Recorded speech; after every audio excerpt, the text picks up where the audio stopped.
Just finished watching the Marineford War and crossed over. I directly became the most miserable fish of the whitebeard pirates. Boom! The cannon fire was deafening, and when Yifei opened his eyes, he was confused. Navy uniform, giant race, pirate flag, isn't this Marineford? He actually became a lowly member of the Whitebeard Pirates, clutching a broken wolf fawn club. Yifei, hurry! Save Ace! A nearby lowly teammate shouted, and the next second was blown away by cannon fire. Yifei's legs turned to jelly. In the original story, the Whitebeard Pirates were wiped out in this wave. With this little body of mine, I won't last 3 seconds, will I? Nightmare! Don Quixote, Doflamingo! Screams came from the front, and rows of people fell. The 7 warlords are here, plus 3 admirals and 100,000 navy. This isn't a battle, it's clearly a delivery of heads. Run? There's nowhere to escape. Fight? I probably can't even withstand Doflamingo's string fruit. Yifei gritted his teeth. Since I'm gonna die anyway, I might as well fight back, but with this broken wolf fawn club, who can I take on? People watch with sweaty palms. Can this lowly member survive tonight? He didn't die after being shot in the head by Doflamingo, and he unlocked 3 types of hockey and the dragon fruit. Die, lowly fish. Doflamingo's gun went off, and Yifei fell to the ground. Just crossed over to become a lowly member of the Whitebeard Pirates, and I got shot in the head by a warlord. This is too miserable. Ding. Fusion fruit system bound. As a mechanical voice echoed in his mind, Yifei suddenly opened his eyes. The bullet was squeezed out of his wound and fell to the ground with a clatter. His self-healing ability was fully restored. This was a huge profit. Congratulations on obtaining Conqueror's Hockey, Armament Hockey, and Observation Hockey. Yifei was stunned. The Conqueror's Hockey, which only 1 in a million possesses, was given directly. There was also a golden dragon fruit that shone brighter than Kaido's azure dragon fruit. Who cares if it's hard to eat? Just bite into it. Just crossed over and got shot in the head, and now I have a cheat-level gift pack. Is this the rhythm to turn the tide of the Marineford War? Doflamingo is still laughing. He probably doesn't know what a tough character he's provoked. Who will be dumbfounded next? Eating a devil fruit actually made him grow 40 centimeters? He even dared to challenge Doflamingo. What the hell, this thing tastes worse than shit. Yifei took a bite of the dragon fruit. His face scrunched up like a bun the next second. His height shot up to 21 meters, and his muscles were as hard as steel. Doflamingo, come out. He roared while holding the wolf fawn club, his arms wrapped in black hockey. People around were stunned. Isn't this the lowly fish that got shot in the head just now? How did he suddenly grow taller and more handsome and dare to challenge a warlord? You want to fight, Doflamingo? You must be crazy. 1 finger from him could crush you. Before the mocking voices even stopped, Yifei had already charged Armament Hockey fully activated. He swung the club and sent a regular marine flying. The primal power within him was about to explode, and his self-healing ability was maxed out. Is this the rhythm to transform into a dragon on the spot? If Doflamingo returns, he might be pressed to the ground and rubbed in. This counterattack was making people's blood boil. Did the cannonballs slow down in front of him? This observation hockey is too outrageous. Yifei sidestepped, easily dodging the bullets coming at him. Basic observation hockey directly predicted the attack, even fiercer than the Navy's 6 powers. He swung the wolf fawn club in a wide arc, and the Marines fell like cut wheat. When did this lowly fish become so fierce? The Whitebeard Pirates were dumbfounded, and the Navy was even more confused. This guy can fight better than the captain. Could he be a hidden powerhouse? Experience points skyrocketed to 200, only 800 more to unlock the shop. Yifei stroked his chin. Clear the field with Conqueror's Hockey? But then he thought, if I reveal my trump card now, wouldn't the 3 admirals target me? Stay low-key. Must stay low-key. Boom! The ice surface suddenly cracked, and a huge figure blocked the way. Which big shot has arrived? Is it Akiji, or a rival of Whitebeard's? Yifei gripped his wolf fawn club, cold sweat breaking out on his back. This wave might not be escapable. A giant brigadier general over 10 meters tall? A single hammer blow could send him flying. Yifei looked up at the sky. The giant before him looked like a small mountain. Kid dared to touch my people. A hammer dozens of meters long came crashing down. The wind could knock people over. The Whitebeard Pirates panicked. Run, Yifei! But he tightened his grip on the wolf fawn club. Black energy instantly enveloping the weapon. Bang! A deafening sound rang in his ears as the giant brigadier general was sent flying with a scream. The hammer in his hand smashed down on a group of Marines, like dominoes falling. What the hell? Did that just bounce back? Yifei was stunned himself as the system prompt sounded. Armament Hockey has a 10 chance to trigger a rebound effect. Isn't this something only Luffy and Gearforth can do? The giant brigadier general rolled on the ground for several circles, unable to get up for a long time. People around were dumbfounded. A 21-meter guy knocked down a giant over 10 meters. This dragon fruit plus hockey is simply cheating. The next second, Yifei walked over with the Wolf Fawn Club. The experience points from this Brigadier General must be worth 100 Marines, right? Should I take the chance to finish him off? But please, no more big shots interrupting. People were sweating with anxiety. Confuse multiple devil fruits? The system shop is even selling the flame fruit. A Navy Brigadier General is this week? Yifei stepped on the giant Brigadier General, and his experience points soared to 1,010, unlocking the system shop. Deducting 1,000 points, leaving 10 points.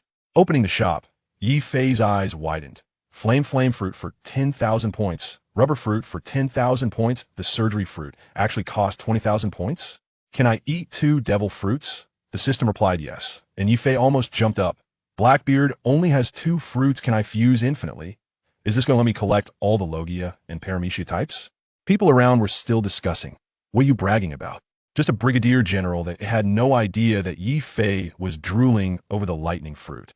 With lightning abilities, plus the dragon fruit, even the 3 admirals would have to kneel. With only 10 experience points left, not even enough to buy a hair. Looks like I need to find a rear admiral to practice on. Who'll be the next target?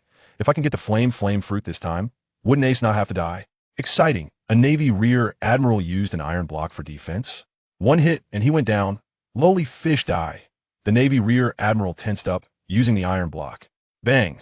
Yifei smashed his club in his chest, blood splattering everywhere. Is this it?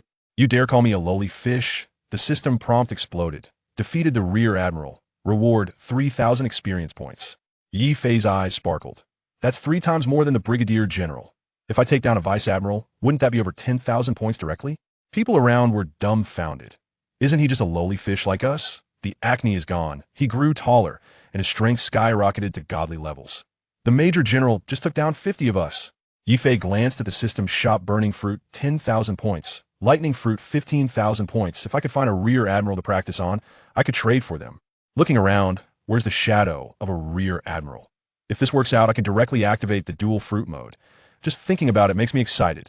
I actually took a hit from Dasky and didn't get hurt. My healing ability is simply insane. Pirate, don't get distracted during battle. A cold light flashed behind him, and Yifei got stabbed in the stomach. Turning around, it was Navy Colonel Dasky. But in the next second, the wound actually healed itself. Feeling cool, and as if nothing had happened, Dasky was stunned. I clearly hit him. Yifei chuckled. Is that it? The Colonel's experience points probably aren't enough to fill a gap in my teeth. In the distance, Marco was dumbfounded. When did this kid become so fierce? I need to reward him properly later. Meanwhile, Ace on the execution platform was kneeling there. Yifei tightened his grip on the Wolf Fawn Club. This time, he must survive. The 3 admirals were still watching the show backstage, Sengoku and Garp watching closely. Trying to save Ace was like climbing to the sky. But the dragon fruit inside Yifei was already heating up in the next second. Would he directly transform into a Qinglong? Dasky would probably be scared to tears. This plot is getting more and more thrilling. Throwing Colonel Fian into the crowd. Smoker is furious. Dasky swung her sword over, and Yifei dodged to the side. He wrapped his arms around her waist from behind and directly threw her into the pile of Marines. The feel is pretty good, Dasky screamed, her face turning red to the roots of her neck. I must kill him. You brat. You're seeking death. Smoker transformed into smoke and rushed over, nearly biting a cigar in half. I know everything about you. Smoker. Yifei laughed. Hand her over, and I'll let you off the hook. Smoker was stunned. This punk knows me? He still dares to make such a demand. You should know, Smoker is the man who chased after Luffy with a sword, a Logia fruit user. He was even a commander during the Marineford War. Now he's being challenged by an unknown pirate. Where's his face going? Yifei tightened his grip on the Wolf Fawn Club, the armament color starting to shine. If he takes down Smoker, wouldn't his experience points directly exceed 10,000? The burning fruit was almost within reach. Next up, will it be smoke against the dragon? This wave must be explosive. The sea stone 10 hands were shattered. Smoker was being rubbed against the ground. Smoker transformed into smoke and rushed over, his white iron fists raining down. Yifei's figure flashed, easily dodging. Is that it? With observation hockey predicting all attacks, he swung the armed Wolf Fawn Club directly. Bang! Smoker was sent flying, his cigar falling. But he retaliated with a punch to Yifei's back. Yifei stood up, brushing off his clothes. Is that an itch? Reaching out to grab Smoker in his smoke form, the latter was stunned. This guy can actually use hockey to grab a Logia user. The 10 hands crossed in defense, and with a crack, they shattered. A weapon made of sea stone couldn't withstand it? The Wolf Fawn Club hit Smoker in the chest again, sending him flying like a kite with a broken string. crashing onto the square and unable to get up. Ding! Reward. Rear Admiral level experience points. Yi Fei was delighted. This wave is directly enough to buy the burning fruit. Dasky, watching from the side, was dumbfounded, her face pale. Even the smoke man was taken out in seconds. Who would be next? The three admirals should have noticed this side by now, right? If Akiji sets his sights on him, can the dragon fruit withstand freezing? It's thrilling beyond measure. Congratulations to the host for obtaining 10,000 experience points. The system's mechanical voice rang out again. Yi Fei was a bit excited. He didn't expect that defeating Smoker would actually grant him 10,000 experience points after all. The other party was just a commander, however. Smoker was indeed stronger than that Navy major. Just now, he went down after taking 2 hits from the Wolfong Club. So the system rewards according to the rank of Major General. Hee hee, 10,000 experience points. Really nice. I can exchange for devil fruit now. Not far away. Dasky saw Smoker being knocked down in the square. He quickly ran over with a few subordinates to check if he was okay. Smoker-san. Dasky rushed to Smoker's side. Intended to help him up. Don't move. It seems like a bone is broken. I have 2 cigars in my pocket. Help me take them out and light one for me. I don't know where the cigar in my mouth just went. Smoker lay on the ground, motionless, with intense pain radiating from his shoulder and chest, blood trickling from the corner of his mouth. But he still didn't forget to smoke a cigar. As the chief of smokers, he could never be without a cigar. Smoker-san, Dasky said with a black line on his face, even at this time, you still. Then he took out the cigar, put it in Smoker's mouth, and helped him light it. Truly a smoker, never parting from cigar. Smoker, the Major General. A group of subordinates gasped in shock at Smoker lying on the ground. In their eyes, Smoker's strength was already very formidable. They never expected him to be defeated so quickly, just after a few exchanges. They didn't even see the opponent's moves clearly. Shoo! Smoker exhaled a long puff of smoke. Miss, this pirate is not an ordinary character. You must not challenge him to a duel. Smoker said meaningfully, his facial expression slightly distorted by the pain in his chest. The opponent only used 2 moves to bring him down, unable to get up. This is enough to demonstrate the strength of this obscure pirate. Just based on those 2 moves, this person may have already surpassed the 7 warlords. Daz Bones is simply not a match. But this also puzzled Smoker. Why would someone so powerful not have left a name for themselves? This is impossible. You don't need to say that. I already knew. Dasky didn't say much and quickly called over a few medical marines. They used a stretcher to carry Smoker off the battlefield. Meanwhile, in the square, many people noticed that Smoker had been defeated. Hee hee, that self-righteous man has been knocked down this time. Always looking so proud and aloof, never mingling with us. This time he's in trouble. What kind of pirate is that opponent? Why haven't we heard of him before? Defeating the smoke guy is not an easy feat. He should be strong among our brigadier generals. The opponent defeated him in just 2 moves. I estimate that without 4 or 5 people, no one can win against him. If we team up, the opponent should be too preoccupied to fight back, and we should be able to defeat him. How about we join forces and take down that pirate? Agreed. About 10 or so brigadier generals and colonel-level Navy officers discussed. In the Navy, Smoker has always been a lone wolf. Moreover, he acts according to his own rules and doesn't like being constrained by others. This is also the reason why his relationship with other naval officers is not very good. Smog's downfall. These people did not pay much attention. On the contrary, they were very focused on the unfamiliar Yi Fei. They quickly reached a consensus to unite and take down Yi Fei. Immediately, more than 10 of them jumped off the square, stepped onto the ice, and ran towards Yi Fei. This action was quickly noticed by some sharp-eyed members of the Whitebeard pirates. Not good. Naval officers have come down. Just now, Yi Fei knocked down Smoker. And now, they must be here for revenge. With so many officers coming down, it's definitely not going to be easy to deal with. We need to quickly support Yi Fei. But how could we ordinary sailors be a match for these naval officers? Not good. Yi Fei, run quickly. Yi Fei, hurry to the captain. There's no time. I'll go call the captain over. Captain Buffalo of the 13th Division is nearby. He can definitely handle it. Captain Marco is also nearby. Many crew members were worried about Yi Fei. Some urged him to escape, while others were already preparing to call the captain. Of course, Yi Fei ignored all of this. Instead, he couldn't contain the joy in his heart. Just in time, Yi Fei was troubled about finding a suitable opponent to practice on. It turns out these people came to give him experience points. Without hesitation, Yi Fei picked up his mace and charged directly at the group. Yi Fei rushed towards a dozen or so people with this reckless action. The members of the Whitebeard pirates watched in shock. What the hell, Yi Fei? Does he want to die? At this moment, shouldn't he be running away? This isn't the way to seek death. Do you think just because you knocked down Smoker you're impressive? There are more than 10 people. All of them are at the level of brigadier general or colonel. and there's even a rear admiral. Oh my god. Yefei is in big trouble this time. Dealing with so many people at once, even the captain would have a hard time. Yefei, you bastard. Don't go to your death like this, still charging over there. Losing Yefei, boo-hoo. The ordinary crew members of the Whitebeard pirates were quite frightened. In their eyes, even though Yefei just knocked down a naval rear admiral, this time the opponent has come with over 10 people, all naval headquarters officers. It's definitely going to be a death wish. Many crew members were already preparing to bury their heads in despair. However, soon their attitude changed, because they saw Yefei knocking down these naval officers one by one. One person fighting against more than 10? Is this the Yefei I know? Haha, this is so exciting. I didn't expect our Yefei to be this strong. Oh my god, I originally thought Yefei was in trouble.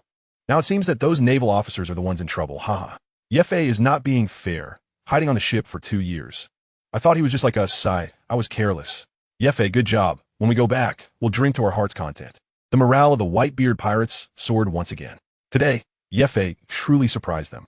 And Yefei didn't have time to care about the crew's cheers for him. He was still busy grappling with this group. Armament hockey, observation hockey, full firepower. The mace danced like it was alive, dazzling to behold. Almost every couple of moves could take down an opponent. The cries of these opponents echoed endlessly. Meanwhile, in his mind, the system's voice kept ringing. Ding! Congratulations, host. You have defeated the Navy Colonel. Awarded 500 experience points. Ding! Congratulations, host. You have defeated the Navy Brigadier General. Awarded 800 experience points. Ding! Congratulations, host. You have defeated the Navy Major General. Awarded 3,000 experience points.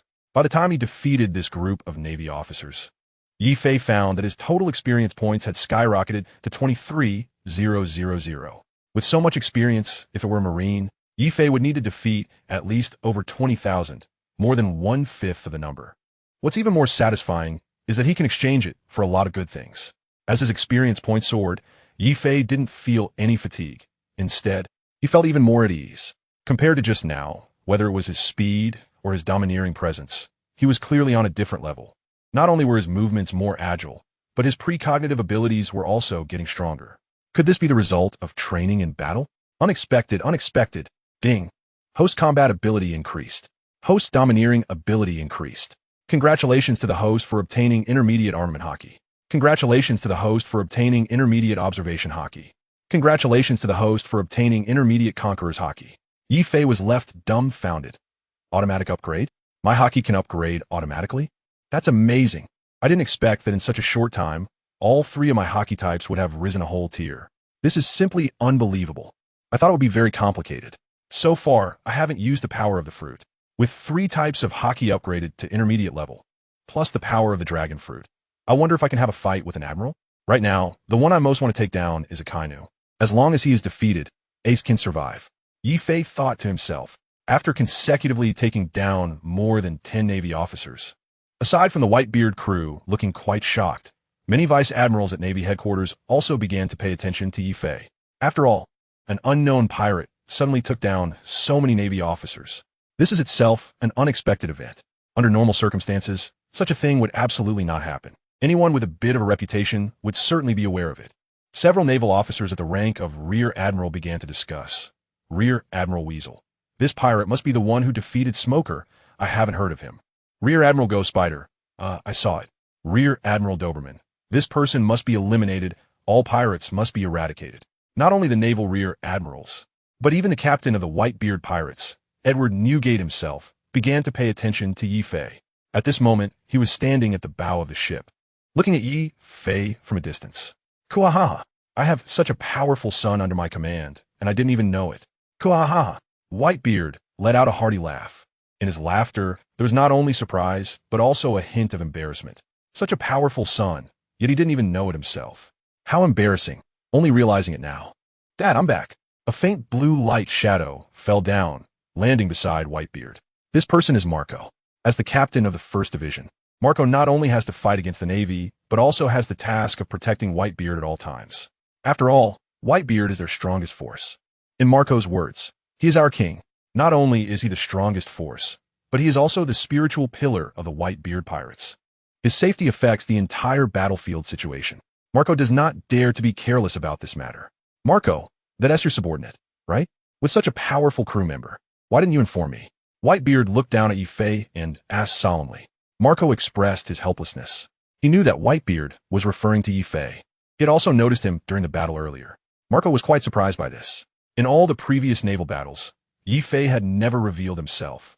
On the Moby Dick, Yi Fei was just an ordinary crew member. Why did he suddenly explode in Marineford this time and perform so exceptionally? Marco was instantly puzzled. He had no idea what had happened. Dad, this I also don't know. Marco shrugged his shoulders, indicating he knew nothing. Kulalalala. Marco, what's the name of my son? Whitebeard gazed at Yi Fei from afar, his eyes filled with affection. He is accustomed to calling everyone on the ship his sons. One of the main reasons he established the Whitebeard pirates was to have a family, and the pirates are his sons, his family. He was surprised by Yi Fei's performance this time. He rarely appreciates someone like this. The last time was Fire Fist Ace. Now, Yi Fei counts as 1 too. Yi Fei, from the East Blue, Marco replied lightly, recalling the experience when Yi Fei boarded the ship 2 years ago. At that time, he was gathering supplies in the East Blue and met Yi Fei. Originally, he thought Yi Fei had no strength at all and had no intention of taking him on board. That would have been a good thing for him. However, Yi Fei told him that he was quite familiar with the sea routes and could become the navigator of the Whitebeard pirates. Eventually, after Yi Fei's persistent persuasion, Marco finally allowed him to board and become one of the navigators of the Whitebeard pirates. At that time, Marco's expectations for Yi Fei were not high. He just hoped he could live well. Even following the Whitebeard pirates didn't guarantee he would return home alive. But now it seems that taking in Yi Fei might truly have been a treasure. Hearing this, Whitebeard was a bit surprised. East Blue, la. People from the East Blue are interesting. For a long time, the East Blue has been labeled as the weakest sea, compared to the pirates in the Grand Line. The overall strength of East Blue pirates is relatively poor. But there, the greatest pirate in the world was born, Gold Roger. Moreover, the original author is also set to create a new pirate king, Monkey D. Luffy. Marco nodded. I think this Yi Fei has the potential to be a captain. After this incident is over, let him be the captain of the 4th Division. At the moment he mentioned the captain of the 4th Division, Whitebeard suddenly stopped. It should be known that the former captain of the 4th Division, Sachi, was killed by Blackbeard Teach after obtaining the Dark Fruit. Ace went to capture Teach because of Sachi, but was unexpectedly defeated by Teach and handed over to the Navy headquarters. It should be known that Teach seriously violated the most fundamental rule of the Whitebeard pirates, killing family.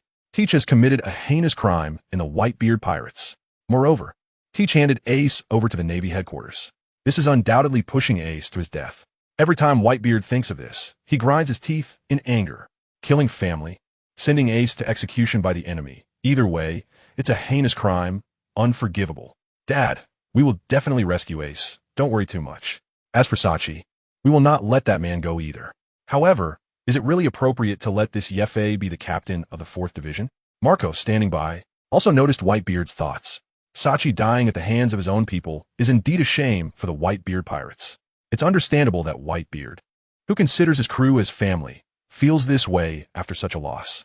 But this is not the time to talk about that. While comforting, Marco shifted the topic. To avoid making Dad sad, he brought up Yi Fei. Besides, to become a captain, at least someone of Vice Admiral rank is needed. You should know that the Whitebeard pirates have 16 captains, most of whom possess Vice Admiral strength. Some even exceed that by a lot. The position of the 4th Division captain is indeed vacant. Is it too sudden to let Yi Fei take Sachi's place? Today on the battlefield, Yi Fei performed remarkably. But has his strength really surpassed that of a Vice Admiral? Marco still had some doubts about this. That's right, Whitebeard said in a deep and powerful voice. His tone particularly affirmative. With his insight, he would never misjudge a person.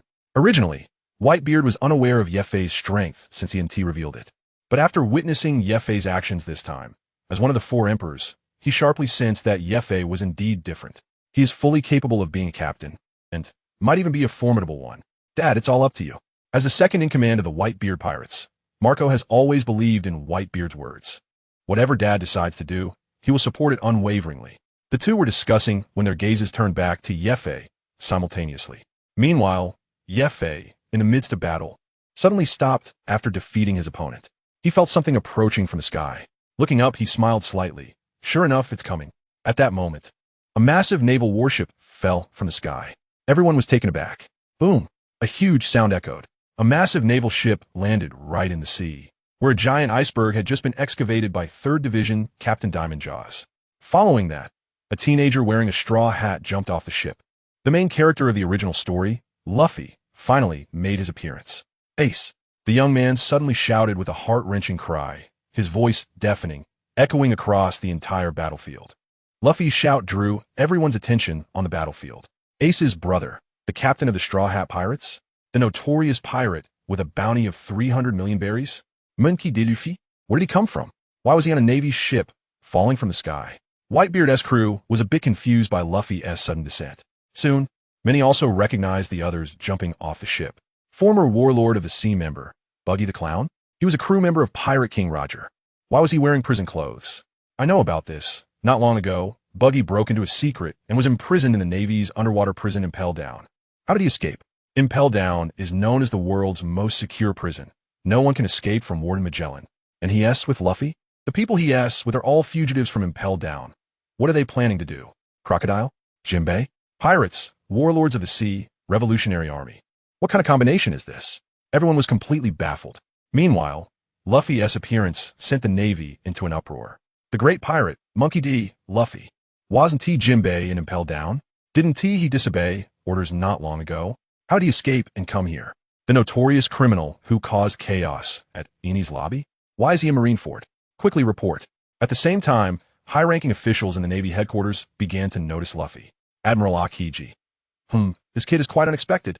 Admiral Kizaru. Nanny? I'm still looking for him regarding the Celestial Dragon matter. If I don't catch him, I want to be able to explain to the Celestial Dragons. He actually came to Marine headquarters on his own. Admiral Akainu, the root of evil, the son of the Revolutionary Dragon, must be eliminated. The attitudes of the three admirals towards Luffy were completely different. Meanwhile, Hero Garb covered his forehead in pain. Luffy, you brat, why did you come here?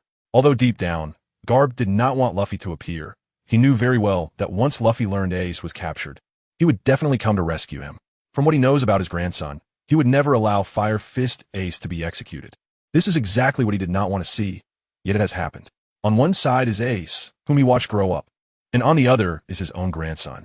At this moment, his feelings are extremely complicated. Beside him, Admiral Sengoku loudly scolded, Kapu, it's your family again, causing trouble. First it was the Revolutionary Army's dragon, now it's Straw Hat Luffy. Kapu, is your family a den of thieves besides you? Sengoku is very angry about Kapu's family. Of course, he is only scolding Kapu verbally. In fact, he has always held great respect for this old comrade and partner in his heart.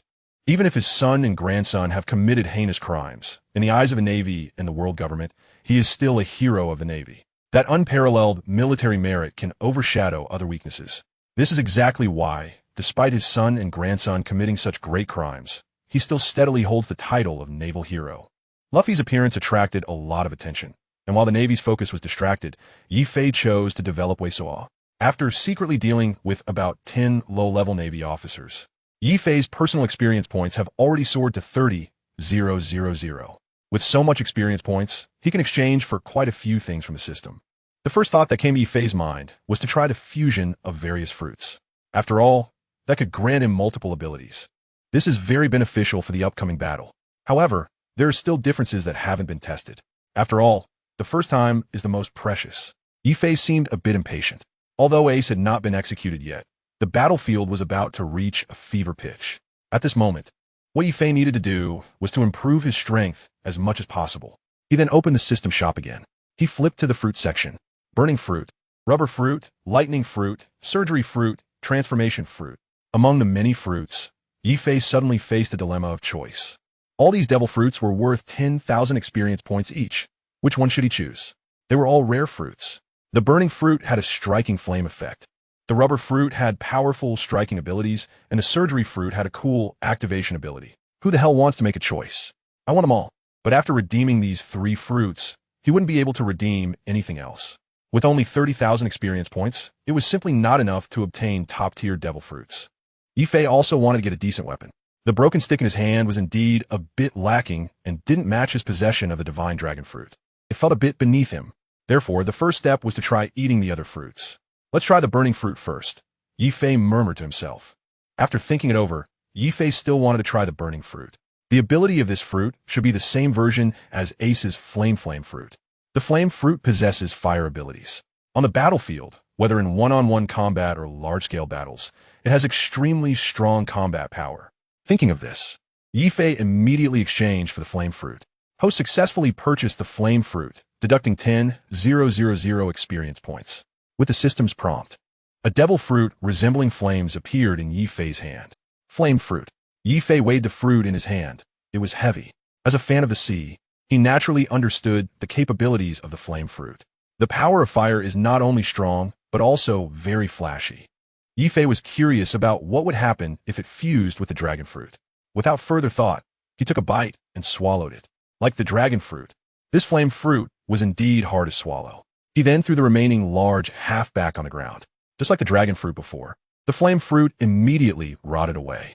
Suddenly, Yi Fei felt a surge of agitation from within his body. His stomach felt like it was turning upside down. Following, there was a wave of sharp pain.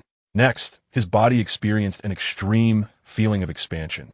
It seemed that there was a force inside wanting to burst his body apart. System merging with the fruit. During the initial fusion of the fruit, the host will face immense swelling pain.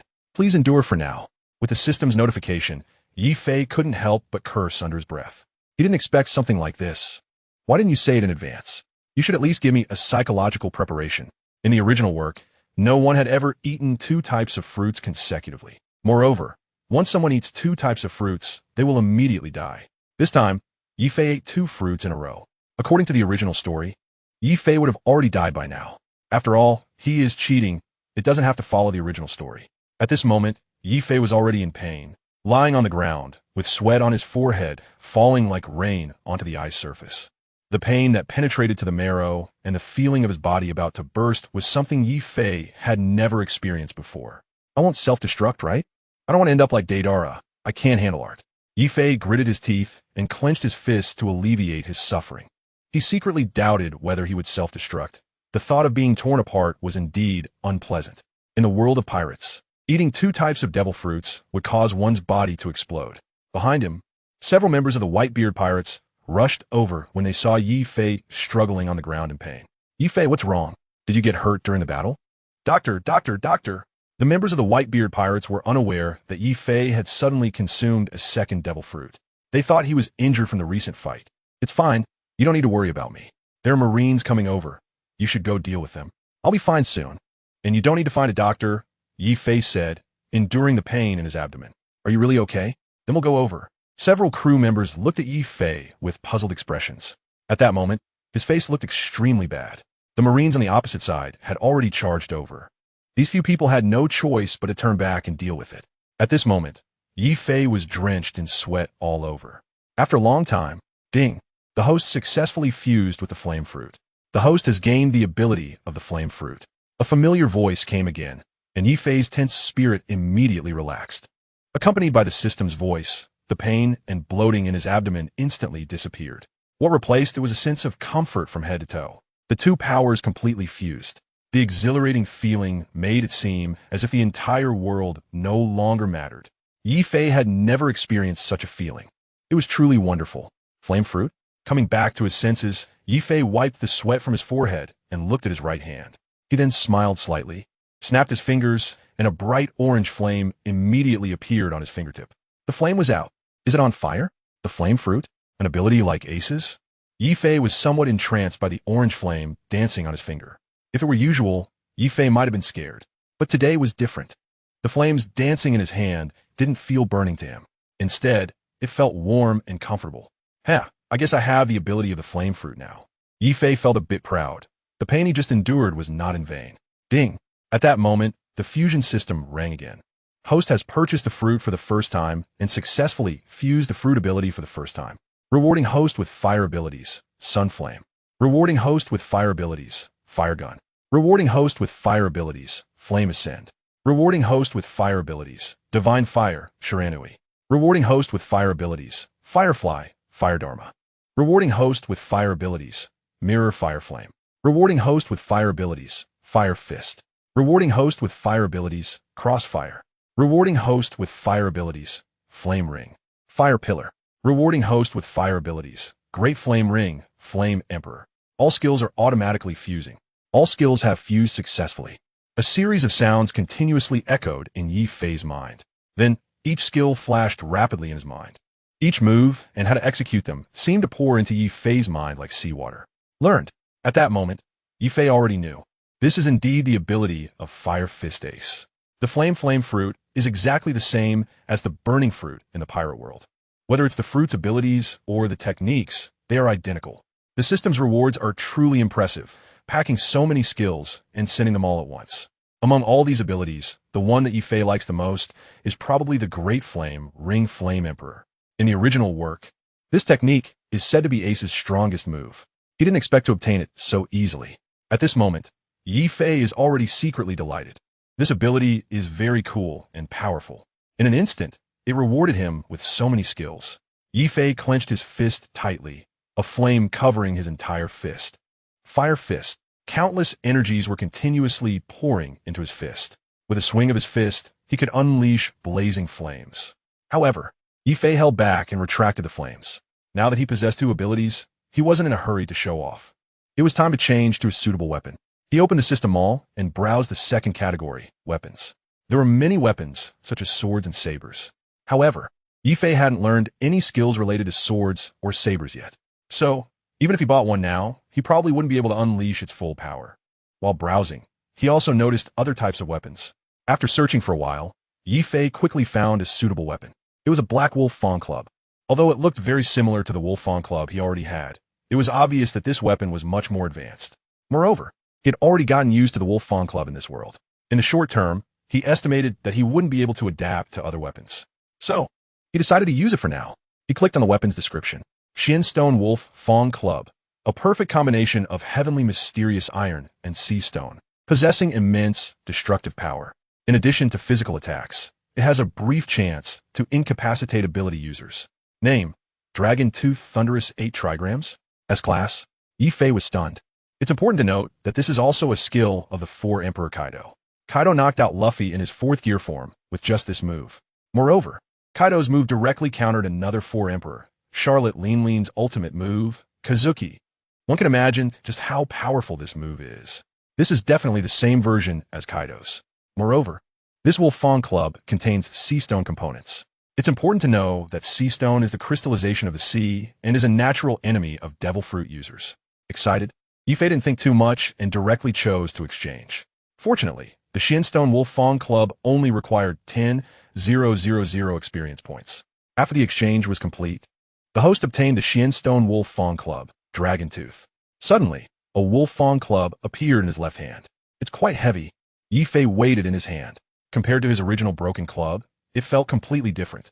The exchanged Wolf Fawn Club was indeed much better than the broken weapon he had before. He immediately tossed the original broken club aside. Looking at the Wolf Fawn Club in his hand, Yifei was very pleased. The Wolf Fawn Club reminded him of the one Kaido held, known as the Hachisai Q. This name is very strange, but the original author likes to reference classics, so it's not surprising. You have to know that this weapon can completely rival Kaido's weapon. Perhaps it might even be stronger. Thinking of this, Yifei couldn't help but feel excited. Did you notice the bandages on the handle of the Wolf Tooth Club? It must be the Sea Prism Stone's fault, Yifei thought. He then reached out and gently placed his hand on the weapon. Immediately, he felt a sense of weakness throughout his body. It really was the Sea Prism Stone. According to legend, as long as one consumes a devil fruit, they will be hated by the sea. And the Sea Prism Stone, being a crystallization of the sea, can naturally counteract the powers of devil fruit users. Once a user touches the Sea Prism Stone, they will lose their strength, and this was indeed true. He quickly released his hand, and the strength in his body immediately returned to normal. When he had just fought against Smoker, he also noticed the bandages wrapped around his hands. His weapon also contained components of a Sea Prism Stone. As a natural-type devil fruit user, Smoker, like other users, feared the Sea Prism Stone. It was perfectly normal to have bandages. Soon, Yifei recalled the technique Thunder 8 Trigrams. Yifei had already acquired the ability of the dragon fruit. Using the Thunder 8 Trigrams technique shouldn't be too difficult. However, what did it mean that the skill was to be unlocked? Did it need to be exchanged? Thinking of this, Yifei immediately opened the system skill shop. Soon, he found the Thunder 8 Trigram skill. Damn, it really does require spending experience points to purchase. Seeing the price of 10,000 experience points, Yifei felt an immense heartache. It was hard-earned experience points, and now it was all going to be spent in one go. If this were to fight the Marines, I could take down 10,000 of them. However, taking down those at the officer level is much easier. The system sells at such a high price. Yifei thought for a while, This might be related to the skill. After all, this is an S-level move. It can't be compared with other skills. Fortunately, he had just bought fruits and weapons, leaving him with 10,000 experience points. Without thinking too much, he directly exchanged it. Skill exchange successful. Thunderous 8 trigrams fusion in progress. Accompanied by the system prompt, the usage method of Thunderous 8 trigrams kept swirling in Yifei's mind. Thunderous 8 trigrams fusion successful. Congratulations to the host for learning Thunderous 8 trigrams.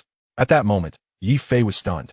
Such a powerful skill, and it only takes 10,000 experience points to learn? No wonder it's the fusion system. Not only can the dominance upgrade automatically, such powerful skills can be learned automatically. Gripping the mace tightly, Yifei began to channel his body's strength into the weapon. Immediately, Yifei clearly felt the faint sound of electricity crackling along the shaft of the mace. ZZ. Is there already a lightning effect? That's amazing.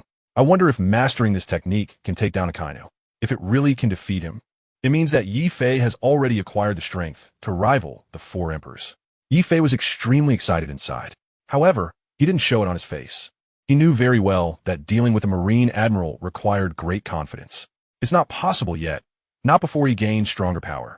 It's better to test the waters with some weaker opponents first, and then talk when he's strong enough.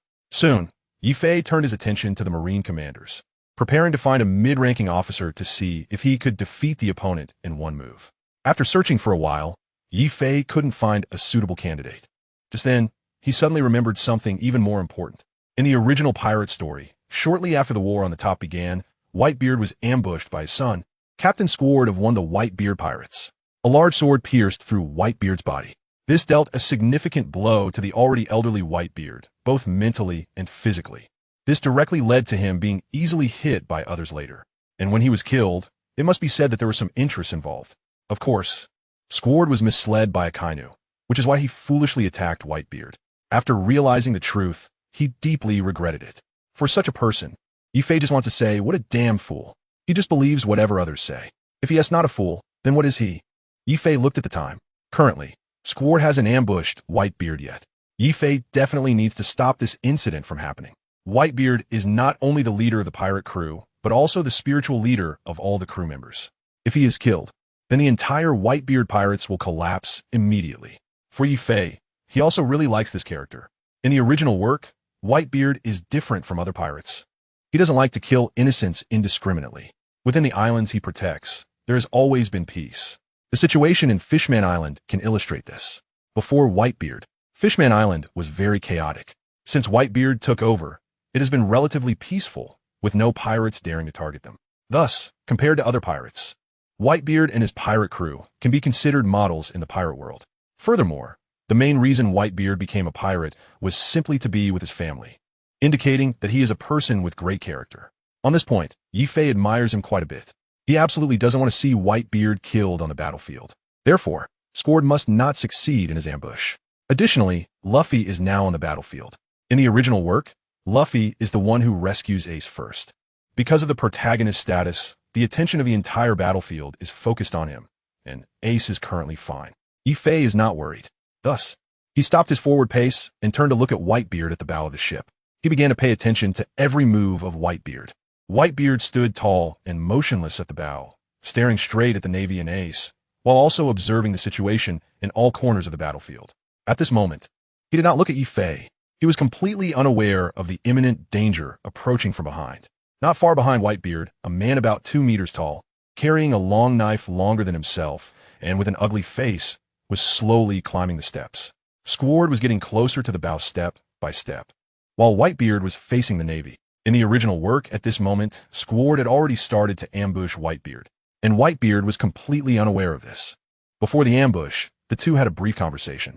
What Whitebeard didn't know was that the Navy had already subtly initiated their tactics. In the distance, on the observation platform, Akainu, seated in the General S chair, suddenly revealed a smug smile. He had already been closely monitoring Squard's every move from afar. The moment he saw Squard approaching Whitebeard, Akainu knew that Squard had been successfully brainwashed. Next, it was just a matter of waiting for Squard to ambush Whitebeard. As long as Whitebeard is injured, his combat power will be greatly weakened. Once Whitebeard's combat power is weakened, it will be much easier to deal with the Whitebeard pirates. and everything will follow naturally. In Akainu's view, within the Whitebeard pirates, only Whitebeard has real strength. That old guy, despite his age, can still be considered the strongest man. As for the others, they're not worth worrying about. As long as Whitebeard is taken down, the entire battlefield will basically be under control, thus allowing for control over the entire battlefield situation. However, Akainu did not expect that Yi Fei, who was familiar with the original plot, knew all of this very clearly. Immediately, Yi Fei grinned. Since he had crossed into the world of pirates, he certainly couldn't let Akainu and the Navy succeed. With this thought, Yi Fei picked up his wolf fawn club. Looking towards the bow, Squard had already stood behind Whitebeard. Without caring about the situation on the battlefield, Yi Fei directly ran towards a Moby Dick. He didn't run towards the Navy. On the contrary, he seemed to be charging towards Whitebeard. This strange behavior of Yi Fei surprised many people. What is Yi Fei doing? Why isn't he running toward the Navy, but instead running back? Oh my god, could it be that Yi Fei was scared? Did he run because he saw the rear admiral coming? Damn, just now I thought he was very brave. But it turns out just a coward. Yi Fei, we can't be turtles hiding our heads. Come back. We still need to save Ace. We are Whitebeard's crew. And we need to return to the new world. We trust you so much, and you actually want to run? Yi Fei, you can't lead the way in running away. Many members of the Whitebeard pirates were discussing amongst themselves. Some even shouted in disappointment at Yi Fei. They thought Yi Fei was fleeing the battlefield, which would be a shameful thing for the entire Whitebeard pirates. It should be noted that many pirates had just been cheering for him. Moreover, Dad's order was to attack, and it had only just begun. How could someone want to run away? The Whitebeard pirates had never had anyone run away. However, they did not know that Yi Fei's next actions would shock everyone even more. With others discussing behind him, Yi Fei did not have time to pay them any mind, let alone explain to them. Right now, saving Whitebeard was the priority. At this moment, there was no one protecting Whitebeard. If Squard ambushed him, he would succeed. If he failed, the entire Whitebeard pirates would be at a disadvantage. Moreover, 1st Division Captain Marco and the other captains were busy dealing with the Navy in front and could not care for Whitebeard at all. Squard had precisely seized this opportunity to sneak up on Whitebeard.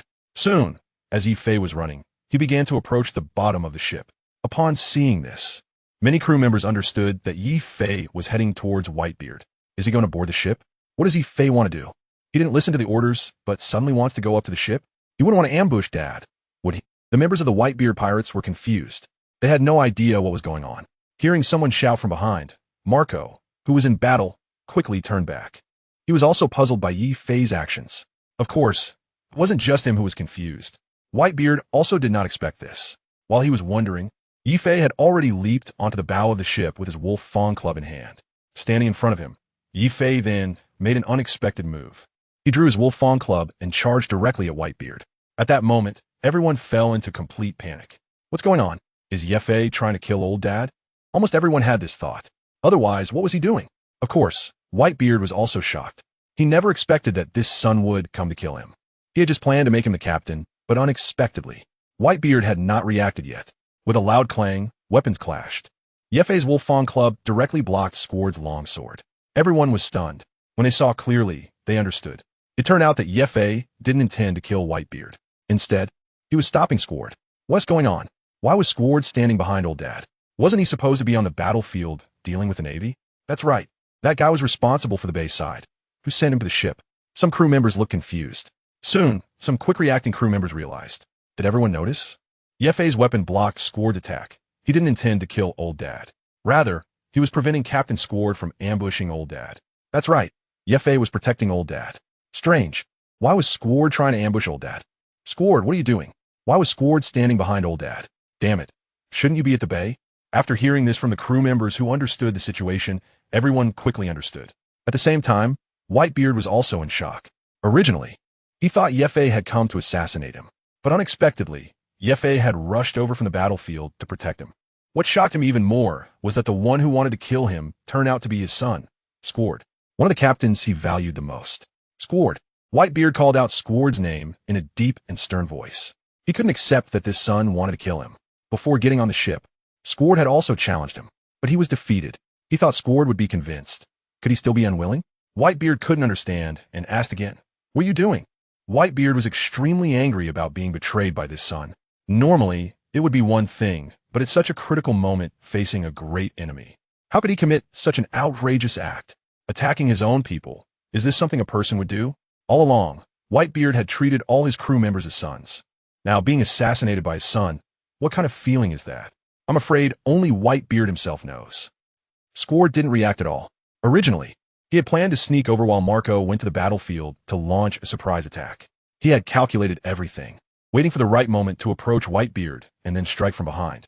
But unexpectedly, someone had already seen through his plan. Moreover, they blocked him. As he was about to launch the surprise attack, all his attention was on Whitebeard, and he didn't notice someone flying over. At the same time, he was very surprised. Why was this person Yefei? Why did Yefei suddenly appear in front of him? Also, why was Yefei so strong? From what he knew of Yefei before, he was just a small fry in his eyes. In his impression, Yefei didn't have much strength at all. He wasn't even qualified to compete with him. But this time, he was able to easily block his attack. A series of questions arose in Squard's mind. Squard? Whitebeard shouted sternly. His voice was extremely angry. Old Dad, he came to ambush you. Yefei coldly looked at Squard, not at Whitebeard. At this moment, his weapon was blocking Squard's long sword. He didn't want to get distracted to avoid Squard launching another surprise attack. He knew very well that Whitebeard would have a hard time accepting this ambush.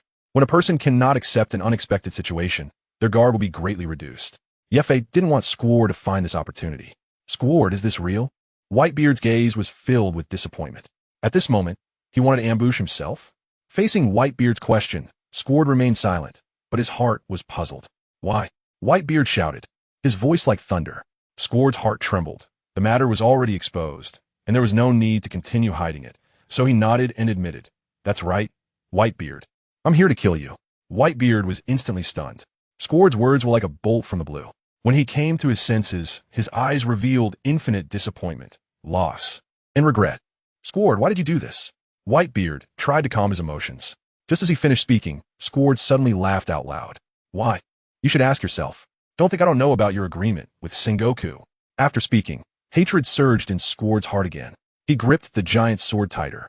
Try to push Yefei away. No matter how hard he tried, he couldn't push Yefei, who was blocking Whitebeard.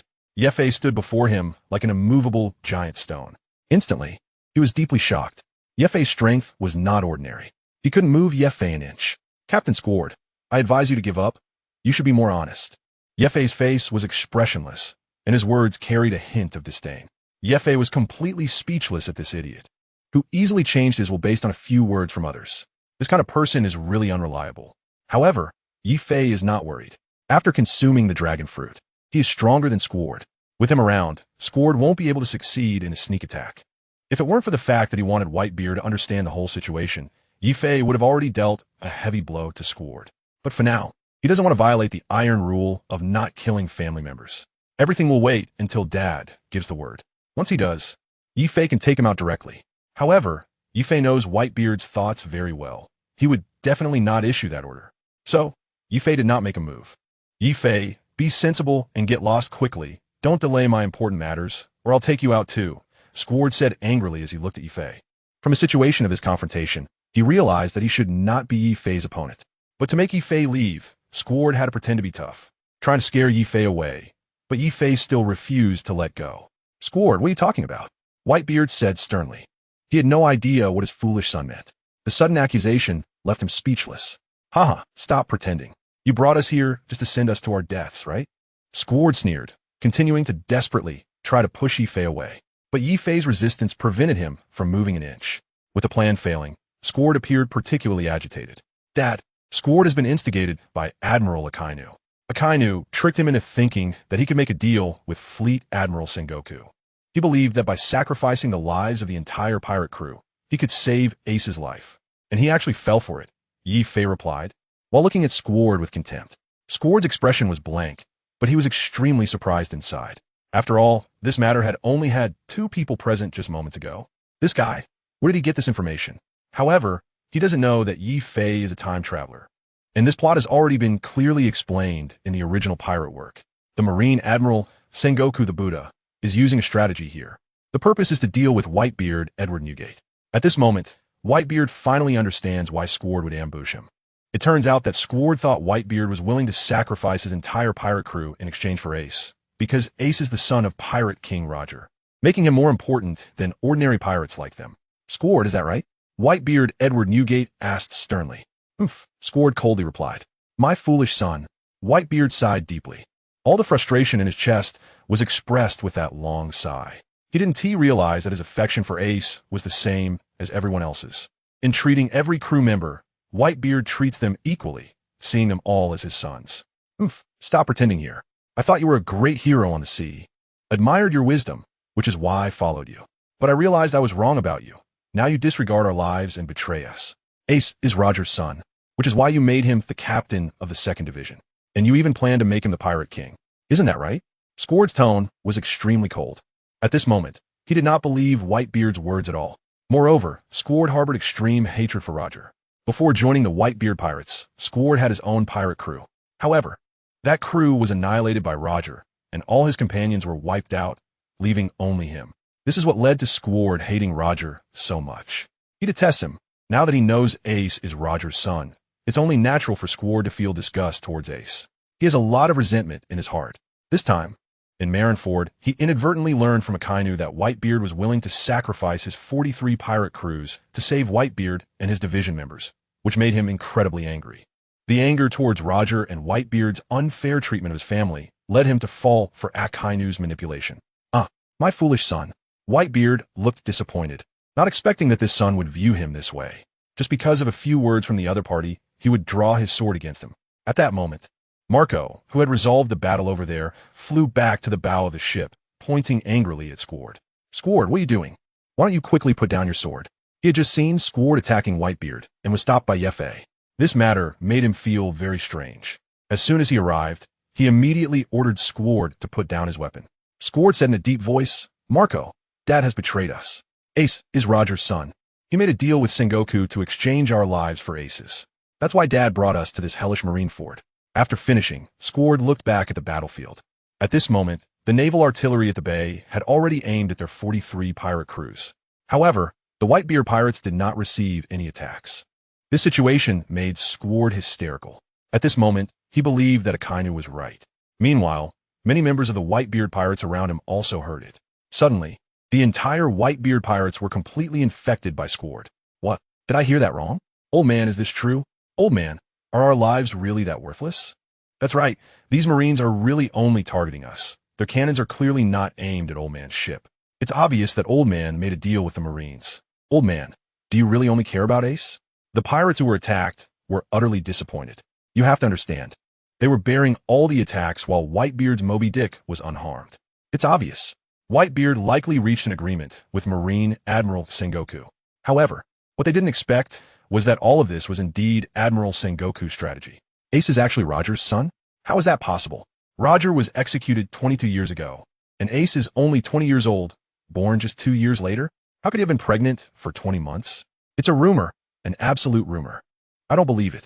Squard, where did you hear this rumor? Are you going to take action against Old Man? Some confused pirate members absolutely refused to believe this fact.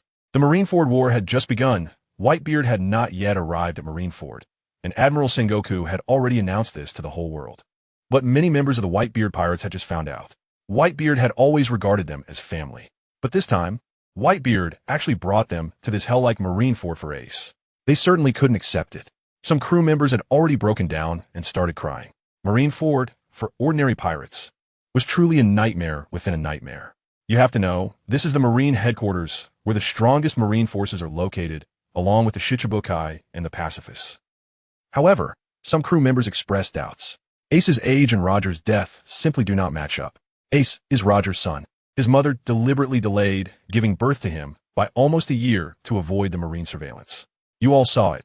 The Marines only attacked us. Whitebeard's ship was completely fine. Squard argued loudly. At first, he was also unwilling to believe it. But this is the truth, an irrefutable fact. Once this was said, the entire Whitebeard pirates were completely shocked.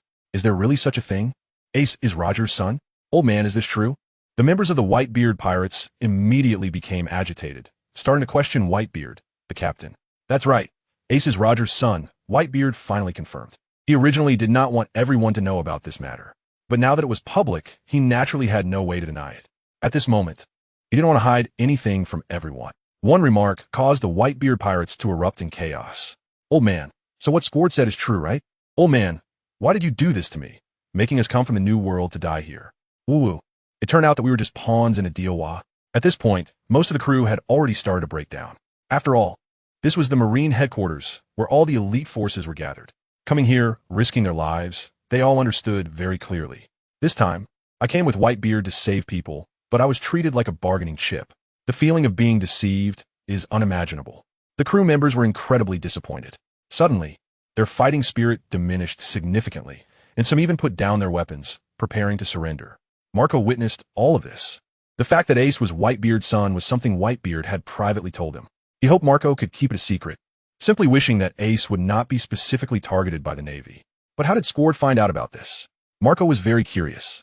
Could there be a traitor among the pirate crew? However, at this moment, stabilizing the morale of the troops was the most important thing. Marco didn't have time to think deeply. Squard, Dad would never betray us. He has always regarded us as his sons. We've been with Dad for so many years. Can we still doubt this? Marco shouted loudly to the crew below. He didn't want to see his crew members surrender so easily. Marco's words carried a lot of weight. After all, he had fought alongside all the crew members, risking his life, and he was always at the forefront. Soon, some of the crew members who had dropped their weapons picked them up again. Squard, put down your weapon and kneeled down to apologize to Dad. Marco coldly glared at Squard and reprimanded him sternly. Pointing a knife at family is the greatest taboo on the ship. Furthermore, he was pointing the knife at Dad. It should be noted that Dad is the pillar of the Whitebeard pirates. Squard had committed a grave sin. Even so, Squard still did not stop. Let me go, impossible. Marco, you should have known about this beforehand. Squard was very emotional. For a moment, he couldn't accept this fact. At the same time, with the knife in hand, he desperately tried to push Yifei away. But no matter how hard he tried, Yifei remained steadfastly in front of him. Who did you hear this from? Marco asked angrily. Admiral Akainu. Yifei blurted out in a moment of panic. Squard fell silent. Faced with Yifei's revelation, he seemed quite confused, wondering in his heart, does this kid know too much? Is it true? Marco asked furiously. Seeing this, Squard could only nod silently. However, he was still a bit curious about how Yifei knew this. There was no one around when Akainu spoke to him. Where did this kid get his information? Moreover, he accurately blocked my long knife. Squard, can you trust Akainu's words? His purpose is obviously to provoke you into attacking Dad. Dad is our ship's strongest force. If he gets injured, the Navy will quickly overpower us. This must be a tactic from the Navy. Did you not even think of that? Although he looked down on Squard, Marco still patiently explained it to him. After all, Whitebeard is known as the world's strongest man. The 100,000 Navy soldiers here cannot withstand a few waves of his attacks. Once he is injured or dies, the chances of the opponent winning will greatly increase. This is exactly the goal of the warring states and Akainu.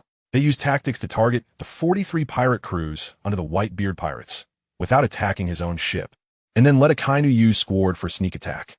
As a result, the illusion created is that there seems to be some sort of agreement between Whitebeard and the Navy. They are willing to go to any lengths to plot, with the aim of dealing with his strongest combat force. It is clear that this is very likely an idea conceived by Admiral Sengoku. It should be noted that he is known as the strategist within the Navy.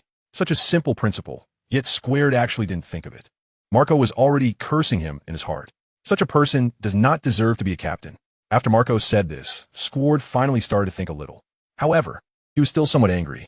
The fact that Ace is Roger's son cannot be changed. Also, they only attacked our ship, Squard argued. After a moment of silence, Whitebeard walked toward Squard. Suddenly, he stretched out his enormous arm and hugged Squard tightly. At the same time, Yifei also put down the Wolf Fawn Club in his hand. My son, I have kept this from you for a long time. It is precisely because of this that I didn't tell you. But should a son bear the burden of his father's mistakes? Roger did wrong by you, but Ace did nothing wrong. Have you forgotten the times you fought side by side with Ace, defeating opponents amidst the enemy's blades and cannon fire? And those times when you drank together? Back then, you were like family. What I can tell you is that I regard Ace and all of you the same. You're all my sons. I will not abandon any of my family. I have not made any agreements with anyone. This is the first time in his life he explained something to someone. All along, his purpose for going to sea was to hope to be with his family. Roger's goal was to become the Pirate King.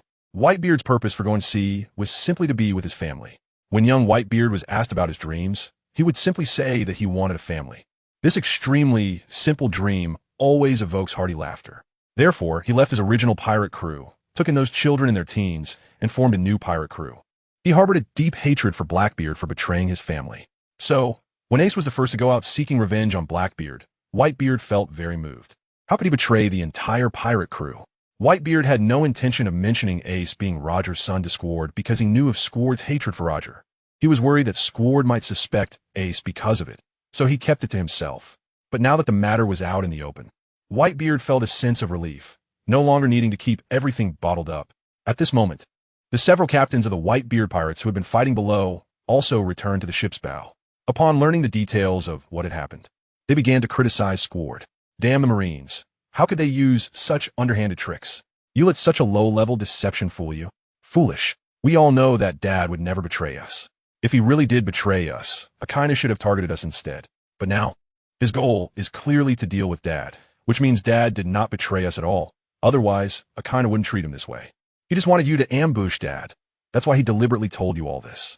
Squard, you are really too foolish. Idiot. Hurry up and put down your weapon, Neil, and apologize to Dad.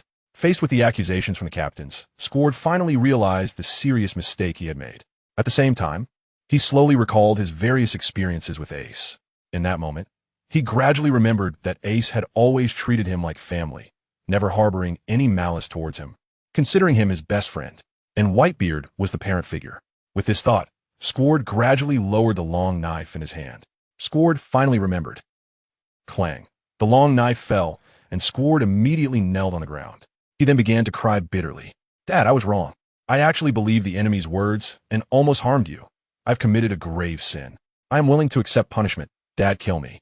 At this moment, Squard knew that he had almost hurt Dad because of his impulsiveness. While filled with regret, he finally remembered Yi Fei in front of him. Squard also looked gratefully at Yi Fei. If it weren't for Yi Fei's actions, he would have made a huge mistake. Whitebeard looked down at Squard and then slowly said, My foolish son, even so, I still love you. The words carried a profound meaning. In that moment, Squard was stunned. Is this the old man? Whitebeard, Edward Newgate. Squard never expected that the old man would not blame him at all. Moreover, he still treated him like family. Suddenly, he felt a lump in his throat and then burst into tears. This is the man whose reputation is widely known. Old man me. At that moment, Squard finally understood. The heart of the strongest man in the world is so broad. Such a person would betray their own family. Squard, now you know. Marco looked at Squard with disdain. Squard nodded, wiping away his tears. Marco sighed, feeling somewhat helpless about Squard's foolishness. Out of 16 captains and so many pirate crew leaders, Akainu just happened to choose him as a target for brainwashing. This shows how concerning this person's intelligence really is. Squard, do you know what we should do now? Marco looked at him calmly. Fortunately, things hadn't escalated to the worst possible scenario. Otherwise, there would be no way to resolve it. Only by killing the enemy can I relieve the hatred in my heart. Squard's eyes were filled with tears. If he had succeeded just now, wouldn't he have to live with the guilt for the rest of his life? Damn Akainu. Squard glared angrily at Akainu, who was far on the platform. Then, he jumped into the battlefield with a long knife in his hand. Meanwhile, on the execution platform, Akainu noticed what was happening over here. When he saw someone intercepting Squard, he already knew that the plan to ambush Whitebeard had failed. Fool! Akainu cursed silently, furious that he hadn't achieved his goal. He was so close. Just a little bit away. Why did it have to happen at this moment? If it hadn't been for that person stopping him, the plan would have succeeded. By the way, who exactly is that young man? While Akainu was angry, he couldn't help but feel puzzled. This young man, he has never seen before. To withstand Squard's attack, this kid does have some skill. Also, why did he suddenly appear on the Moby Dick at the bow? The other crew members had already jumped onto the ice and joined the battle. Only Whitebeard, Yi Fei, Marco, and a few others remained at the bow. Yi Fei, thank you for just saving Dad. If it weren't for you, he might have fallen into Squard's hands just now, Marco said, patting Yi Fei on the shoulder. Earlier, he had suspected Yi Fei of attempting to ambush Dad, but it turned out he was there to protect him. Marco was very satisfied with Yi Fei's performance. He then looked him up and down. In his memory, Yi Fei wasn't that tall. Previously, Yi Fei was quite a bit shorter than him. But now they were almost eye to eye. How did he suddenly grow so much taller and even more handsome? Marco's mind was filled with questions. Captain, this is what I should do, Yi Fei said with a calm smile. He then glanced at Marco. Familiar yet unfamiliar. Familiar because he had seen him many times, whether in the original work or in this world's identity. Unfamiliar because it was the first time standing next to him. Also, Marco's face was indeed quite ordinary. At the same time, he could see the surprise on Marco's face. By the way, Yi Fei, how did you know Squard was going to ambush Dad? Marco asked. He doesn't know this news at all. And where did Yi Fei get this information? As soon as Marco asked, Whitebeard Edward Newgate also looked at Yi Fei with confusion. He wanted to ask just now, but he didn't because there were others present. Captain, when I was fighting below, just now I saw a kind of sneak over to the bay. Out of curiosity, I followed him. I saw him defeat Captain Squardo, but not kill him. I found it very strange, so I stopped to listen to what they were saying. Yi Fei replied slowly. I accidentally overheard the conversation between Akainu and Captain Squardo. Akainu wants to use him to ambush Dad. Of course, Yi Fei couldn't directly tell him that it was because he read the original work. He could only find a suitable reason, as long as it made sense. After all, no one would pay attention to where he was at the beginning. Whitebeard and Marco firmly believed Yi Fei's explanation. If it weren't for that, how would Yi Fei know? It must be true. Kuahaha. It seems he really is anxious to take my head. Kuahaha. Sengoku, your tactics are good. You know how to use Squardo's weaknesses against me. However, I have good son. Whitebeard suddenly burst in a hearty laughter, looking at Yi Fei with great satisfaction. A brute like Akainu wouldn't think of such tactics. Only Sengoku, known as the wise general, could. Then he looked at Yi Fei. If it weren't for him, Squardo would definitely have succeeded in the ambush. Whitebeard always believed in family and would never be on guard against Squardo. Yi Fei looked completely bewildered. This old man is quite interesting. Others want to kill him, yet he laughs so happily. It must be because of himself. Yi Fei, you did well. How old are you? Whitebeard looked at Yi Fei with a loving expression. Judging by his age, he seemed to be around 20. All this time, he hadn't paid much attention to Yi Fei. After all, there are over 1,000 crew members in this division. It's impossible for him to know everyone's situation in detail. 20, Yi Fei replied. He recalled his memories from his place.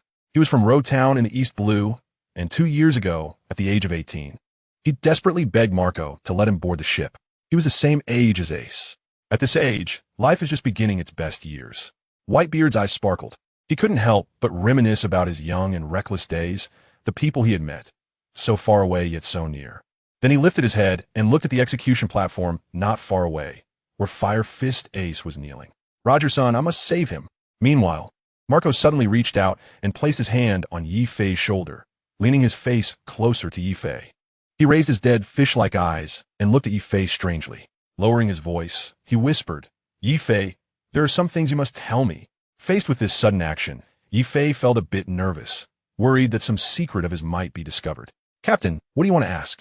Yi Fei said awkwardly. Tell me, how did you suddenly grow so tall? Also, are you hiding a lot of your strength? Marco asked oddly. He still found it hard to believe what had happened to Yi Fei. After all, Squard was not that easy to deal with.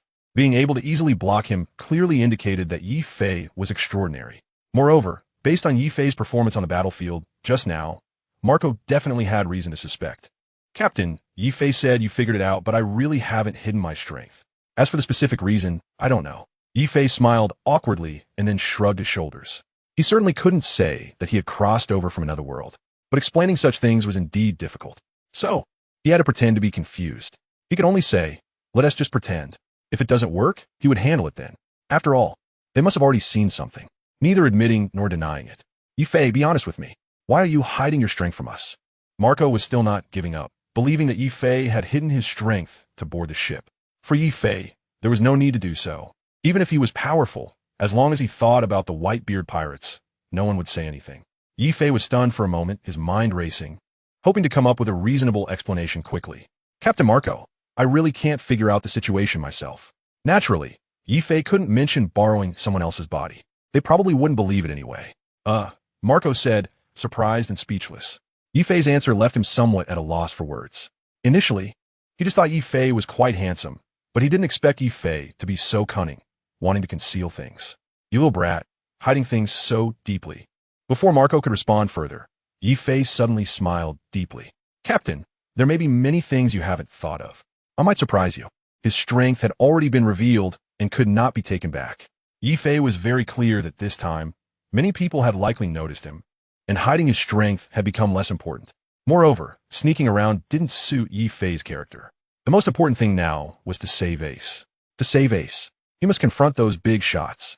Yi Fei didn't want to think too much about anything else. Now he already had the abilities of 2 devil fruits and could continuously improve himself in battle. Who would win or lose? No one knew. Kuahaha! Whitebeard laughed heartily. Although he found Yi Fei's strength quite strange, as long as it didn't threaten the Whitebeard pirates, he had nothing to worry about. After all, everyone has their own secrets. If he forced himself to know others' secrets, it might turn out to be a bad thing. He didn't want to know too much. He only knew that Yifei had risked everything to save him just now. Marco looked dazed, not understanding what Whitebeard was laughing about, and turned to him, Dad. Whitebeard looked at Yifei and said, Yifei, from now on, you are the captain of the 4th Division. Instantly, both Marco and Yifei felt surprised. Dad. Yifei wanted to say something, but suddenly felt a sense of indescribable emotion. To take the place of the deceased Sachi was indeed a bit unexpected. Remembering that he was originally just an ordinary crew member on the ship, he was suddenly promoted to captain. Yifei hadn't thought of that at all. After all, he had just crossed over not long ago. Being promoted to captain all of a sudden was indeed a bit hard to adapt to. Sachi was dead. Someone had to take his place. One should not always live in the past. Whitebeard Edward Newgate sighed, having fought on the sea for a lifetime.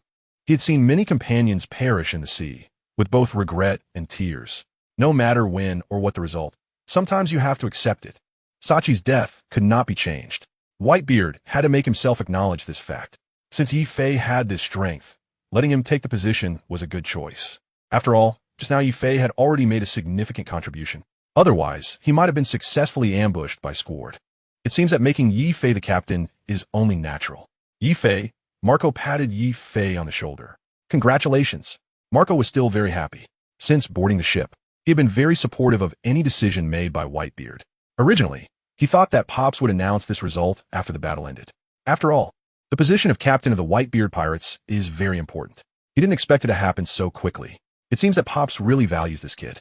As someone who was once his subordinate and is now the captain, Marco felt happy for Yifei. At the same time, he couldn't help but sigh in his heart. Is this the person he almost refused back then? Now, he has actually become the captain.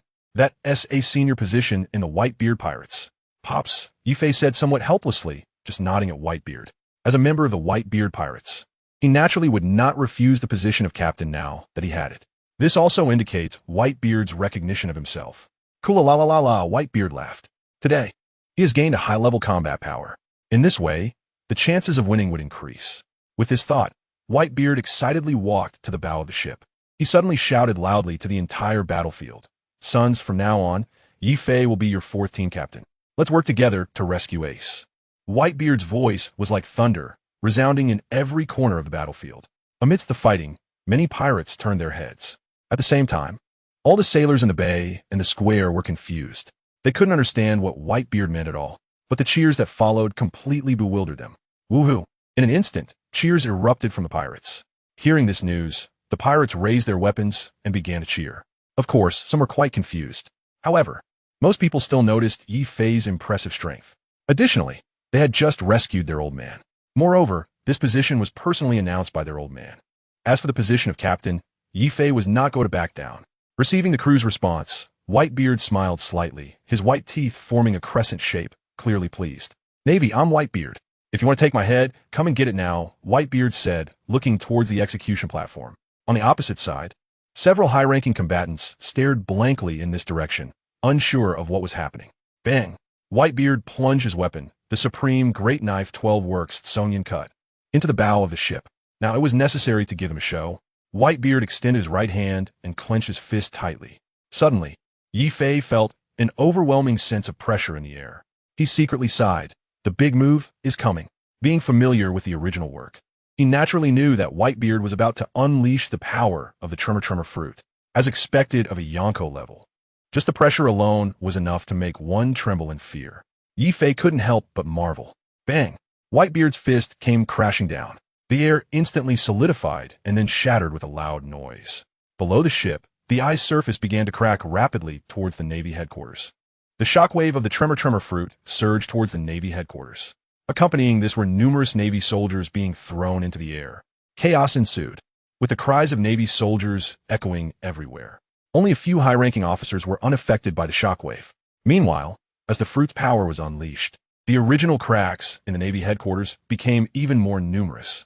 A fierce wind howled past, and the shockwave gradually dissipated. Kizaru, what the hell? This doesn't look like a 70-year-old man. Akainu. Humph. Whitebeard. How much longer can you waste your time like this? Akiji. Just after the shockwave passed, many Navy personnel fell to the ground, covered in wounds. Next, several Navy soldiers climbed back up from the ground, ready to face the incoming pirates again. Seeing this outcome, Yifei smiled slightly. Now it was time to go down and collect experience points. Not good at anything else, but I'm the best at picking up scraps. Old man, I'm going down, Yifei said, shouldering his wolf fawn club, walking to the bow of the ship, and jumping directly off the Moby Dick. You really are anxious. Marko Chekhov just became captain and already so eager to show off. Truly living up to the saying of a new official setting fires to 3 houses. Eager to prove himself is within reason. However, what he didn't know was that Yifei was going down to collect experience points. Marco, have you noticed? This kid's strength is not simple. Whitebeard's gaze followed Yifei's movement. Marco nodded in response. I just discovered today that this kid is not bad. Old man, I understand. I won't let him die. In Marco's view, although Yifei had displayed his strength, it wasn't terrifying enough. At this time, he can't be allowed to die easily. Keep an eye on him for me. His potential is immense. If he dies, it would be a huge loss for us. Whitebeard is sharp-eyed and can sense that Yifei is not simple. The Whitebeard pirates currently need someone like him. He has just appointed Yifei as the captain of the 4th Division, and he doesn't want him to die so easily. After all, the previous 4th Division captain, Sachi, had already caused him enough pain. Now, he hopes Yifei is okay. After all, this opponent is extremely powerful.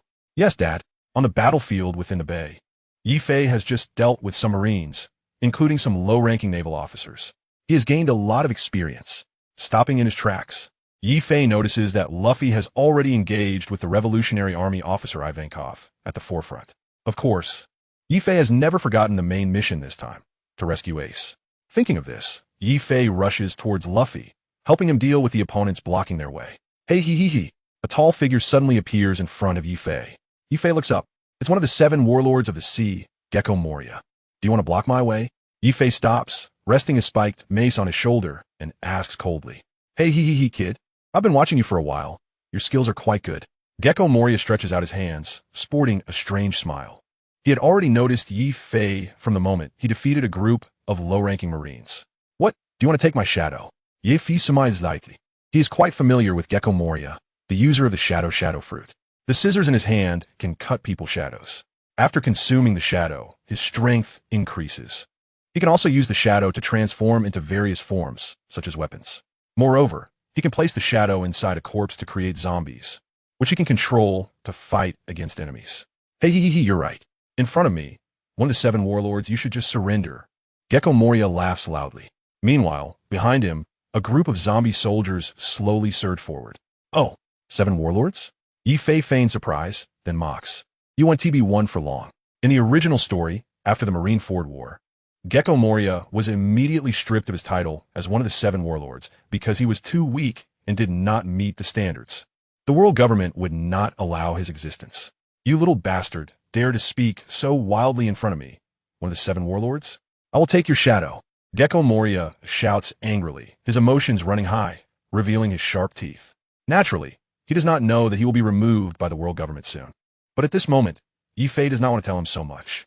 Moria, why have you gotten shorter? That hit from Jinbe must have been heavy. Didn't you learn any lessons from Luffy last time? Yifei's words carry a hint of mockery. He is not in a hurry to start fighting with him. Just now, Gecko Moria took a heavy blow from Jinbe's Fishman Karate, the 5,000 brick fist, causing him to lose a lot of shadows. And now he needs to replenish his shadows. This time he aimed at Yifei, with such a strong shadow of a powerful person and the ability to recover. It's not a problem at all. It might even increase a lot. Zombie soldiers advance. With a command from Moonlight Moria, dozens of zombie soldiers armed with weapons staggered forward as if they were drunk.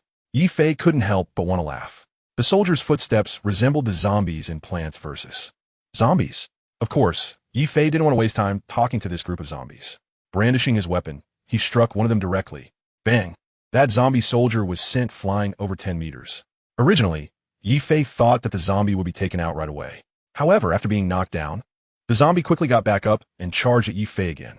Almost forgot, Yifei tapped his head. Zombies are hard to kill, but they're afraid of salt and fire. For salt, just using seawater would suffice. Earlier, Diamond Jaws had smashed a large chunk of ice from the ice surface toward the Navy headquarters. There was plenty of seawater in the hole. For these zombie soldiers, just a bit of seawater would do. But Yifei didn't plan to do that. He had a better idea. Not long ago, he had acquired the ability of the flame fruit. As long as he turned them to ashes, that would be enough. Now, It was just the right time to use it. Fire gun. Yi Fei extended both hands, thumb up, index and middle fingers together, ring and little fingers tucked in, forming a gun gesture. The flame ability activated, and small flames shot out between his fingers. Whoosh, whoosh, whoosh. Countless fire bullets were fired, instantly hitting a large number of zombie soldiers. Although Yi Fei had successfully fused the ability of the flame fruit, it was his first time using this ability, and he wasn't very skilled yet. He even missed many targets. It seemed he needed more practice. At the same time, Yi Fei quickly recalled the way Ace used fire from the original story in his mind. Soon, these zombie soldiers caught fire and fell to the ground. Quickly, shadows began to jump out from their bodies. Sure enough, as the zombies fell, their shadows fled like the wind. Yi Fei smiled calmly. The system's prompt echoed in his mind. He didn't expect there would be rewards for defeating zombie soldiers. Yi Fei chuckled to himself. Originally, he thought only defeating the Navy would yield rewards. However, 10 experience points did seem a bit meager. How much would he get for taking down Moonlight Moria? Meanwhile, seeing his zombie soldiers being burned one by one, Moonlight Moria was extremely anxious. Sweat beads formed on his forehead uncontrollably. Why you? How can you use the fire ability? Moonlight Moria's mouth dropped open in disbelief. It should be known that in the world of pirates, no two people have the same fruit ability, unless one of them dies. And the fruit is reborn, only then could someone else use the same ability. But what was happening now? The burned zombie soldiers clearly possessed the ability of the burning fruit. Moonlight Moria is convinced he is not mistaken. Why does this young man have it? Hee. Yi Fei sneered coldly, his pistol already aimed at Moonlight Moria. Swish, swish, swish. Taking advantage of the fact that Moonlight Moria had not reacted yet, Yi Fei launched the attack first. His massive body made it impossible for Moonlight Moria to keep up with his speed. The flame shot from the firearm hit Moonlight Moria's thick body without fail. Moonlight suddenly felt a sharp pain in his chest. The sensation of being hit by this firearm was just like being hit by a real bullet. Worse still, his body began to catch fire as well. Moonlight Moria rolled on the ground in pain. In a moment of desperation, he remembered that he was on ice. He quickly flipped over and lay flat on the ice. Huff, puff, the flames on his body extinguished as they came into contact with the ice. Moonlight Moria let out a sigh of relief. Looking at his belly, he noticed several new bullet holes. This damn fireball actually has the effect of a bullet. The pain is exactly the same. Damn it, Moonlight Moria cursed inwardly. He immediately turned over and was just about to stand up when he saw Yi Fei already leaping into the air. Sunflame. Yi Fei shouted. A surge of power erupted from his chest, and then his entire arm transformed into a flame, shooting out from his palm. A pillar of orange-red fire came crashing down from above, overwhelming Moonlight Moria. Caught off guard, Moonlight Moria was hit directly by Yi Fei. The intense pressure of the flames pressed down on Moonlight Moria's chest. Instinctively, he opened his mouth. As he screamed, shadows continuously escaped from his mouth, and his form shrank again. Moonlight Moria tried to escape, but the overwhelming pressure of the flames made it impossible for him to turn over, leaving him at the mercy of the flames' scorching heat. Waves of sharp pain surged through him, and his screams echoed incessantly. His entire body was engulfed in flames, and he was burning along with it. Yi Fei landed and stood on the ice, expressionless as he watched the burning Moonlight Moria. Yi Fei felt no ripple of emotion at the sound of his enemy's painful cries.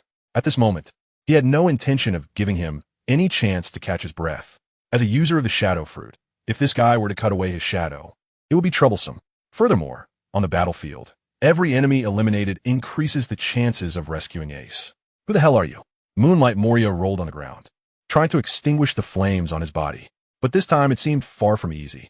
This fire is much more powerful than the previous one from the flintlock. He can't understand how Yi Fei possesses such an ability. All he can do is scream desperately. In the face of Moonlight Moria's screams, Yi Fei shows no sympathy and offers no response. Before the flames on him extinguish again, Yi Fei unleashes the solar flame once more. The pillar of fire strikes down on Moonlight Moria again. The flames that were about to extinguish on him already left Moonlight Moria covered in wounds. Before he could catch his breath, unexpectedly, Yi Fei used the same move again. This the ability of flames? The flame fruit? Isn't that Ace's ability? Why does Yi Fei have it too? This is the solar flame, Ace's technique. Could it be that Yi Fei ate Ace's flame fruit? Impossible. There can only be one flame fruit in this world. It absolutely cannot appear a second time. The members of the Whitebeard pirates are completely bewildered. Yifei actually used Ace's ability. Even Whitebeard and Marco did not expect that Yifei would have the power of fire. This matter is simply outrageous. The flames burned on Moonlight Moria until they extinguished. Looking at Moonlight Moria again, his body shrank once more, and this time he spat out quite a few shadows. At the same time, Moonlight Moria was charred all over. Judging by his shape, Moonlight Moria looked like a wine bottle or a wine gourd. It resembled a black wine bottle, like an ancient well-tribute wine bottle. Yifei chuckled, that kind of black wine bottle. When the flames went out, Moonlight Moria lay motionless on the ice surface, like a corpse. The high-intensity burning flames caused Moonlight Moria to faint, completely losing his combat ability. Is this really one of the 7 warlords of the sea? No wonder he was disqualified by the world government. Yifei secretly despised. He only used 2 moves of Sunflame. He didn't expect him to be so fragile, feeling that he wasn't much stronger than a Navy Rear Admiral. Defeating Moonlight Moria felt very easy for Yifei. This made Yifei involuntarily feel a sense of illusion. Could it be that he has already surpassed the 7 warlords of the sea? Yifei shook his head.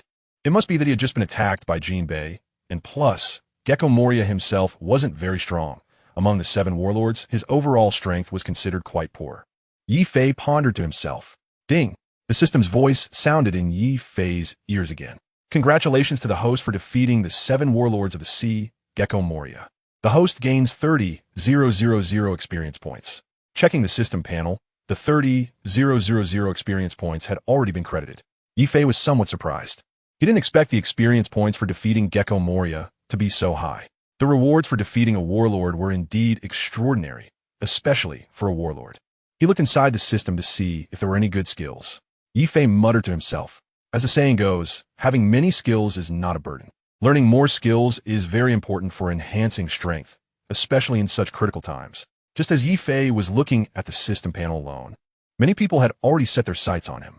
It should be known that the towering pillar of fire just now was seen by quite a few people.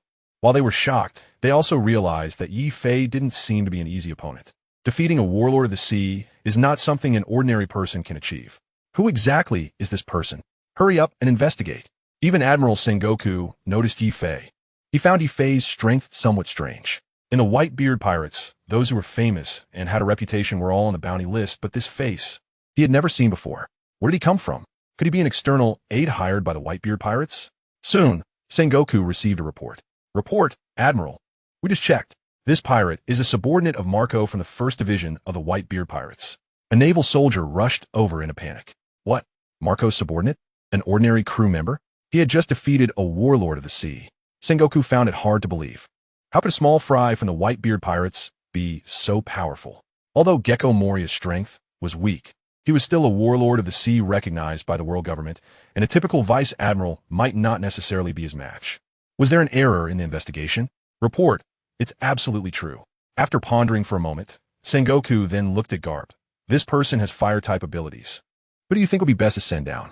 However, at that moment, Garp's attention was not on Yifei at all, but was fixated on his grandson, Monkey D. Luffy. At this moment, Luffy was fighting against the surrounding naval soldiers. Watching his grandson and his subordinates fight, he had an indescribable feeling.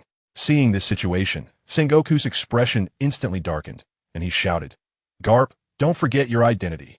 He is now a pirate. As a Marine, you absolutely cannot be emotional.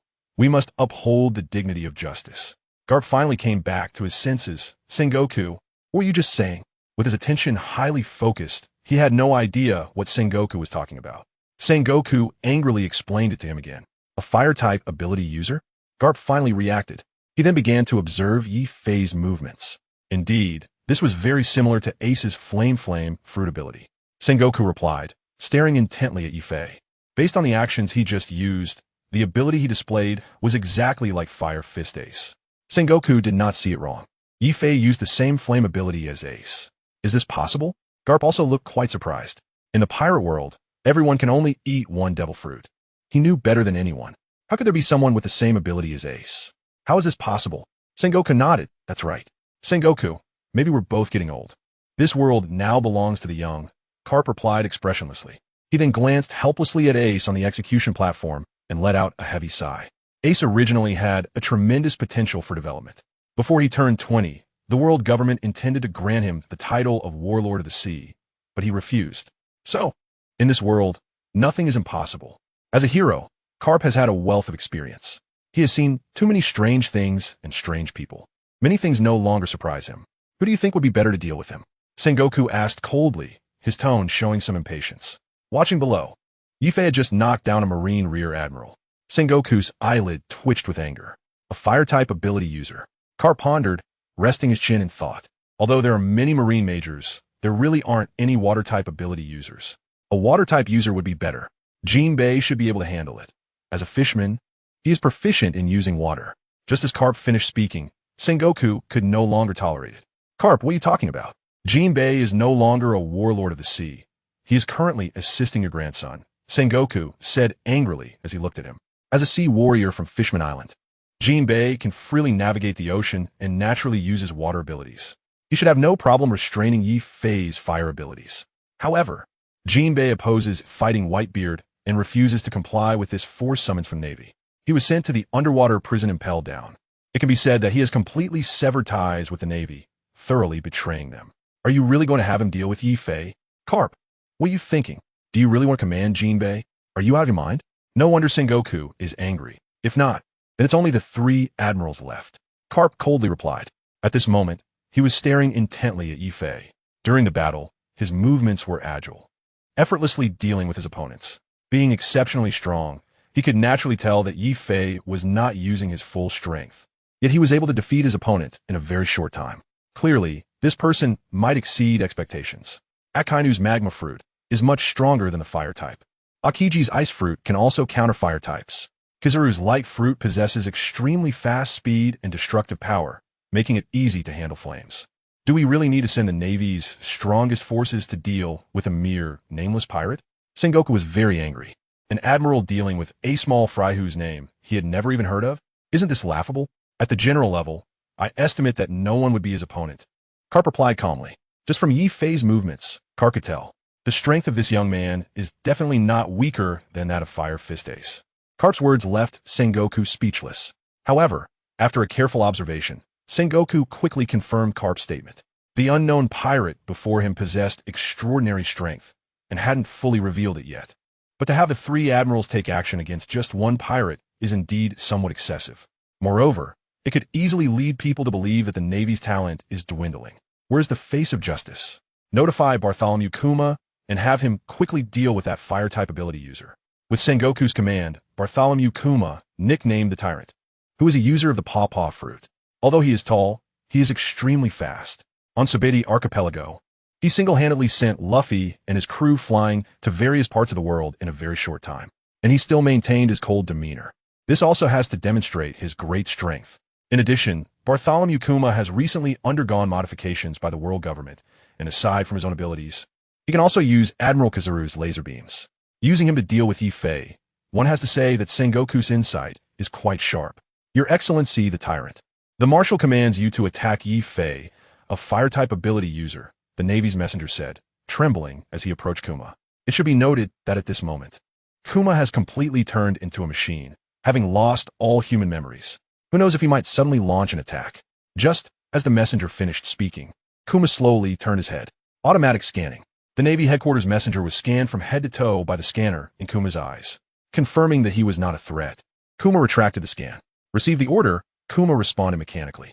He had just taken down Whitebeard's Pirate King, Ors Jr., and was now engaged in a duel with the Revolutionary Army's Ivankov. Upon receiving the order, he activated scanning mode again and searched the battlefield in the bay. Soon, he found Yifei, as he was the only one on the battlefield using fire abilities at that moment. Whoosh! In an instant, Bartholomew Kuma disappeared. Kuma, Ivankov from the Revolutionary Army hadn't had the chance to call out. As a former friend, Ivankov desperately tried to awaken Kuma's memories. After all, Kuma was also one of the cadres of the Revolutionary Army. However, Ivankov couldn't understand the reason behind this modification. Pirate Yifei. A figure suddenly appeared behind Yifei and then spoke in a mechanical voice. So fast, Yifei marveled inwardly. Turning around, he saw the warlord of the sea, Bartholomew Kuma. Wasn't he a cadre of the Revolutionary Army? Soon, he remembered that Kuma had already been transformed into a human weapon by the world government's scientist Vegapunk. Moreover, the pacifists of the world government were modeled after his physique. At this moment, Kuma no longer possessed human consciousness. However, his movements were still agile. Unexpectedly, he was noticed so quickly by such a powerful warlord of the sea. Yi Fei began to ponder. Could it be because he used the abilities of the flame fruit? Currently, Yi Fei had two types of fruit abilities, the flame fruit and the dragon fruit. Most of the skills of the dragon fruit were in dragon form, except for the S-class Thunder 8 trigrams. Yi Fei didn't want to use that move. After all, if he transformed into a dragon at this time, all attention on the battlefield would be focused on him. Afraid of being too conspicuous, he chose the flame fruit. Yet, he didn't expect to still attract so much attention. Instantly, Yi Fei felt quite helpless. What Yi Fei didn't know was that he had already caught Sengoku's attention, and Kuma was sent by him. Find Yi Fei and eliminate him, Kuma said, then began to take off his gloves. When Yi Fei saw the paw pads on Kuma's hands, he became extremely alert. As a user of the pawpaw fruit, Kuma should not be underestimated. It was this hand that had sent Luffy and the others flying. Thinking of this, sweat unconsciously appeared on Yi Fei's forehead. After all, this was the Navy headquarters, Marineford. Without rescuing Ace yet, if he got hit, wouldn't he be sent flying for thousands of kilometers? Then what would he be doing in Marineford? Yi Fei concentrated all his attention on Kuma, fully activating his observation haki. This opponent made Yi Fei extremely cautious. Whoosh! Bartholomew Kuma directly flashed behind Yi Fei. Hoo-hoo with his observation haki. He keenly sensed a large hand attacking from behind. Immediately, Yi Fei jumped up, soaring several dozen meters high. Kuma's palm came crashing down, missing its target. Capture failed. A mechanical voice emerged from Kuma's mouth. At the same time, he looked up at Yi Fei suspended in midair. Yi Fei was drenched in cold sweat, staring at the meatball on the opponent's palm. If he hadn't reacted quickly, that attack would have sent him thousands of miles away. That was close, Yi Fei muttered to himself. At this moment, he was constantly thinking of countermeasures while maintaining a certain distance from Kuma, pushing his observation haki to the maximum. He dared not be careless against such an opponent. As a member of the Warlords of the Sea, Kuma was on a completely different level than Gecko Moria. Tall and agile, with immense destructive capability. What to do? What to do? In desperation, Yi Fei's mind raced, carefully recalling every detail from the original story to find Kuma's weaknesses. When he read the original work during the Marineford War, every attack from the modified Kuma had a characteristic. He could not move while firing his laser beams. He could only stand still to launch his attacks. In this regard, he was far inferior to Kizaru, who could fire laser beams while moving. This should be the robot's weakness. Compared to the original Big Bear, he has now become a cold, unfeeling machine. Not only has he lost his personality, but even the instinctive reactions of a human have disappeared. In this regard, machines are far inferior to humans. Suddenly thinking of this, Yi Fei felt a bit excited. To this end, Yi Fei decided to test this idea. Big Bear, you can't hit me. Show me your strongest attack. After dodging Big Bear's attacks several times, Yi Fei deliberately said, Big Bear can unleash shockwaves. But Yi Fei hoped that Big Bear would use laser attacks against him. Then, as long as he remained still, Yi Fei could launch a sneak attack. If this continued, he would eventually be knocked away. Locking onto Yi Fei, after Big Bear's mechanical voice, two eyes locked onto Yi Fei through the scanner. And then the mouth opened. After failing to knock away Yi Fei several times, Big Bear finally changed tactics. Beep, beep, beep. The laser was about to be fired. Yi Fei smiled slightly and murmured, it really works. The laser requires a certain amount of time from initiation to firing. During this time, Big Bear cannot move quickly.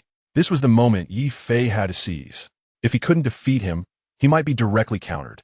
While gripping the wolf Fong club tightly, Yi Fei adjusted his body to its peak state. He quickly leaped behind Big Bear. Thunderous 8 trigrams. Yi Fei shouted, leaping into the air. The wolf Fong club, imbued with armed color domineering and accompanied by an electrical effect, smashed directly towards Big Bear's neck. Unexpectedly, at that moment, Big Bear's entire body suddenly tilted. Bang! This move, Thunder 8 trigrams, did not directly hit the neck, but instead struck a part of the side. Damn it! This is bad. Yi Fei's heart sank. Did it actually miss? What happened? Is it falling apart at such a critical moment? If he wasn't hit this time, he would be directly knocked away. However, what happened next surprised Yi Fei even more. The deflected Bartholomew Kuma fell directly to the ground. What's going on? Yi Fei was confused. Seeing Kuma lying on the ground, Yi Fei stood still and had no intention of approaching. Noticing that he made no move, Yi Fei walked forward. However, upon seeing Kuma's condition, Yi Fei smiled. It turned out that the previous hit had struck his neck, and some parts on his neck had already been shattered by him. Intermittent electric currents were crackling and emitting small plumes of black smoke. It was clear that he had already turned into a machine. Yi Fei muttered to himself. The modified Kuma had now seemingly become a real machine. The little consciousness he had left had also been lost. He probably had long forgotten his identity in the Revolutionary Army, which was why he would attack Ivankov. Yi Fei was quite puzzled as to why he would accept the world government's modification. However, even at this moment, Yi Fei did not dare to let his guard down. After all, he was one of the 7 warlords of the sea. He had to ensure that Kuma completely lost his combat ability. Yi Fei stepped forward, raised his spike bat in front of the fallen Kuma, and struck down at his head again. In an instant, Kuma's forehead took a heavy blow from Yi Fei's spike bat. The parts of his head shattered and scattered everywhere. Yi Fei's thought was simple, since he was a warlord. He had to ensure that he completely lost his combat ability. As for whether he was still with the Revolutionary Army, that no longer mattered. Ding! Host has defeated the warlord of the sea, Bartholomew Kuma. Reward. Host gains 30,000 experience points. The system's notification sound rang out again. Yi Fei had finally defeated him. He had taken down another warlord. Indeed, the experience points for a warlord-level combat power were 30,000 points. But defeating Kuma was much more difficult than defeating Gecko Moria. If it weren't for the surprise attack, it would have been very hard to take him down. Fortunately, the rewards were gratifying. He could exchange for quite a few things. Not far away, Yi Fei's actions caught the attention of a Kainu, a marine admiral. After all, he had seen the Thunder Bagua move before. This is the technique of the 4 Emperor's Beast Kaido. Why has he never seen it before? Yet he can use it. Could there be some connection between him and Kaido? For a moment, Akainu was quite confused. Meanwhile, on the execution platform, Admiral Sengoku was grinding his teeth in anger. He originally thought that Bartholomew Kuma would easily deal with Monkey D. Luffy. But he never expected that this young man would actually defeat Kuma. Kuma is considered one of the top figures among the warlords of the sea. In less than half a minute, this person reduced him to pieces, which is truly a disgrace to the title of warlord. The question is Kuma too weak, or is the opponent too strong? Sengoku was somewhat baffled. Ever since Kuma was modified by the world government, his behavior has become indistinguishable from that of a machine. However, aside from his lack of human reactions, all of his techniques remain unchanged, and they are even significantly stronger than before. So quickly defeated. Could it be that this young man has already surpassed the warlords of the sea? Sengoku couldn't believe it. It seems that Whitebeard has gained another warrior, Carp side. Sengoku sternly reprimanded, Carp, stop making sarcastic remarks. I haven't settled the score with you regarding your grandson yet, so take care of your family first. Though it was a reprimand, Sengoku knew better that Carp was speaking the truth. However, Carp paid him no mind and continued. It seems this kid not only can use fire abilities, but also knows Kaido's techniques. He swings that spike club with lightning effects at high speed, and his movements are identical. As one of the 4 emperors, Carp was very familiar with Kaido. Decades ago, the two had crossed paths. Kaido had once challenged the entire Navy alone multiple times. Although he ended in failure, the Navy and the world government had no way to deal with him because no one had ever been able to kill him. Most of the high-ranking Navy forces were very familiar with Kaido's moves. Seeing the same techniques again was naturally not unfamiliar. But strangely, why does Yi Fei also have them? Could there be some connection between him and Kaido? In this regard, Carp's observation is quite similar to that of Akainu. Carp's explanation did not anger Sengoku. I know all those things you mentioned. His methods are very similar to Kaido's.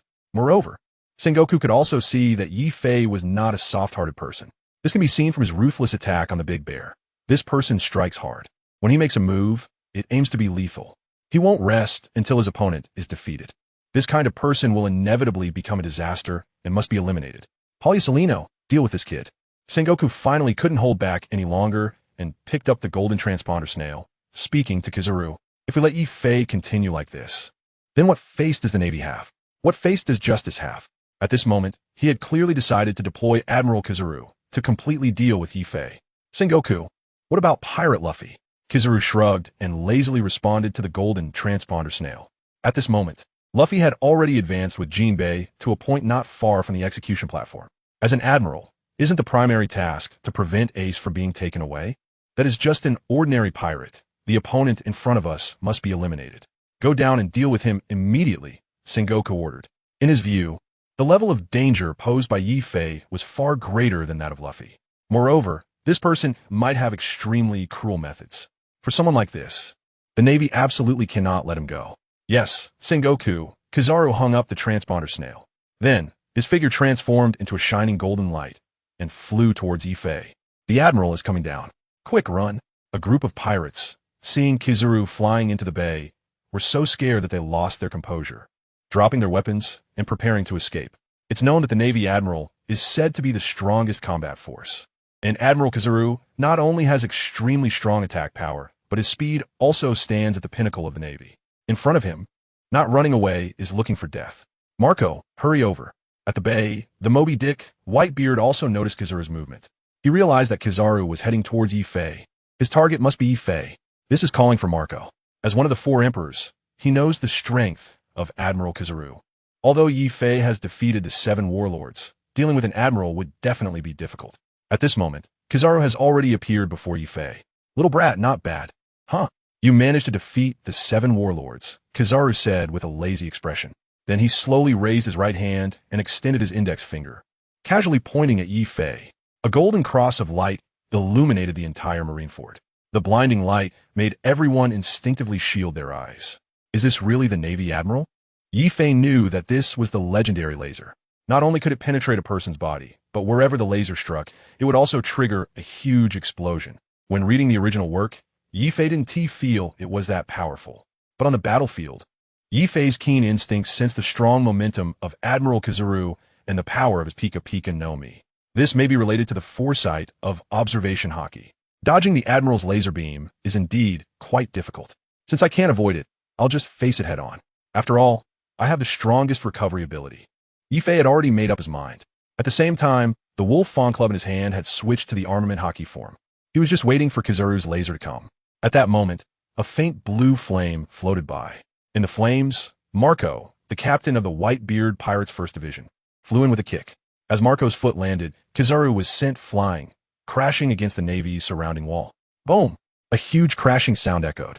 A section of the Navy headquarters wall instantly collapsed. Crane Claw. Ife murmured to himself. The Crane Claw technique is a high-intensity kick that utilizes the inertia of high-speed flight. This move, Ife had only seen in the original work. Indeed, it did kick the yellow ape away. However, at that time, it was the yellow ape who was preparing to ambush Whitebeard and was kicked away by Marco. Now, it was the opposite, as he was rescuing himself. Thinking of this, Ife found it somewhat amusing. Ife, be careful. In midair, Marco's phoenix form spread its wings, still unchanged. The deep blue feathers looked like a shimmering giant bird. This is the form of the phoenix fruit. Even if hit by the enemy, it can quickly recover, which is the greatest advantage of the bird fruit. After Marco said this, he flew forward again. Yefi silently nodded. He then looked at Kizaru, who was now buried under the rubble. With Kizaru's strength, Marco couldn't inflict any substantial damage on him. However, throughout the entire Marineford War, Kizaru's fighting seemed somewhat lazy. He didn't crush the pirates recklessly like Akaina did. This surprised Ife as well. However, at this moment, he didn't think too much about the reasons behind it, but instead looked ahead. At this moment, Monkey D. Luffy, along with Jinbe, was charging to the front. They had just broken through a group of naval soldiers and were preparing to move forward. Suddenly, the warlord, Dracula Mihawk, blocked their path. Monkey D. Luffy, don't move forward any further, Mihawk said, pointing his great sword at the running Luffy.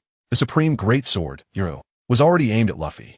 Don't stop me, Luffy shouted excitedly, but he was well aware of the strength of the world's #1. Zoro had suffered quite a bit against him. However, no matter how strong Mihawk was, he could not deter Luffy's determination to save Ace. Luffy, go ahead. Leave this to me. Jinbe suddenly stood in front of Luffy, already in a fighting stance. Although both were warlords of the sea, Jinbe's strength was not just a little bit inferior to Mihawk's. Mihawk's swordsmanship was not necessarily weaker than Shanks. After all, the title of the world's greatest swordsman was not given for nothing. Jinbe was very aware of the power gap between the two, but this situation was different. He had to help Luffy, even though he knew he was not Mihawk's opponent. Thank you, Luffy instinctively said as someone blocked Mihawk, and he ran forward without looking back. In front of Luffy, 2 marine admirals, Akainu and Akiji, had been waiting for him for a long time. Akainu said, the son of the revolutionary dragon must be eliminated. Akiji commented, it's not simple at all to make it this far. At this moment, the plot had progressed much faster than in the original story. Along the way, Ife had also helped Luffy deal with quite a few opponents. This allowed Luffy to arrive early at the square beneath the execution platform. Meanwhile, Whitebeard had already brought his large ship through the encirclement of the Navy to the square of Marineford.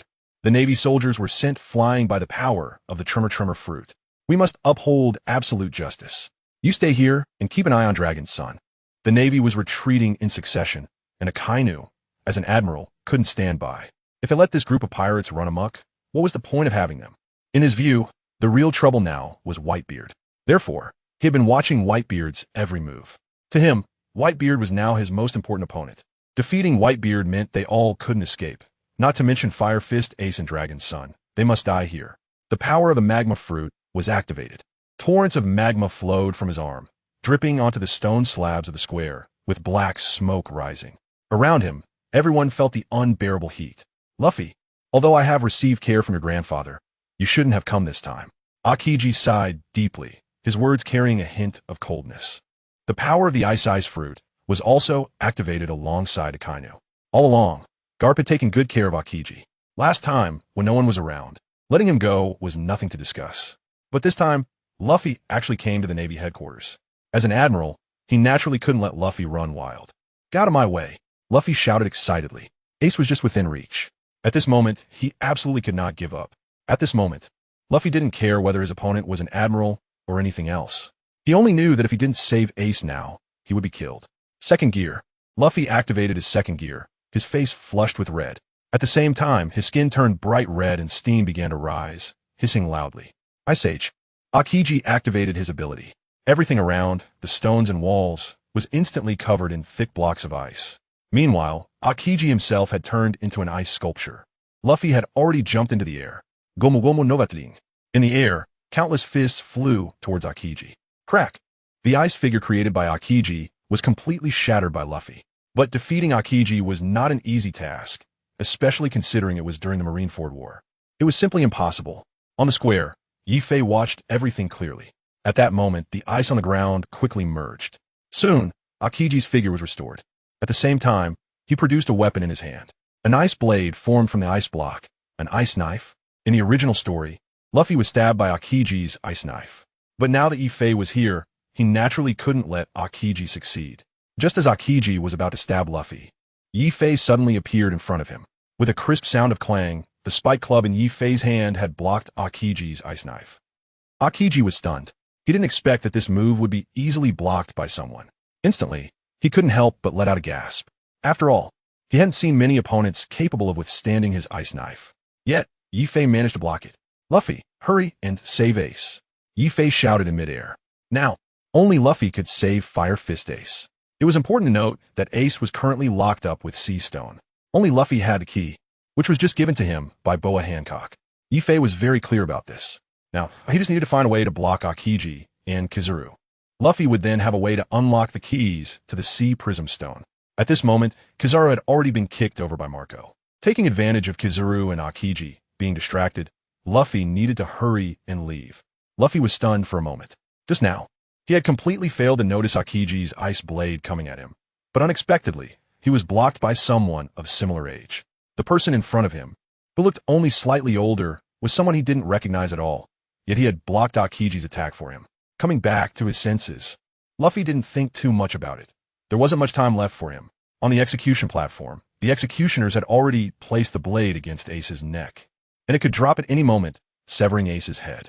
Thank you, Luffy hurriedly said, then jumped down. At the same time, Ivankov was already waiting for him with Imazuna lightning. Admiral Kazan, now it's my turn to meet you, Yi-Fei said calmly. From now on, he didn't need to worry too much about Luffy. Akainu was already fighting Whitebeard. Kizaru had just been knocked into the ruins, and he was dealing with Akiji. It was important to know that next, Luffy would be facing Garp. As Garp's grandfather, he naturally couldn't bear to lay a hand on Luffy. But Luffy would definitely attack Garp to save Ace. Now, he just needed to focus on dealing with Akiji. At this moment, Yi-Fei really wanted to test the strength of an admiral and see if he would be crushed. Up until now, Yi-Fei still didn't know what his situation was. Just how big was the gap between him and the admirals. Thinking of this, Yi-Fei forcefully pressed down his spike club.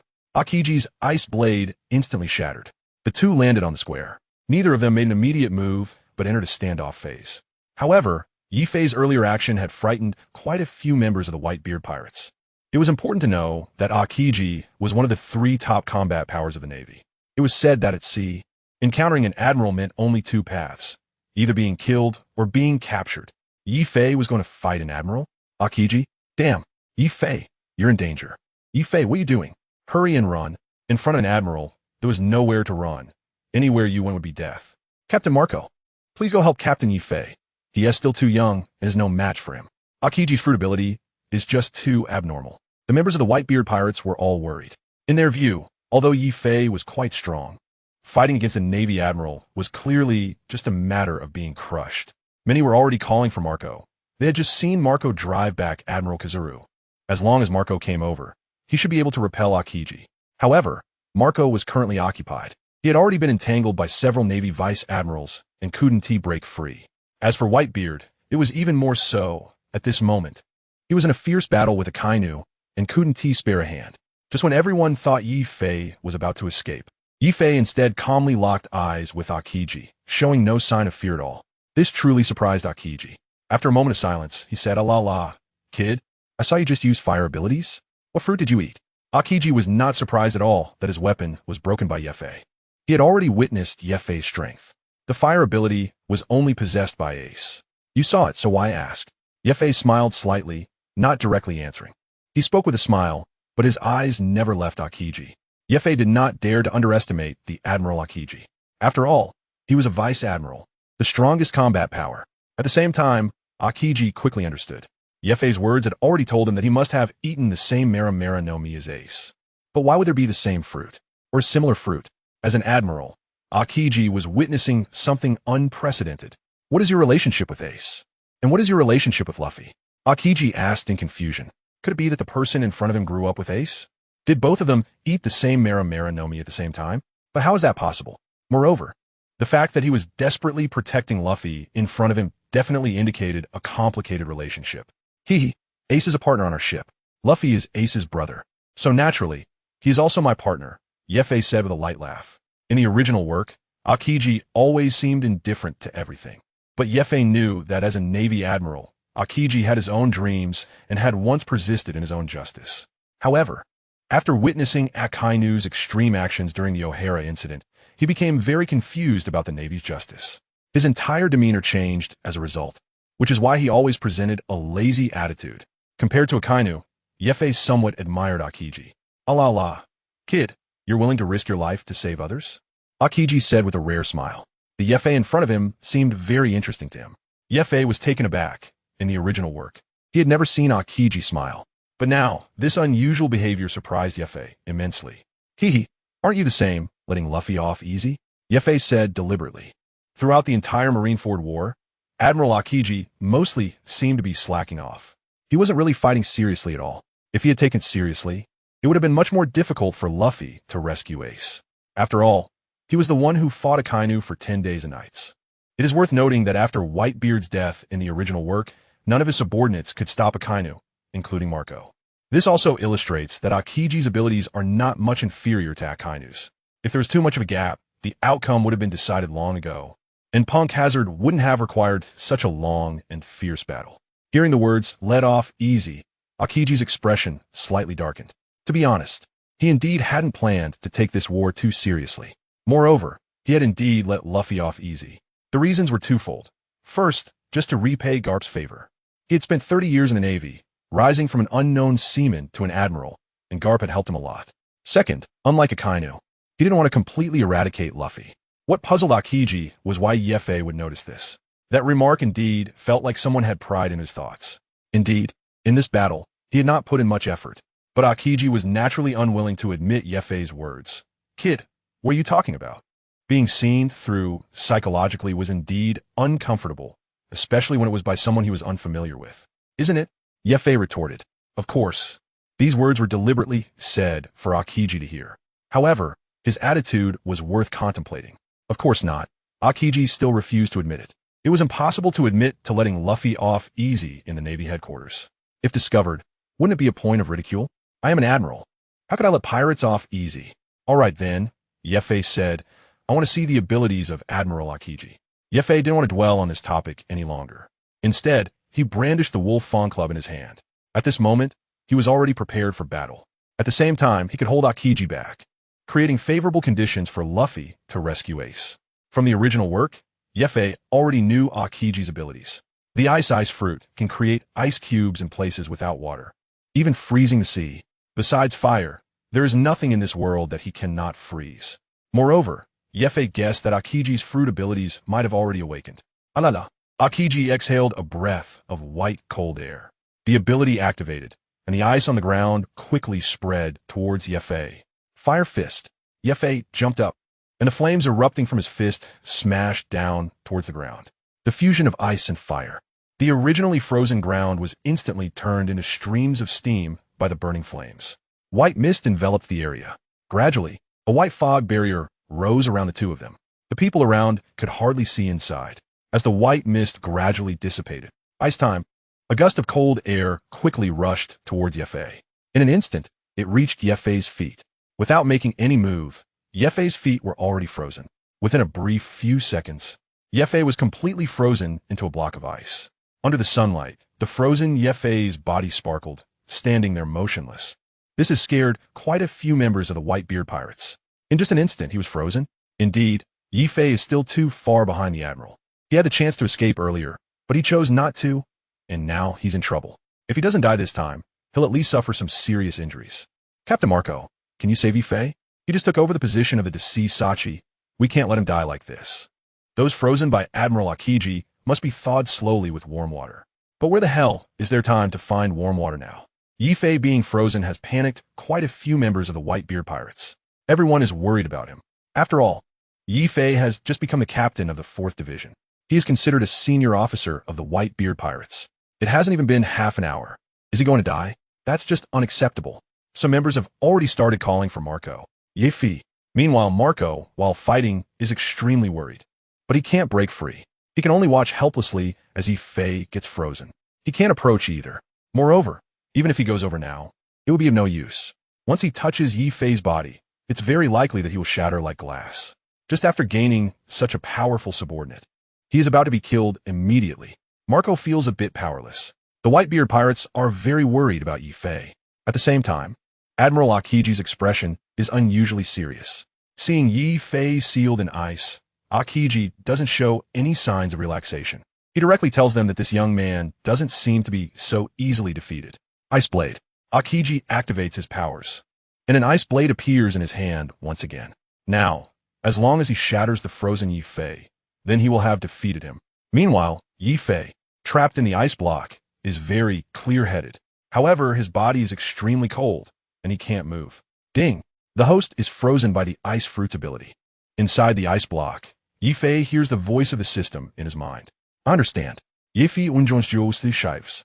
The power of the ice fruit is indeed extraordinary. Originally, Yefe felt that he was quite powerful. However, unexpectedly, he is now trapped in an ice block and unable to move. Is this the strength of the general? At the same time, the chill of the frozen fruit has already attacked Yefe's heart. Yefe only felt that the heartbeat began to slow down. This can't go on like this. Yefe has already realized the seriousness of the problem. If this continues, my heart might stop, not to mention saving Ace. The question now is whether I can survive. System, activate self-repair. Yefe immediately commanded. Ding!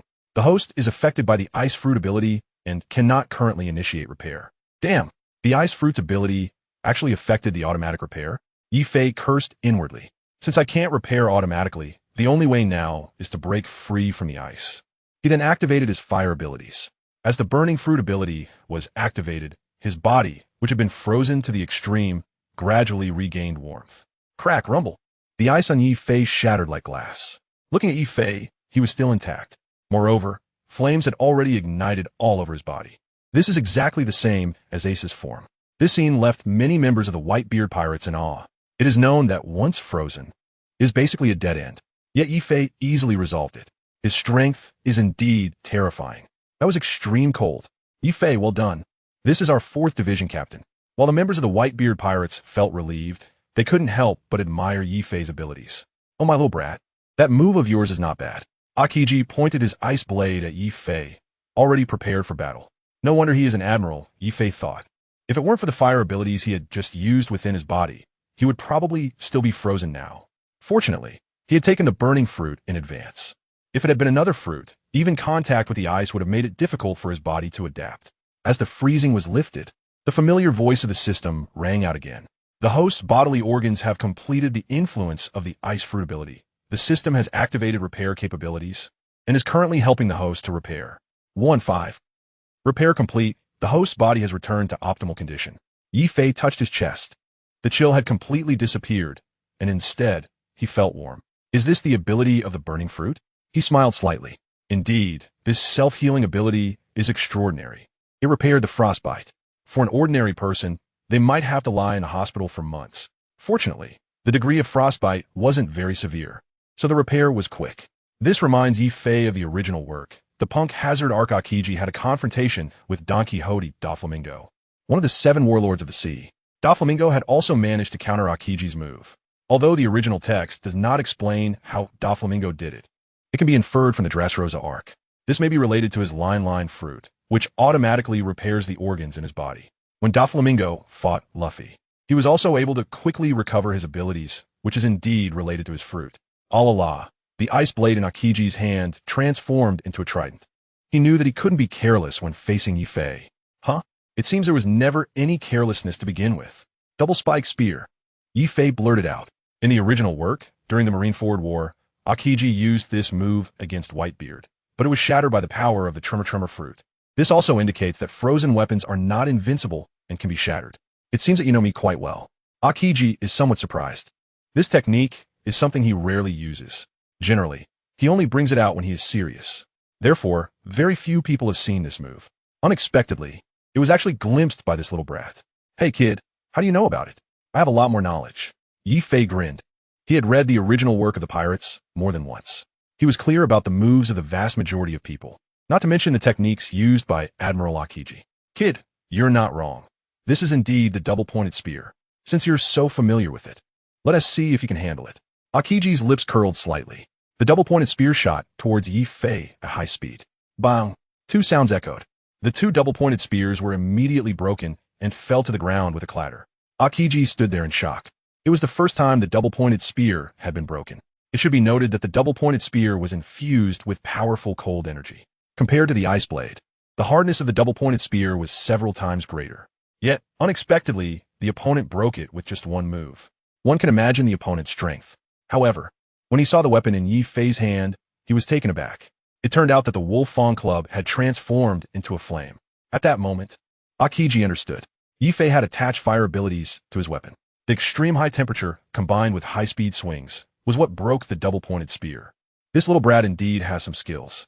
He actually infused fire abilities into his weapon. Akiji couldn't help but start looking at him with new eyes. Ice block violent bluebird. A giant ice bird burst out from Akiji's right arm and directly pounced on Yi Fei. Yi Fei smirked. Isn't that the move Akiji used against Ace in the original work? So it has come to him so quickly? It seems that Akiji is really serious. That move should be able to deal with it. Mirror Fire Flame, Yi Fei activated his ability, and the flames burning in his arm instantly formed a huge wall of fire. The massive wall of fire forcefully blocked the ice bird. Ice and fire collided again, and white steam shot up into the sky. Just like Ace in the original work, Yi Fei unleashed the Mirror Fire Flame. The same routine, familiar operation. The only difference is the person. Beside him, everyone was dumbfounded. The surrounding Navy soldiers and pirates stood there in a daze. They had no idea that Yi Fei's fire was so powerful. Yi Fei was indeed hiding his strength. What a powerful flame. Yi Fei's fire had completely suppressed Akiji. Baka! It's obviously our Admiral Kazan who has suppressed this pirate. He is not even a match for our Admiral. Hee, idiot, can't you see that? The Navy and pirates began to argue and then started fighting again. Meanwhile, Whitebeard had just thoroughly defeated Akainu once more, having not been injured by Squard's knife. He had not dealt with any other enemies today besides Akainu. His stamina was still well preserved, and battling Akainu was a piece of cake. Seeing Yi Fei fighting Akiji, he couldn't help but feel a bit emotional. Whitebeard knew Akiji's ability very well. Once the ice fruit was activated, even a tremor fruit would have a hard time dealing with it. But Yi Fei's fire could. There might be a relationship of attribute restraint involved. Moreover, he was very confident in Yi Fei's strength. What he didn't expect was that Yi Fei would dare to confront an admiral head-on. Carrara, I was overly worried. No wonder he is from the East Blue. Roger, I've struck gold. Would you be envious if you were here? Whitebeard revealed a crescent-like smile, feeling very pleased. Just moments ago, when facing Kizaru's attack. He was worried that Yifei would be unable to handle Kizaru, which was why he had let Marco help Yifei. Looking back now, he had underestimated Yifei. As expected, he was not ordinary strong. Whitebeard instantly felt a sense of being slapped in the face. But this feeling was quite pleasant. He didn't know why. Yefi, Turuli my son. Kids, rush up and save Ace. Whitebeard Edward Newgate shouted loudly. The supreme blade in his hand, that Song Yuan cut, pointed straight at the Navy headquarters. Standing nearly 7 meters tall, his imposing presence was evident. Woohoo! Charge!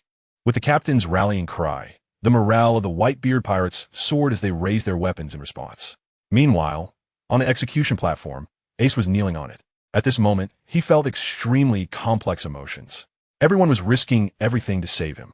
He felt guilty and regretful about why he had been so impulsive back then, making everyone pay for his actions now, especially Luffy and Yifei. Both were at the forefront. Aside from the guilt, Ace was even more surprised by one person, Yifei. Although he had a good relationship with Yifei before, he had always thought of Yifei as just an ordinary crew member. He had never realized that Yifei had such capabilities. What was even more surprising was why Yifei had the same ability as him. From the few fire-based moves he had just used against Aokiji, Ace could see that Yifei's techniques were actually identical to his own. This left him puzzled. Previously, when he saw Yifei on the ship, he hadn't seen him use any fire abilities. How did it suddenly? But at this moment, he couldn't think about that anymore, because Luffy had already charged over. He didn't have time to think about Yifei anymore. Luffy was his brother, and he had risked his life to rush to the execution platform to save him. As an older brother, he was supposed to protect his younger brother. He never expected that he would need his brother to save him instead. Luffy, Ace hesitated, unsure of what to do. Below the execution platform, the Revolutionary Army officer, Double Scissors Imzuna, used her fruit ability to cut a path from the stone slab, directly leading up to the execution platform.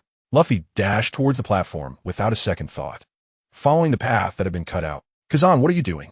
Hurry up and deal with that brat. On the execution platform, Admiral Sengoku was quite dissatisfied, and of course, it was directed at Aokiji.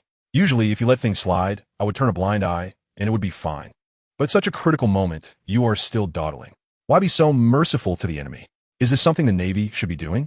The words of Admiral Sengoku made Aokiji feel particularly helpless, to know that he was serious when he used the iceberg technique. But unexpectedly, Yifei's strength was not weak at all. It wasn't that easy to defeat him. Admiral, I really didn't hold back this time. Aokiji expressed his helplessness. Having taken it seriously, yet being accused by Sengoku of going easy, he instantly felt a sense of being ridiculed. He could only exert his full strength once again and unleash his ultimate move. Ice Age. Aokiji raised his hand, and 2 ice pillars instantly fell. In an instant, the entire marineford was covered with a thick layer of ice. The ice quickly spread into the Navy Bay. The ice that had been melted by a kainu was once again covered with a thick layer of ice. In just over 10 seconds, the entire Navy headquarters and the surrounding sea area within nearly dozens of kilometers were frozen solid. All Navy ships and pirate vessels were immobilized, unable to move at all. Marineford instantly turned into a frozen world, shimmering under the sunlight. This is the power of an admiral. It seems Aokiji is really angry. Why is it all ice? I've heard that Aokiji's ice takes a week to melt. Are we going to have to stay here for a week? Our ship is frozen. How are we supposed to get back later? We have icebreakers. Aokiji's ice is very thick. The icebreaker has a hard time breaking through it. And our swords and guns can't even leave a scratch. It's okay. We have Ace and Yifei. They both can use fire abilities, and they'll melt the ice soon. Many members of the pirate crews have already placed all their hopes on Ace and Yifei. But Ace has not been rescued yet. Right now, Yifei is their only hope. At this moment, Yifei had already jumped into the air. Great Flame Ring, Flame Emperor. Yifei exerted all his strength. In the sky, enormous spiral flames formed. Then, the spiral flames began to converge, and a massive fireball was formed, growing larger and larger.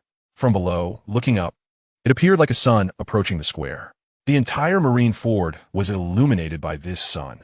Everyone gasped in awe. The strongest fire technique? At the same time, the sun seemed as if it would dry up the entire square. The extremely high temperature evaporated the ice blocks above the square, and water vapor rose. The whole square suddenly became unbearably hot. Just moments ago, they were frozen like dogs, and now they were about to be roasted like hot dogs. In the face of these super powerful figures, the most unfortunate ones were the small fries. Soon, some people below could no longer endure the intense heat. How could they withstand the moves of these big shots? It was simply too abnormal. It was too hot, so hot. But they had to lie on the ice in the bay. We need to escape. This is Ace's strongest move, Flame Emperor. Yi Fei's Flame Emperor was much larger than Ace's. Oh my goodness. Help, we need to leave. The members of the Whitebeard pirates were stunned. They had seen Ace use this move before and were well aware of its power. Therefore, they all retreated to avoid being hit by the falling Flame Emperor. Meanwhile, the soldiers of the Marine headquarters, seeing this sun in the sky, were also frightened. What would it feel like to be hit by this sun? Many people just sat down on the ground, unsure of what to do. A portion of the Marines began to desperately flee. As Marines, they must uphold absolute justice. They are not allowed to retreat in front of pirates. Akainu was furious and loudly ordered the fleeing Marines to stop. Having just been defeated by Whitebeard, he retreated back to the square. Suddenly seeing the soldiers running away, he couldn't help but feel anger rising in his heart. But at this moment, those ordinary Marines couldn't care less about Akainu's orders. Facing imminent death by burning, how could they not flee? No one paid attention to Akainu's commands and simply retreated past him. This scene further ignited Akainu's anger. The ones fleeing are just the Navy's trash. They are not worthy of justice. In front of everyone, he directly activated the Magma Fruit's powers and incinerated several Navy soldiers on the spot. A public execution. Sakazuki, what are you doing? Killing Navy soldiers right in front of him. Akiji couldn't help but burst into anger. Since the O'Hara incident, he has been very dissatisfied with Akainu in his heart. On the surface, they are both part of the Navy, but privately they have long been in opposition. This time, they actually killed their own men right in front of him. He had never seen such a ruthless person. Kazan could not accept this at all. As a Navy officer, facing pirates who flee in battle, such cowards are not worthy of being Marines. Akainu didn't even glance at Akiji. He never shows sympathy for the weak. In his view, to govern the Navy, one must implement absolute justice. That is his lifelong principle, and it must never change. Only by adhering to absolute justice can they face pirates on the battlefield without fear. They're all our comrades. They have their own families. What will happen to their families if you kill them like this? Akiji argued reasonably. Compared to Akainu, he is much more tolerant towards Navy soldiers. Therefore, among the lower-ranking soldiers in the Navy, most welcome Akiji. As a Navy officer, one must strictly follow orders and must not retreat in the face of enemies. Do you not understand this principle? Kazan, are you opposing my execution of Navy regulations? Akainu glared angrily. He has always believed he is stronger than Akiji. Therefore, Akiji must listen to him. However, Akiji does not think so. So what? Sakazuki, it seems we have never gotten along before, right? Akiji replied coldly. The two have been in a power struggle within the Navy, which has become an undeniable fact. It no longer matters whether they turn against each other publicly, just as the two were arguing. Yi Fei's big move, Flame Emperor, fell from the sky. It hit both of them squarely. Boom! A massive fireball landed in the square. The entire square had seemingly turned into a sea of fire. The two admirals were instantly engulfed by the flames. Admiral Kuzan, Admiral Sakazuki. Around them, a group of Navy soldiers simultaneously called out the names of the two admirals. They had never expected that Yi Fei's big move would directly hit both admirals, and their two admirals had shown no resistance at all. On the execution platform, watching Yi Fei cause chaos in the square, Admiral Sengoku was so angry that his teeth were itching. How could it be that you are still arguing at a time like this? Is this a time for infighting? Truly incompetent. Sengoku was furious, but he didn't have time to observe the situation below, because trouble had already come to him. Just now, Luffy had knocked Carp down with a punch. Now, he was getting close to the execution platform where Fire Fist Ace was. Sengoku knew very well that with the little strength of that Straw Hat Kid, it was impossible to take down Carp. So, Carp must be unwilling to strike against his own grandson. Damn it, that cursed Carp. How could he be so soft-hearted at this time? You're called a hero of the Navy. How can you do such a thing in front of all the Marines? Navy Admiral Sengoku said angrily. Letting Carp face Straw Hat Luffy was absolutely the wrong choice, extremely wrong. At this moment, the situation on the battlefield had already turned unfavorable for the Navy. In the square, the Whitebeard pirates were causing chaos below, and the Navy soldiers in the square were being pushed back repeatedly. The Straw Hat Kid had already rushed up to the execution platform, and it looked like he was about to rescue Fire Fist Ace. At the same time, the morale of the Navy soldiers was extremely low. At this point, I can no longer stand by and watch. As soon as Sengoku's words fell, beams of golden light illuminated the entire marineford. On the execution platform, the Navy's strongest force, Admiral Sengoku, finally activated his fruit ability. In an instant, a gigantic Buddha-like figure appeared on the execution platform, accompanied by golden light. It was as if the Buddha had descended. The human fruit, Buddha form, this is the fruit ability of the top figure in the Navy, Admiral Sengoku. The entire Navy headquarters was in an uproar. The originally demoralized Navy finally saw the Admiral make a move. Instantly, their fear vanished. Admiral Sengoku's intervention was like a light in the darkness, providing them with great encouragement. They immediately began to cheer. Admiral Sengoku, the supreme pressure, along with the golden light, spread to every corner of the battlefield. Whitebeard. Well, the old man finally made a move. Marco, what a powerful aura. Doflamingo. This is getting more and more interesting. Buggy the Clown. Run for your lives. Why did I come to this damn place? Straw Hat Kid. I hate you and that guy Yifei. Why don't you just die? A gigantic Buddha figure appeared before Luffy and Ace. The golden cloak floated above the Navy headquarters, looking extremely solemn and grave. However, all of this was within Yifei's expectations. Nevertheless, seeing it for the first time, Yifei couldn't help but feel a bit impressed. The aura of someone at the pinnacle of the Navy is indeed different. Just the pressure alone was terrifying. However, the moment he saw Luffy use the rubber balloon technique, Yifei already knew that this time, Luffy would definitely rescue Ace from Sengoku's hands. In the original work, when Luffy faced Sengoku's attack, he used the rubber balloon. Logically speaking, Sengoku should have easily killed them, but he only managed to collapse the execution platform. It seemed like a bug here. But Yifei guessed that Sengoku's purpose was probably not to destroy Marineford, the Navy headquarters. After all, his shockwave might not be weaker than Whitebeard's. Whitebeard had already caused enough chaos here. If Sengoku made a few more moves, it was possible that this headquarters, which had stood for hundreds of years, would sink to the bottom of the sea. Thinking of this, Yifei revealed a triumphant smile. Since you do not intend to use your full strength, then let us wait for Luffy to rescue Ace. Boom! Sengoku, the Buddha, brought his giant golden palm down onto Luffy's inflated belly. The wooden execution platform could not withstand Sengoku's shockwave. Soon, it directly collapsed. Everyone fell down. At this moment, all the cannons of the Navy fleet were already aimed at the two brothers. The cannon fire erupted. Everything here remains unchanged from the original work. The only difference is that Luffy used Hancock's key to unlock it. In the original, Luffy's key was interrupted by Kizaru's laser, and Mr. 3 made a candle key. At that moment, Kizaru was engaged in a battle with Marco, and had no time to pay attention to Luffy. As the execution platform descended, Luffy unlocked Ace's sea stone handcuffs. Then, a series of fiery passages were opened. Ace, the Fire Fist, ignited his Fire Fist, and jumped down with Luffy. Luffy, you reckless brat, I never thought one day you'd save me. Ace looked at Luffy with an awkward expression, feeling quite embarrassed. In our childhood, whenever we were chased, I was always the one saving you. I never expected this time it would be reversed. You're making me lose face as your older brother. Luffy, thank you. Now that the sea stone is, it's time for us brothers to cause some chaos. Luffy smirked, showing his white teeth, making a proud sound from his throat. It seems like this is the first time he received Ace's affirmation. Since childhood, he has always been scolded and reprimanded by Ace, but this time, he finally gained Ace's recognition. Suddenly, he felt an indescribable joy in his heart, enough to make him proud for a while. At the same time, he felt excited for rescuing Ace. With Luffy's help, Ace finally escaped. Of course, if Yifei hadn't held back the two Marine admirals, things wouldn't have gone so smoothly.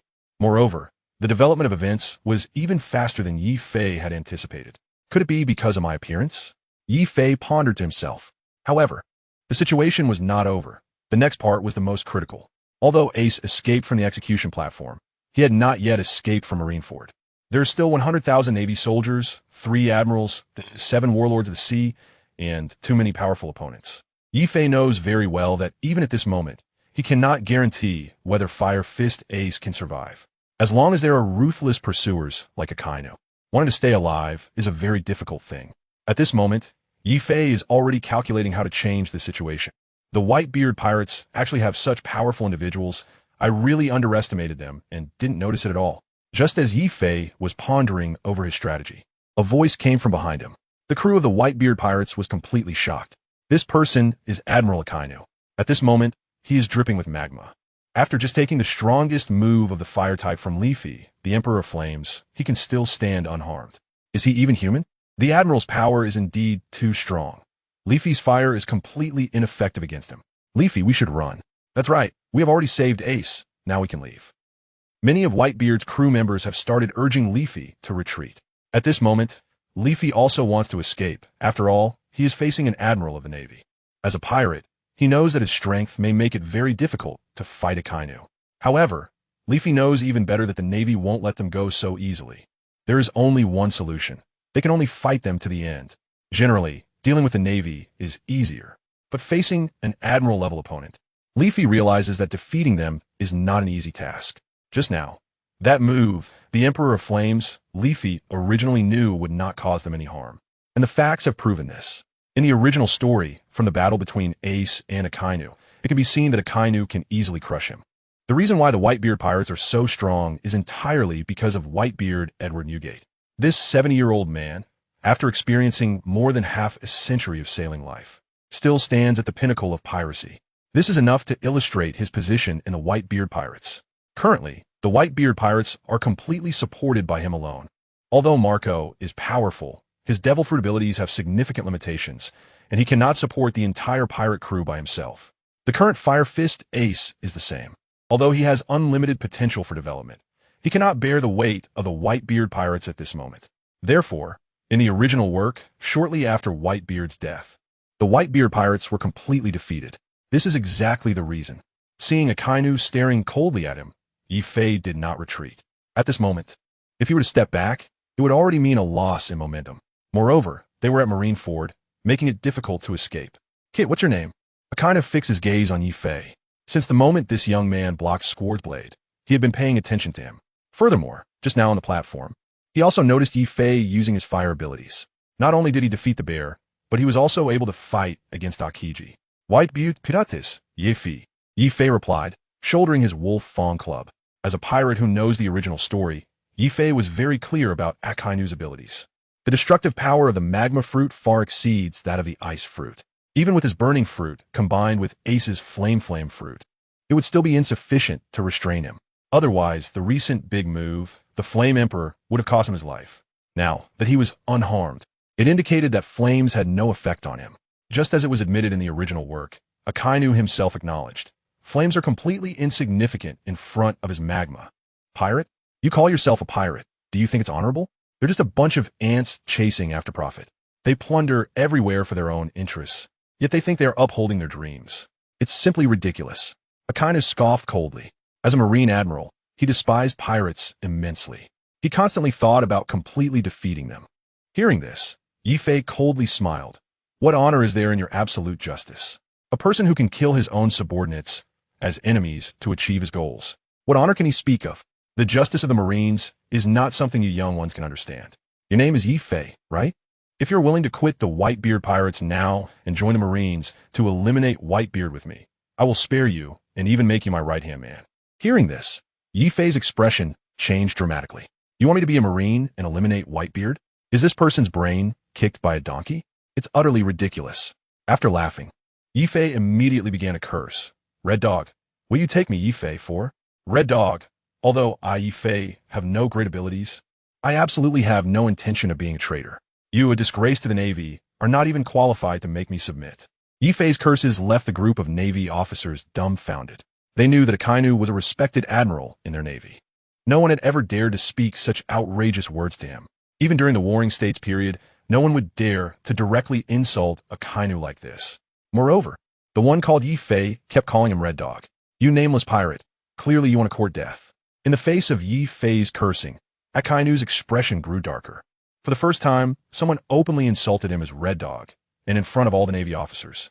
He had never experienced such humiliation. However, Akainu did not explode with rage, as usual. Instead, he looked at Yi-Fei with a low, deep voice. Young man, your pirate career is about to end today. It's really a pity to die in your 20s. At your age, I was already a renowned admiral in the Navy. Akainu raised his right hand, which transformed into hot magma.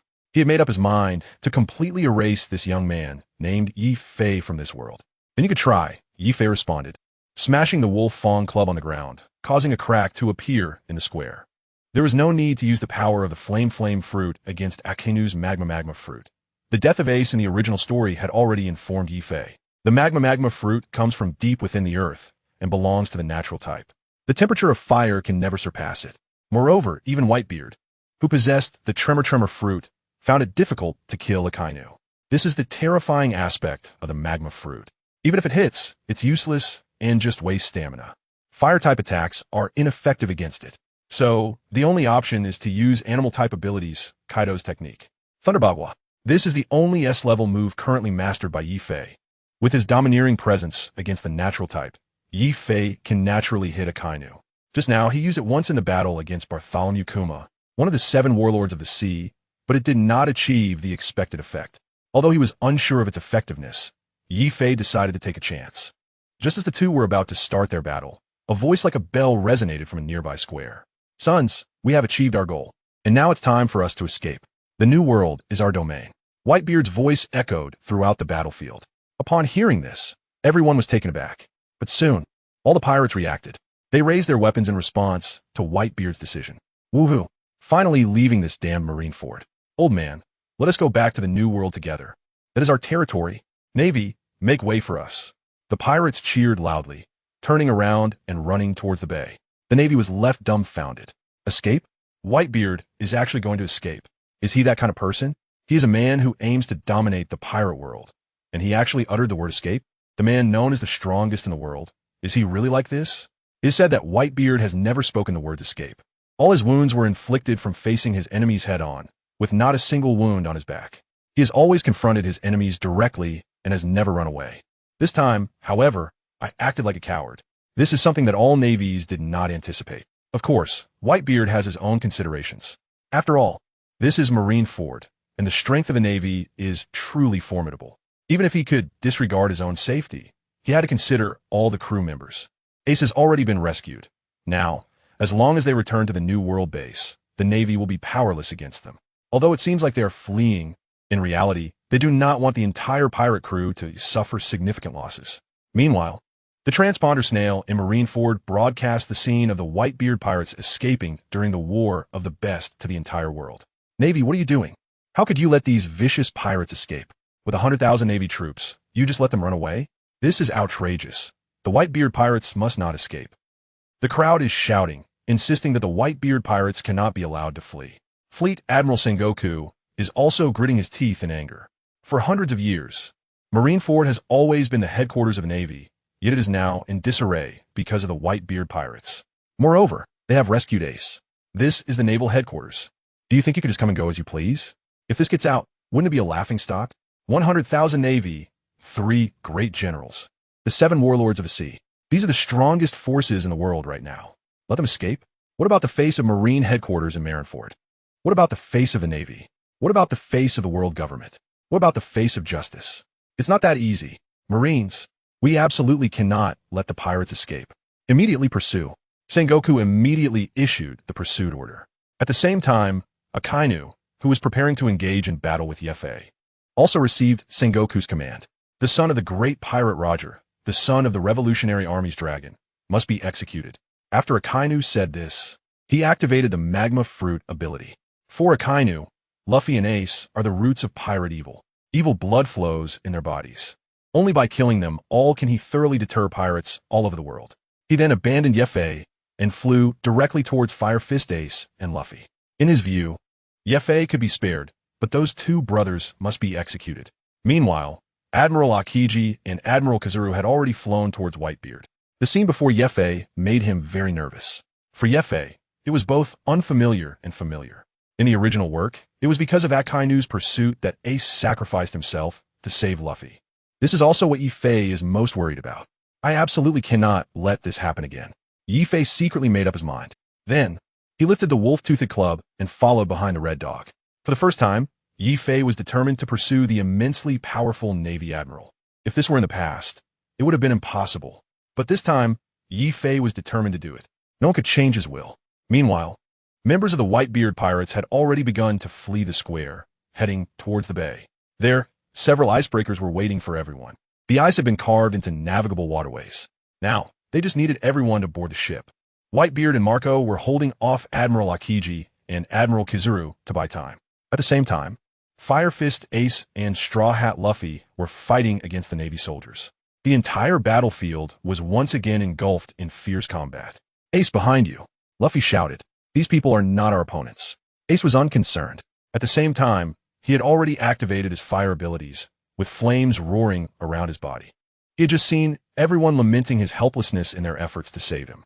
Now that the sea stone handcuffs were removed, he felt like a beast unleashed, ready to stretch his limbs and make up for the guilt in his heart. Therefore, he naturally wanted to cause a ruckus. However, he had also heard the call from his father.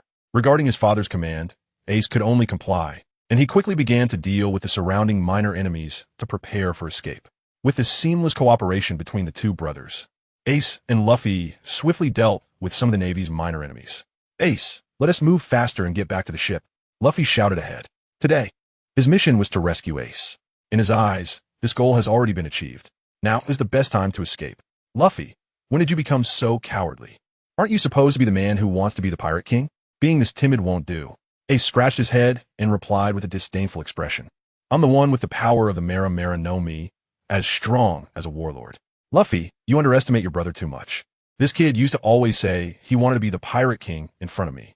This situation is not acceptable. I am determined to become the Pirate King, Luffy argued, while punching a marine away.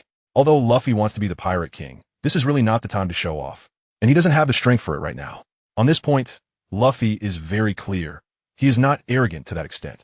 Just now, to save Ace, Luffy was willing to risk everything, even sacrificing himself.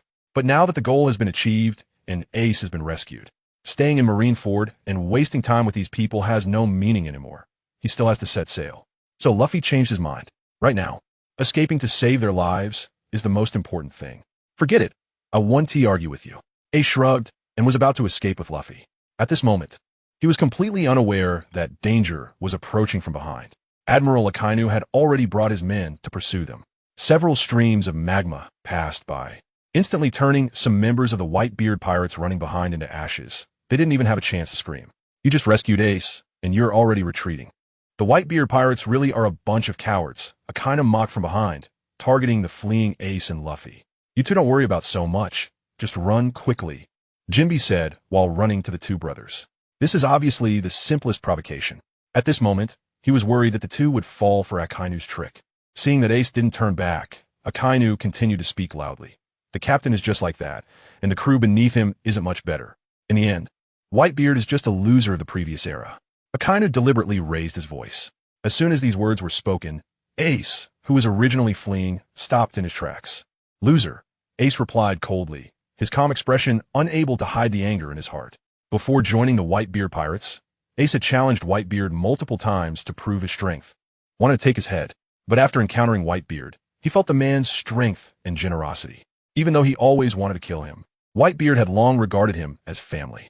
From that moment on, he had the idea of helping Whitebeard become the Pirate King.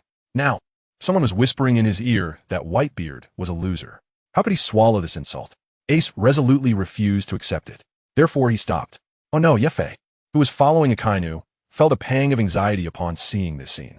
Ace had fallen for Akainu's trick. If he had just kept running, he might have been able to escape. But once he stopped, Ace would face great danger. Ace, Luffy looked at Ace, wanting to escape with him at that moment. At this point, Luffy is quite smart. He knows when to run if he can't win. Yefe, who is familiar with the original work, is very clear that Ace's biggest weakness is his impulsiveness, which sometimes even causes him to lose his rationality. This point can be seen from the earlier killing of Sachi, the captain of the Whitebeard Pirates 4th Division. Upon receiving the news of Sachi's death, Ace immediately wanted to take a small boat to chase after Blackbeard Teach. Despite Whitebeard's strong objections, Ace was determined to go. This shows that Ace is a very impulsive person. Furthermore, during the Marineford War, a single remark from Akainu made him decide to go against him. This indicates that when he is impulsive, he doesn't consider the strength or weakness of his opponent at all. Such a person is very likely to suffer losses. This time, Akainu's few insignificant words had a fatal effect on Ace. They hit right at his weakness. Take back what you just said. Fire Fist, Ace clenched his fist and glared at Akainu. He stood there motionless, ignoring Luffy's pleas from behind. Take back. I will never take it back. Akainu shook his head proudly. Ace did not run away. He had fallen into Akainu's trap. Akainu wanted to keep Fire Fist Ace and Luffy there. As long as Ace and Luffy did not leave, he could kill them. To thoroughly infuriate Ace, Akainu began a lengthy tirade. Did I say something wrong? Your father, Roger, conquered the Grand Line and used his life to usher in the era of pirates. As an admiral of the Navy, My words may be somewhat inappropriate, but he indeed deserves the title of Pirate King. Compared to him, does Whitebeard really have the courage to fight Roger to the death? Hiding in one place, playing the king of the mountain, conquering some insignificant pirates, and then trying to act like a hero is truly laughable. When Roger was alive, Whitebeard could only live in his shadow, and after his death, he merely occupies a small corner. Does someone like this deserve to be called the Pirate King? He will never measure up to Roger. He will always be a failure. Shut up. Ace ignited his fire fist and quietly walked toward Akainu. All along, Whitebeard had been a god in his heart, someone who should not be desecrated by anyone. But Akainu repeatedly insulted his father, something he could never accept. Ace, don't listen to him. Akainu is deliberately provoking you. That's right. Ace, as long as we go back, everything will be fine. Some of Whitebeard's crew, although uncomfortable with Akainu's words, knew it was just Akainu's provocation. Of course, they would not fall for it themselves. Their only concern was for Fire Fist Ace. They knew Ace would not allow anyone to speak ill of Whitebeard. However, their warnings had no effect on Ace. At this moment, Ace could no longer remain calm. He continued to march toward Akainu. Did I say something wrong? Akainu shrugged. Seeing Ace walking toward him, Akainu was overjoyed. His goal was finally about to be achieved. As long as Ace came closer, the ensuing events would be completely under his control. Clang! Just as Akainu was secretly pleased and preparing to continue provoking Ace, a spike club struck his head from behind. With a loud bang, Akainu was immediately knocked over, flying in the air and spinning twice before landing on the ground. Akainu let out a cry. Everyone nearby was stunned. Admiral Akainu had actually been knocked away by someone. Admiral Sakazuki, the Navy exclaimed. They could hardly believe that their strongest admiral had been taken down. Yifei, awesome, that was great. Come on, Yifei, hit him a few more times. Members of the Whitebeard pirates cheered. Indeed, it was Yifei who had used the spike club to attack. He had just been following Akainu. This stick hit Akainu's head perfectly from behind, without deviation. Although attacking someone from behind can't be considered heroic, and the act is somewhat despicable, Yifei didn't want to be a hero. Moreover, the person he hit was Akainu. As long as he was happy, that was all that mattered. Who is sneaking up on me? Akainu quickly got back on his feet. Who the hell did this? A sneak attack from behind. No martial ethics at all. Then, I touched my forehead. There, a streak of bright red blood appeared on my palm. Suddenly, Akainu was a bit shocked. I actually bled. Am I injured? It's important to note that as a user of the magma fruit, he was rarely hurt by others. In the Navy, aside from Sengoku and Garp, no one was his match. Just now, during the fight with Whitebeard, it was only a minor injury, and he hadn't sustained any substantial damage. Now, he was actually bleeding. Me.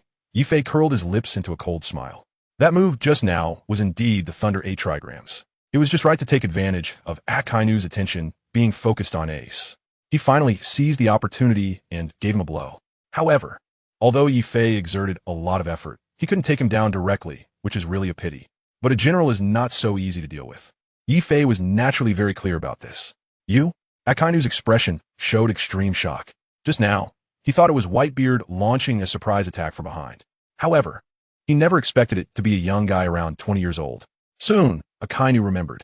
This is the young man who just attacked him and Akiji with fire abilities. Also, it was this guy who ruined his plan on the Moby Dick. His name is Yifei. Akainu finally remembered. That's right, Yifei said with a smile. Facing the admiral, Yifei still had some doubts in his heart. After all, in the Whitebeard pirates, no one could match Akainu except for Whitebeard. One can imagine how powerful this person is. The sneak attack he executed just now was nearly using all his strength.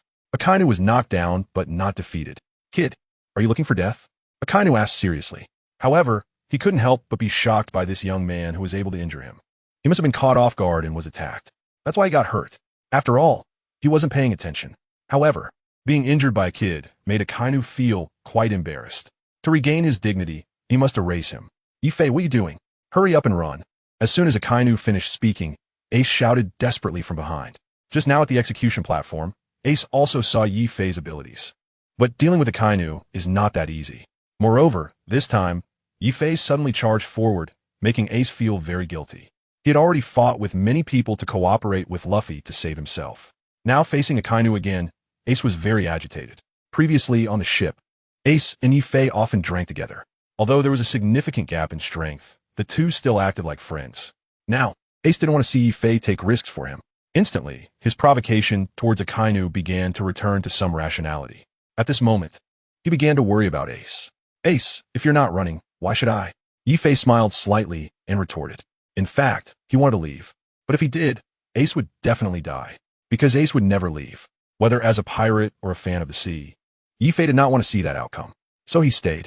At this moment, Yifei wanted to take a gamble on whether his self-healing ability would be effective in front of Akainu. You idiot, you'll die like this. Ace shouted excitedly.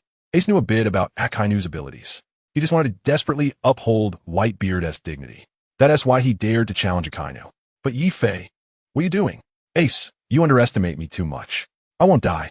You and Luffy hurry and leave, Yifei said with a smile. From a strength perspective, Yifei knew he still had a certain gap compared to Akainu. But the Divine Choice system had a powerful self-healing ability. At this moment, Yifei really wanted to know if he could survive fighting Akainu. If you don't leave, how can I have the face to leave? Ace gradually calmed down, running away and leaving others to hold the line. Today, Dad Whitebeard brought everyone to save him. There had already been many casualties. Ace felt very guilty. If it weren't for his impulsive decision to go after Blackbeard, Marshall Teach, despite others' warnings, things wouldn't have developed to this point. Now, Yifei was going to stay behind to deal with Akainu alone. This makes Ace feel ashamed to run away.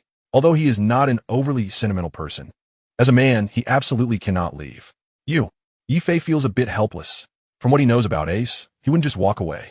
Ace is someone easily influenced by his emotions. Under these circumstances, Yifei knew that he could not leave. Since he did not want to leave, Yifei also did not want to say too much. This is the personality of Fire Fist Ace. He cannot change it. It just feels like Ace is here, and I can't let go a bit. Have you finished your conversation? How dare you ignore my presence? Today, no one here is allowed to leave. Suddenly, a voice came from behind the two. The speaker was Admiral Akainu. At this moment, his entire body had already transformed into scorching magma. Ace and Yifei's conversation had been clearly heard by him. These two people are really looking down on him. As a Navy Admiral, he is actually being ignored by two young punks. This feeling is not just a great humiliation. It is simply a great humiliation. Akainu's whole body is dripping with magma. The people around him can already feel the intense heat. Standing next to him is like standing at the mouth of a volcano. Admiral Sakazuki is truly angry. The Navy personnel, seeing this, are frightened and retreat repeatedly. They have witnessed Akainu unleash his power before. Just a drop of that scorching magma could mean death or serious injury. The two young men in front of him have completely touched Akainu's reverse scale. Magdog. Akainu raised his right arm, transforming it into a long magma arm, directly aiming at Yifei and Ace. You two retreat quickly. Yifei shouted. He swung the wolf-tooth club in his hand, ready to face Akainu's Magdog. Boom! The magma was struck by the wolf-tooth club, splattering everywhere. The people around quickly avoided it. Some were merely splashed with a bit of magma and instantly caught fire, being consumed by the flames. In the original pirate work, Akainu's ultimate move, Magdog, had once knocked off half of Whitebeard's face. One can imagine how powerful this move is. After all, that was Whitebeard, the Yonko who dominated the New World, known as the strongest man in the world. To have half of his face knocked off is an incredibly terrifying existence. The scorching wave of magma surged towards Yifei. Even Ace and Luffy behind him instinctively stepped back. They could also feel how terrifying this move truly is. Truly worthy of an admiral-level existence. At that moment, Ace realized just how vast the gap between him and Akainu was. In a confrontation with him, there was basically no way to escape. At the same time, he was also amazed by Yifei's strength. Young man, not bad, able to block my Magdog. Akainu was somewhat surprised that Yifei had blocked him. The magma on his arm, like a viscous liquid, slowly dripped down. Today, apart from Whitebeard, this was the second person who could withstand him. This young man is extraordinary. No wonder he was able to catch the attack from the blue pheasant just now. Moreover, he even managed to injure himself successfully. Although the injury is not serious, his pride makes it hard for him to accept. After all, it was something that had spun around in the sky twice. Humph, Yifei snorted coldly. The scorching lava is less than half a meter away from him. Yifei can feel that increasingly intense aura. This is still under the condition that he possesses fire abilities. One can feel the intense heat. The power of the magma fruit is indeed much stronger than that of fire. Soon, the fiery red magma liquid completely submerged the wolf-tooth club in Yifei's hand. The entire wolf-tooth club was extremely hot. Yifei also felt it was somewhat difficult to hold. This is magma. Suddenly, Yifei understood why Ace's elemental transformation was useless in the original work. However, if you want to be my opponent, you're still a bit too naive. Akainu revealed an evil smile at the corner of his mouth. At this moment, he clearly felt that Yi Fei was struggling a bit. Indeed, still too young. After saying that, the magma on Akainu's arm suddenly expanded several times and surged towards Yi Fei, clearly intending to completely melt him. Fire Fist. Behind Yi Fei. Fire Fist, Ace could no longer hold back. If he didn't take action now, Yi Fei could very well be burned by the magma. With a mighty punch, a huge flame fell from the sky and struck Akainu. Your fire is nothing in front of my magma. My fire is the magma of hell. Akainu replied disdainfully as he stood amidst the flames. Ace's Fire Fist couldn't harm him at all. He didn't even bother to dodge it in the face of Ace's attack. Great Flame Ring, Flame Emperor. Ace used his strongest move again. I told you, this is completely useless, Akainu shouted loudly, surrounded by flames. He felt as if he was being underestimated by Ace. Canine Tooth, Red Lotus. From the flames, a blood-red magma dog head surged out, charging straight at Ace. While dealing with Yi Fei, Akainu effortlessly confronted Ace as well. This is the power of Admiral Akainu. Ace, be careful, he reminded loudly, enduring the intense heat. At the same time, he couldn't help but feel amazed. Akainu was able to attack Ace while dealing with him, which clearly showed that his title as an admiral was well earned. Although Ace's Flame Fruit is also a Logia type, facing the Magma Fruit, his fire abilities were basically at a kindergarten level. Soon, as expected, Akainu's Magma Dog directly engulfed Ace's Flame Emperor. Ace's move was instantly countered. The bright red magma dog head lunged at Ace. Ace! Luffy shouted. Damn it! Ace broke out in a cold sweat, struggling to move his body quickly in midair. Just as the red dog head was about to hit him, a long hand grabbed Ace's. Luffy suddenly used the power of the Gum Gum Fruit, and a magma dog head flew past. Although it didn't directly hit Ace's vital parts, the magma dog struck Ace's calf. Whoosh! Ace was saved by Luffy. Ace fell to the ground, his calf hit, and in excruciating pain. He couldn't help but feel a bit amazed. Just earlier, he had elementalized his body. Yet he still got hit.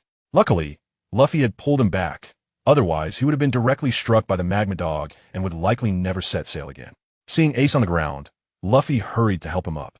However, Ace's calf had been hit by Akainu, and he couldn't stand. Luffy had to support him, looking anxious. Are you okay? Luffy asked nervously. Luffy, Ace gritted his teeth against the pain, not waiting to finish. Suddenly, Yefe shouted at Luffy. Luffy, hurry and take Ace away. Yefe understood very well that if Ace made another move, he would only become Akainu's prey. Therefore, he hoped Luffy would take Ace away immediately. Luffy hesitated for a moment. Although he didn't want to leave and wanted to fight alongside Yefe, their strengths were indeed too far from Akainu's. Yefe could still hold on, but the two of them simply couldn't. Staying here might affect Yefe. Yefe, thank you, Luffy said gratefully.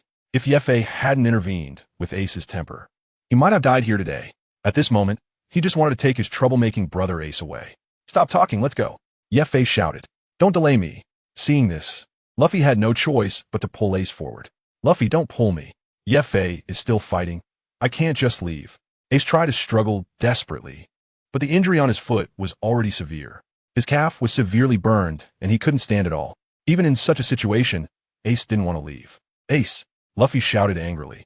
Then, disregarding Ace's struggles, he directly picked him up and ran back. Roger's son, Dragon's son, you will not escape from my hands. As the ground flames dissipated, Akainu had transformed entirely into his magma form. Great eruption. Akainu extended his arms, aiming at the two brothers, launching a barrage of scorching magma fists directly at them.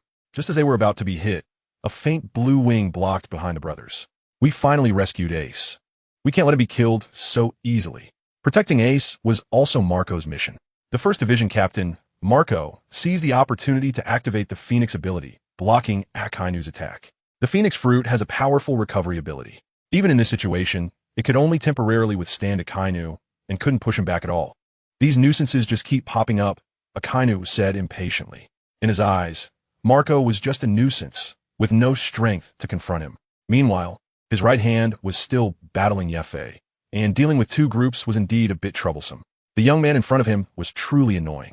Suddenly, he exerted force again. A magma wave as large as a small mountain surged toward Yefe. At this moment, Yefe could no longer withstand the heat. His Wolfang club was nearly scorched red by the lava.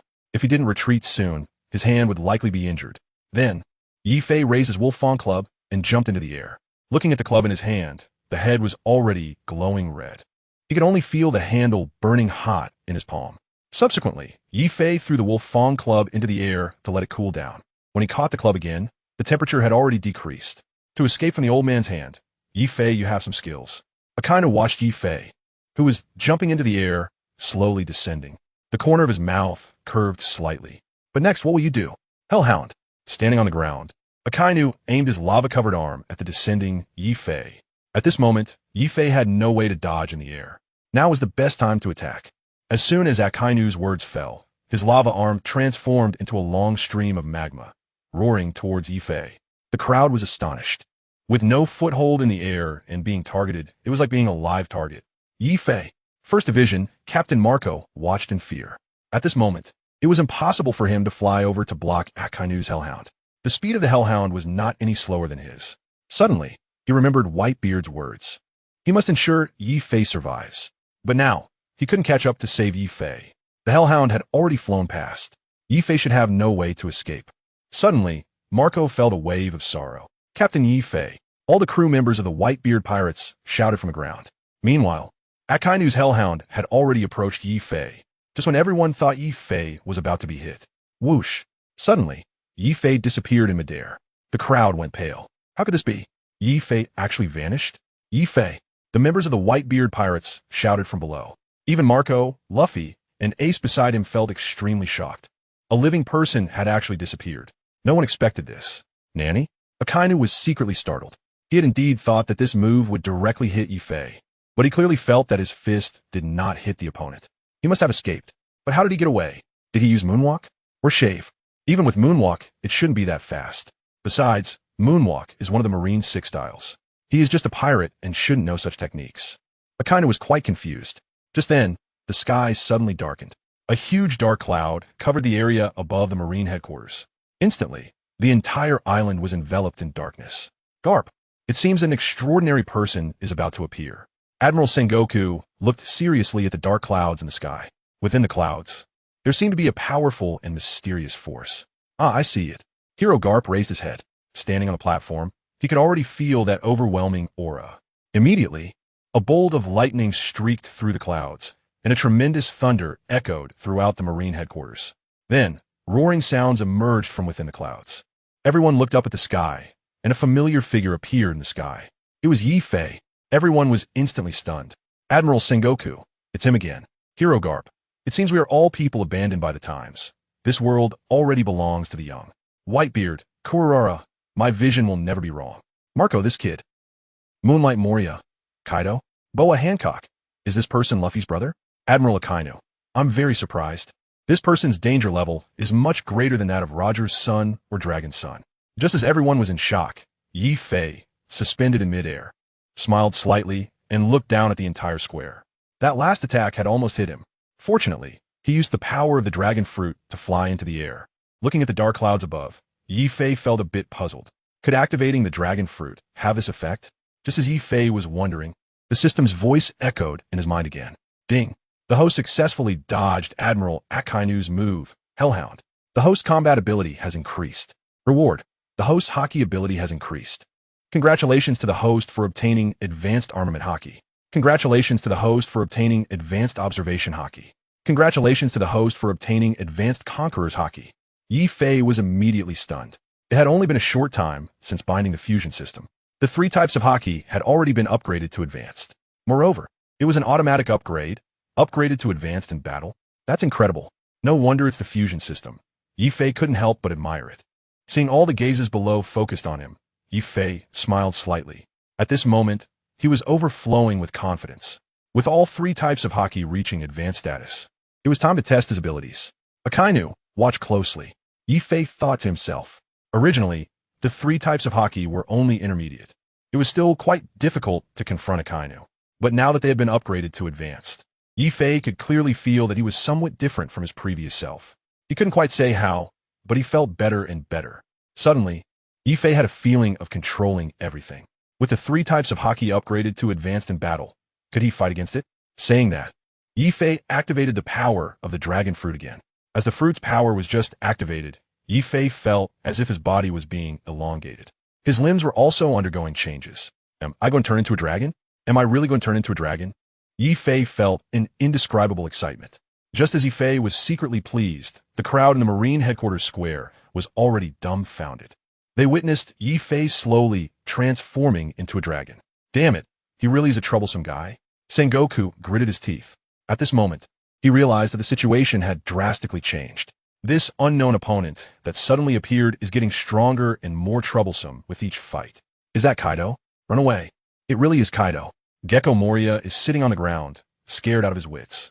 Years ago, Gecko Moria had a fierce battle with Kaido. All his subordinates were slaughtered by Kaido, and he nearly perished as well. That battle was unforgettable for him, and has become a nightmare he can't shake off for his entire life. Seeing the dragon in the sky, Gecko Moria recalls the past vividly, naturally terrified. Governor Kaido, the warlord Don Quixote Doflamingo, was also taken aback. As a liaison in the underworld, Doflamingo is quite familiar with Kaido's abilities. Moreover, recently, Kaido's people have been in contact with him, hoping to increase the production of devil fruits. Currently, both sides have established a good cooperative relationship. He has come to Marineford? No, that's not it.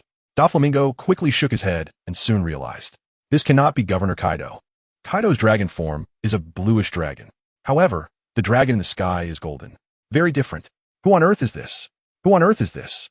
Doflamingo was racking his brain, unable to understand. What he didn't know was that the dragon was Yi Fei, whom he had shot down at the beginning. Of course, he thought he was just taking out a small fry he couldn't even remember.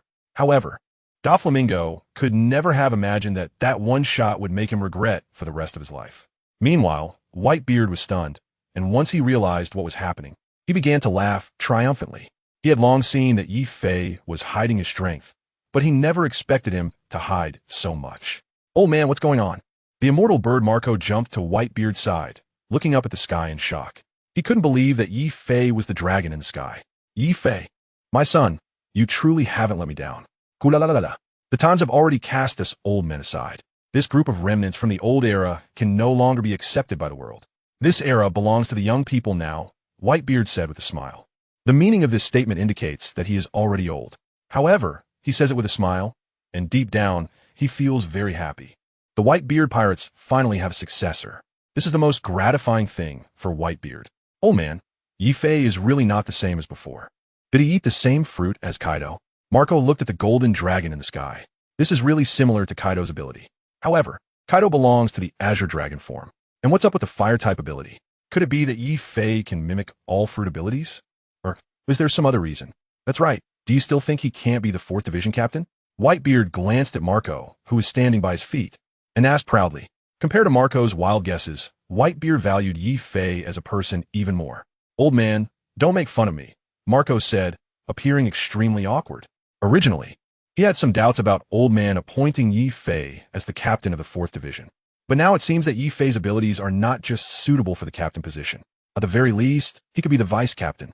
He could even establish his own faction. Meanwhile, Fire Fist Ace, who was being carried away by Luffy, looked at the sky in shock. And the two unconsciously stopped in their tracks. That golden dragon is Yi Fei? Yi Fei. Ace was completely stunned. At this moment, he had long forgotten the pain in his legs. He couldn't even imagine how Yi Fei had obtained such abilities. No wonder he was so confident, letting himself escape. In the sky, Yi Fei transformed into a divine dragon form. The dragon claws grasped the clouds, soaring through the sky. Just after transforming, he was still not quite accustomed to this form. He needed to adapt first. Looking at his body, he felt several hundred meters long. Yi Fei had never imagined that one day he would become a dragon. And now, he actually became a dragon. The feeling of transforming into a dragon is indeed different. Suddenly, Yi Fei felt a sense of control over everything. He swung his body, wagged his tail, and the strong wind howled past, accompanied by several bolts of lightning stirring the dark clouds. No wonder Kaido was so arrogant. It turns out like this. All cannons were aimed at the sky. Admiral Sengoku placed the golden transponder snail to his mouth and issued combat orders. The dragon is too wild. After receiving the command, the cannons that were originally aimed at the pirate ship quickly rose up and turned their muzzles, directly pointing at the golden dragon in the sky. Whoosh, whoosh, whoosh. Under Sengoku's command, cannonballs rained down like a storm towards the golden dragon. Tornado. In his dragon form, Yi Fei stirred his body, creating tornadoes that swirled around him. The approaching cannonballs were immediately tossed into disarray upon contact with the tornadoes. Then they fell downwards. One by one, the cannonballs hit the ground, exploding. Countless explosions erupted in the square. For a moment, chaos reigned, with people and horses thrown into disarray. The Navy soldiers were utterly terrified by this scene. The cannonballs that were originally meant to deal with Yi Fei ended up causing them endless suffering. Damn it, this guy really likes to cause a ruckus, just like Kaido.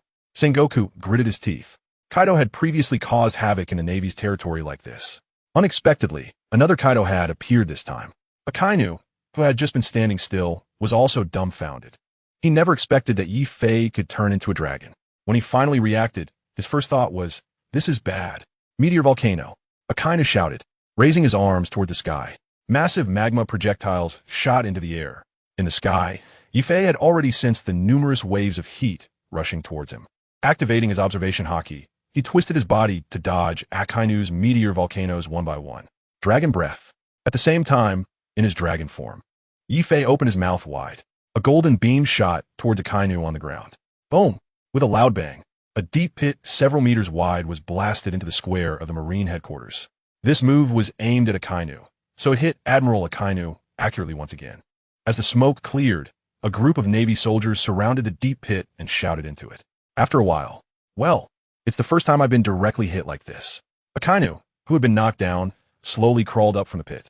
His body was already covered in magma, but then he gradually returned to his original form. He brushed off the dust from his body and looked up at the sky. The son of Pirate King Roger, the son of Revolutionary Army Dragon, no longer mattered. This guy cannot be allowed to leave Marineford, Akainu said fiercely. As an admiral of the Navy, he had been continuously knocked down by a mysterious young man, losing all face. If he didn't deal with Yi Fei, how could he maintain his dignity as an admiral? He wouldn't even need to lead his men anymore. At this moment, Akainu finally realized that the person in front of him was far more dangerous than Ace and Luffy, whom he originally wanted to kill. Sakazuki, take him out first. Admiral Sengoku also issued the order at the same time.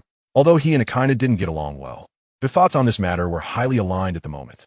That is, Yi Fei was more dangerous than Ace and Luffy. For such a dangerous character, the best approach is to eliminate him completely.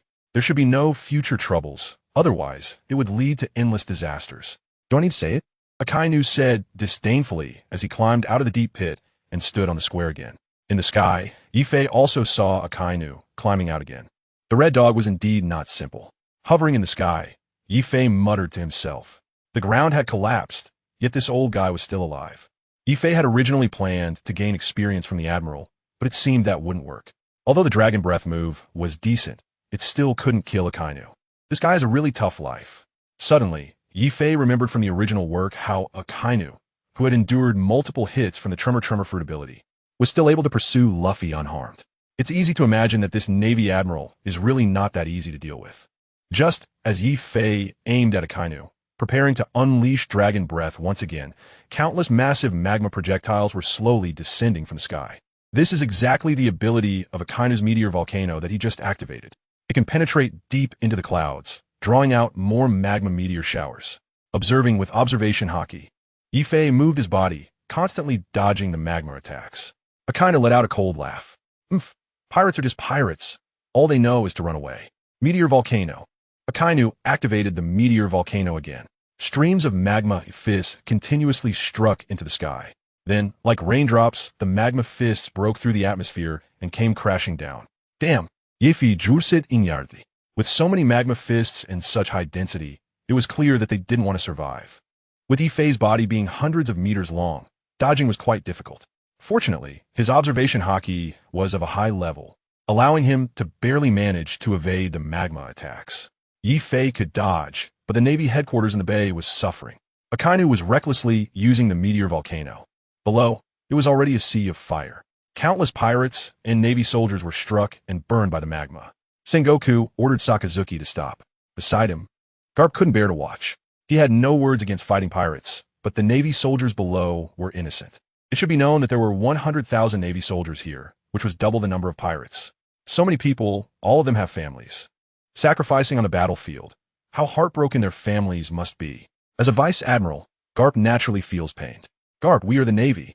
Fleet Admiral Sengoku hesitated to speak. He also didn't want to see his soldiers get hurt.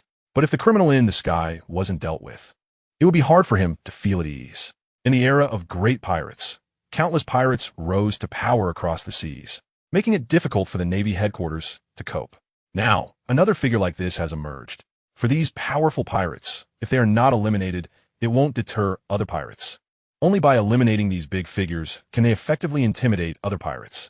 The saying to kill a chicken to scare the monkey is just this principle. Therefore, facing Akainu's actions, Sengoku chose silence. As an old friend, Garp could see Sengoku's thoughts. He struggled internally, although he deeply sympathized with those ordinary sailors who still had bright futures ahead. If that young man wasn't completely dealt with, Akainu would never stop. Then, all the Navy would suffer. There was only one path left. That was to deal with a young man named Yi Fei. To be honest, deep down, he hoped that this young man would escape. After all, he had just saved Ace and his grandson Luffy. In other words, Yi Fei could be considered Luffy's benefactor. And since Garp is Luffy's grandfather, Yi Fei could also be seen as Garp's benefactor. But, as a vice admiral, he was first and foremost a Navy soldier. After much hesitation, Garp straightened his chest and slowly walked up to Sengoku. To save a Navy, he could only say sorry to Yi Fei. He had no choice. Boom! With a loud noise, Garp leaped into the air. The powerful momentum caused the ground beneath him to collapse instantly. The scene before them shocked all the Navy soldiers. Vice Admiral Garp finally made his move. His legendary blade was still sharp. This powerful aura and intimidating presence truly lived up to his reputation as Vice Admiral and Hero Garp. Vice Admiral Garp was indeed the man who defeated Pirate King Roger. It was the first time they saw Vice Admiral Garp so serious. This is Garp's moonwalk. Indeed, it is much stronger than ours. Yefi, what can you do even if you become a dragon? Let's see how Vice Admiral Garp deals with you. The Navy soldiers cheered loudly upon seeing Garp make his move. After all, as a Vice Admiral, Garp's strength was not necessarily inferior to Sengoku's. If he chose to advance, his position in the Navy would at least be equal to Sengoku's. They were soldiers from the same era, with numerous military achievements. The cheers of the Navy soldiers were not without reason. Garp was a superhero in their hearts. In the air, using moonwalk, Garp quickly approached Yi Fei. At this moment, Yi Fei was busy dealing with Akainu's meteor volcano and didn't pay much attention. However, his observation Haki vaguely sensed that a powerful opponent was flying towards him. When Yi Fei noticed Garp, he was already in front of him. "Pirate, I am a Navy," Garp shouted. His iron-like fist came rushing in. "Oh no! Yefi iklemet inyardli." At this moment, he had no time to change his form. Garp's speed was simply too fast, and his momentum was incredibly strong. He truly was Iron Fist Garp. Armament Haki. Yi Fei immediately activated his ability, concentrating all his armament Haki on his head to counter Garp's punch. Bang! With a loud noise, Garp's iron fist directly struck Yi Fei's face in dragon form. Yi Fei, in dragon form, instinctively let out a cry after taking Garp's punch, as if a wall had crashed into his face. This is still under the circumstance of using armament Haki to harden and protect the head. Yi Fei took a solid punch from Garp. Dazed and confused, Yi Fei found his entire body uncontrollably flailing in the air before beginning to fall down. Woohoo! Vice Admiral Garp is amazing. His skills are still sharp. He knocked down a great pirate with one punch. Seeing that dragon fall, the crowd of Marines in the square cheered again. In midair, Garp's expression was serious, his lips tightly sealed. To defeat Yi Fei held no honor for him. After all, he had struck while Yi Fei was unprepared. With Yi Fei down, Garp instead bore a tremendous psychological burden. His recent actions amounted to a sneak attack. Moreover, he had just saved his grandson. To repay him with a punch? Garp had no words for his troubles. But for the sake of the Marines, he had to deliver that punch. Thus, he felt conflicted. After a loud bang, Yi Fei in dragon form fell directly to the ground, crashing down with a thunderous sound. Yi Fei. That was Garp's iron fist. He wouldn't be okay, would he? Members of the Whitebeard pirates immediately surrounded him. "Garp, you old man." Whitebeard Edward Newgate shot a disdainful glance. "Is this how you treat my son?" Ugh.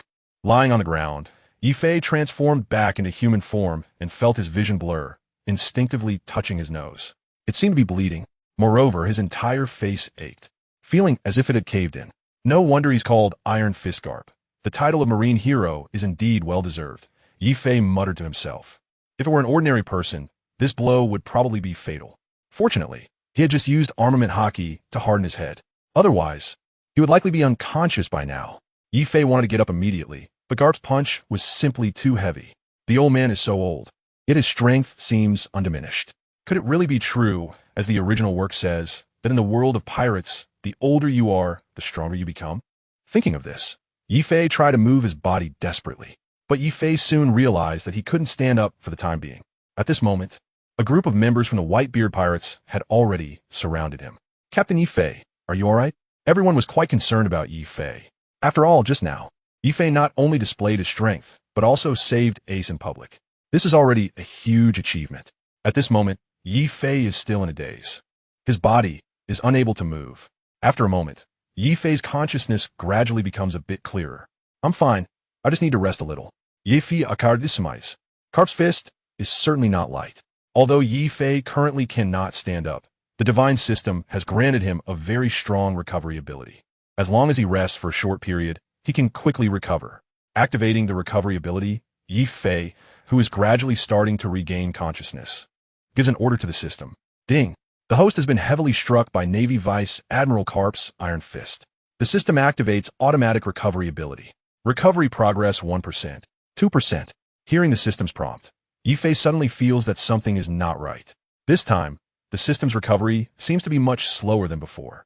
Just now, when fighting against Dasky, the recovery only took a few seconds after being slashed. But this time, after being hit by Carp, the recovery speed was indeed much slower. Soon, Yi Fei realized that the attack power of Dasky was simply incomparable to that of the hero Carp. Just as Yi Fei was waiting to recover, and everyone was preparing to carry him away, a voice came from behind the crowd. All pirates, come die. The pirates turned around and saw a figure engulfed in lava. Instantly, everyone's faces went pale. It was Akainu standing behind them. Pirates with danger must be eliminated. Akainu said fiercely, "Quick, run. Take Captain Yi Fei away." The members of the Whitebeard pirates immediately panicked. They desperately tried to escape, but it was too late. Akainu's magma fist roared down. Boom! All the pirates were blown away. Only Yi Fei remained, lying on the ground. Young man, I admire your abilities. However, your pirate journey ends here today. Why become a pirate instead of anyone else? Akainu said, without any hesitation, his right hand already ignited with a massive magma fist. Seeing this, Yi Fei felt a bit anxious. After all, this was the magma fruit ability of Admiral Akainu. Although he had an automatic recovery ability, he truly dared not guarantee anything under Akainu's magma. Worse still, Yi Fei had just taken a heavy punch from Carp and had not yet fully recovered. His body couldn't move at all. Lying there, he was undoubtedly a live target for Akainu. This is bad. Marco and Whitebeard both broke out in cold sweat. They were very familiar with Akainu's abilities. Before they could act, Akainu's magma had already fallen. Dogtooth, Red Lotus. The magma directly hit Yi Fei's chest, creating a hole. Yi Fei, Captain Yi Fei, the members of the Whitebeard pirates shouted. At the same time, Ace and Luffy also stopped. They both saw Yi Fei being hit by Akainu. Yi Fei. Ace was stunned, unable to react for a long time.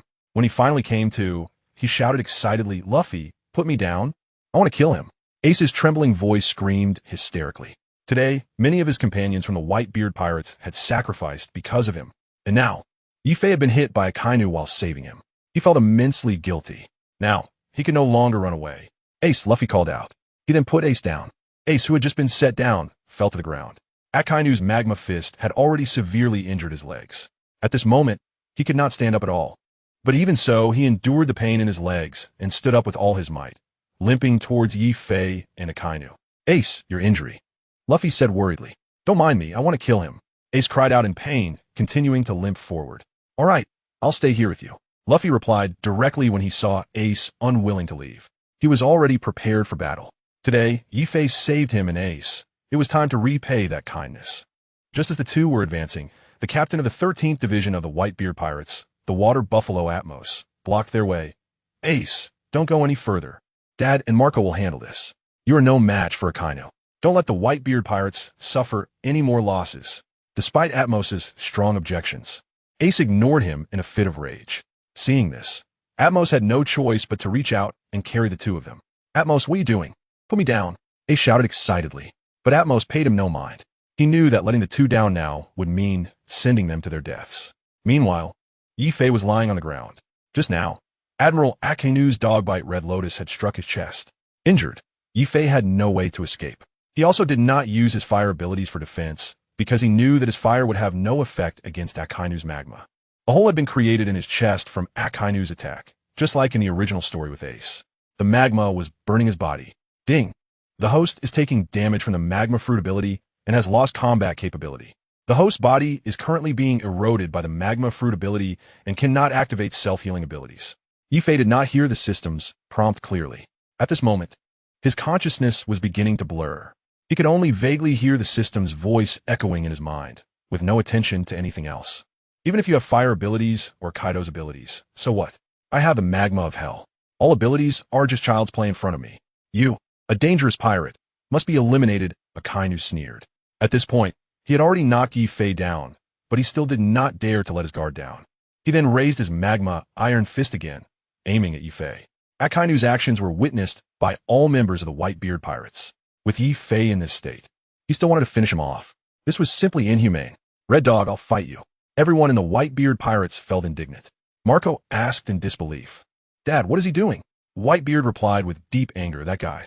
Just now, Akainu was taking advantage of the situation. Yifei was injured, which is why he got hit.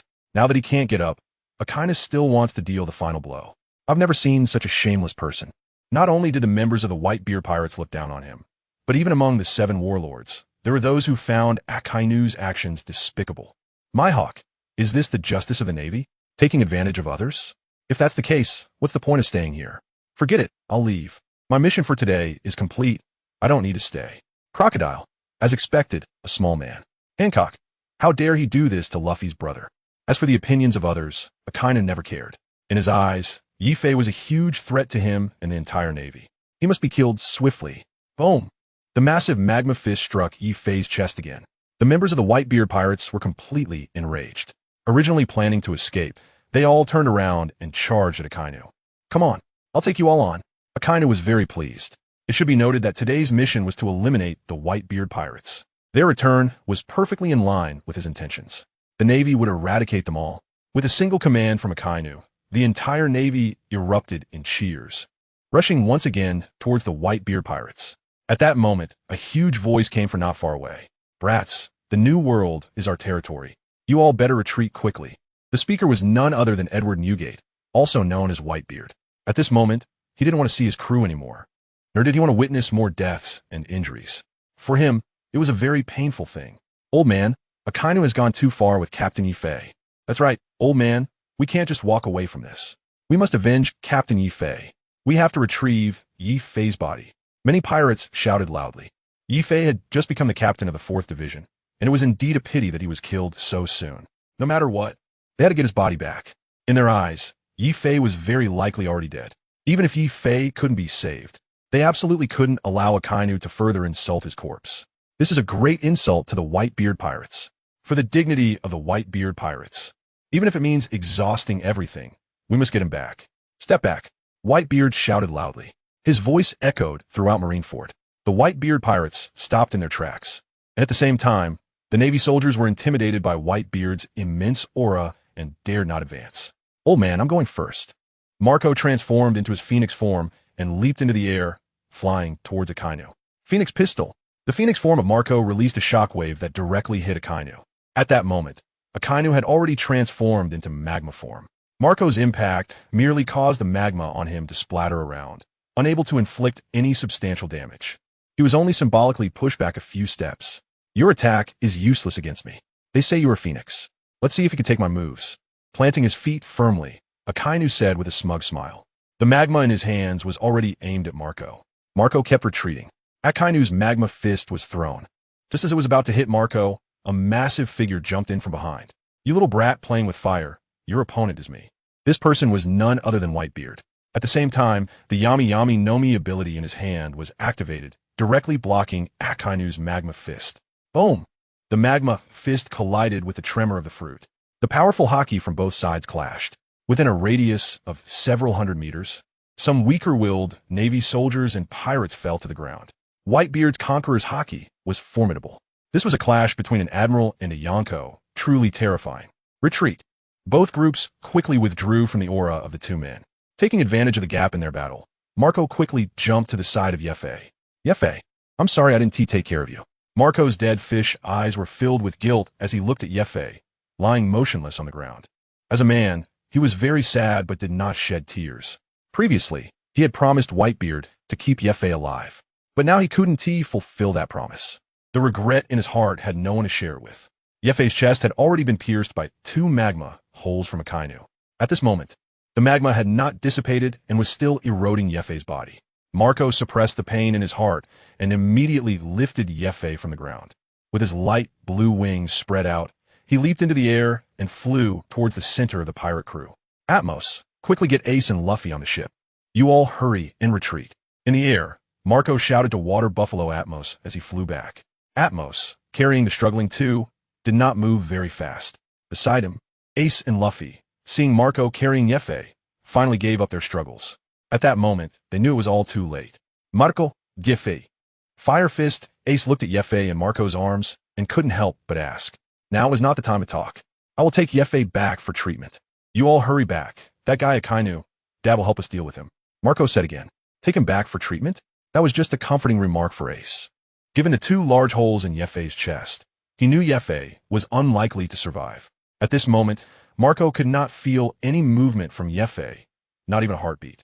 His body was already stained with Yefei's dripping blood, dyeing most of his left arm red. Behind them, Akainu and Whitebeard clashed again. Marco flew back to the Moby Dick with Yefei and then gently placed him on the deck. Several crew members with medical kits rushed forward. Marco opened Yefei's clothes. Half of his heart had been destroyed and was no longer beating. Yefei, I'm sorry, Marco said heavily, and unknowingly, his eyes slowly became moist. As the ship's doctor, he knew that at this moment, Yefei could no longer be saved. This is a partner who has experienced life and death with me for 2 years. Now, they lie there motionless. At this moment, my heart is filled with immense pain. In order to save Ace this time, many members of the Whitebeard pirates sacrificed themselves. Yefei had just become the captain of the 4th Division, and so soon, he was like Sachi. Thinking of this, Marco also felt a pang of sadness in his heart. Now is not the time for this. This is still a battlefield. You all keep an eye on Yefei's body, and after we return, we will give him a proper burial. People die, but the fight is not over. Marco left a remark and flew back to the battlefield. As the captain of the 1st Division of the Whitebeard pirates, he had the mission of protecting Old Man Whitebeard at all times. The remaining 2 admirals could strike at any moment. No matter how powerful Old Man Whitebeard is, he cannot face 3 admirals at the same time. Just as Marco returned to the battlefield and the Whitebeard pirates were retreating, Yefei, who was placed on a Moby Dick, was in a coma. Having taken 2 heavy hits from Akainu, Yefei had suffered quite a bit. Fortunately, he was not attacked further. Otherwise, he might have turned to ashes. However, at this moment, the corrosive ability of the magma fist was beginning to weaken. Soon, the wound had stopped spreading. Ding! The corrosive ability of the magma fist has disappeared. The system has activated the self-healing ability for the host. Self-healing is in progress. Heart repair in progress. The divine system has begun to help Yefei recover. Meanwhile, the 2 holes in Yefei's chest were visibly starting to heal. This scene was witnessed by several crew members taking care of Yefei on the ship. What is happening? Wasn't it just announced that he was dead? Captain Yefei's body was slowly healing. How could he heal after being hit by Akainu's punch? That was Hell's magma. Could this also be Captain Yefei's ability? Some crew members were skeptical, but this was indeed the truth. They had seen it with their own eyes. A few minutes later, a familiar voice echoed in Yefei's mind. Ding! 100 repair completed. Host body has fully recovered. Host combat ability has fully recovered. Yefei opened his eyes. The sensation just now felt like a very short dream. He immediately became alert and sat up from the deck. The first thing Yefei did was look at his chest. The 2 holes had completely healed. There were no scars and no pain at all. However, what puzzled Yefei was that there were now 2 golden scale tattoos on his chest, perfectly covering the wounds. The tattoos were quite noticeable. Kirin tattoo or dragon scale tattoo? Yefei murmured to himself. Whatever, it's more important to go down. Yefei shook his head. At this moment, his body, strength, and combat power had all been restored. It was time to find some trouble for his opponents. Just as he was about to stand up, Yefei noticed several members of the Whitebeard pirates beside him. They were all gaping at him in shock. Yefei felt a bit confused. What was wrong with them? Why were their mouths in an O shape? It was as if they had been struck mute. What are you looking at? Yefei asked in confusion, having just noticed their presence. Captain Yefei, you. Several crew members stammered, pointing at Yefei's chest. They knew that when Yefei was brought onto the ship by Marco, he had 2 holes in his chest. And now it was as good as new. How is this possible? There isn't a single scar. Even Whitebeard wouldn't be able to do this. The injuries you mentioned?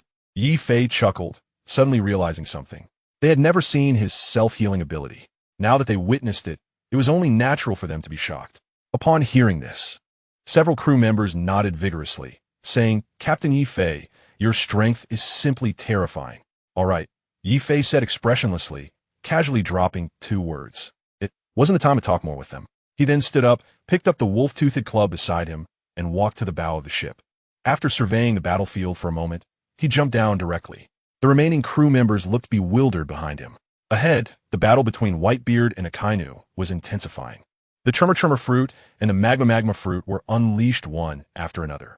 The entire Marine headquarters, Marineford, seemed unable to withstand the attacks of the 2 strongest forces, swaying precariously.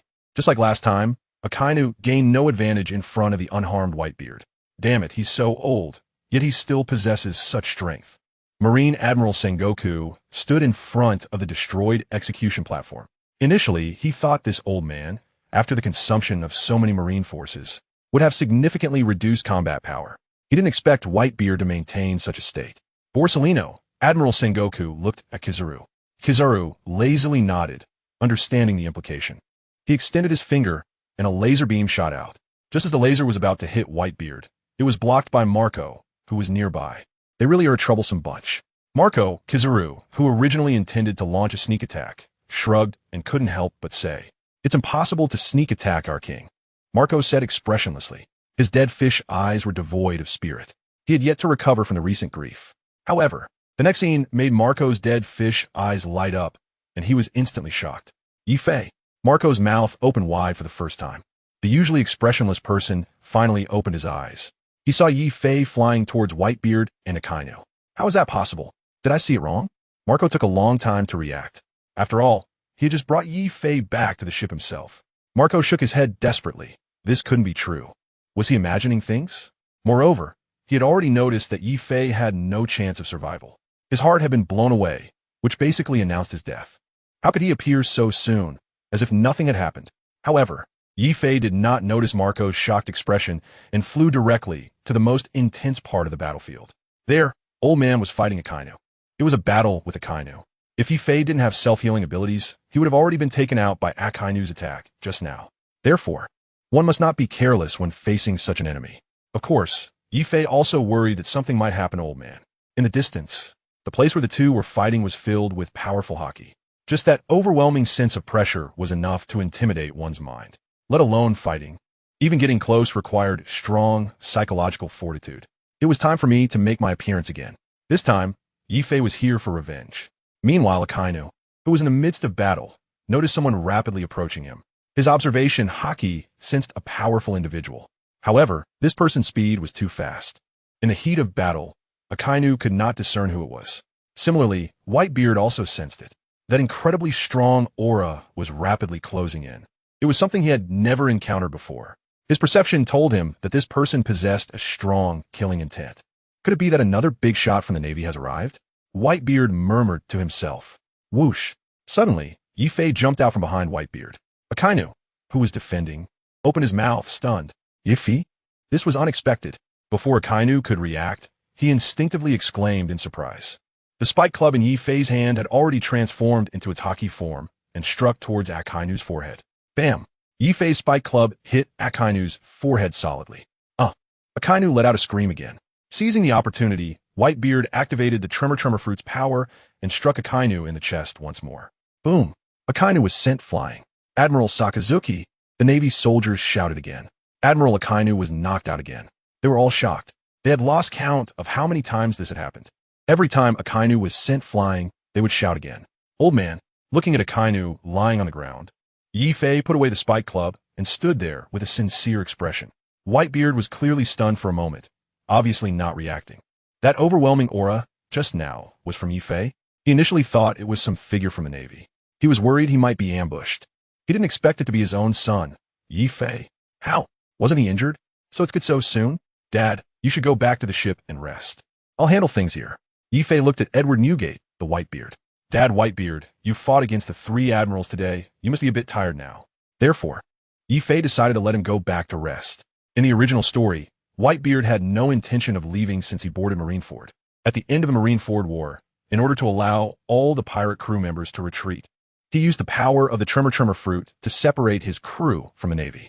Now, Yi Fei has this kind of strength, and naturally, he doesn't want to see his dad sacrifice himself for all the crew members. After all, once Whitebeard dies, the entire pirate crew will collapse immediately. As a member of the Whitebeard pirates, Yi Fei certainly doesn't want to see such a situation. Additionally, the most important point is that Yi Fei wants to make a name for himself in this war. This is the war on the top, the focus of the whole world. People all over the world are watching this war. Can you handle it here? Whitebeard looked puzzled. Do you not believe me? Old man, Yi Fei asked lightly. Kurura, it seems I really am getting old, Whitebeard laughed. Having just gone through quite a few battles, his body was already very tired, and at this moment, he really wanted to go back and rest for a while. At the same time, he also sensed that Yi Fei was indeed a powerful force. He was the first to survive under Akainu's magma fist. Just based on that, Whitebeard developed a strong sense of trust in Yi Fei. He felt more at ease leaving it to him. All right, Whitebeard finally agreed. However, he didn't leave. Instead, he stood in place. At this moment, most of the crew were on the pirate square. If he ran away too, then once the Navy caught up, these crew members are not so easy to escape. Therefore, he had no intention of leaving. He planned to wait until all the crew members were on board before considering departure. Meanwhile, the Navy headquarters was completely shocked by Yi Fei. Who on earth is this person? We have never seen such a figure before. He has repeatedly defeated our strongest combat power. At this moment, there was a sense of panic within the Navy. Even the admiral had been defeated. Who among the remaining vice admirals and rear admirals would dare to step forward, let alone the ordinary sailors? At this moment, Yi Fei stood in front of them. No one dared to step up. Meanwhile, the Din Din Mushi had already broadcast the situation in Marineford to the whole world. The news of Akainu's defeat instantly amazed everyone watching the broadcast worldwide. It is known that the Navy is full of talented individuals, and the Admiral is the pinnacle of the Navy. How could he be defeated by an unknown person? Is the world about to fall into chaos again? We thought the Navy could handle Whitebeard, but now that Whitebeard hasn't been dealt with, the Whitebeard pirates have gained such formidable strength. The Navy headquarters is truly incompetent, unable to defeat even a pirate. Are we about to suffer from pirate plundering again? Forget it. Rather than being plundered, why not join the pirate crew and become a pirate? The defeat of the Navy's strongest combat power instilled fear in people all over the world.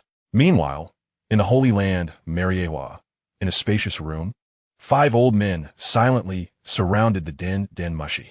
These 5 individuals are the highest leaders of the world government, the 5 elders.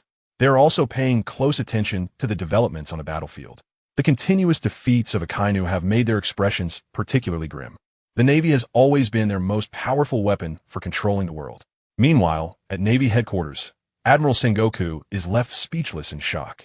Carp, who originally felt guilty towards Yi Fei, is now exceptionally calm. He thought Yi Fei would die, but it turns out he was overthinking it. If Yi Fei had really died, his psychological burden would have been quite heavy. If it weren't for his punch, Yi Fei wouldn't have fallen, and Akainu wouldn't have been able to exploit that gap. Now that Yi Fei is not dead, Carp feels a sense of relief psychologically. It seems that another powerful pirate will emerge on the sea, Carp muttered to himself. Just as everyone was amazed by Yi Fei knocking down Akainu, Yi Fei did not feel particularly proud. He is well aware of Akainu's abilities and knows he won't fall just because of his strike in Whitebeard's power. The recent combined attack with his father definitely wouldn't kill him. Furthermore, the system did not indicate that Akainu was defeated, so Yi Fei knows he will definitely get back up. Moreover, he will launch another crazy retaliation. Yi Fei, it's time for us to run, Marco shouted from not far behind Yi Fei. Most of the pirate crew has already started boarding the ship. Staying here is no longer necessary. However, Yi Fei does not think so. Even if they board the ship, Akainu's magma would ensure that no ship could escape unharmed. Captain Marco, wait a minute. It's not over yet, Yi Fei replied calmly, his attention fully focused on the spot where Akainu had fallen. If he doesn't completely take him down, Akainu will relentlessly pursue them, just as he did with Luffy in the original story. Marco responded somewhat awkwardly. However, since Yi Fei is now the captain of the 4th Division, calling him captain shows that Yi Fei still respects him greatly. Seeing this, Marco did not say much more and flew to Whitebeard's side. Soon, amidst the ruins where Akainu had fallen, streams of fiery red magma melted the rocks into a bright red. It's coming, Yi Fei snorted coldly. His observation Haki had already sensed the intense heat around the ruins. Akainu had activated the powers of the magma fruit. Boom! After a loud explosion, debris flew everywhere. Then, covered in magma, a Kainu slowly emerged from the ruins. The whitebeard pirates actually have such talent. I truly underestimated you. Yifi, you are the first person to survive under my magma. A Kainu extended his right hand and began to wipe the blood from his nose. Yifei's spike club had just hit his face, partially collapsing his nose, and blood was gushing out. With a magma fruit ability, he had been made to bleed twice today. Huh!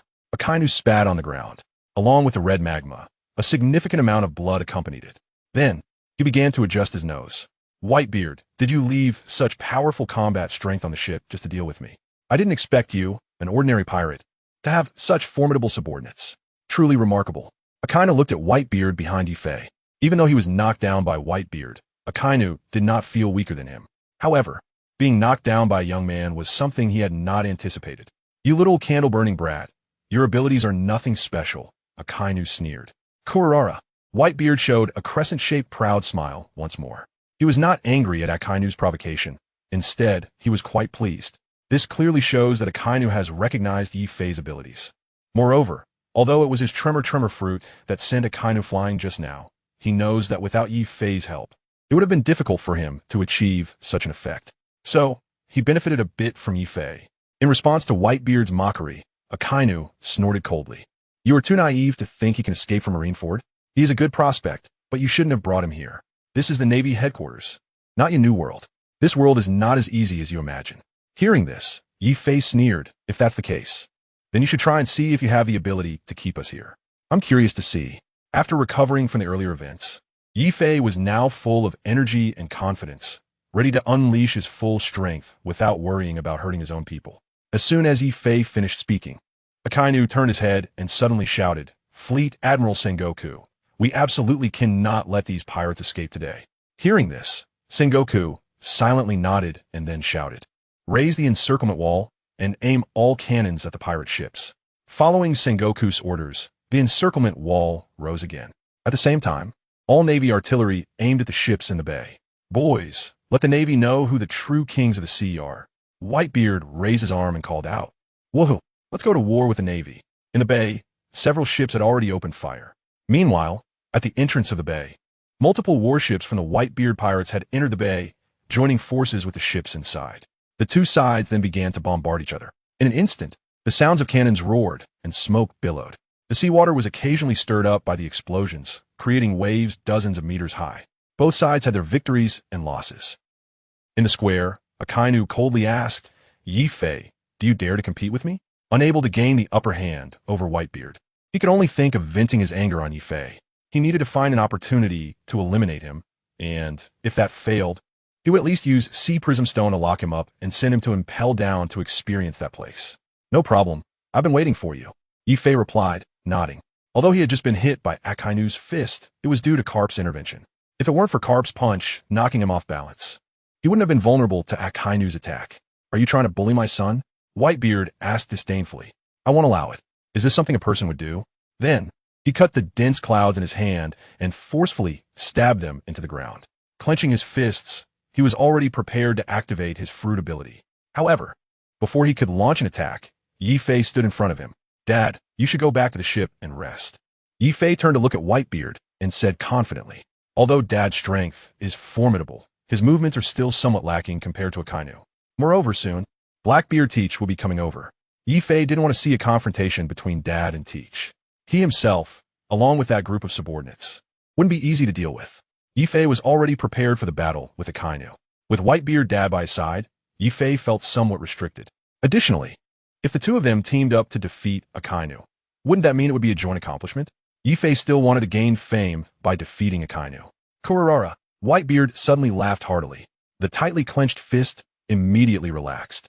At this moment, a thought suddenly popped into his mind. He wanted to see Yifei's true strength. From being an unnamed kid on the ship to now actually facing off against an admiral of the Navy. This made Whitebeard extremely curious. Today, Yifei shocked him greatly. All right, said Whitebeard, as he jumped back several dozen meters with Marco. However, he did not return to the ship. He only stepped back a bit. He still wanted to teach Akainu a lesson at any moment. At the same time, he did not want to see anyone in the Navy suddenly emerge to harm Yifei. So he did not leave. Old man, is Yifei really okay? Marco walked up to Whitebeard his face full of worry. Just now, he had been shot with 2 holes. Was he going to fight again? Ye Fei, how can I say you are good? However, Marco was also extremely excited about Ye Fei's miraculous escape from death. Marco, didn't you notice Ye Fei's injuries just now? It seems he has already recovered. What's with those dragon scale tattoos on his chest? I don't think I've ever seen them before, Whitebeard countered. I don't know either. Marco nodded, then shrugged, looking confused. Up until now, he still hadn't figured out what was going on. Ye Fei had suffered such severe injuries and was still unharmed. As the ship's doctor, he had just examined Ye Fei's body.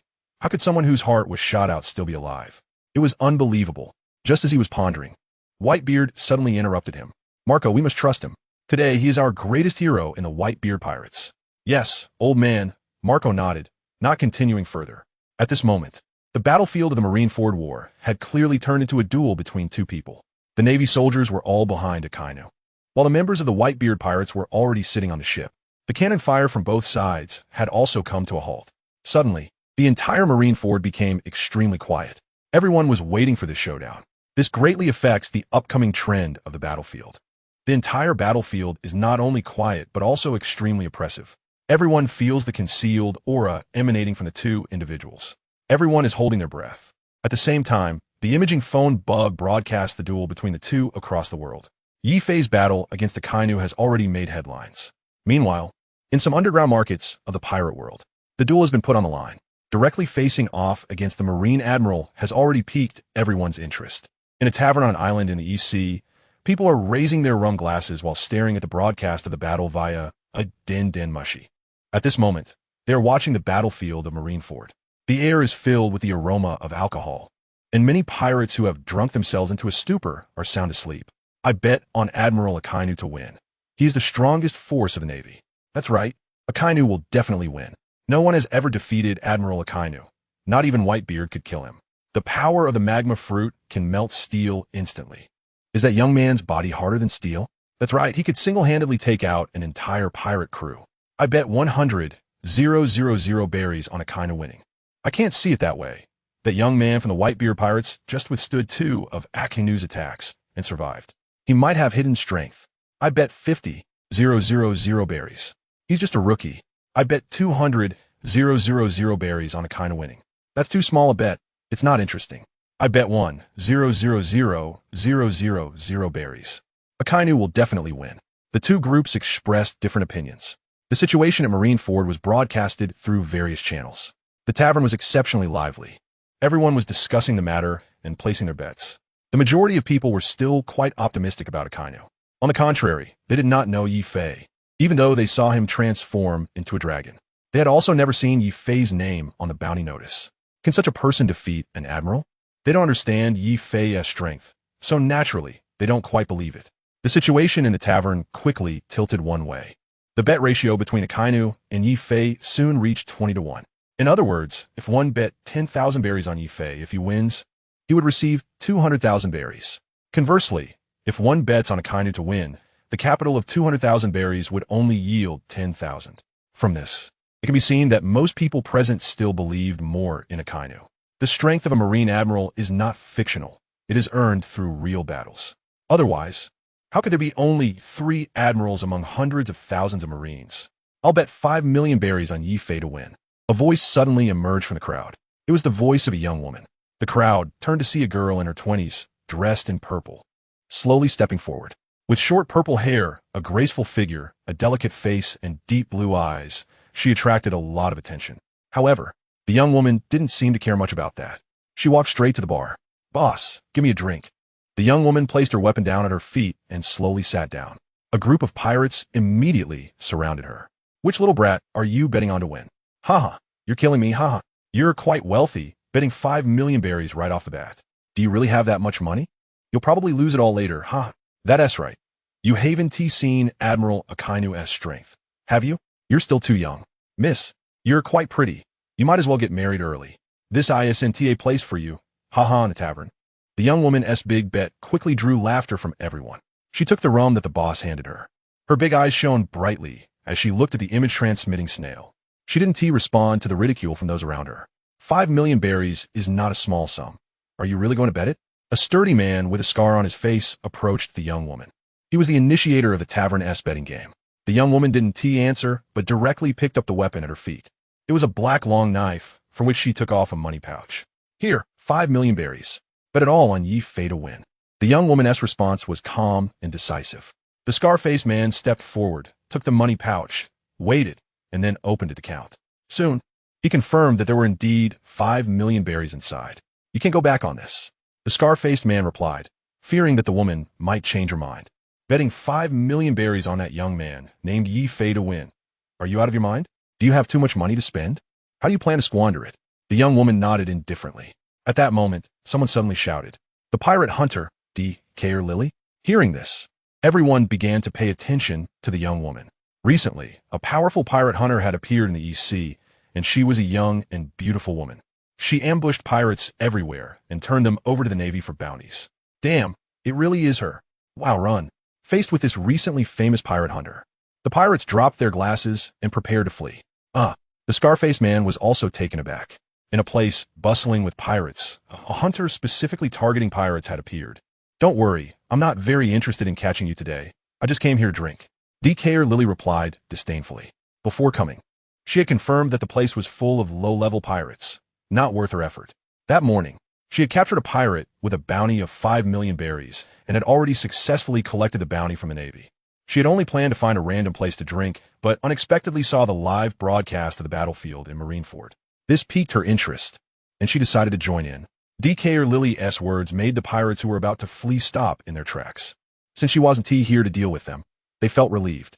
They returned to their seats, continued drinking, and watched the broadcast. The tavern quickly returned to its lively atmosphere. The earlier tension was instantly forgotten by everyone. Look, the duel between the two has already started. Then, the pirates focused intently on watching. Meanwhile, on the battlefield of Marineford, the battle between Akainu and Yi Fei had begun. Boom, boom. The fiery magma clashed with the spike club. It was not just a contest of strength, but also a contest of will. At this moment, Yi Fei's will was no less than that of Akainu. Moreover, Yi Fei possessed an additional type of conqueror's haki. With each collision, the haki would rapidly disperse. Within a few hundred meters, those with weak willpower among the Marines were knocked unconscious by the haki. The rest could only retreat from the aura of the two. Yi Fei, I'll remember you, Akainu said coldly. His arms were already in a magma state. Facing Yi Fei's resistance, Akainu maximized the use of magma, attempting to completely melt Yi Fei. However, Yi Fei was not easy to deal with. Just as Akainu's magma was about to approach, Yi Fei quickly jumped back, accurately dodging Akainu's magma. Hellhound, Great Fire, Dogtooth, Red Lotus, Meteor Volcano. Akainu unleashed his powerful moves one after another towards Yi Fei. However, Yi Fei dodged each one. The magma fist scattered, failing to hit Yi Fei but wreaking havoc among the soldiers on the square. One by one, they were blown away. But Akainu did not stop. Finally, Sengoku could no longer bear to watch. He knew that if Akainu continued to attack like this, the soldiers here would suffer heavy losses. All soldiers, retreat to the safe zone. The marshal ordered, and the hidden doors on the square opened as soldiers began to pour into the underground safe zone. The two continued their battle. Yi Fei had not taken the initiative to attack, but had been dodging Akainu's moves the entire time. This behavior of avoiding direct confrontation completely enraged Akainu. With such strong power, does he only know how to run away? What is wrong with the whitebeard pirates? Are they all cowards? Such people only deserve to be subordinates forever. Akainu looked at Yi Fei with disdain on his face. Huh, you don't need to provoke me. This trick works on others, but not on me. By the way, is that all you can say? Ye Fei similed. He was different from Ace and wouldn't get angry so easily. The reason Yi Fei didn't take the initiative to attack was to temporarily wear down Akainu's stamina. Even with a Logia type, it couldn't be inexhaustible. Of course, when it came to Admiral Akainu, Yi Fei never dared to underestimate him. Those who could become admirals in the Navy were basically top-tier figures. At the same time, the main reason was still to find the flaws in Akainu's moves. Soon, Yi Fei discovered some clues. Akainu's moves, whether in terms of attack power or destructive capability, were indeed outstanding. However, in terms of speed, he was far inferior to Admiral Kazuru. The flight speed of Magma was even slower than Akiji's ice blocks. Perhaps Akainu had fully developed the abilities of the Magma fruit, but his speed didn't seem to keep up, which was why Yi Fei could evade. The strength of an admiral wasn't all that impressive. It seemed that the Navy really was lacking in talent. After dodging Akainu's Magma, Yi Fei instead laughed. Yi Fei's words made Akainu furious. Kid, You underestimate the Navy too much. Meteor volcano. Akainu activated his ability, and streams of magma-wrapped flames fell from the sky. Yifei had completely provoked Akainu's anger. He attempted to limit Yifei's movement through this large-scale attack. However, Yifei was not as easy to deal with as he imagined. After quickly dodging the falling flames, Yifei successfully jumped behind Akainu, concentrating his haki on his spike club. Bang! The spike club struck Akainu on the forehead once again. Akainu took another solid hit from Yifei. The knockdown Akainu, filled with rage, activated his fruit ability again. The entire ground began to crack, revealing fiery, red magma underneath. Meanwhile, Yifei had already jumped away. After dozens of exchanges, Akainu still couldn't harm Yifei. Like a clown, dodging left and right, Akainu said angrily. The feeling he had while battling Yifei was very different. Akainu could keep up with Whitebeard's speed, but when it came to Yifei, he truly couldn't. This may have something to do with his height. Whitebeard's body is simply too large, making it difficult for him to move quickly. In the distance, Yifei laughed and said, "Hee, since you want to see, then let us have a proper match." Yifei had already figured out Akainu's attack patterns. Moreover, Yifei vaguely sensed that Akainu's attacks didn't seem to be as strong anymore. Could it be that his strength was almost exhausted? Thinking of this, Yifei felt that the opportunity might have arrived, and he didn't want to continue entangling with him. He just wanted to finish the fight quickly. Now, most of the members of the Whitebeard pirates had already returned to the ship, leaving only a few cadre-level members to hold the battlefield. All right, then let's have a real duel, Akainu said. Of course, he didn't want Yifei to evade like this. He just wanted Yifei to face him head-on. After saying that, he concentrated all his power into his right hand. Instantly, his entire right hand was covered in thick magma, which then transformed into a gigantic magma fist. He continued to inject magma into his arm. As he kept infusing magma, the magma fist grew larger, already several times bigger than his body. At the same time, Yifei was not idle. Seeing Akainu's move, Yifei realized that Akainu wanted to completely defeat him with this attack. Furthermore, he wanted to eliminate him once and for all. However, Yifei was not that easy to bully. He raised the spike club in his hand, channeling his strength into it. The moment Yifei used his ability, dark clouds gathered in the sky. Then, lightning began to strike. Ziz, ziz, ziz. The electricity on the spiked club resonated with the lightning in the sky. This is the effect of the thunderous bagua. With just this move, it seems impossible to defeat Akainu. However, Yifei has a plan. Today, he has already consumed 2 devil fruits, in addition to the dragon fruit. Yifei also possesses the ability of the flame fruit. To defeat Akainu, Yifei had long prepared a strategy to merge the powers of both fruits. Although he hadn't tried it before, he was determined to give it a shot. Perhaps it could unleash even greater power. Now, it was time to use the flames. With that thought, Yifei smiled slightly. He activated the flame fruit's ability, injecting fire-based power into his weapon. Instantly, the entire Wolf Fang Club was enveloped in a layer of orange-red flames. At the same time, due to the activation of his abilities, flames covered Yifei's entire body. Thunder and fire, the 2 attributes, began to manifest on the Wolf Fang Club. In addition, Yifei wrapped the Conqueror's haki around the Wolf Fang Club. The moment Kaido knocked down Luffy, he used the Conqueror's haki. A massive magma fist and a Wolf Fang Club infused with both thunder and fire attributes were particularly striking on the plaza of the Navy headquarters. Akainu hoped to use a powerful move to eliminate Yifei, and similarly, Yifei intended to use his fuse technique against him. Is this the ultimate move of an admiral? Is that the Hellhound? It looks more like a meteorite magma. It's terrifying. I've never seen Admiral Sakazuki use such a large magma fist. What kind of weapon does Yifei have in his hand, and why does it possess 2 attributes? Could it really merge? Thunder and fire, both attributes being used simultaneously. However, this must consume a lot of stamina. Everyone was stunned. They had never seen such a technique from either of them. Merging fire abilities into a weapon while simultaneously covering it with Conqueror's haki. This kid Yifei truly is extraordinary. Whitebeard Edward Newgate couldn't help but exclaim in amazement upon seeing the Conqueror's haki wrapped around the Wolf Fang Club. This kid has the potential of king. Suddenly, Whitebeard was filled with strong confidence in Yifei. A crescent-like smile appeared once again. At the same time, in that moment, everyone knew that both of them hoped to defeat their opponent with their ultimate moves. Little brat, let's see if you can handle this move of mine. After saying this, Akainu charged forward first. However, this time Yifei did not choose to escape. Instead, he charged toward Akainu. Great! Hellhound! Akainu shouted. Just as the two were about to collide, the great hellhound in Akainu's hand was unleashed. The supersized magma doghead, accompanied by thick smoke, charged towards Yifei like a meteor of lava. Before the fist even reached him, Yifei already felt the chilling, killing intent. Just this killing intent alone felt as if it could knock a person down. This is much more terrifying than the earlier hellhound. So powerful. Could this be Akainu's ultimate move? Yifei secretly exclaimed in amazement. He then maximized his observation haki. Just as the magma fist was coming, Yifei instantly dodgit Akainus magma.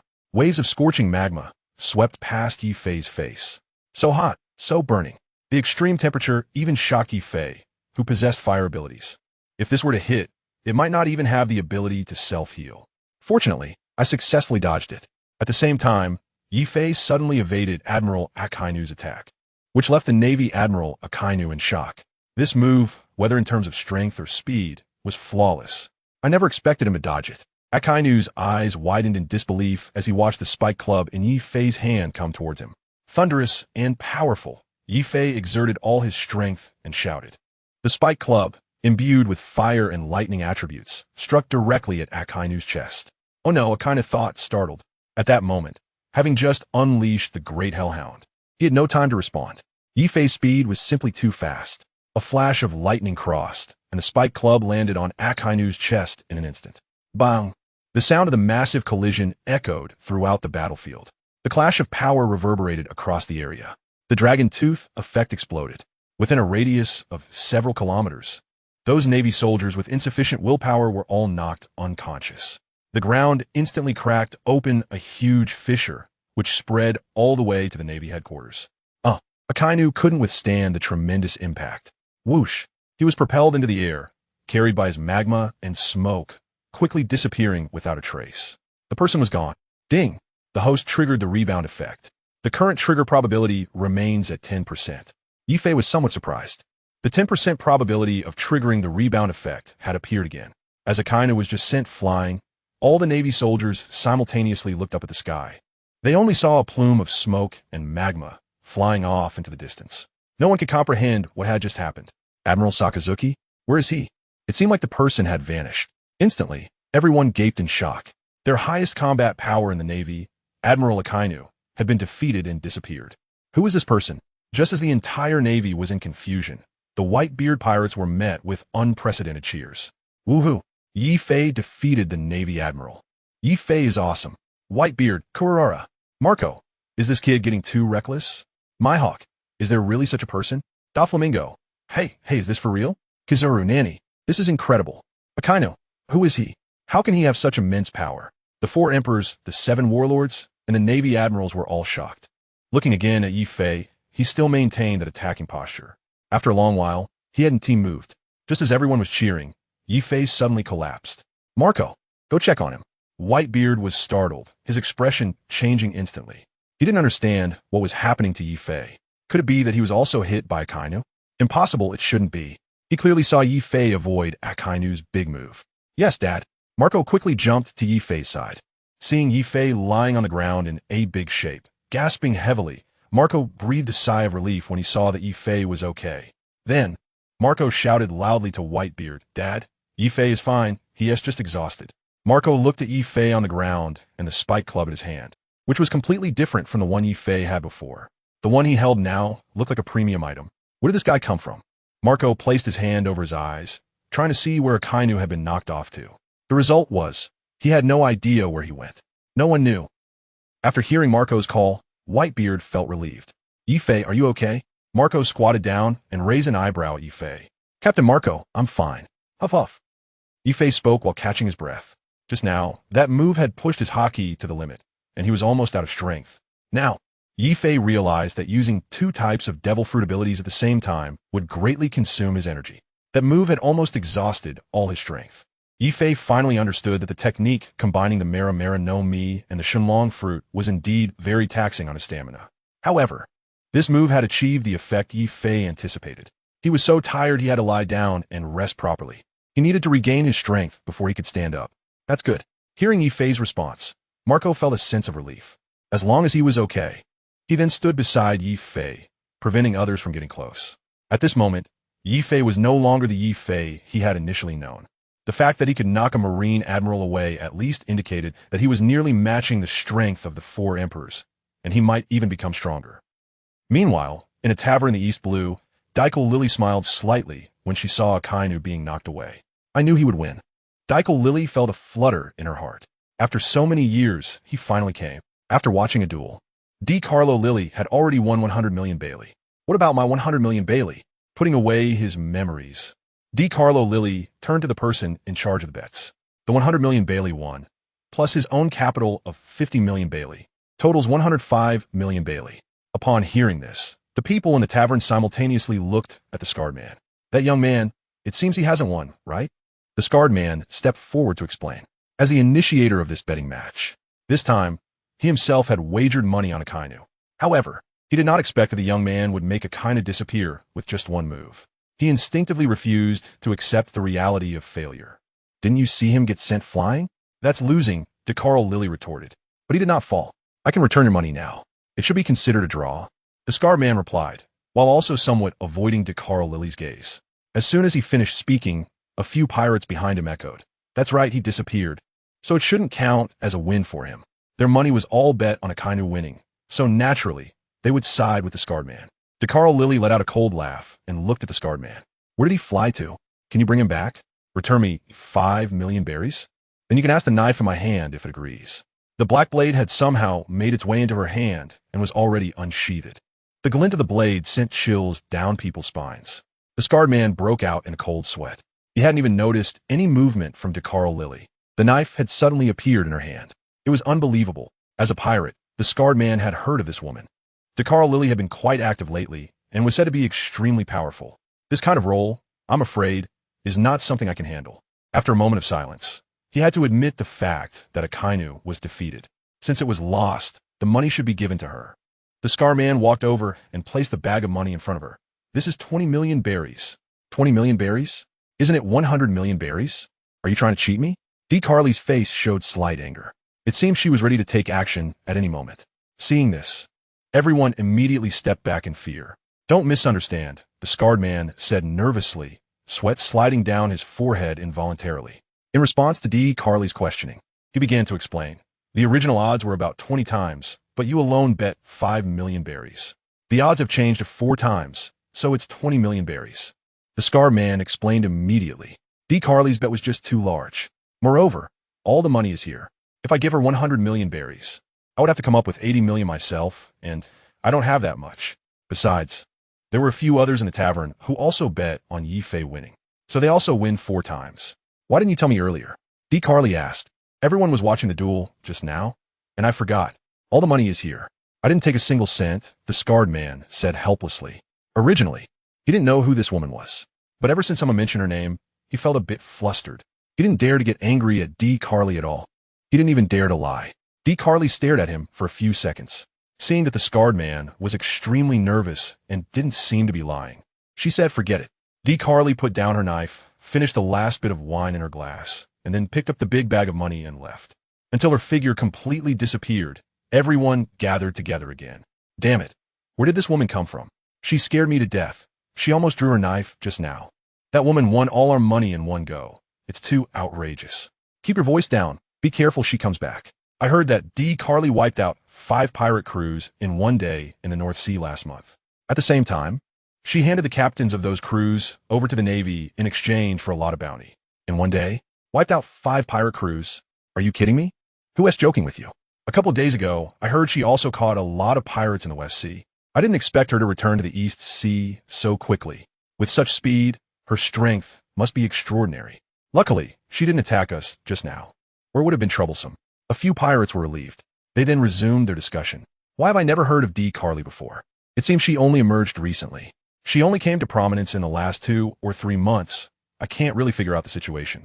I heard her swordsmanship is impressive, and that sword she has is the legendary Dragon Slayer, forged by a master from Wano. It looks really beautiful. Why would she want to be a bounty hunter? She really is remarkable. In the tavern, a group of pirates were discussing D. Carly. However, the Den Den Mushi quickly shifted their attention. At this moment, the Marineford War was still ongoing. For them, that was the biggest news of the day. Soon, They pushed the matters of Carly and losing all their money to the back of their minds. While drinking, they discussed and analyzed the current situation. Meanwhile, at Marineford, the news of Yi Fei just knocking Akainu away was spreading worldwide via the Den Den Mushi. Akainu was nowhere to be found. Everyone was looking for him. This obscure pirate has actually made the admiral disappear. In the eyes of the Navy soldiers, this person named Yi Fei has already defeated Akainu. However, Yi Fei does not think so, because he did not receive a prompt from the system. Once he defeats an opponent, the system will reward him with corresponding experience points. Since he hasn't received any now, it only means that Akainu was merely knocked away. Moreover, it was just a coincidence that he triggered a rebound. Yi Fei himself cannot guarantee whether he can truly defeat or kill Akainu. After all, Akainu's strength is incredibly powerful, and it would be normal not to be able to kill him.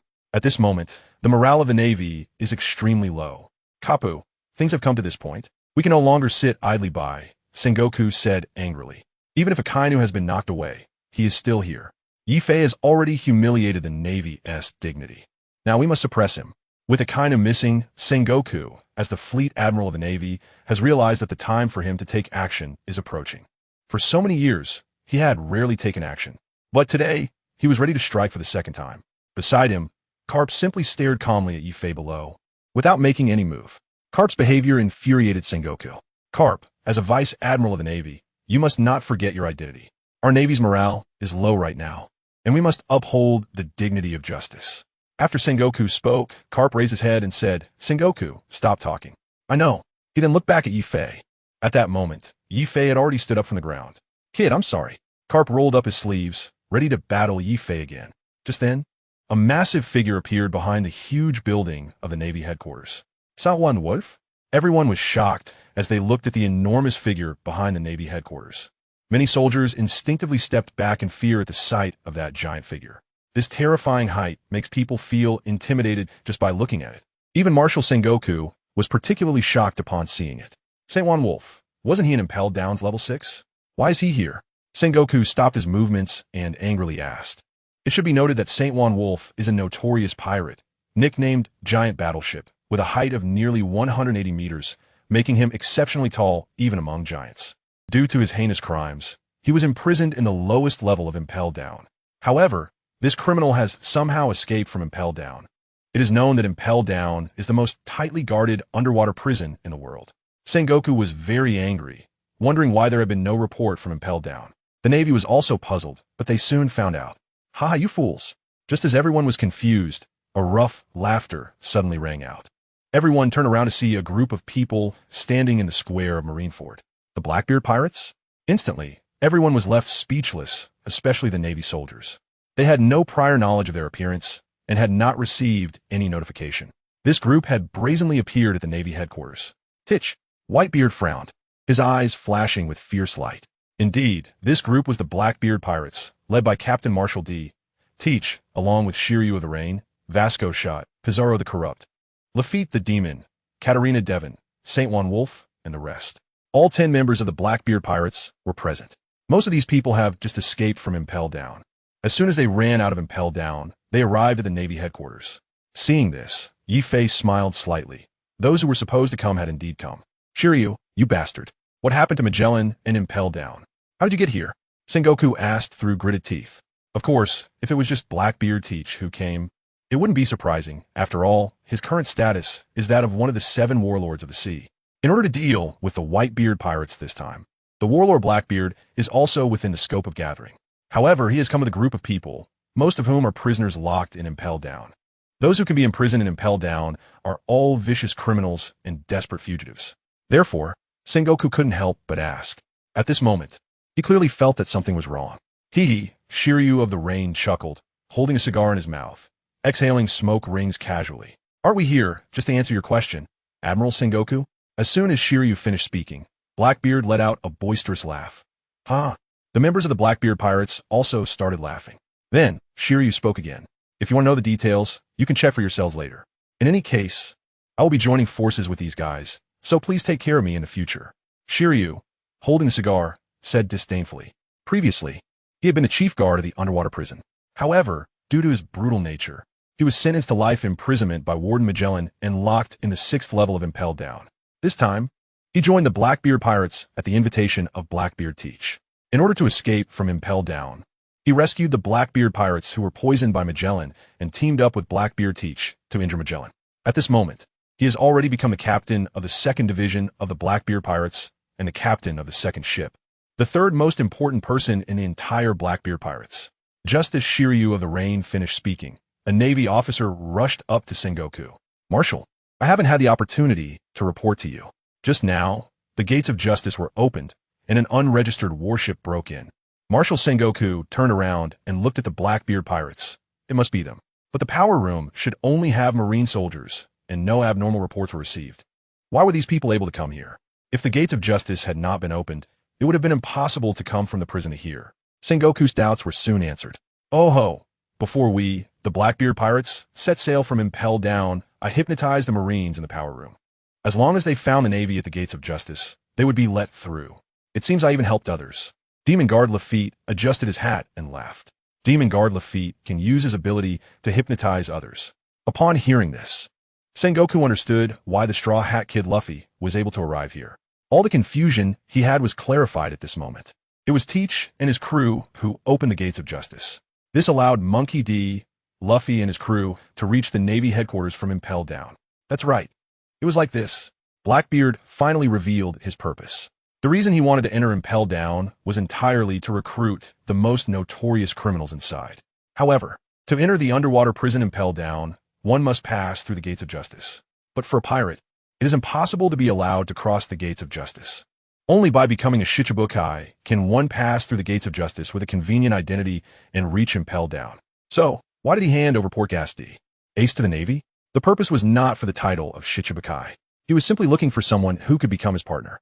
This also has to be said. This person is indeed very smart. The identity of the Shichibukai is dispensable for him. His goal has already reached the level of the 4 emperors, even the Pirate King.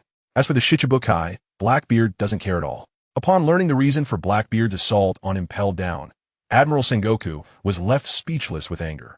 He realized that Blackbeard had been using the Navy all along. The Whitebeard pirates haven't been dealt with yet, and suddenly, the Blackbeard pirates have emerged. For a moment, Sengoku fell into deep thought.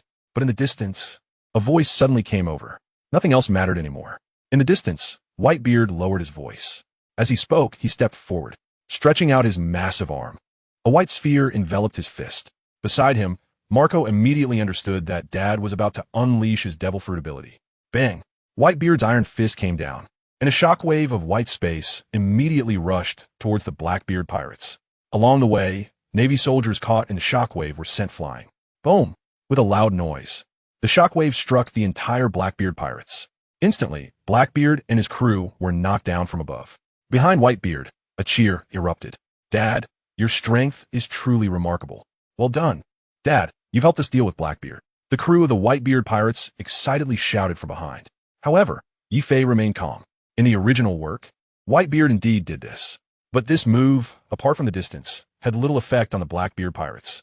It should be noted that Blackbeard's subordinates are not pushovers. Just like him, Blackbeard doesn't need to be mentioned. Most of those subordinates are the most wanted criminals from Impel Down. Moreover, they fought their way out of Impel Down. Seeing this, Yifei showed a worried expression. Then, Yifei walked up to Dad. "Dad, be careful. Blackbeard is not easy to deal with," Yifei reminded. Knowing the original story, Yifei also understood Whitebeard's character very well. Once someone he dislikes, he won't easily let go. However, at present, Whitebeard might not be able to directly kill Blackbeard. First of all, Dad has already fought multiple times today, while Blackbeard has just arrived, and his strength is still quite intact. Additionally, Blackbeard has just recruited so many powerful subordinates. It seems somewhat impossible to defeat the entire Blackbeard pirates at this moment. Furthermore, Blackbeard still holds the identity of Shichibukai. Yifei was very worried about this, because he knew that Whitebeard would go all out to confront Blackbeard. I know, Whitebeard did not directly answer Yifei's words but responded heavily. Blackbeard has been on the ship for many years, and he knows that Teach has hidden his strength. But no matter what, this grudge must be avenged. He absolutely cannot allow the person who killed his family to appear before him while he remains unmoved. Receiving Dad's reply, Yifei nodded and then began to observe the Blackbeard pirates that he attacked. Sure enough, this was exactly like the original work. Among the 10 members of the Blackbeard pirates, except for San Juan Wolf standing far away, the remaining 9, including Blackbeard, were unharmed. They are indeed some remarkable individuals, Marco said beside Whitebeard. These people, facing the old man's attacks, are surprisingly able to act as if nothing is happening. This at least shows that they are quite powerful. Ha! The old man really shows no mercy. After all, I am your son. How can you treat me like this? Blackbeard stood up from the ground, brushing off the dust from his clothes. His rough smile seemed to indicate his stance. Among all my family, only you do not deserve to be my son, Teach. You violated the only iron rule on my ship. You killed a comrade. To fulfill the dying wish of the 4th Division Captain, Thatch, I must take your worthless life so he can rest in peace. Let us settle this, Teach. Whitebeard raised his supreme great blade, the Tsung Yun Xie, and rushed towards Teach. Accompanied by a tremendous tremor, Whitebeard had already made up his mind to kill.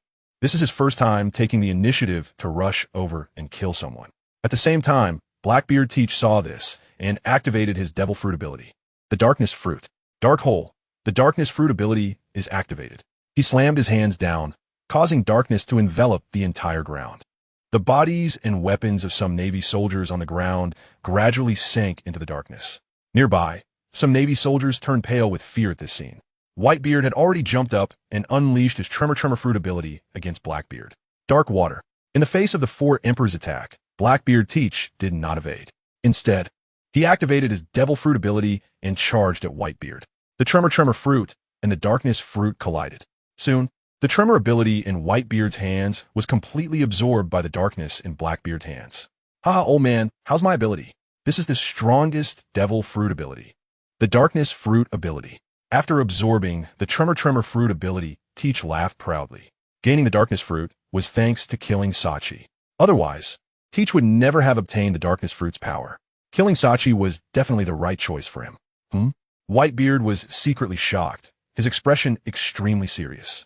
No one had ever been able to withstand his Devil Fruit ability, yet this time it was absorbed. The Darkness Fruit is indeed extraordinary. He then activated his Devil Fruit ability against Teach again. However, he was quickly absorbed once more by Teach. Ha, old man, your ability has no effect on me. No ability user can affect me in front of my Devil Fruit. The Darkness Fruit is the most powerful in this world, Blackbeard laughed. Regarding Teach's arrogance, Whitebeard Edward Newgate naturally looked down upon it. Gaining power by killing comrades is shameful. Teach, on the other hand, took pride in it. However, Yifei was very worried. In his prime, Whitebeard could easily contend with Teach, but now, Whitebeard was getting older and his physical condition was deteriorating. Compared to his peak state, his combat power had greatly diminished. His stamina might not keep up with Teach either. Moreover, he had already fought against the 3 admirals today. Now he had to face Teach again. Clearly, he was at a disadvantage. If this continued, wouldn't it be just like in the original story, where he would be taken down by Blackbeard's pirate crew? How can this be? Yifei shook his head, firmly refusing to agree. In the original work, in addition to suffering from Akainu's abilities, Whitebeard endured a total of 267 knife wounds, 152 bullets, and 46 cannonballs. These are basically the masterpieces of the Blackbeard pirates. This time, Yifei has crossed over to the Marineford War. Although he prevented Whitebeard from being harmed by Akainu, if the Blackbeard pirates rush in, it will definitely be difficult for old man Whitebeard to cope. Thinking of this, Yifei suddenly felt an impulse to rush up and help old man Whitebeard. After all, he is also a member of the Whitebeard pirates. Moreover, he has just been promoted by old man Whitebeard to the captain of the 4th Division. This is the duty of a crew member. If we do nothing, wouldn't that be a joke? But from what Yifei knows about Dad, he definitely wouldn't let himself take action, because Dad surely doesn't want his crew to take risks fighting Blackbeard. Moreover, in his view, Blackbeard is his prey. He wants to avenge Saki himself, and naturally won't let others intervene. Suddenly, Yifei felt a bit hesitant. If he doesn't act, he's worried about Dad's safety. If he does act, Dad probably wouldn't allow it, as that would undermine his dignity as captain. Captain Marco, why don't we take action? Finally, Yifei couldn't help but say, since he couldn't act himself, he could encourage Marco to take action. In Yifei's eyes, Dad might not listen to him, but perhaps he would listen to Marco. He hoped Marco could stand up and say something to Dad. Maybe he could get Whitebeard's permission.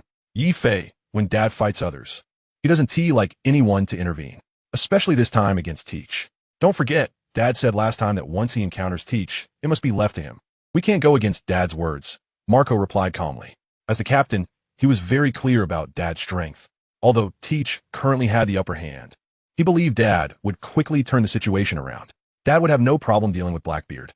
But those subordinates? Yi Fei replied with concern. At the same time, Yi Fei quickly recalled that in the original pirate story, Whitebeard's fruit ability was absorbed. But soon, he discovered Blackbeard's weakness. The dark fruit can absorb fruit abilities and objects, but it is difficult to absorb slashing attacks. Therefore, Blackbeard would soon be struck by the large knife in Whitebeard's hand.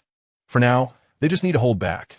Blackbeard's subordinates are notorious pirates with considerable strength. Blackbeard's crew was eyeing Whitebeard closely, already prepared to launch a surprise attack at any moment. If they succeeded in their ambush, Blackbeard could immediately gain the upper hand. They absolutely must not let that happen. Yi Fei, when did you become so cautious? Just now you seemed quite brave, Marcos said, not taking Yi Fei's words too seriously. He had seen Dad's strength. For so many years, he had hardly encountered an opponent that his old man couldn't handle. Yi Fei looked embarrassed. He couldn't quite agree with Marco's confidence. But at this moment, he really couldn't intervene. He could only keep a close eye on Teach subordinates. Once they acted, he would definitely step in. Meanwhile, the battle between Whitebeard and Blackbeard continued. After continuously losing his devil fruit abilities, Edward Newgate, also known as Whitebeard, felt quite frustrated. Teach, I didn't expect you to have hidden so much strength. You must have felt quite dissatisfied over the years on my ship, Whitebeard said coldly. From their encounters, it was clear that this kid was not simple. Previously, when everyone recommended Teach to be a captain, he was unwilling. It turned out he had a plan. The captain of the 4th Division, Sachi, was killed. Ace stubbornly wanted to capture him at all costs. Whitebeard couldn't stop him. Later, Shanks even came to his ship specifically to tell him not to underestimate Teach. At that time, Whitebeard didn't pay much attention. In his view, Ace's abilities had already surpassed Teach's. After all, Ace was a son he valued greatly. However, now, from his battle with Teach, he quickly understood why Ace lost. Everything stemmed from Ace underestimating Teach, which led to a grave mistake. If he had listened to Shanks and sent someone to find Ace, things wouldn't have escalated to this point. Ha ha ha. Old man, this is your first time acknowledging me. Blackbeard Teach laughed heartily. In the Whitebeard pirates, he had always concealed his true power, merely waiting for the right moment. The moment the dark fruit appeared, Teach knew his opportunity had come. So, without hesitation, he killed Sachi, even though he was his closest companion. Even so, you are not worthy of being my son, Whitebeard said, tightening his fist and striking out, creating a white sphere. However, it was quickly absorbed again by Blackbeard's dark fruit. Just as Blackbeard was looking smug, Yi Fei could no longer hold back. To let the old man know quickly, he decided to tell him immediately. Old man, his fruit can absorb devil fruit abilities. The key point is in his hands. You can try using a knife, Yi Fei shouted behind Whitebeard. The dark fruit, as explained in the original work, also provided some clarifications, including absorbing bullets, blades, attacks, flames, lightning, and any physical and energy attacks. However, it did not evade attacks like other Logia-type fruits by elementally transforming its body. Of course, this might be related to the black hole ability of the dark fruit. Therefore, every time he fought, Blackbeard had to use both hands to activate energy absorption. Once his hands are controlled by someone, he would be unable to absorb devil fruit abilities. In the original work, it seemed Whitebeard had also noticed this. After controlling Teach's hands, he switched from attacking with the devil fruit to using a blade. Here, Yi Fei decided to inform him in advance. Upon hearing this, Whitebeard was slightly taken aback. He was at a loss on how to deal with Teach, and just as he was thinking about using a knife, Yi Fei unexpectedly mentioned it first. Yi Fei, Blackbeard Teach found it a bit strange. This kid, isn't he just good at drinking and drawing nautical charts? Why is he with Marco? Also, does he know how to deal with me?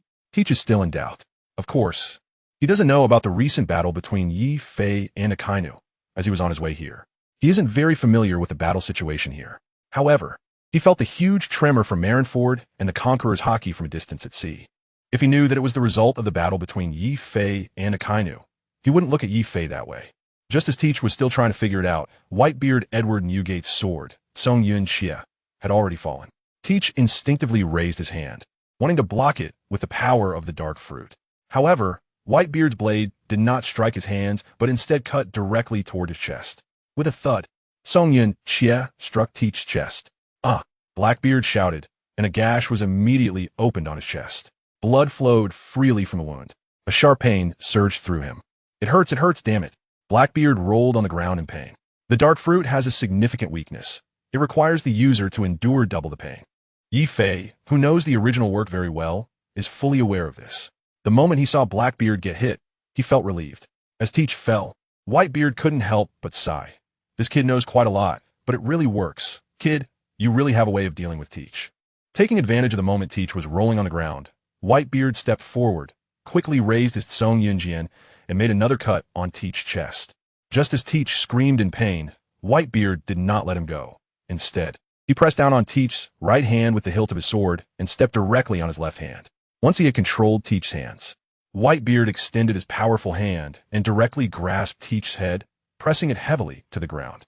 Teach, he said coldly, your arrogance and recklessness are your greatest weaknesses. With that, his arm bulged with veins, and he activated his ability. In an instant, Teach's mind was enveloped in Whitebeard's white sphere. Teach could not resist. Seeing that white sphere, he was immediately frightened. After all, this was Old Man's killer move. A direct hit to his head would have what consequences? As a former member of the Whitebeard Pirates, Teach was well aware of this. And this time, his hands were restrained, leaving him completely unable to use the power of the darkness fruit. Stop, old man, stop. I am your son. Are you really going to kill me? Yamaru, unable to move, Teach could only desperately plead for mercy. At this moment, he knew that Whitebeard was truly angry. However, Whitebeard did not respond to Teach's pleas at all, directly activating his fruit ability. Bang! The white sphere exploded above Blackbeard's head. Bang! The fruit ability was activated 4 or 5 times in succession. Teach's head sank into the ground with the explosions. Seeing this, Yifei immediately recalled the original work. This place is indeed the same as before. However, seeing it in person seems even more exciting. While watching, Yifei began to recall some relevant information from the original work.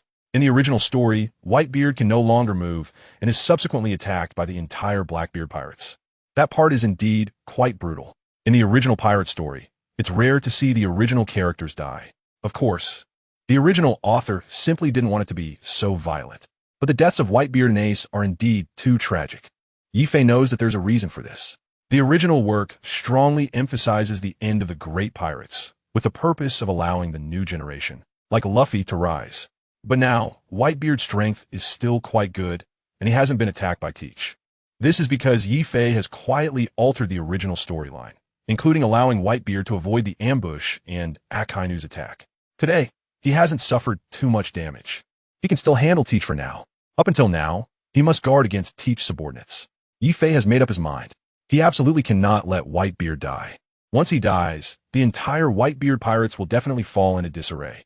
In the original story, after Whitebeard died in battle, Marco led people to seek revenge on Teach and suffered a crushing defeat. The Whitebeard pirates fell apart from then on. In the Whitebeard pirates, the old man is the soul of the group. Yifei did not want to see the situation. He needed to continue changing the original work, not giving the original author any face. Just as Yifei made up his mind, the power of the Tremor fruit exploded continuously on Blackbeard's head, provoking unprecedented cheers from the Whitebeard pirates. Woohoo! Dad, well done. Kill Blackbeard directly and avenge Sachi. That's right, after killing Blackbeard, we can return to the New World. The New World is waiting for us to come back. For Blackbeard, who betrayed them, being taught a lesson by their father gave them an indescribable sense of relief. Captain, while some rejoiced, others were worried. Behind Blackbeard, his crew was quite frightened. After all, Blackbeard was their leader now, and the Blackbeard pirates had not been established for long. Their foundation was still shaky. Once Captain Blackbeard was killed, their fate would either be death or being imprisoned and impelled down again. How tragic. One loss affects all. One gain benefits all. That's how it works. Naturally, they did not want to see this outcome. Wahahaha. A unique laughter suddenly came from behind Blackbeard. It was the captain of the 1st Division of the Blackbeard Pirates. Jesus Burgess, known as the fighting champion, could knock down huge buildings with a single punch.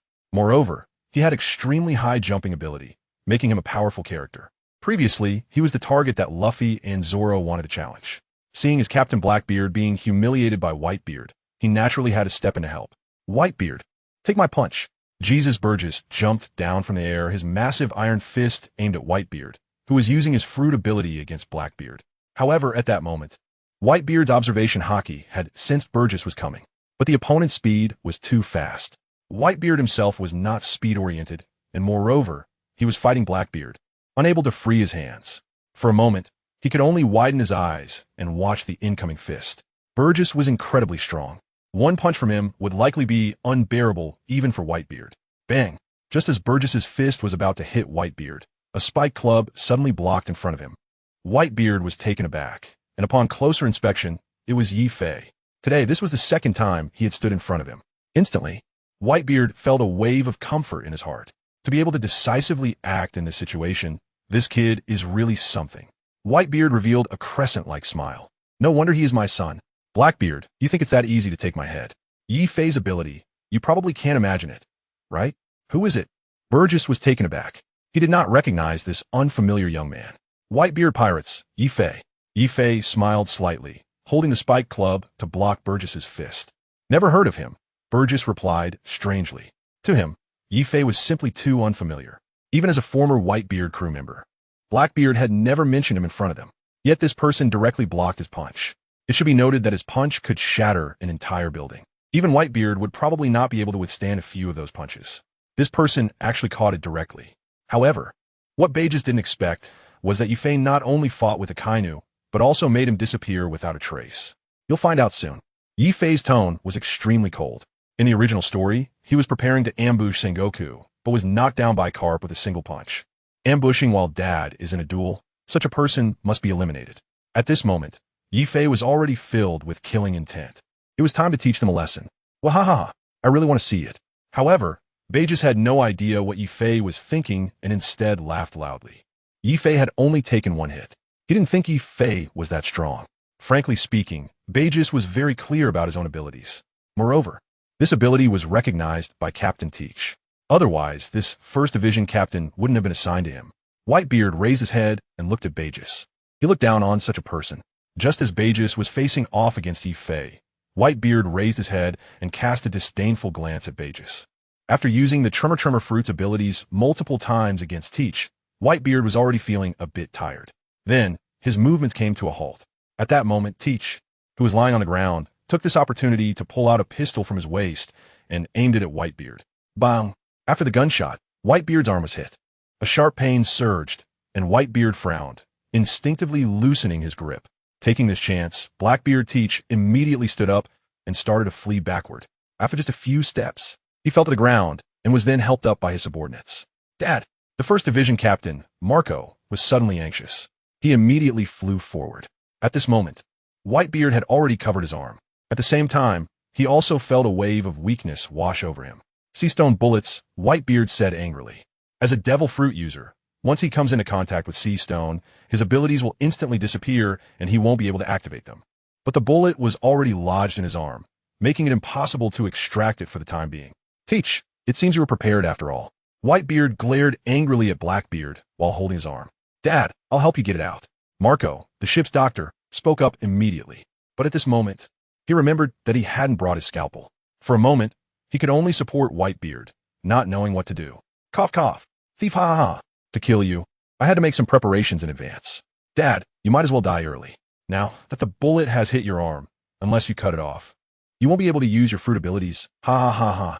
Cough cough. After coughing up a mouthful of blood, Teach laughed boisterously again. He then lay back down on the ground. Just taking over a dozen of Dad's attacks had already left him heavily injured, and his head was still spinning. Now he needed to rest well. This time at the Navy headquarters, Teach's goal was to take Whitebeard's head and obtain his powers. However, he did not succeed this time and suffered multiple attacks from Whitebeard's devil fruit abilities. Now he can barely stand. All he wants is to lie down on the ground and recover before entering battle mode again. Nevertheless, even while lying down, he hasn't forgotten to give orders. As long as we can take Whitebeard's head, this trip won't be in vain. At this moment, Whitebeard has been hit by his Seastone bullets. Now is the best time to take his head. As soon as Teach finished speaking, a group of crew members surged forward behind him. Figures rushed to Whitebeard's side. At the same time, Teach's words ignited the fury of everyone in the Whitebeard pirates. The captains under Whitebeard also rushed forward, and soon, both sides engaged in hand-to-hand combat. The battlefield fell into chaos once again, with the sounds of swords clashing, explosions, and cries echoing continuously. Meanwhile, all the soldiers at the Navy headquarters were watching the excitement. This time, they came to deal with the pirates, but unexpectedly, two pirate crews started fighting. Admiral Sengoku, should we take this opportunity to take down Whitebeard's head? Suddenly asked Vice Admiral Spider. As a hawkish member of the Navy, he immediately thought of killing Whitebeard to execute absolute justice like Akainu. Let's not rush, Sengoku, the Admiral. said calmly at this moment. Although it was indeed the best time to take Whitebeard's head, Sengoku had a better plan. That was to let these two groups fight each other. After they both suffered heavy losses, the Navy could then step in and reap the benefits. Whitebeard was already unable to move, and among them, only Ace and Marco could fight. It would be better to let them wear each other out. In this way, both sides can be resolved. Isn't it better to achieve two goals with one action? When the clam and the snipe fight, the fisherman benefits. Of course, there are reasons for Sengoku's actions during the Warring States period. He is extremely disgusted by Blackbeard Teach's betrayal of the Navy. It should be noted that the 7 warlords of the sea are recognized by the world government. They are always required to respond to the world government summons and can be said to be allies of the Navy. When the 7 warlords were summoned, Teach attended the meeting. However, he did not intend to help the Navy. As a Marineford war broke out, not only did he not come to help the Navy directly, but he also went to impel down, without the Navy's consent, and release the most notorious prisoners there. Teach's actions have already committed a serious crime. Sengoku knows that from the moment Teach released the prisoners from impel down, cooperation with the Navy became impossible. Moreover, if it weren't for him, Luffy and his crew wouldn't have made it here at all. Just this alone is enough for Sengoku to have the world government revoke his title as a warlord of the sea. Now, as they confront the Whitebeard pirates, isn't this the best opportunity to weaken them? Without expending too much effort, they could resolve 2 troubles at once. Wouldn't that be better? Thinking of this, a slight smile appeared on Sengoku's face. It must be said that he is indeed clever, living up to his title as a strategist. On the battlefield, the 2 groups were in a fierce battle, hard to distinguish. Weha, Yi-Fei, although I don't know you, it's an honor for you to die by my hand, Beijus said confidently with a smile. His fists were still blocking Yi-Fei's Wolf Fawn Club. You could try. I'm right here, if you want my head. Feel free to come and take it, Yi-Fei replied disdainfully. Being familiar with the original work, he was quite clear about Beijus' strength. Being the captain of the first team in the Blackbeard Pirates indeed indicates some strength. However, he is not a devil fruit user. Therefore, he could block Yi-Fei's Wolf Fawn Club. Weha, take this punch. As soon as Beijus finished speaking, his armored hand slammed towards Yi-Fei. Fire Fist. The burning fist directly took on Beijus' attack. Nanny? Fire Fist? Beijus was taken aback, and then a severe pain began to surge. Beijus screamed. His entire arm was instantly engulfed in flames. So hot, so hot. Beijus kept swinging his arm. Only then did the flames extinguish. Looking at his charred arm, Beijus felt like crying, but had no tears. This is the first time he's been hit by a fire punch. However, compared to the pain, he is more shocked by why the person in front of him has fire abilities. The fire punch, that's Ace's technique. Previously, Ace had a fierce battle with Blackbeard. On Bonero Island, Ace confronted Teach after the death of Sabo. Ace fought against the Blackbeard pirates. At that time, Burgess was present and witnessed Ace using the fire punch. Under those circumstances, if it weren't for Captain Teach, they might have been directly eliminated by Ace. What surprised Burgess was that he didn't expect Yi-Fei to have such abilities as well. Why do you use fire? Burgess stopped and was a bit stunned. Want to know? Wait until your next life, Yi-Fei coldly replied. In the original story, in Dressrosa, Burgess fought fiercely with Sabo for the Flame fruit.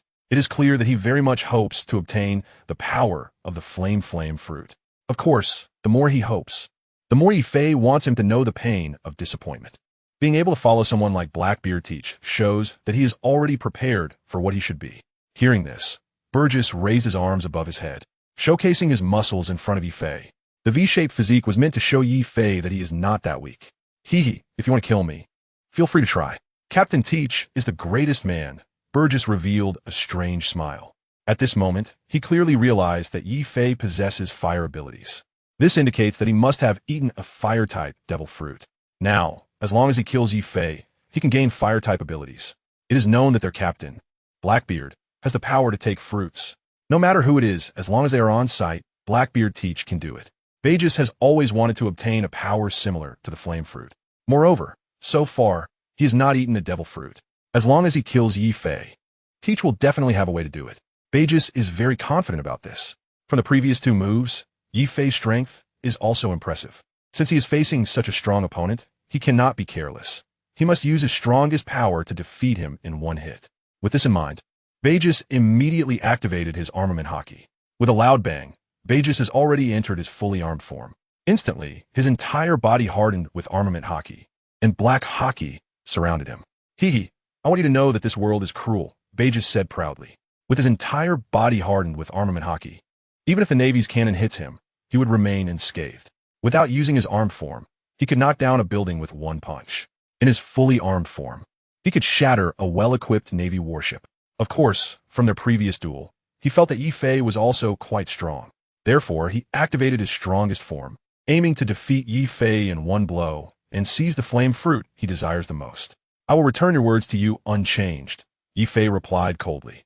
After swinging the mace in his hand twice, he entered his armed form again, preparing for defense. He had just fought with a Kaino, and the combination of the two fruit abilities had consumed quite a bit of his stamina. Although he had not fully recovered at this moment, Yi Fei knew that dealing with someone like Beijus was more than enough. Yi Fei, come and take your life. Beijus jumped into the air, his armed form fist already coming down. Thunder, 8 trigrams. Yi Fei unleashed his killing move again.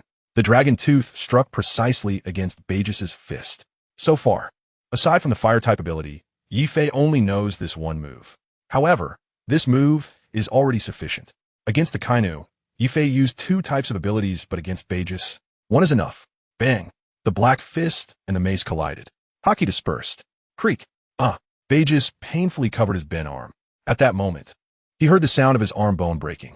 Your ability is nothing special. Is this all the Blackbeard pirates have?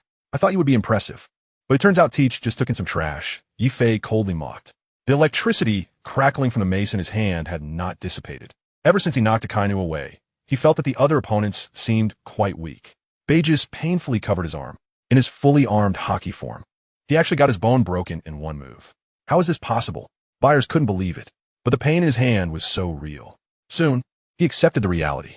Once a person accepts that someone else is stronger than him, the next step is to feel fear towards that person. A single move to break his bones? Buyers stared in terror at the weapon in Yi Fei's hand, a wolf-tooth club. This is very similar to Kaido, one of the 4 emperors. Moreover, during their recent confrontation, he also felt the power of the lightning within. Previously, Blackbeard Teach had mentioned some things about Kaido to them. Yi Fei's recent move resembled the Thunderbagua that Captain Teach spoke of, but that was Kaido's technique, and it was one of his ultimate moves.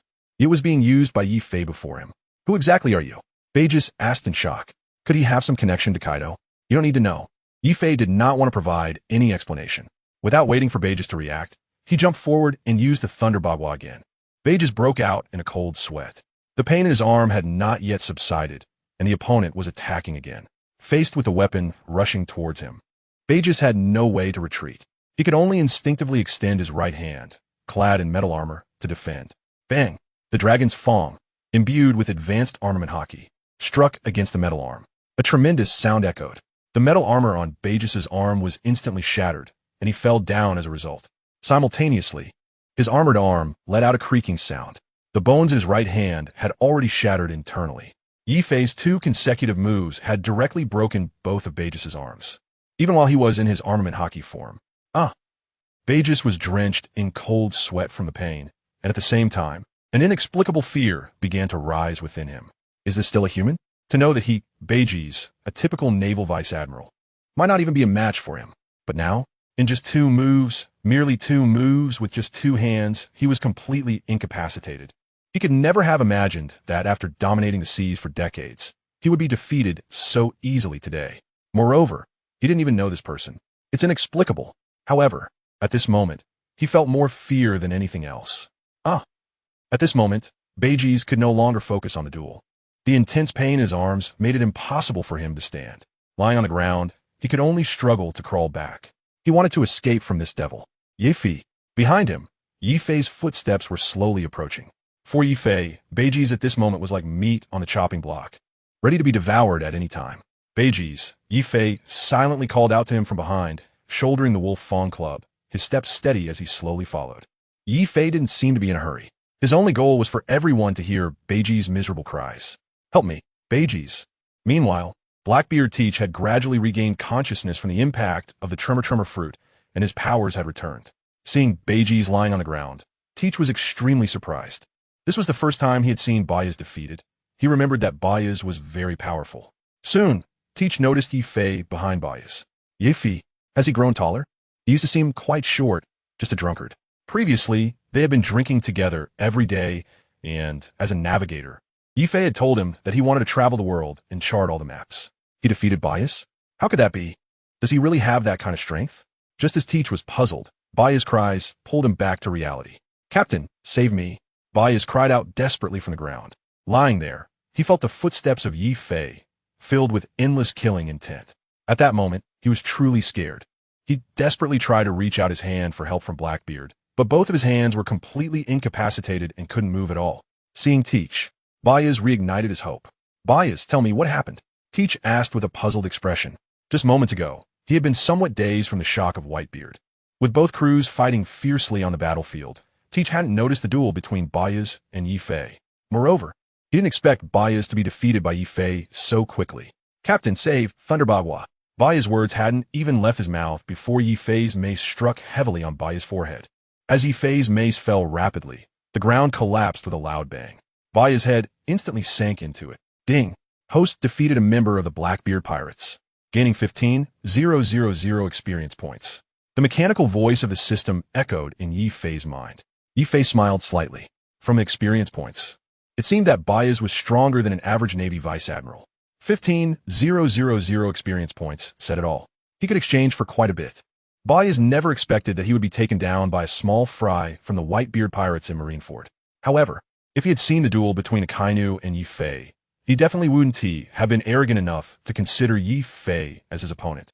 Yi Fei pulled the bloody mace out from Bayas' head and calmly looked at Blackbeard Teach. Wanted to see Teach's reaction now. Blackbeard's mouth gaped open in an O shape. The scene before him left him so shocked that he couldn't speak. Looking at Bayas, whose head had been smashed, Blackbeard glanced at Yi Fei again, and for a moment, he didn't know how to respond. Meanwhile, the Navy side was also dumbfounded. The notorious pirate Bayas was killed so easily by someone. Even Sengoku was taken by surprise. This person named Yi Fei is not only extremely powerful, but also ruthless in his methods. Teach, your opponent from now on is me. Yi Fei swung the weapon in his hand, and then slammed it heavily on the ground. Yi Fei has no intention of holding back against the Blackbeard Pirates. Whether as a traveler or as the original Yi Fei from this world, neither reality allows for the existence of the Blackbeard Pirates. He is determined to kill Burgess right in front of Teach. He wants Teach to know that the Whitebeard Pirates are not to be trifled with. Anyone who offends the Whitebeard Pirates must understand their fate. It must be said that Yi Fei is quite emotional here, especially when he recalls the ruthless attacks of the Blackbeard Pirates against Whitebeard in the original work. This deepened Yi Fei's disgust towards them. Meanwhile, Blackbeard Teach seemed to have not reacted yet. When he finally did react, he looked at Yi Fei with an extremely cold gaze. This person is not the Yi Fei he knows. Shiryu, help me kill him. After a moment of silence, Blackbeard suddenly gave the order. In the Blackbeard Pirates, Burgess could be considered his right-hand man. Ever since he killed Sachi, Burgess had been following him. Even when he was on the run, Burgess did not leave. Moreover, as the captain of his main ship, compared to other newly joined crew members, Burgess was indeed extremely loyal. How could he not be furious to see him killed? Captain? Shiryu of the Rain, who had a cigar in his mouth, had just repelled one of the captains from the Whitebeard Pirates. Kill him, Blackbeard said coldly. Looking at Yi Fei. Yes, Captain. Shiryu of the Rain drew his sword again, aiming at Yi Fei. However, when he saw Burgess lying dead on the ground, he was still taken aback. Kid, did you do this? Shiryu of the Rain looked at the handsome young man in front of him with some shock. As a member of the Blackbeard Pirates, even though he had just joined not long ago, he was very clear about Burgess's strength. They had fought together to defeat Magellan and impelled down. Burgess's strength was certainly not weak. How could he have been killed? Shiryu of the Rain still found it hard to believe. Is it really him? Or was it Marco? He, who was just in battle, wasn't paying attention to this side. That's right, it's me. Yi Fei nodded. Yuji Shilyo was stunned. Do you want to be like him too? After shaking off the blood from the Wolf Fawn Club, Yi Fei slung it over his shoulder. At the same time, he also noticed the knife at his waist. Famous blade, Thunderstorm. It is said to emit a lightning attribute similar to its wielder. If obtained, perhaps he could gain swordsmanship abilities in the future. Kid, stop boasting. Yuji Shilyo sneered after spitting out the cigar from his mouth. Even so, he felt an extremely powerful aura from Yi Fei. Of course, Yuji Shilyo had seen many things. There were plenty of formidable criminals in Impel Down, and many of them were quite intimidating. Then, he drew the knife from his waist. Anyone who could take down Burgess was definitely not simple. Yuji Shilyo was a very smart man. He could not afford to underestimate the young man before him. As a Navy, you actually associate with pirates. It's a pity for that knife to be in your hands. Yi Fei said disdainfully. Originally, He and Maislin were known as the two trump cards of Impelled Down. But this person seemed unsatisfied with the status quo, wholeheartedly following Blackbeard. Since he followed Blackbeard, it meant he was opposing the Whitebeard pirates. An opponent is an enemy. I would rather take a risk than stay in that dark place. What do you think, kid? In response to Yi Fei's words, Yu Shilio sneered. He was sentenced to death with a commuted sentence due to his bloodlust. Since Blackbeard was so sincere in wanting to invite him, why refuse? Besides, he never liked being in that dark prison. Burning, killing, and looting with Blackbeard was more to his taste. Moreover, it was freer. Teach defined his goal of becoming a pirate. Hearing this, Yi Fei was taken aback. Yu Shilio's thoughts were indeed not wrong, and Yi Fei was momentarily speechless. He could only say, "Your strength is good, but your pirate journey ends today. Kid, stop being so arrogant." Yu Shilio was furious, and the thunderstorm in his hand had already unleashed a slash. A white sword aura flew towards him. Not bad, Yi Fei murmured to himself. His observation haki had sensed that this move was very strong. Just as the white aura was about to approach Yi Fei, he instantly leaped into the air. The white sword aura passed by. The huge iron cannon on the square was split in two by the sword aura. The upper part rose into the air and then fell into the bay, creating a giant wave dozens of meters high. Good swordsmanship. To recruit someone like this, Teach must have some ability. My hawk, the Hawkeye, looked at the cannon platform. The cut made by the sword aura was neat and orderly. As a great swordsman, he also greatly appreciated Yu Shilio's swordsmanship. It was just that they had never had the chance to meet. This time, he finally saw it. He couldn't help but feel a bit impressed. As a swordsman, he really enjoyed competing with others, especially great swordsmen. This was the warden of Impelled Down. On the ship, members of the Whitebeard pirates were also secretly surprised. Although they admired the swordsmanship of Shiryu of the Rain, they knew that Yi Fei would definitely be able to dodge. After all, they had just witnessed Yi Fei knocking Akainu away. It should be noted that he was a Marine Admiral. Dodge it. Shiryu of the Rain was taken aback. He had almost used all his strength for this move, but unexpectedly, Yi Fei dodged it. Just as Yu Shilio was puzzled, a lightning bolt streaked across the sky, and a figure was rapidly descending. It was Yi Fei. Upon seeing clearly, Yu Shilio's heart jolted, and beads of sweat suddenly broke out on his forehead. He instinctively extended his sword to defend. Clang! The weapons of the two clashed, and an overwhelming aura surged. Time seemed to freeze for a moment as neither of them moved. Truly, he was a great swordsman, able to block this attack. This is why Teach wanted you as a subordinate, right? Yi Fei said coldly. In the original story, Yu Shilio rarely showcased his strength. However, Yi Fei knew that just from that last exchange, Yu Shilio was no simple opponent. The title of Guard Captain of Advanced City was not given for nothing. Oomph. Yu Shilio snorted coldly. He indeed received Yi Fei's attack, but it was only because he used all his strength to do so. Fortunately, the sword in his hand was a famous blade. If it were an ordinary weapon, it would have probably been broken by Yi Fei already. At this moment, he couldn't help but start to feel fear towards this opponent. No wonder he could so easily kill Bages. It seems you were struggling a bit. Yi Fei smiled slightly. In a duel between experts, both sides understood their relative strengths. Then, he exerted all his strength to press down the dragon tooth. Although Yu Shilio was still resisting, the sweat on his forehead and his trembling hands indicated that he couldn't hold on much longer. Originally using one hand, he now had to use both hands to defend. Meanwhile, Blackbeard Teach watched in shock. Yi Fei's ability had exceeded his expectations. Yu Shilio was using both hands to defend, while Yi Fei was still using only one hand.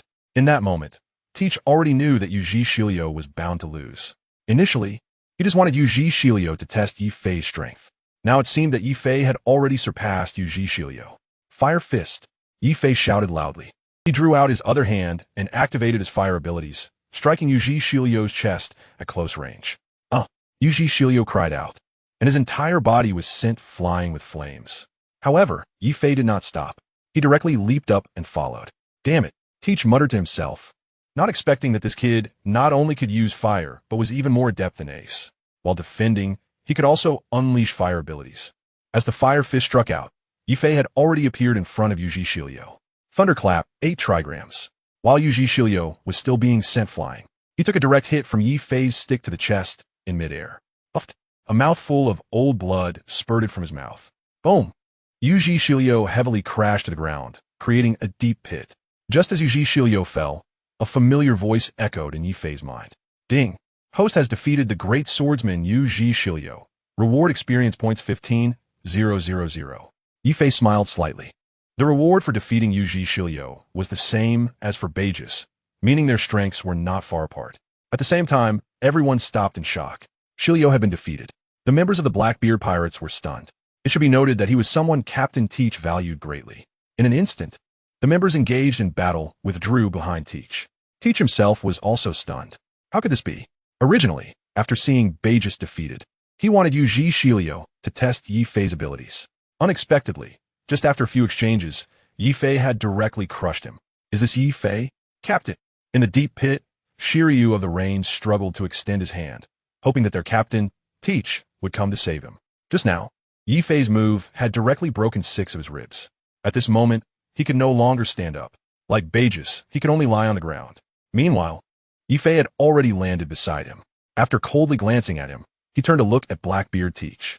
After a moment of silence, Teach did not pay any attention to the injured Shiryu lying on the ground. Instead, he burst into laughter again. Ha ha ha, Yifei, you shock me too much. I didn't expect you, like me, enjoy hiding yourself. Are you willing to join my pirate crew? I can make you my vice captain. Whitebeard is already a figure of the old era. The new sea is our world. As long as we join forces, the Navy, pirates, and the Revolutionary Army are no match for us. Teach clenched his fists, making a gesture as if he wanted to control everything. At the same time, he extended an invitation to Yifei. He could ignore the death of his beloved Bejas and the serious injury of Shiryu of the Rain. Those people were too inferior compared to Yifei. To become the Pirate King, one must learn to turn opponents into friends. Teach could do it. Teach. Beside them, Marco gritted his teeth in anger. You killed Sachi, captured Ace, and now you want to win over Yifei? I've never seen someone so shameless. And what else? Yifei asked coldly. Teach thought he had piqued his interest and immediately said loudly, as long as you are willing to cooperate with me. After we take down the Whitebeard pirates, we can split their territory in half. Old man Whitebeard is too old. He can't defend his territory. Sooner or later, it will be divided up. Why not join forces and split it now? No one among them will be our opponent. The new world is our domain. So, what do you think? Want to consider it? Faced with Teach's invitation, Yifei stood calmly without responding. Yifei, don't listen to Teach. Yifei, don't listen to his nonsense. A person who kills his own comrades has no morals. He betrayed the old man yesterday and can betray you tomorrow. Marco was somewhat anxious. At this moment, he was really worried that Yifei might change his mind. Although he knew that possibility was very small, Yifei's strength was too powerful. If he suddenly agreed, it would be a devastating blow to the Whitebeard pirates. He couldn't afford to take that gamble. Marco's worries were not unfounded. Previously, Yifei had a very good relationship with Blackbeard Teach on the ship. They often drank and talked until dawn, almost sharing everything. So, Marco was very concerned. The captains who knew about Yifei's relationship with Teach were also worried. However, Yifei did not think so. In his view, Teach clearly underestimated him. Although his memory showed a good relationship with Teach, Yifei did not belong to the pirate world. To him now, it was just a memory. Of course, the Yifei from the original pirate world did not know that Teach had such great ambitions. At that time, Yifei only regarded him as an ordinary crew member. Yifei, how about my conditions? What are you considering? Seeing that Yifei had not responded for a long time, Teach asked with a beaming smile. He thought that the conditions he offered were flawless. He did not think much about Bejas' death or Shiryu's injuries. Winning over Yifei and becoming the Pirate King was his goal. At this moment, in his eyes, only the strong deserved to be called his partners. But clearly, he underestimated Yifei too much. Hearing this, Yifei smiled slightly. Your conditions are indeed very tempting. I do everything except being a traitor. Teach's ambition was indeed extraordinary. No wonder he could endure for decades on the ship. Such a person made Yifei unable to help but feel a bit amazed. On this point, he had to admire him. But cooperating with him was absolutely impossible, even though in his original memories, he had a very good relationship with Teach. After hearing Yifei's words, Teach was slightly taken aback, then burst into laughter. Yifei, you're becoming more and more manly. How come I never noticed it before? It seems like you, like me, prefer to keep a low profile. If you don't agree, then we can only be enemies. Teach's reaction made Yifei feel a bit strange. He had clearly rejected him, yet he was still so happy. Quite odd. Suddenly realizing that this person was surprisingly interesting, Yifei thought it over and concluded that there was only one possibility. Teach had an extremely strong confidence in his own strength. It seemed to be the same in the original work. After acquiring the ability of the dark fruit, he could challenge Whitebeard without any hesitation. After obtaining the ability of the quake fruit, he then turned against the Navy, wanting to crush the Navy headquarters. One can imagine how great this person's ambition truly was. This also proves what old Dad said. Teach is not only arrogant, but also extremely conceited. However, Teach indeed has the capital to be arrogant. Just as the two were talking, Rain Shiryu, who was lying on the ground, suddenly spoke up. Captain, Rain Shiryu pleaded once again. He hoped that Teach could intervene and take him away from Yifei. As long as the captain intervened, there was a chance he could be safe. Shiryu, Teach wanted to step forward. However, Yifei was closely watching his every move. Being stared at so directly made Teach feel a slight tension in his heart. This feeling was particularly bad for him. Just as he was about to take a step forward, he immediately stopped. He hesitated. The subordinates who were ready to act also came to a halt. Even Blackbeard didn't dare to step forward, let alone his crew. It was important to note that Yifei had just killed Baez and also injured Ranji Shilio. Captain, seeing that Teach and his group made no move, Ranji Shilio, who was lying on the ground, felt a surge of despair.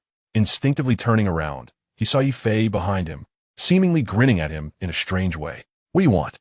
Don't come over here. Ranji Shilio trembled and asked. His eyes filled with fear towards Yifei. Just a few moves, and he had suffered a crushing defeat at his hands. This opponent is so powerful that he can't even imagine it. You'll find out soon enough, Yifei replied calmly. At this moment, killing Rain Shiryu was as easy for Yifei as squashing an ant. However, Yifei had a better plan. Admiral Sengoku, this traitor from your navy, I am handing him over to you now. After stopping, Yifei shouted loudly to Admiral Sengoku, who was not far away. Wherever he came from, he should go back there. That would be the best outcome. Rain Shiryu is a member of the Navy, and returning him to the Navy is a good choice. In this way, at least it gives the Navy some face. Of course, Yifei has his own thoughts. Sengoku was somewhat caught off guard. What is this guy trying to do? Sengoku was somewhat confused, but when he saw Shiryu of the Rain, his expression instantly darkened. Shiryu, you traitor. The Navy has put so much trust in you, yet you want to join forces with Teach. Sengoku scolded harshly. He couldn't help but recall what Shiryu had just said. Then, he loudly told the Navy soldiers beside him, take this traitor back to impel down and keep him under strict supervision. Shiryu's face instantly turned pale. He had gone through countless hardships just to be taken out of impel down by Teach. Now, he was going to be sent back to that place. He didn't want to go back. He had just gained his freedom, and now they wanted to take him back? Life is precious. Love is even more valuable. If it is for freedom, both can be sacrificed. Captain, no, I don't want to go. Shiryu shouted desperately. He never wanted to return to that dark and damp prison. He yearned for freedom. He craved freedom. Yifei sneered coldly in his heart. That place was where he was supposed to stay. Teach was momentarily stunned. He wanted to step forward. Shiryu's strength was decent, and it was indeed a pity for the Navy to take him away. But Yifei was blocking his way. He really didn't want to act recklessly. After all, he had already seen Yifei's strength, and he was definitely not an ordinary person. Without absolute certainty, he wouldn't rashly take action. Moreover, they were currently at Navy headquarters, and bringing an injured person would be a burden. At this moment, Teach had to consider the consequences of confronting Yifei. Although he was somewhat arrogant and conceited, Teach was a very intelligent person. He knew how to assess the situation. Shiryu, I'm afraid you'll have to endure, Teach said with a helpless smile. Finally, he decided to give up on Shiryu. He then watched as several Navy soldiers bound Shiryu and carried him away. No matter how Shiryu shouted, Teach remained silent, coldly watching everything. Teach, it seems our account hasn't been settled yet, Whitebeard said as he trembled to his feet, glaring at Teach. At this moment, Whitebeard still had no intention of letting Teach go. Haha, old man, in your condition, you still want to kill me? Teach said with a heavy cold laugh. The sea prism stone bullet had just been shot into his arm. Now, he had no way to use the powers of the tremor fruit. Whitebeard at this moment was nothing more than a useless person. Teach was not worried about him at all. On the contrary, he was very concerned about Yifei. Old man, you should go back first. I'll handle things here, Yifei said as he returned to Whitebeard's side, speaking calmly. Ugh. Whitebeard pressed down on his chest. The previous sea prism stone bullet left him unable to muster any strength. At this moment, he could no longer fight. After saying this, his old injury suddenly flared up, combined with the sea prism stone limiting his power, causing Whitebeard to sit back down on the ground. Seeing this, Yifei looked at Diamond Jaws. Captain Jaws, please take the old man back to the ship and remove the bullets from him, Yifei instructed. As someone familiar with the original plot, Yifei naturally knew that once the old man encountered Blackbeard, it would definitely be a fight to the death. And right now, it was really not the time to confront Blackbeard because the Navy was watching closely. The reason Admiral Sengoku did not let his subordinates take action was simply that he wanted to profit from the two groups fighting. This time, Dad happened to be injured, and Yifei could take this opportunity to bring him back. Yifei, you have to be careful. Here, it's up to you to decide. Seeing this, Whitebeard could only sigh. He really wanted to deal with Teach himself. But now, he couldn't move at all. Sachi, my son, I can't kill this wicked bastard. I'm sorry for you. Whitebeard silently blamed himself. He knew that if he couldn't kill Teach today, he would definitely not have another chance in the future. At 72, he could no longer chase after a heinous criminal like he used to. At that moment, he felt an endless regret in his heart. But he had no way out. This was the Navy headquarters. If he went all out to kill Teach, the entire pirate crew might once again fall into great danger. After all, the Navy was still here. He couldn't sacrifice the entire pirate crew for one person. Whitebeard was very clear about this. Therefore, he handed over the leadership of the entire Whitebeard pirates to Yifei. Then, in front of everyone, Diamond Jaws carried him back. The Navy headquarters, the 7 warlords, and Blackbeard did not have anyone step forward to stop them, because they saw Yifei standing there with a weapon in hand, saying nothing. Captain, are we really going to let Whitebeard go? This is a rare opportunity. Didn't TU say before? Inu fan Oka didn't quite understand why Captain Teach was unwilling to take action at this moment. On the way here, Teach had told them that he wanted to personally kill Whitebeard and then seize his fruit ability. Letting Whitebeard go like this means today's trip was for nothing. Why don't you go and give it a try? Teach looked at Fan Oka with displeasure, then stared at the retreating Whitebeard. Today his plan was completely disrupted. Originally, he had taken a risk to come to Navy headquarters to kill Whitebeard and then take the opportunity to obtain his Tremor fruit ability. Finally, he would completely turn against the Navy. But now Whitebeard was not killed. His subordinates, Burgess and Shiryu of the Rain, one was dead and the other was captured. The plan was entirely in shambles. All of this was because of the young man in front of him, Yifei. At this moment, Blackbeard Teach had no choice but to make new adjustments. Forget I said anything. Inu fan Oka replied wisely and retreated behind Teach. He agreed to join the Blackbeard pirates, merely for his own interests, and did not want to take any risks. Meanwhile, Yifei raised his spiked bat. Teach, are we still going to fight? Yifei asked. When Yifei asked this question, he actually did not want to duel Teach. If he truly wanted to confront Teach, he wouldn't have wasted so much time talking. The priority now was to conserve his strength. Yifei was already quite exhausted after fighting Akainu. Then he had to battle Burgess and Shiryu of Arain. Yifei himself wasn't sure how much longer he could fight. If he really got into a fight with Blackbeard, he might be taken advantage of by the Navy. If he got handcuffed with Seastone and sent to impel down, that would be a real problem. It should be noted that there were definitely people in the Navy who could do that. Garp and Sengoku hadn't truly made their move yet. These two old men, although aged, are still quite powerful. At this moment, Yifei dare not be careless. He needs to conserve his strength. Therefore, unless absolutely necessary, he cannot easily engage in battle with Teach. Haha, let's call it a day, Teach said coldly. Of course, Teach has his own plans. It is no longer possible to kill Whitebeard. In the current predicament, he has already made enemies on both sides. There's no need to mention the Whitebeard pirates. That is a matter of avenging his father. Additionally, this time he broke into Impel Down and released many heinous criminals, already standing against the world government and the Navy. If he were to engage in battle with Yifei and the others now, once ambushed by the Navy, escaping from Navy headquarters would not be so easy. Even if there is no profit, he cannot risk his own life.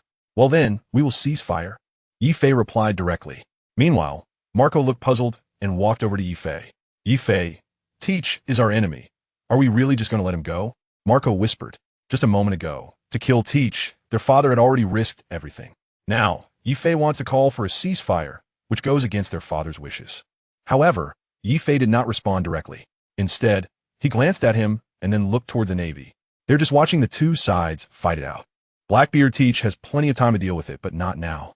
Captain Marco, the Navy, Yifei said softly, his expression particularly serious. Immediately, Marco understood Yifei's intention. He wants to preserve the entire pirate crew. Thus, he said nothing more. On the other side, Teach suddenly burst into laughter. You are quite adaptable, Yifei indeed, haha. Both sides halted, only to become locked in a standoff. Damn it, Marshal Sengoku exclaimed, his eyes wide. It should be known that he did not let the Navy act just now to allow the two sides to fight. But now, they surprisingly did not engage again. This is completely different from what he expected. Today, he mobilized 100,000 Navy troops, the 7 warlords of the sea, dozens of vice admirals, and 3 admirals, just to execute Ace and kill Whitebeard. But he never anticipated that things would develop to this extent. It was all because of that person named Yi Fei. Fleet Admiral stood below. Yi Fei raised his head and shouted loudly at Sengoku. Sengoku's anger hadn't dissipated, and he felt somewhat strange at Yi Fei's shout. I just returned Rain's Shichibukai to you. Now you should do something in return, Yi Fei said loudly. In his view, he had just helped the Navy. Since that was the case, they should give a little gratitude in return. What do you want? Fleet Admiral Sengoku asked, already guessing what Yi Fei was about to say. A ceasefire. Let's go back, Yi Fei replied. Today, the main mission was to rescue Ace. Now that the mission was accomplished, it was time to go back. The New World is the territory of the Whitebeard pirates. The Navy can settle the score with Blackbeard later. Akainu had already been sent flying, and the remaining 2 lenient admirals mostly just held back. If Sengoku didn't give the order, they would definitely continue to hold back. In this regard, they were completely different from Akainu. Therefore, the final decision rested in Sengoku's hands. The Whitebeard pirates wanted to leave here, provided that Sengoku agreed. Don't joke around. Do you think Marineford can come and go as it pleases? I will not compromise with pirates. In the face of Yi Fei's request for a ceasefire, Sengoku directly refused. At the same time, the soldiers raised their guns, already aimed at Yi Fei, waiting for their fleet admiral Sengoku's command. All right, I'll play along with you. Yi Fei smiled slightly. Although he didn't want to fight them, since they wanted to make a move, he would accompany them to the end. After saying that, Yi Fei slammed his mace heavily on the ground. The ground instantly cracked open with a huge fissure. The Navy generals were all frightened and retreated. They were very afraid that Yi Fei would use the same move he used against Akainu on them.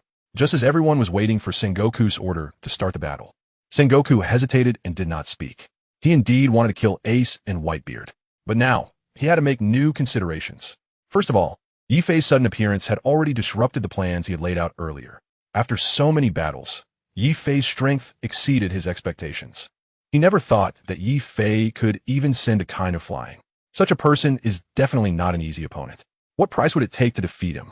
Furthermore, today the Navy soldiers have already suffered significant casualties. If this continues, they might not be able to immediately take down Yi Fei. However, the casualties among the Navy soldiers will surely continue to increase. As the fleet admiral, he must consider the lives of the Navy soldiers. Unlike the hawkish Akainu, Sengoku is much more merciful in this regard. The most important point is that Blackbeard Teach will definitely benefit from this situation. This is likely his purpose for coming here. If the battle with Yi Fei continues, the ultimate beneficiary will definitely be Blackbeard Teach. Although he cannot figure out Teach's true intentions, his visit to Marineford is definitely not simple. If he takes advantage of the Navy and Yi Fei fighting each other, he could strike the Navy from behind. Therefore, Sengoku hesitated. Seeing Sengoku's indecision, Teach, who was in a stalemate with Yi Fei, suddenly burst into laughter. Ha ha ha! Fleet Admiral Sengoku, where did your former bravado go? As a dignified fleet admiral, are you afraid of a nameless nobody? Where is the justice of the world government and the Navy headquarters? Even the wounded Whitebeard, who was on the verge of death, couldn't handle it. And don't forget, the Whitebeard pirates rescued Port Gasti, Ace, who is the son of Roger. Isn't that what you have always hoped for? Now, Ace is on the ship, and yet you stand here, unmoved. The justice of the Navy is truly laughable. At this moment, his biggest thought is for the Navy headquarters and the Whitebeard pirates to fight again. As long as the battle continues, the outcome will definitely be a mutual destruction. Then, he would have the opportunity to kill Whitebeard and seize his devil fruit ability. Hearing this, Yi Fei was slightly taken aback. It seems that Blackbeard Teach not only has ambitions, but is also very clever. At this point, he hasn't given up. He is still fanning the flames. Sengoku knows how to use the conflict between the 2 pirate crews to his advantage. Teach also knows how to provoke Sengoku to incite them to fight against him. As a transmigrator, Yi Fei understands Teach's thoughts very clearly. The Gura Gura no Mi is indeed what Teach dreams of. He took the risk and came to Marineford.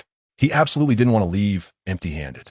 Teach is very clever, but Yi Fei believes that Admiral Sengoku is definitely not an easy opponent. However, Sengoku is unaware of Teach's intention to seize the Gura Gura no Mi ability. Seizing the opportunity, while Sengoku was not in a hurry to respond, Yi Fei loudly said, Teach, isn't your purpose for coming here to obtain Dad's Gura Gura no Mi ability and then turn against the Navy? How could you forget? Ha ha ha. After saying that, Yifei suddenly burst into laughter. In the original work, Teach indeed did this. However, this time, Yifei revealed it ahead of time, exposing Blackbeard Teach's intentions in front of everyone. Hearing this, everyone was taken aback. Sengoku's face changed drastically upon learning the truth, and a surge of anger ignited in his chest. Teach, you dare to turn against us? We haven't settled the score with you yet. Meanwhile, Blackbeard, Marshal D, Teach, was also stunned. Damn it, how did that kid find out? I've never told anyone about this intention.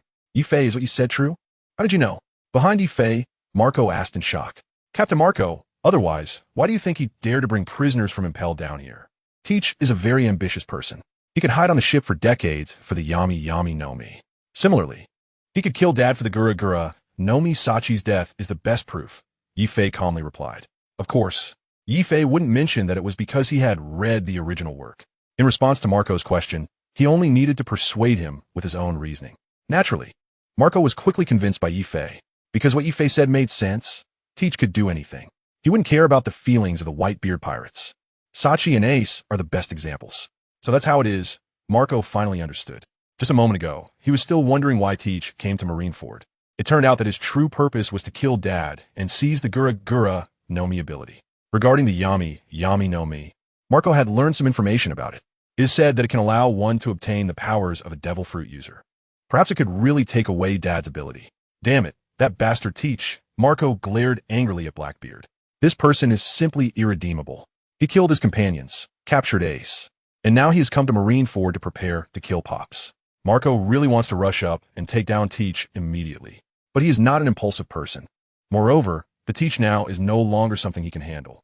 He has been hiding on the ship for decades, not only concealing his strength, but also hiding his ambitions. Previously, someone in the Whitebeard Pirates wanted to recommend him as captain. However, at that time, Teach outright rejected it. This is enough to show that Teach is a very scheming person. He doesn't care about the position of captain. His goal is to hide himself. At the same time, Teach was stunned there. He couldn't understand why Yifei would know his plan, and so clearly. Could he eavesdrop on his thoughts? Nonsense. Yifei, what are you talking about? Blackbeard Teach forced himself to remain calm. The feeling of having his secret discovered was indeed unpleasant, but he still had to pretend to be indifferent.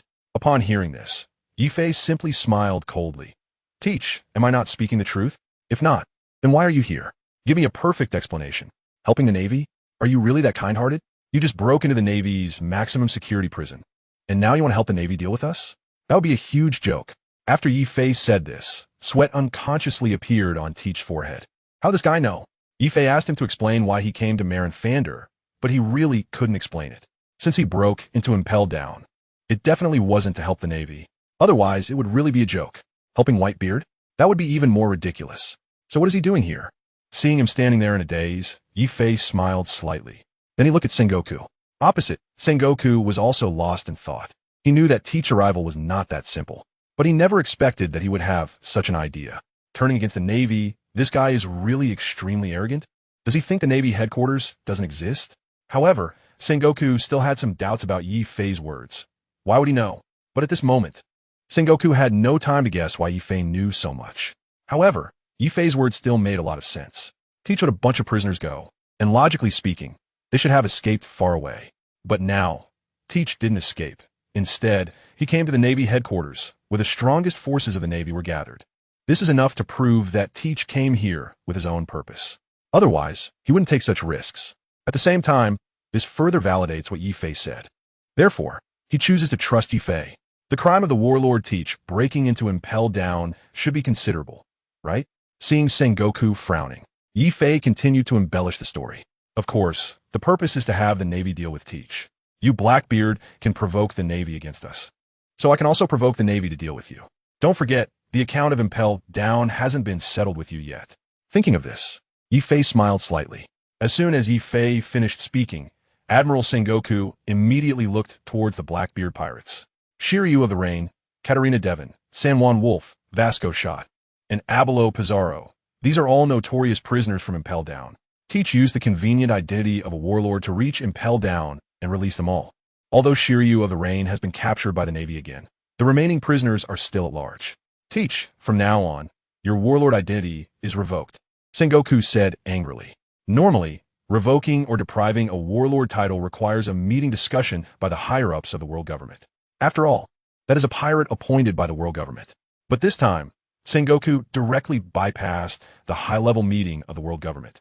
Sengoku knew very well that even if he didn't speak, he would soon receive a higher-level order. Teach's warlord identity would definitely not be preserved. It's just that Sengoku said it in advance, and that was because he was too angry. Revoking my warlord identity? Admiral Sengoku, it hasn't come to that yet, right? I handed Ace over to you. Just because of such a small matter? Teach shrugged, trying to downplay it. You should know that this identity has brought him a lot of convenience. In the pirate world, as long as a pirate becomes a warlord, their existing bounty will be immediately suspended. Even if they encounter the Navy at sea, they won't be captured. Moreover, warlords can enjoy treatment that other pirates cannot. But if the identity is revoked, the original bounty will take effect immediately, and the Navy can directly mobilize forces to eliminate them. This is the convenience of the 7 warlords of the sea. Originally, Teach planned to turn against the Navy after acquiring Whitebeard's powers. But now, Whitebeard has not been killed, and he has not obtained the Tremor Fruit's ability. Instead, the Navy wants to revoke his identity first. Therefore, the upcoming situation could become very troublesome. Things are not going as he expected. That's right, your identity has not only been abolished. Furthermore, your subordinates must also return to Impel Down, Sengoku replied. Of course, no matter how Teach tries to argue, it won't be easy to deceive someone like Sengoku. Upon hearing this, Blackbeard was stunned. It should be noted that he took the risk of entering Impel Down precisely because he lacked teammates. Now, Sengoku wants to take away all the results of his efforts. If everything he did becomes a waste, Blackbeard will never accept it. Haha, Admiral Sengoku, just try it. If you want me to abandon my subordinates, I'll overturn your entire Navy headquarters. Blackbeard Teach extended his hands, igniting the powers of the dark fruit. Although he suffered heavy losses with the deaths of Burgess and the capture of Shiryu of the Rain, it did not greatly affect his own strength. Moreover, these subordinates are all desperate criminals who fought their way out of Impel Down, and each of them is incredibly strong. These are things that Teach has witnessed with his own eyes. To escape, these fugitives will fight desperately against the Navy at all costs. It is impossible for him to give up all his subordinates. He needs these people to strengthen his pirate crew. Teach understands this very well, so he is very confident. As soon as Teach finished speaking, all his subordinates immediately raised their weapons, aiming at the Navy. Damn it, Teach, do you want to resist the Navy? Admiral Sengoku said angrily. So what if I do? Teach replied with a cold smile. Do you still want to take us back? It took a lot of effort to get them released. He absolutely did not want all his efforts to go to waste. He knew that if these subordinates were captured and taken back to Impel Down, he would have to flee again like before. As long as he had these subordinates, he could still find a piece of sea that belonged to him. So why not? Damn it, Sengoku muttered to himself. But then he hesitated. He was not an impulsive person. He was rational and very intelligent. Teach's pirate crew had already formed. To eliminate them would require a great cost. Moreover, today, the Whitebeard pirates were also present. One Whitebeard was already troublesome enough. Facing both the Blackbeard and Whitebeard pirate crews at the same time would surely exhaust the Navy. In addition, there was Edward Newgate, also known as Whitebeard, and Marshall D. Teach, known as Blackbeard. Most importantly, there was this young man, Yi Fei. The identity of this person remains an unknown mystery. Just now, his strength has already made the whole world aware of it. It's definitely not that simple. For a moment, Admiral Sengoku fell into deep thought, unable to make a decision. Meanwhile, all the Navy soldiers, officers, and the 7 warlords were waiting for his response. Sengoku found himself in a dilemma. Letting them go like this left him feeling unwilling. Starting a fight also didn't guarantee absolute victory. The current situation has presented a tripartite standoff. The Whitebeard pirates, the Blackbeard pirates, and the Navy. None of them wanted the others to gain an advantage.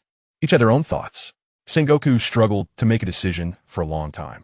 Suddenly, at that moment when Sengoku couldn't make up his mind, the exclusive transponder snail he carried with him rang. He took out the transponder snail, somewhat surprised. It was the 5 elders from Mary Geo's calling. They should be aware of what's happening here, Sengoku muttered to himself. This time, it was originally to execute Fire Fist Ace. So they used the Din Mushi to broadcast it live to the entire world. Everything that happens here, the 5 elders of Mary Geos must know. I wonder what those 5 old geezers are thinking. Without much thought, Sengoku directly connected to the Den Mushi. Sengoku, what do you mean? On the other end, Sengoku, you're not a confused person, are you? Sengoku, are you saying to just let them go? In fact, he had already understood, but was just pretending. It was clear that the intention of those 5 elders was to cease hostilities. If it ends, it means letting them go. That's right, the other end replied. Ace and Whitebeard are still alive. And then there's Teach, who is duplicitous. If we just let them go, where is the justice and dignity of the Navy? Sengoku pretended to be angry as he asked. Roger's son and Whitebeard are no longer important. That young man. His level of danger has surpassed that of Whitebeard and Roger's son. We need to think carefully. After you resolve your side of things, come immediately to Mary Geos. With that, the other side directly hung up the den mushi. Hey, Sengoku was about to argue, but the words stopped at his lips. The young man they mentioned is Yi Fei. It seems the 5 elders have already taken notice of him.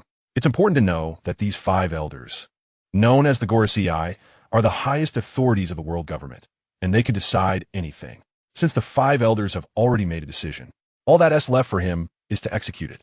This also avoids the current predicament of being caught in a difficult situation.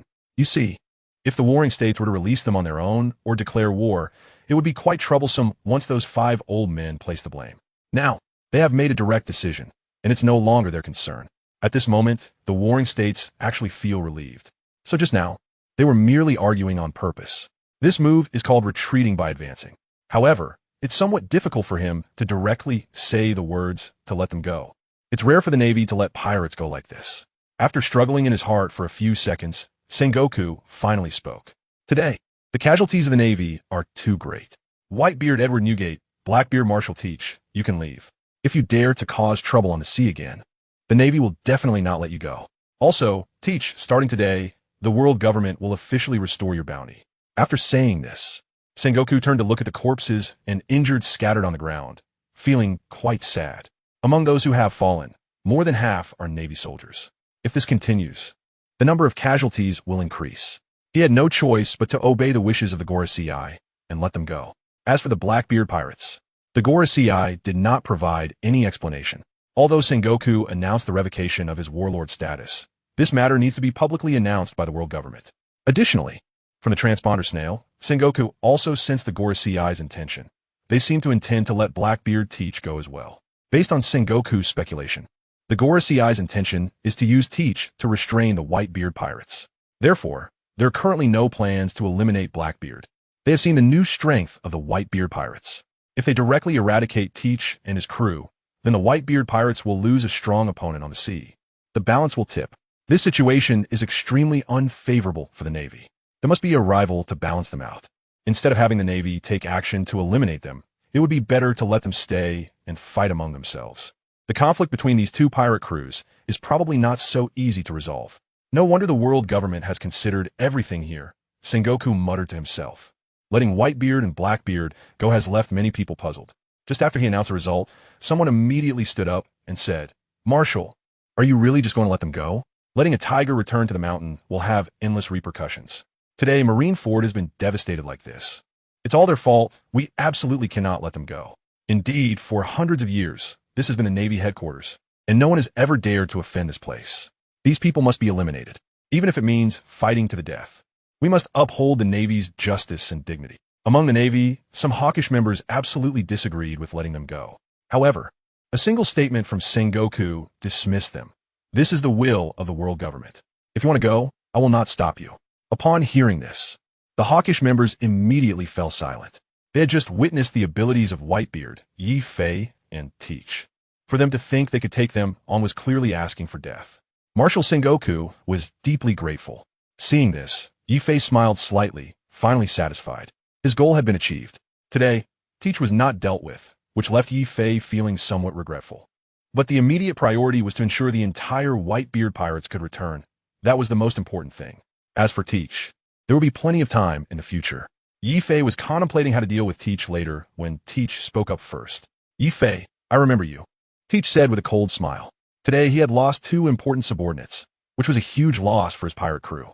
This account, of course, should be settled with Yi Fei and the Blackbeard pirates. Teach, I'm always ready to welcome your arrival, Yi Fei said with a smile. Originally, Yi Fei hoped that the Navy could help him deal with them, but unexpectedly, Sengoku still intended to let them go. He really didn't know what Sengoku was thinking. However, Yi Fei didn't dwell on it too much and simply turned around to head back. In front of all the Navy, the 7 warlords, and Blackbeard, Yi Fei did not look back. Seeing Yi Fei leave, Marco instinctively followed. Yifei, they let us go so easily, it can't be that simple, right? Marco asked, occasionally glancing back to see if anyone was following. Captain Marco, don't worry, it's fine. Yifei shook his head. With so many people present, Sengoku would naturally not go back on his word. Oh, Marco replied. He didn't say much more and just stayed by Yifei's side, watching their retreating figures. Teach pondered for a moment. Ha ha ha, we should also be leaving, Teach said awkwardly, then flicked his sleeves and turned to leave. This adventure in Marineford yielded nothing. And I even brought 2 people along. This deal isn't worth it. Just as Yifei boarded the ship, the whitebeard pirates had just weighed anchor and set sail. A gigantic pirate ship suddenly appeared in the bay of the Navy headquarters. The Red Fourth. The moment Yifei saw the pirate flag at the bow, he smiled slightly. Shanks has finally arrived. However, by this time, the battle was already over, and the whitebeard pirates were preparing to set sail back to the New World. It seemed Shanks was a bit late. Hey, Captain, it seems that the battle over here has stopped. Lucky Roo, a cadre of the red-haired pirates, said while eating meat and pointing towards the plaza of the Navy headquarters. Calling out to the cabin. Not far away, Navy soldiers were cleaning up the battlefield, and beside them, the Moby Dick had already raised its sails. Inside the cabin of the Red Fourth, a middle-aged man wearing a black cloak with a western sword at his waist and red hair walked out slowly with a determined look. This man was none other than the captain of the red-haired pirates, Shanks. What? Shanks was taken aback, his expression showing surprise. Then, he looked towards the plaza of Marineford, and immediately turned his gaze to the bay. The war has stopped? What's going on? Am I late? It can't be. The latest news I've received says that the battle here is not over. He rushed over in a hurry. But now, it was clear that the battle had stopped. Shanks turned to look at the Moby Dick. When he saw Whitebeard, Fire Fist Ace, and Luffy, he appeared exceptionally shocked. What was going on? Shanks took a long time to react. The Navy headquarters had gathered 3 admirals, the 7 warlords of the sea, and 100,000 Navy soldiers today, all to execute Ace and deal with Whitebeard, right? Yet now, these 2 were sitting on the ship completely unharmed. Shanks had no idea what had happened. Therefore, he decided to investigate. Meanwhile, the members of the Whitebeard pirates had long since noticed them.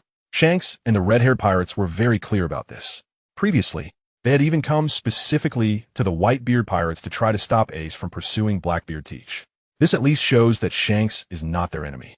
Seeing Shanks looking this way, the members of the Whitebeard pirates immediately shouted loudly. Among them, Luffy's voice was the loudest. Shanks, Luffy has grown up, Shanks said with a smile.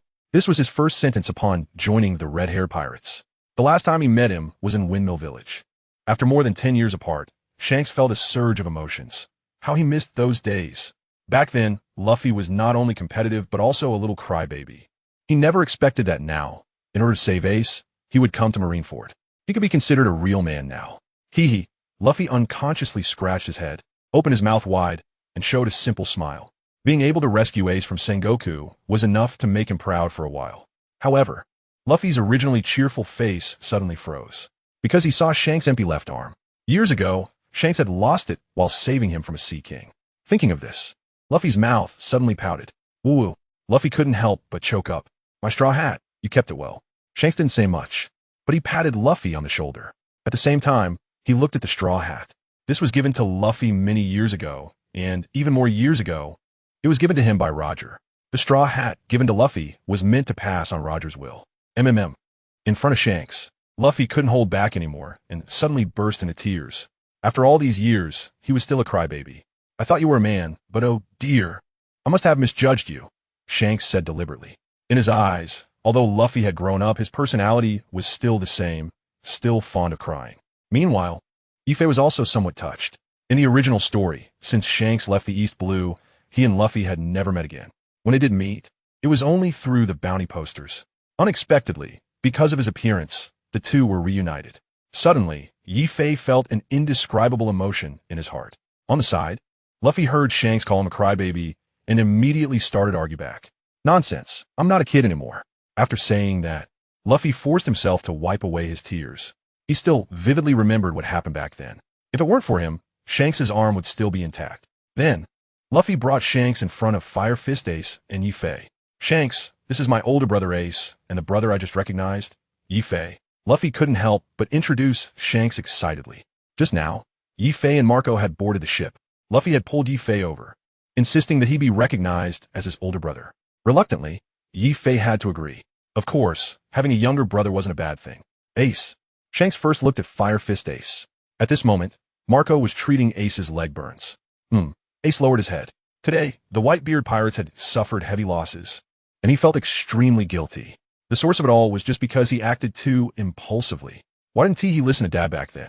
Seeing him lower his head, Shanks didn't say much. Then he looked at Yi-Fei and asked Luffy, Yi-Fei, he is your brother? Shanks looked puzzled.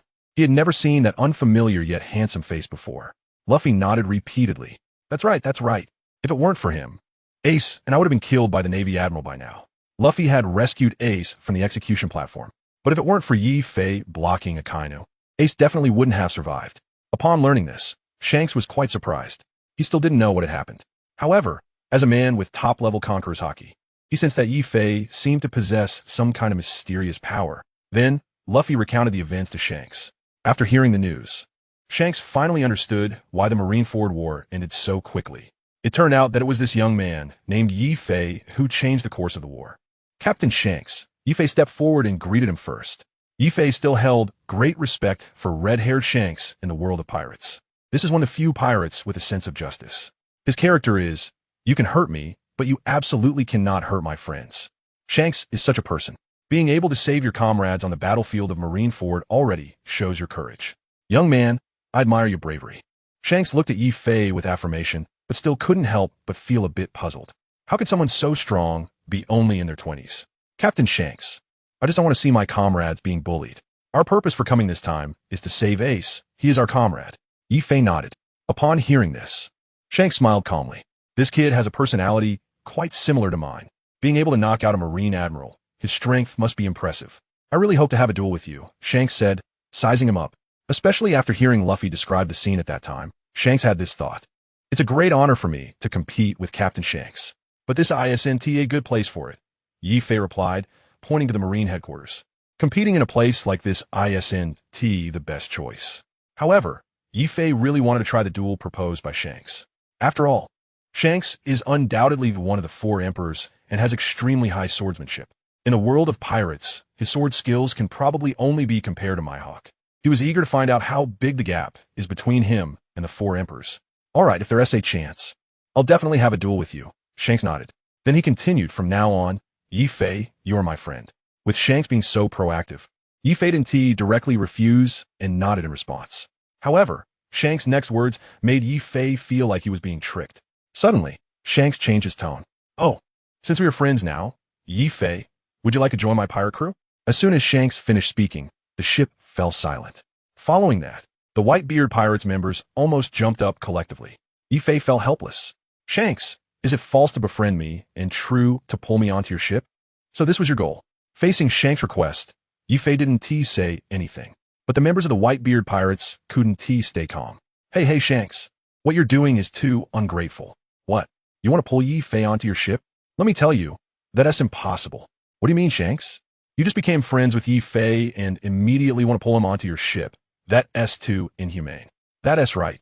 Yi-Fei is now our 4th Division captain. He just saved our Whitebeard Pirates. He is today hero of the Whitebeard Pirates. Don't dream. Your red-haired pirates are nothing special. We are the Whitebeard Pirates, the strongest pirate crew in the world. Shanks, please leave the ship immediately. Take care. No need to see you off. The crew members launched a public opinion offensive against Shanks, trying to use the power of public opinion to force him to yield. Marco looked embarrassed. Shanks, what is wrong with you? You just boarded the ship and want to pull our people again? Last time it was me. Now it's Yi-Fei. What are you doing? Is there too much food on your ship? You little brat from the West Sea. Don't get your hopes up. The long silent Whitebeard, Edward Newgate, looked at Shanks with disdain. He had just had the sea stone bullet removed from his body and was bandaging his wounds. At the same time, his nose was once again connected to a tube. At 72 years old, his physical condition is indeed much worse than before. Today, although he didn't suffer too much injury, being hit by Teach's sea stone bullet, despite receiving medical attention, his body still felt a bit unwell. Captain Whitebeard, we meet again, Shanks replied coldly. He couldn't help but feel a bit emotional. I told you last time to send someone to find Ace. But you didn't listen, and it turned out badly. Seeing Whitebeard still connected to the tube, Shanks didn't say anything more. Last time when they met, they exchanged a sword strike, and up to now, there's been no clear winner. Shanks was still thinking about when they could have another sword duel. Otherwise, there might not be another opportunity in the future. He didn't bring up the matter of pulling Yi Fei onto the ship again. After all, he had just been joking, just like last time with Marco. He knew Whitebeard would definitely not agree. What are you doing in Marineford? Whitebeard Edward Newgate looked at Shanks with confusion. Well, I originally came to end this war. Since the war is over, I just came to see old friends. When I saw Luffy here, I came over, Shanks said, his expression somewhat awkward. But he is a straightforward person and didn't hide it. Originally, he rushed to Marineford today, hoping everyone would give him face to stop the war. If this continued, both sides would suffer huge losses. But it seemed that his visit this time was somewhat unnecessary. As soon as Shanks finished speaking, Whitebeard laughed loudly when he heard he was here to end the war. Colorala, that is hilarious.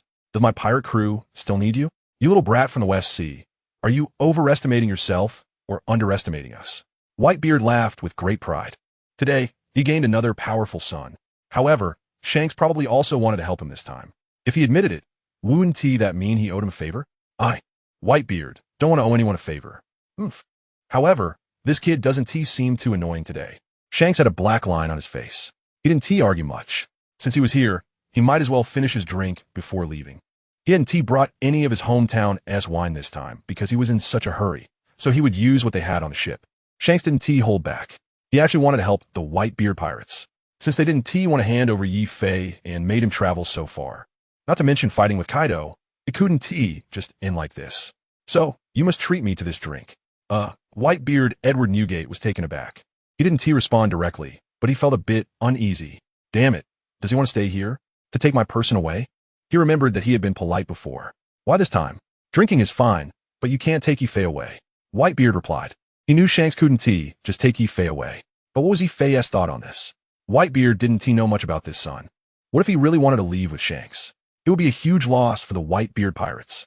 Moreover, although he was puzzled about why Yi Fei had such strong strength, from all of Yi Fei's actions today, it was enough to show that he had no second thoughts about the Whitebeard pirates. As for how he gained such immense power, Whitebeard Edward Newgate didn't care. As long as he was strong, then the Whitebeard pirates would be strong, and all the family would be safer. Such a person must be entrusted with important responsibilities. Vice Captain? What? Let Yi Fei be the Vice Captain.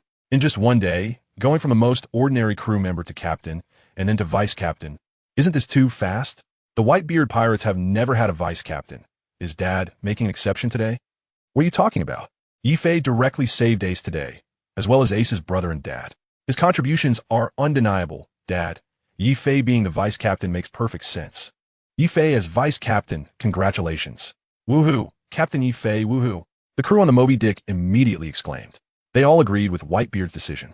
Among them, the happiest were the members of the 4th Division of the Whitebeard Pirates. Ever since Sachi's death, the entire 4th Division had been in a state of low morale. However, today, they have a powerful captain.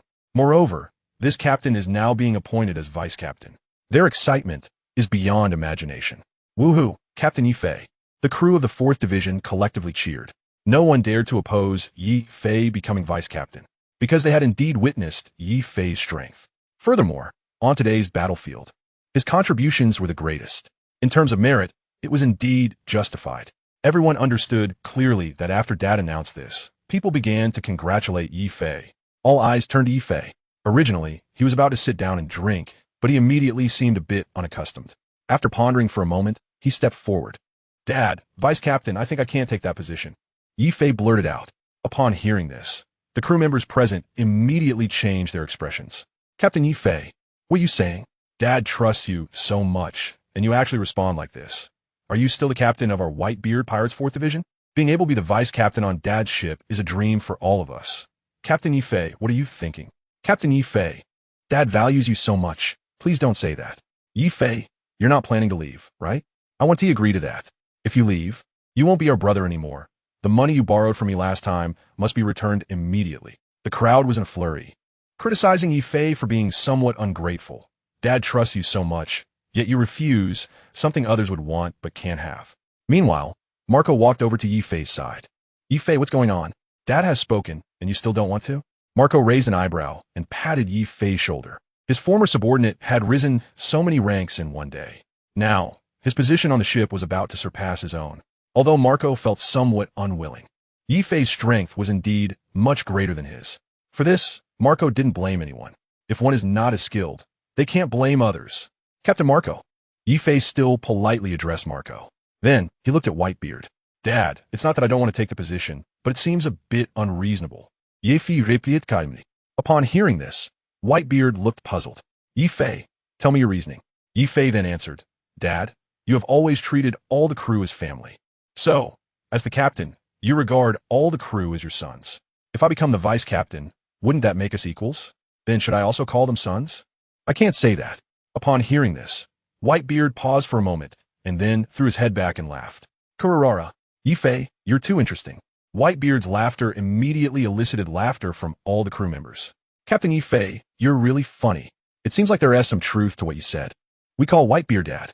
So, if Yi Fei becomes vice captain, shouldn't we start calling him Dad Yi Fei? No way. He is only 20. I'm almost 40. I can't say that. Vice captain is fine, but we always call the captain Dad. It feels a bit chaotic. Ha ha ha. The Moby Dick was suddenly filled with bursts of laughter. Who would have thought Yi Fei could be so amusing? It feels a bit different from before. What is going on? Nearby, Shanks also opened his mouth wide. Luffy was already rolling on the ground laughing. Yi Fei, do you really not want to be the vice captain? Whitebeard Edward Newgate suddenly stopped laughing. Jokes aside, he really wanted Yi Fei to become the vice captain. As for titles, those could be changed. That is not a big deal. He was eager to know Yi Fei's attitude. Doesn't he really want to leave, does he? At the same time, all the laughter from the crowd also stopped, waiting for Yi Fei's response. That's right, Dad. I think I'm still too young. I feel I need more experience. Dad, don't worry. I will never leave here. Yi Fei replied. At this moment, he had already realized Dad's concerns. The reason he suddenly wanted to make himself vice captain might be due to the worry of him leaving. Therefore, while refusing, Yi Fei also chose to comfort Whitebeard and the crew. Then he looked at Shanks. Captain Shanks, I'm sorry, but the Whitebeard pirates never abandon family easily. That's the iron rule of the Whitebeard pirates.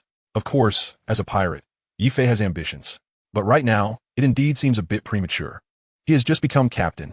To become vice captain now, it's likely that some people will feel dissatisfied in their hearts. Their cheering now is just a momentary excitement.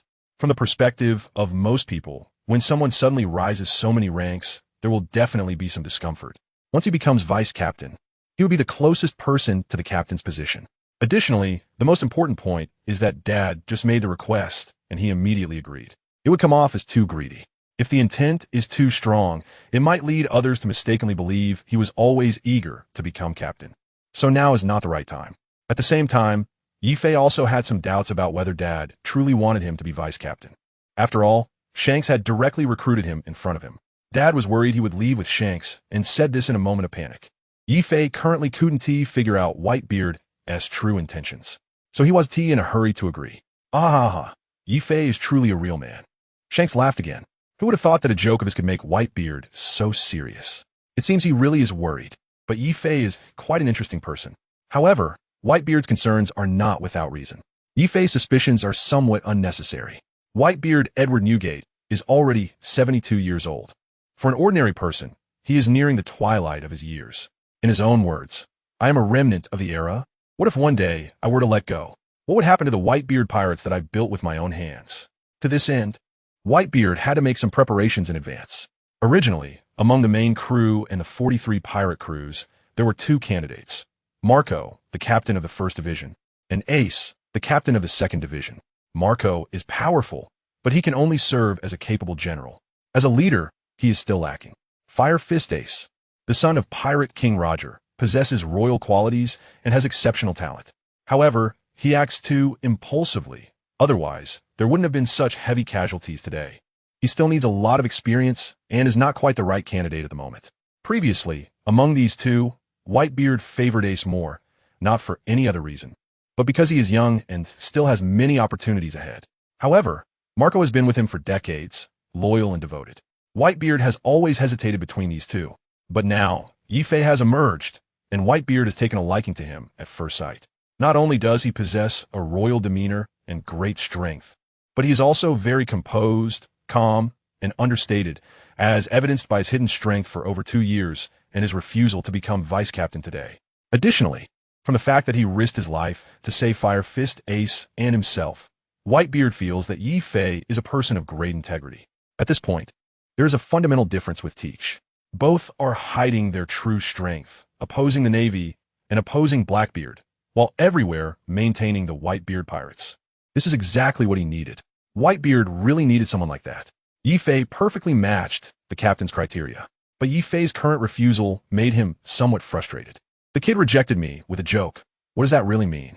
After a moment of silence, Whitebeard didn't intend to think too much about it. Cool la la la. Yi Fei, if you don't want it now, I won't force you. The position of vice captain of the Whitebeard pirates is always reserved for you. Whitebeard laughed loudly. He raised the huge wine bowl beside him directly to his mouth and began to gulp it down. Ah ha ha ha. I'm going to drink here for 3 days. Shanks laughed. Yi Fei's direct rejection of Whitebeard instantly filled him with curiosity about this person. To ease the awkwardness, he shifted the atmosphere entirely to the wine.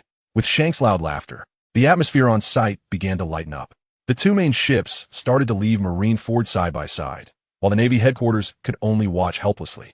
Just as the Whitebeard pirates were leaving the headquarters, a submarine quietly surfaced from the sea. This is a pirate ship named Polar Diver. It is good at lurking at the bottom of the water. The ship is none other than Trafalgar D. Water Law, referred to as the Death Surgeon in the original work.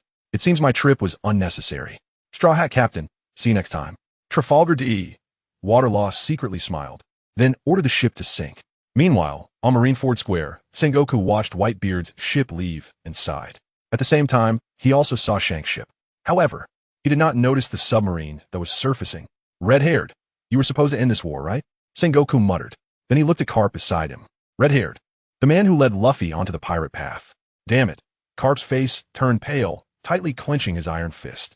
He wished he could rush up and teach Shanks a lesson. Carp, it's not the time for that. Don't act impulsively. Red-haired is indeed at fault, but the main responsibility lies with your grandson. Sengoku shook his head helplessly. You always say your grandson was the one who got on the pirate ship, but your son, Dragon, wasn't just fooled by anyone, right? However, Sengoku understood Carp's personality well. His old friend's character was straightforward like that. Forget it, I should go. Carp glanced at the Moby Dick and turned to leave. Luffy and Ace were finally safe. The burden in Carp's heart also lifted. Although he hated Shanks, the path of piracy was Luffy's own choice. He has no one to blame but himself for this. Since that's the case, Carp needs to make some plans for the future. As a vice admiral in the Navy, capturing pirates is part of his duty. But his own grandson is a pirate. This put him in a very awkward position within the Navy. If it weren't for his previous achievements, the Navy and the world government would have likely persuaded him to resign long ago. Just like the situation today, forcing him to duel with his own grandson. His feelings were extremely complicated. However, no matter what, Carp couldn't bring himself to strike against Luffy. It seemed that it was time to leave the Navy. When Carp left, Sengoku didn't say much. As the fleet admiral, he had to prioritize the bigger picture. Then he began to issue orders to the Navy below now. Hurry up and find Sakazuki. Since he was just knocked away, Akainu hasn't returned. I tried to contact him with a Den Mushi, but I couldn't get through. Since he hasn't come back, we must send someone to look for him. He is a Marine admiral. Upon hearing this, the Navy's messenger was a bit confused. Admiral Sakazuki. He, Sengoku directly replied. He won't die so easily. Search in the direction he was sent flying. As the fleet admiral, he knew very well that Akainu would not be so easily taken down. He was merely knocked away. They must find him as soon as possible. Yes. The messenger saluted and quickly ran off. Kazan, you and Borsellino guard Marineford, stabilize the morale, and strengthen the defenses. There are still many things to do here. Tomorrow, I need to go to Mariewa with Carp. Sengoku looked at Akiji. All right, Akiji nodded slightly. Then, he lazily put his hand in his pocket and walked toward headquarters. Feeling that today was a bit chaotic and too tiring, he needed to go back and get some sleep. After the two left, Sengoku looked again at the battered Marineford. He felt a myriad of emotions in his heart, knowing that this place was built up over generations. It was actually wreaked havoc by the Whitebeard pirates like this. The battle situation today had already been known to the entire world. This time, the Navy has truly lost face. Next, I will have to go to Mary Geos to explain to those 5 old men. The sea is bound to fall into chaos again. Marshal Sengoku sighed. The sudden emergence of the powerful force from the Whitebeard pirates is likely to change the world's landscape. This matter is too sudden to know that knocking Admiral Akainu away, in his view, represents defeating him. As the strongest force of the Navy, once defeated, it means that the Navy's position in the world will be greatly affected. This is exactly why the 5 elders are in such a hurry to summon themselves to Mary Geos. This indicates that they are highly concerned about the matter. Sengoku speculated this. With this in mind, Sengoku had to make some preparations in advance. He dispatched warships to monitor the whitebeard pirates' every move and report their actions at any time. After giving the order, Sengoku turned and left. Meanwhile, the whitebeard pirates held a grand feast as soon as all their ships set sail from Marineford. They not only celebrated Ace's successful rescue, but also the acquisition of a powerhouse like Yifei. The Moby Dick was bustling with activity. The crew members raised their glasses to celebrate their victory. Yifei, Captain Marco of the 1st Division, pulled Yifei out of the crowd. "Captain Marco, let's have another drink." Yifei's face turned red as he raised his glass, ready to toast with Marco. This rum, although it has a slightly lower alcohol content than white liquor, actually tastes quite good. Originally, Yifei didn't plan to drink much. However, there were too many people on the ship. In addition, Yifei had just become the captain and achieved a great accomplishment. Plus, Ace had just been rescued. After a few drinks, Yifei felt a bit overwhelmed by the alcohol. "Yifei, tell me, have you eaten some kind of devil fruit?" Marco asked, noticing Yifei's flushed face and unsteady stance. He wanted to take the opportunity to get a clear answer from Yifei while he was drunk. This question had been bothering him all day. Since Yifei boarded the ship 2 years ago, his performance had only been that of an ordinary pirate at best. Yet today, he had defeated so many famous opponents. This left him confused no matter what. Marco's words made Yifei's drunkenness fade significantly. However, Yifei still took advantage of the alcohol and replied, "Captain Marco, I also can't figure out the situation. I only remember being shot by Don Quixote da Flamingo, and then when I woke up, I unknowingly gained powers. I feel like I can replicate many abilities. Of course, the matter of binding a god-level system. I guess if I told Marco, he wouldn't understand either. Even though Yifei had drunk, he would absolutely not speak recklessly. It's even more impossible for him to say that he is a time traveler with memories from 2 worlds. However, Yifei didn't completely lie. After all, his abilities were obtained after being taken down by Doflamingo.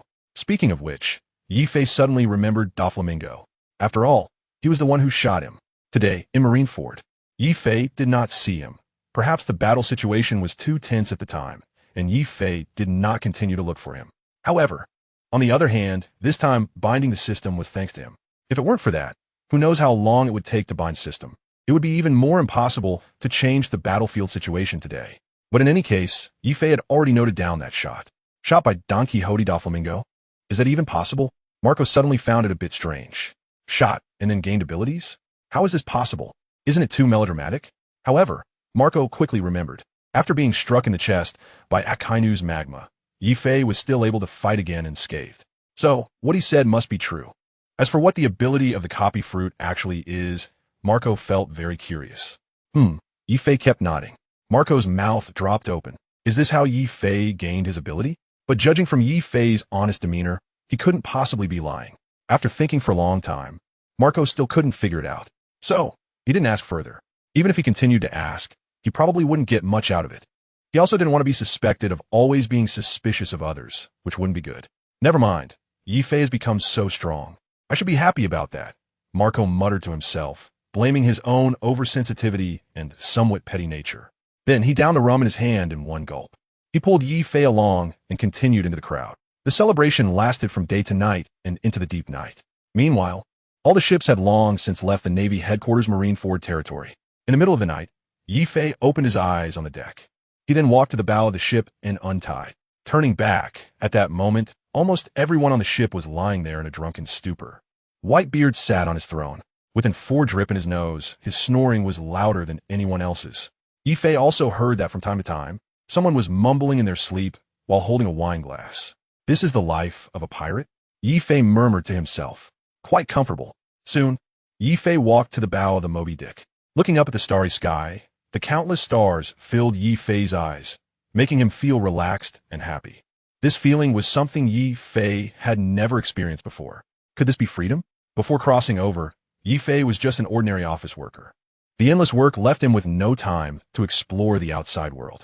The most he could do was read novels and watch animations. But in his heart, he had always longed for a carefree, worry-free world. Upon arriving here, Yifei suddenly experienced this feeling. He didn't have to think about how to make money, how to work, or how to live. He could simply enjoy doing what he loved. It felt incredibly satisfying. This might be the reason why the original pirate work is so popular. Perhaps in a certain place in everyone's heart, there is a desire to gallop across the sea and enjoy freedom. I don't want to go back. I will stay in this world and become the overlord. Yifei shrugged his shoulders and muttered to himself. At this moment, Yifei had already made up his mind to dominate the pirate world. Suddenly, Yifei remembered what his father had said to him during the day. The vice captain of the Whitebeard pirates? The reason he refused Whitebeard's request today was not that Yifei didn't want to be the vice captain, but simply that the time had not yet come. It is likely that many people now, including Whitebeard himself, are puzzled by his sudden surge in strength. Marco has already asked several times, not to mention others. Yifei found it hard to explain this, as he could not explain it at all. For now, it's better to keep a low profile and wait until his strength is enough to crush everything. With this in mind, Yifei then remembered the system he was bound to. Since everyone was asleep now, it was a good time to take a look. At this moment, Yifei was much more alert. He secretly called the system and then opened the system panel. Today, after defeating several powerful characters and some ordinary sailors, his personal experience points had soared to over 50,000. He could exchange quite a few good items from the system. He flipped to the first section of the devil fruit category and began to look. Yifei noticed that in the system mall, the flame fruit had turned into a gray icon. This indicates that the burning fruit is no longer available. Yifei understood that the system mall is like the pirate world, where each fruit only exists once. With this thought, Yifei felt a bit disappointed, as he originally planned to create a fire-based pirate crew. He then flipped through the options again, and when he saw the rubber fruit, he stopped. This is the fruit of the main character Luffy from the pirate world. It is the gum-gum fruit of the Paramecia type, which has great development value. From the original storyline, it can be seen that as of now, Luffy has developed up to the 4th gear. Moreover, his fruit ability has not awakened yet. If it were to awaken, what would it be like? Suddenly, Yifei hesitated about whether to exchange for it. After all, his body can currently fuse with multiple fruits. After thinking for a long time, Yifei temporarily gave up. His current experience points are still not enough. He decided to check out other options first. Compared to the Paramecia-type fruit, Yifei is now more interested in obtaining the abilities of a Logia-type fruit, which can manipulate wind, water, lightning, and fire. These are all natural-type abilities. Indeed impressive. Currently, Yifei has acquired the burning fruit, which means he has fire-type abilities. The thunderous 8 trigrams grants him lightning attributes, meaning Yifei now possesses 2 types of abilities. Next, he is looking for wind and water. Flipping through the fruits, Yifei began his search. However, there are simply too many fruits in shop. After flipping for a long time, he still couldn't find any. As he continued searching, not knowing when it would end, Yifei was about to give up when suddenly a water-type fruit appeared, the rain fruit. Seeing this, Yifei immediately became excited. In the original One Piece, the Logia-type fruits include the flame fruit, the thunder fruit, the flash fruit, the magma fruit, and the ice fruit. While the water-type fruit is just the water fruit, which belongs to the Don Quixote family member Senior Pink. However, Senior Pink only used that ability for swimming and flirting with girls. Yifei guessed that he had not fully developed the fruit's power, which is why he lost to Frankie. However, this time, there really was a water-type fruit in Yifei's system store, which was the rain fruit. He then looked at the fruit's description, rain fruit, Logia type. After consumption, the user can freely control rain, including creating rain and manipulating its size. And the user can also transform into a water form. Ordinary physical attacks and non-hockey attacks are ineffective against the user. The following section is the auxiliary section, introducing the combat skills of the rain fruit. Rain perception. The rain created by the user allows them to sense enemies within the rain's area. Useful for reconnaissance and defense. The range is determined by the user's ability. Rain arrow. The falling rain can transform into countless arrows of rain that fall from the sky, attacking enemies over a wide area. Rain arrow max. An upgraded version of rain arrow with speed and attack power increased by more than 10 times. Rain gun. A weapon formed by the fusion of rainwater, usually used for offense. Rain shield. A defensive item. A shield formed by fused rainwater can withstand swords, bullets, and cannon fire, reducing the enemy's attack power. Lightning of rain. Creates thunderstorms and uses the thunderstorm to precisely hit the enemy. Rain fist. After creating rainwater, the user can fuse the rain into a rain fist. God of Rain, water dragon. Creates heavy rain and uses the ability to summon a water dragon to attack the enemy. God of Rain, gravity rainball. Uses the ability to increase the density of rain while keeping the volume of water unchanged, thus striking the enemy. God of Rain, gravity big water ball. After heavy rain fuses, it forms a high-density giant water ball that falls from the sky. effective against a large area or a single target, with the size of the water ball determined by the user's ability. Corrosive acid rain. The user can create high-intensity acid rain that can corrode enemies, swords, and steel battleships. Weakness, stronger fire and magma. After seeing the fruit's ability description, Yifei was somewhat surprised. Rain perception was somewhat similar to Pain's perception in Naruto. This move is quite reassuring for defense. Once the ability is activated, if an opponent comes to ambush, as long as they enter the rain, the user can know in advance and react. Rain arrow is effective against a large number of enemies. Rain gun. Can a weapon made of rain really fight? Yifei was still somewhat skeptical. However, moves like Rain Fist, Water Dragon, and Big Water Ball looked indeed very powerful, especially Gravity Rain, which can actually change the density of water. That must consume quite a bit of energy. Lastly, Acid Rain. This move is a bit cruel, as it can not only corrode steel, but also harm enemies, which is too ruthless, so it's better to avoid using it if possible. Overall, Yifei was very much looking forward to the Rain fruit. Suddenly, he thought of Crocodile, the user of the Sand fruit. His Rain fruit should be his nemesis. Looking at the price, it was the same as the Flame fruit, requiring only 10,000 experience points to exchange. Yifei didn't think much and directly chose to redeem it. Ding! Host successfully exchanged for the Rain fruit. With a prompt, a transparent, water-like devil fruit appeared in Yifei's hand. It felt soft to the touch, shining brightly under the starlight, sparkling like a diamond. Zen, fruit. Yifei held it in his hand, not in a hurry to eat it. Instead, he began to ponder. He already possessed the ability of the Flame fruit. It should be noted that this one was indeed a water-type fruit. If he ate it, would they conflict? In the world of One Piece, devil fruits have restraining relationships. Water and fire are incompatible. Thinking of this, Yifei felt a bit regretful. System, if I eat the Rain fruit, will it have a restraining relationship with the Flame fruit? Yifei's expression showed concern. Ding. No. While water-type and fire-type abilities do conflict, it does not affect the host performance. The host just needs to avoid using both abilities at the same time. If used simultaneously, it may cause backlash. The host recovery ability is very strong, so it won't cause much harm. Since there was no major issue, Yifei breathed a sigh of relief. Looking at the fruit in his hand, he directly took a bite. It was still unpleasant like medicine. Yifei made a face of disgust, but for the sake of gaining more abilities, he could endure this little hardship. A devil fruit only requires one bite to be effective. He discarded the remaining part. Yifei's body began to change, unlike the first fusion. This time, Yifei did not feel much pain. It was just some bloating in his abdomen. Inside his body, it felt as if several forces were wandering around. Ding! The host successfully fused with the Rain fruit ability. Does the host want to exchange for all skills? Upon hearing this, Yifei was somewhat surprised. He remembered that last time, when he fused with the burning fruit, those skills were all included. This time, do I need to spend experience points to purchase it? The system is getting darker and darker. Just like when I first started playing the game for free. The further I go, the more it feels like a scam. It's impossible not to spend money. Yifei was somewhat speechless. But since he had consumed the Rain fruit, if he didn't purchase the skills, he would have to learn them slowly, not knowing how long it would take. He might as well exchange them all at once. Exchange, Yifei answered to himself. The host spends 10,000 experience points. Exchange successful. The host gains Arrow Rain.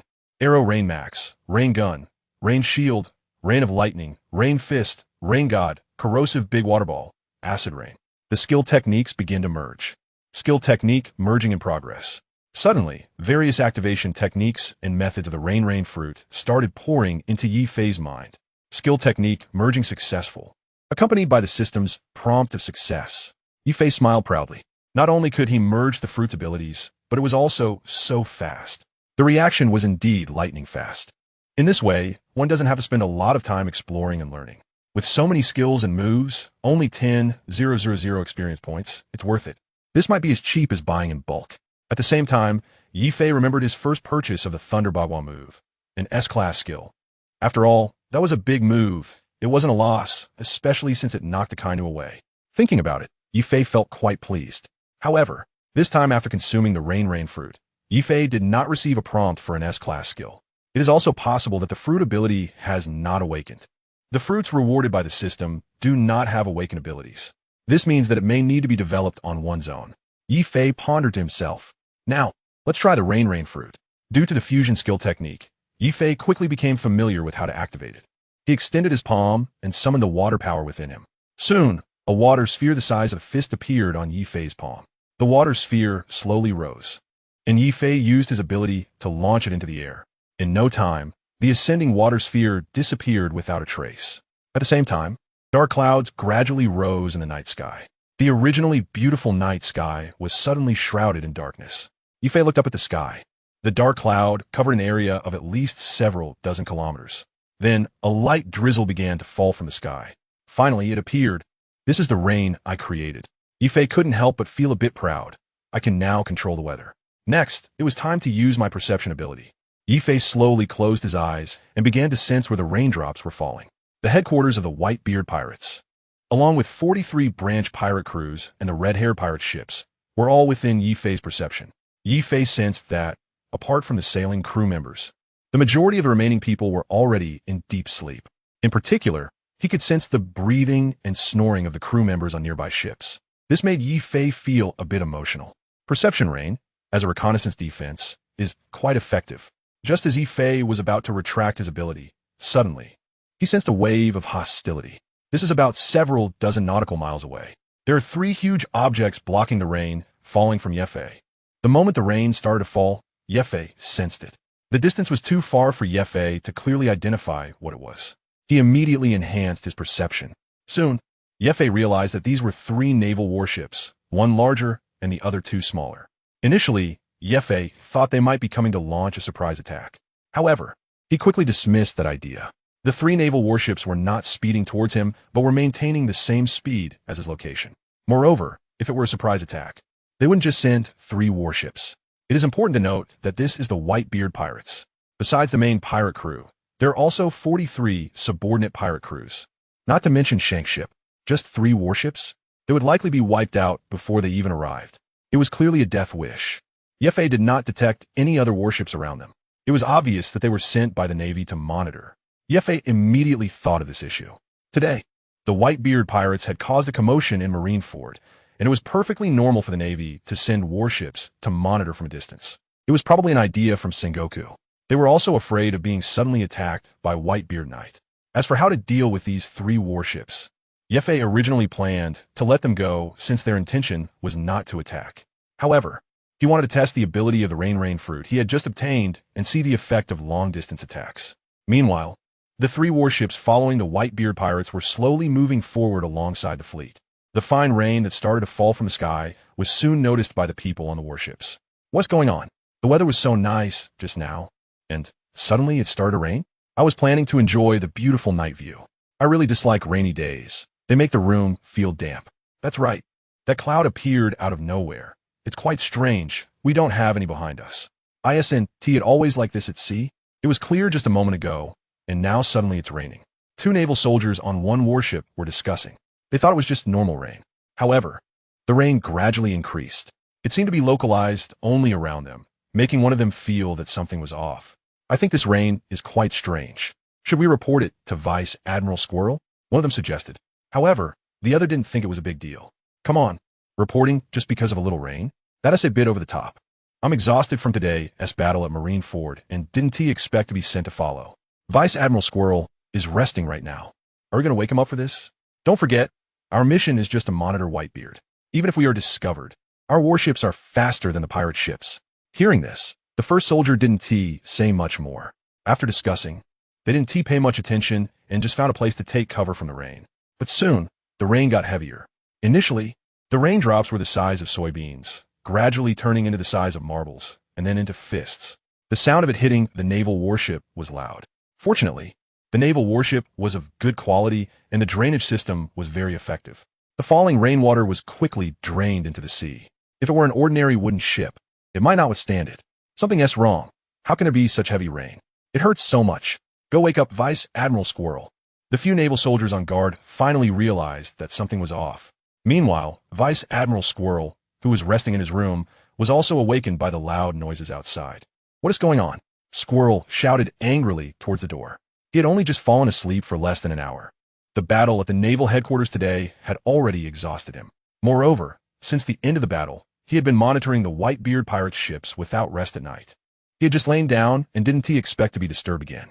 Two naval soldiers hurriedly pushed the door open. "Reporting to you, Vice Admiral." It suddenly started to rain heavily. The two soldiers reported in a hurry. "It's just rain. Why are you making such a fuss about it? You woke me up for this?" Squirrel was displeased. Encountering wind and waves, storms at sea was perfectly normal. Is getting a little rain such a panic? Report. Several of our soldiers have been injured by the rain. Squirrel, who had not cared at first, suddenly changed his expression. What? Injured by the rain? That's absurd. Just as he finished speaking, the noise outside grew louder. Moreover, he heard many people shouting for help. Instinctively, Squirrel sensed that something was not right. On the deck above, it seemed that heavy objects were falling, making loud crashing sounds. Soon, Squirrel realized that the situation was dire. Was this hit by the rain? It's clearly an ambush. Come with me. The flying squirrel immediately stood up and walked straight out the door. Just as he stepped out of the cabin, a raindrop the size of a basketball landed directly on his head. Bang! The flying squirrel was taken aback and immediately felt a sharp pain in his forehead. This rain is unusually heavy, he muttered to himself. Then, he quickly retreated back into the cabin. Looking at the basketball-sized raindrops, the flying squirrel's expression was one of shock. Is this really rain? As a rear admiral, he has sailed the seas for many years and has seen his fair share of storms and rough waters. Although he has encountered severe weather before, this is the first time he has faced such heavy rain, which is indeed unusual. Amidst the shock, Admiral Squirrel. Our sails have been damaged by the rain. Admiral Squirrel, the deck at the bow of the ship has been damaged by the rain. Admiral Squirrel, some of our crew have been knocked down by the rain and are now on the ground unable to get up. The naval soldiers hurriedly ran towards the squirrel. Immediately lower the sails. Notify everyone to return to the cabin at once. Activate all drainage systems. The water on the deck must be drained into the sea immediately and must not enter the cabin. Squirrel quickly reacted. Understood. The messenger immediately ran off and began using the telephone bug to inform the people on the other two warships. In the heavy rain, there were still occasional screams from the deck. Squirrel has already realized that something is wrong. Such heavy rain could kill someone at any moment. If I want to go out, I can only rely on myself. The squirrel immediately activated his armament hockey, covering his entire body with it. You stay in the cabin, and don't wander around. I'll go take a look, he said, and with the armament hockey, he rushed out of the cabin. He quickly rescued several Navy soldiers trapped on the deck and brought them back to the cabin at lightning speed. Then he activated moonwalk and jumped into the air. On the two warships next to the main ship, some Navy soldiers were using shields to block the rain. You all hurry back to the cabin. Outside is not a place for you to stay, the squirrel shouted at them from the air. But the sound of the rain was too loud, and he had to jump down to personally bring these people back on board. At the same time, he was using moonwalk to avoid the heavy rain. However, a lot of rain still fell on him. Even though he was covered with armament hockey, he could clearly feel that this rain was unusually heavy, and it kept falling. This situation couldn't continue. In the air, the squirrel began to look around restlessly. Soon, he noticed some clues. The heavy rain seems to be falling only around the three warships. Just a short distance away from the ships, there's only a light drizzle. This rain is too strange. Suddenly, a guess popped into the mind of the weasel. It must have been attacked by someone, specifically targeting these three warships. Immediately, he used the sixth technique shave to quickly jump out of the falling rain's range. Sure enough, he was right. That kind of rain only existed around the warships, in an area of about a few hundred meters. He looked at the warships, and then toward the front of the whitebeard pirates. Could it be them? Have they been discovered? A natural type devil fruit ability? The weasel didn't have time to think further because he heard the sound of rain getting louder from the direction of the warships. If this continued, the three warships would be directly sunk by the rain. Although it was hard to believe that the warships could be sunk by rain, it was indeed the case. He then activated the moonwalk and hurried back to the ship. Picking up the din mushy, he began to give orders. All warships, retreat 200 meters. The warships that received the order immediately began to move backward. They only gradually stopped once they were out of the rain's range. The weasel then led the soldiers to the deck. Looking at the deck that had been shattered by the rain, the weasel fell into deep thought. Vice Admiral Weasel, what was going on with this rain? Several Navy soldiers asked in confusion. Everyone was caught off guard by the sudden downpour. Don't ask questions. Just assess the damage first. The weasel did not answer. At this moment, he suspected that someone was doing this on purpose. After all, while the weather at sea can be harsh, it has never rained like this before. Moreover, this rain was not just unusually heavy. He could only withstand it by using armament hockey. Besides, if it were to rain, it wouldn't only be above their warships. Everything was definitely intentional. Soon, the weasel received the damage report. Dozens of people were injured, All the sails of 3 warships were damaged, and all the decks were leaking, with water already entering the soldiers' quarters. One of the power rooms also took on water. We need to retreat another nautical mile to keep a greater distance from the whitebeard pirates. At the same time, report to the Navy headquarters about what just happened here. Have them send new warships over. The ones here must return for repairs. After the weasel finished speaking, he looked at the distant whitebeard pirates with an unusually serious expression.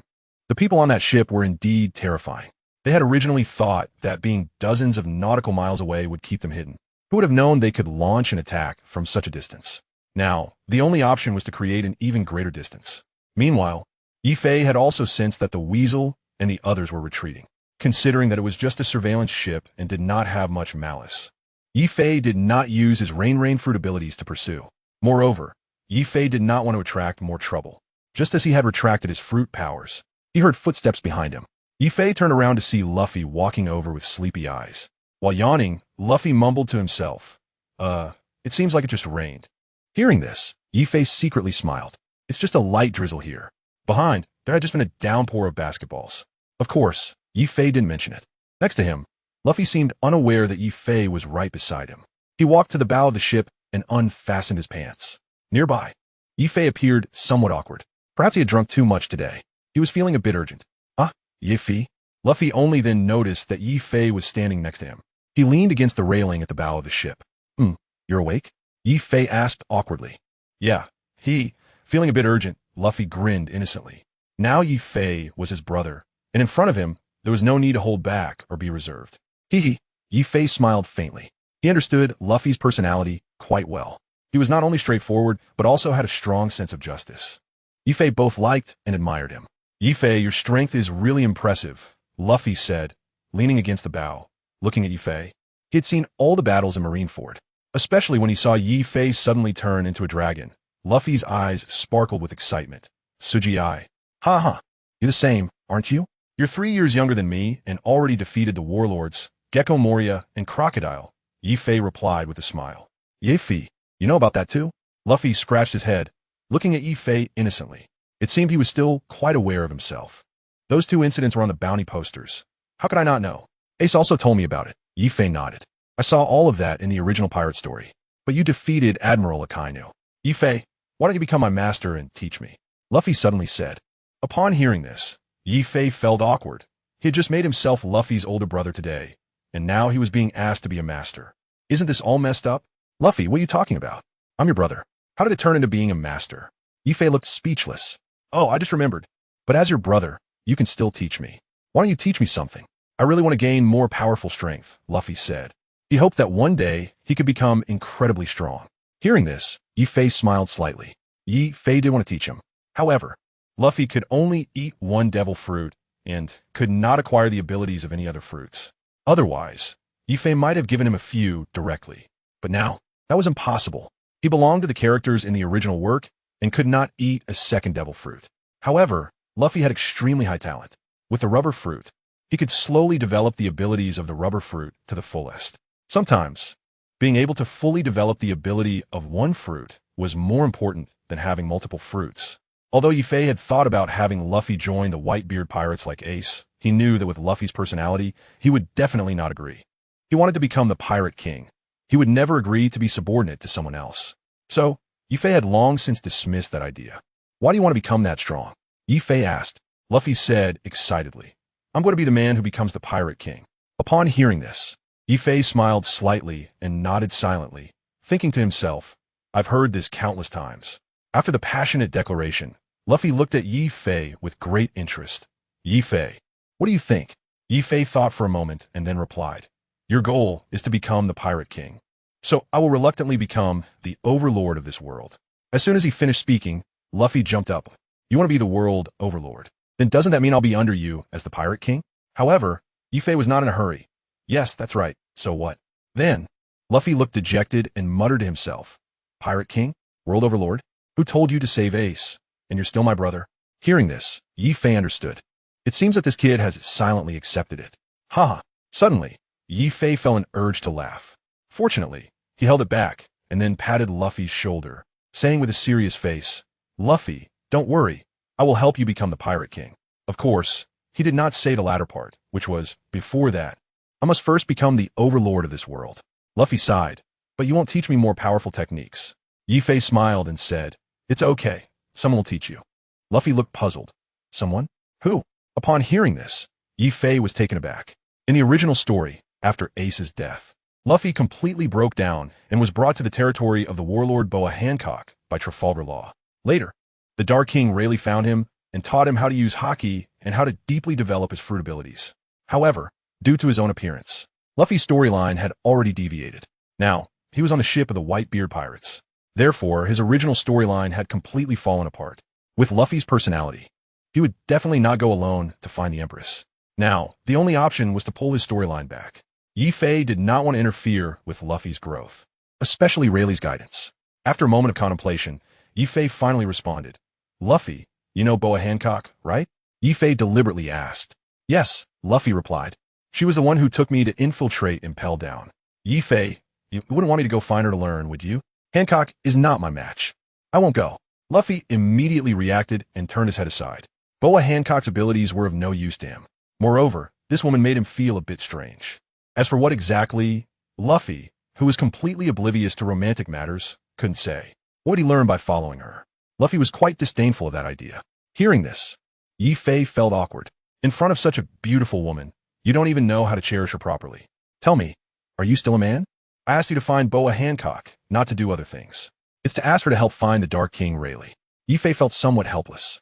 Of course, the reason he asked him to find Boa Hancock was solely for the purpose of Rayleigh. As for what happens between Luffy and Boa Hancock, he wasn't interested. Dark King Rayleigh? Are you talking about that old man with the white beard? Luffy asked curiously. This person, he knows, previously in the Chambord Islands, Rayleigh saved Zoro.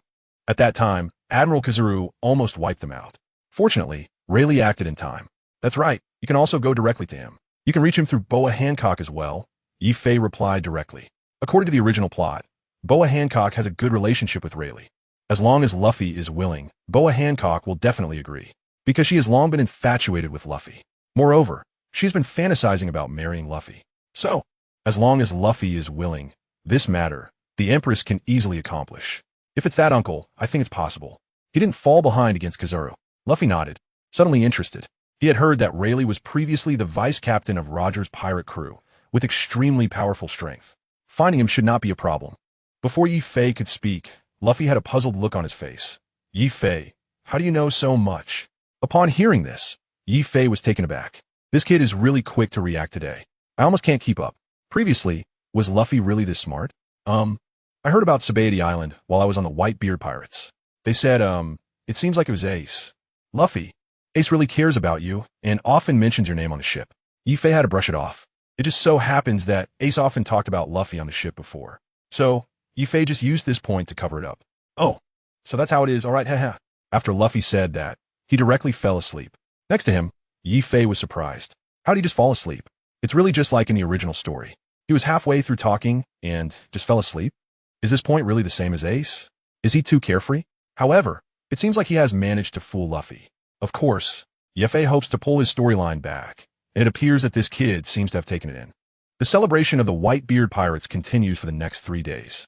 This also allowed Yi-Fei, as a time traveler, to experience the feeling of being on the Whitebeard pirate ship.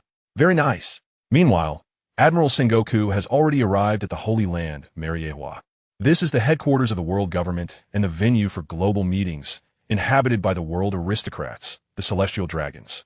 Upon arriving in Marineford, Sengoku immediately rushed to the residence of the 5 elders. Admiral Kong? As Sengoku entered, he encountered his superior, Steelbone Kong. Steelbone Kong is the current supreme commander of the world government's military and the direct superior of Admiral Sengoku. However, matters within the Navy are still decided by Sengoku. The Admiral. Steelbone Kong nodded. This time, it was the 5 elders who called him over. Upon entering the hall, the 5 elders were already waiting.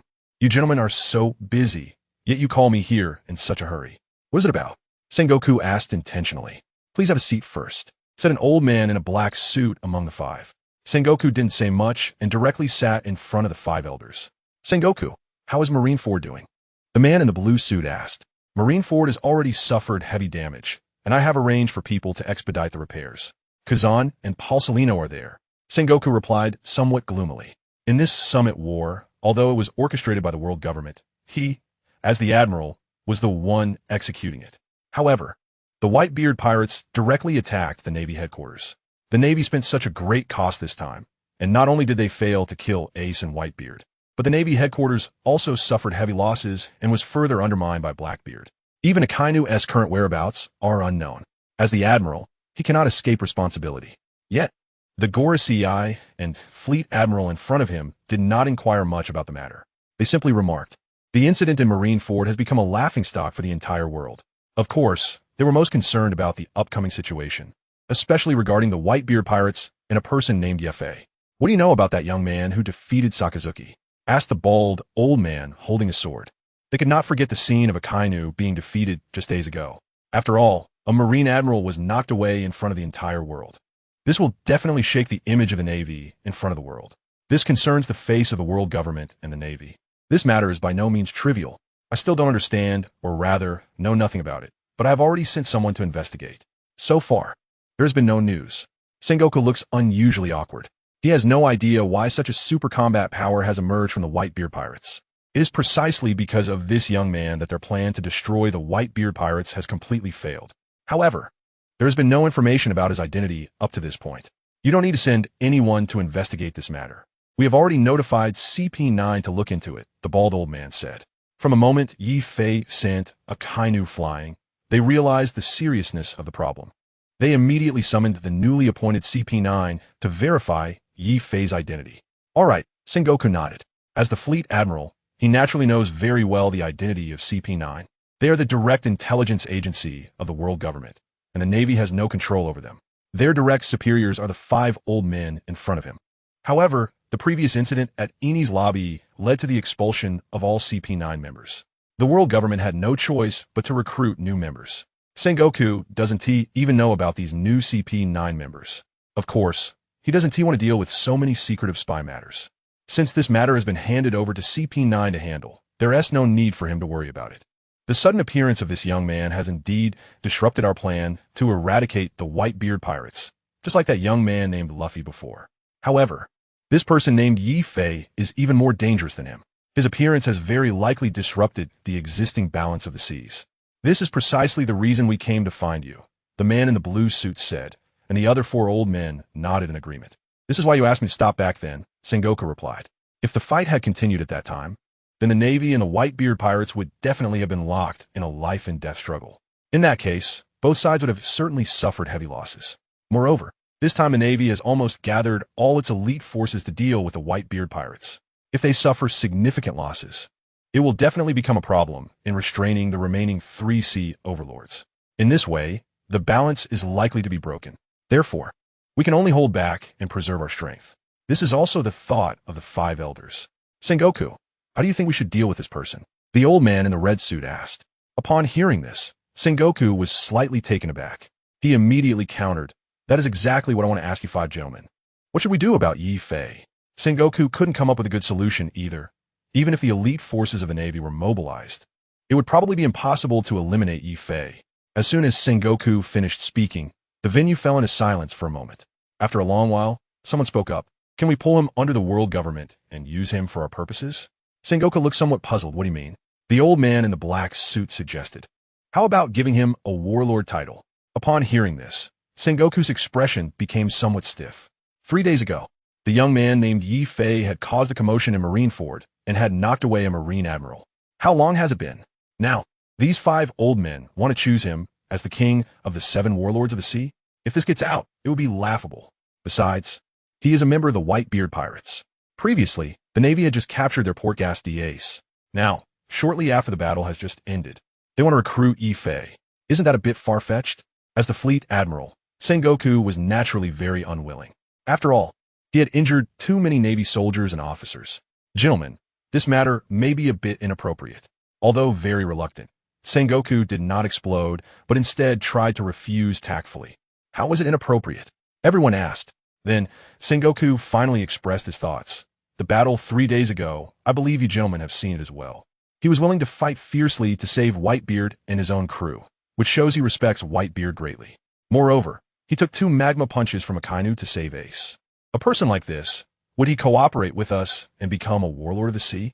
In the end, he caused significant casualties to the Navy, and the Navy soldiers already harbor much resentment towards him, which isn't easy to resolve. From the Navy's perspective, Yi Fei is their enemy, for various reasons.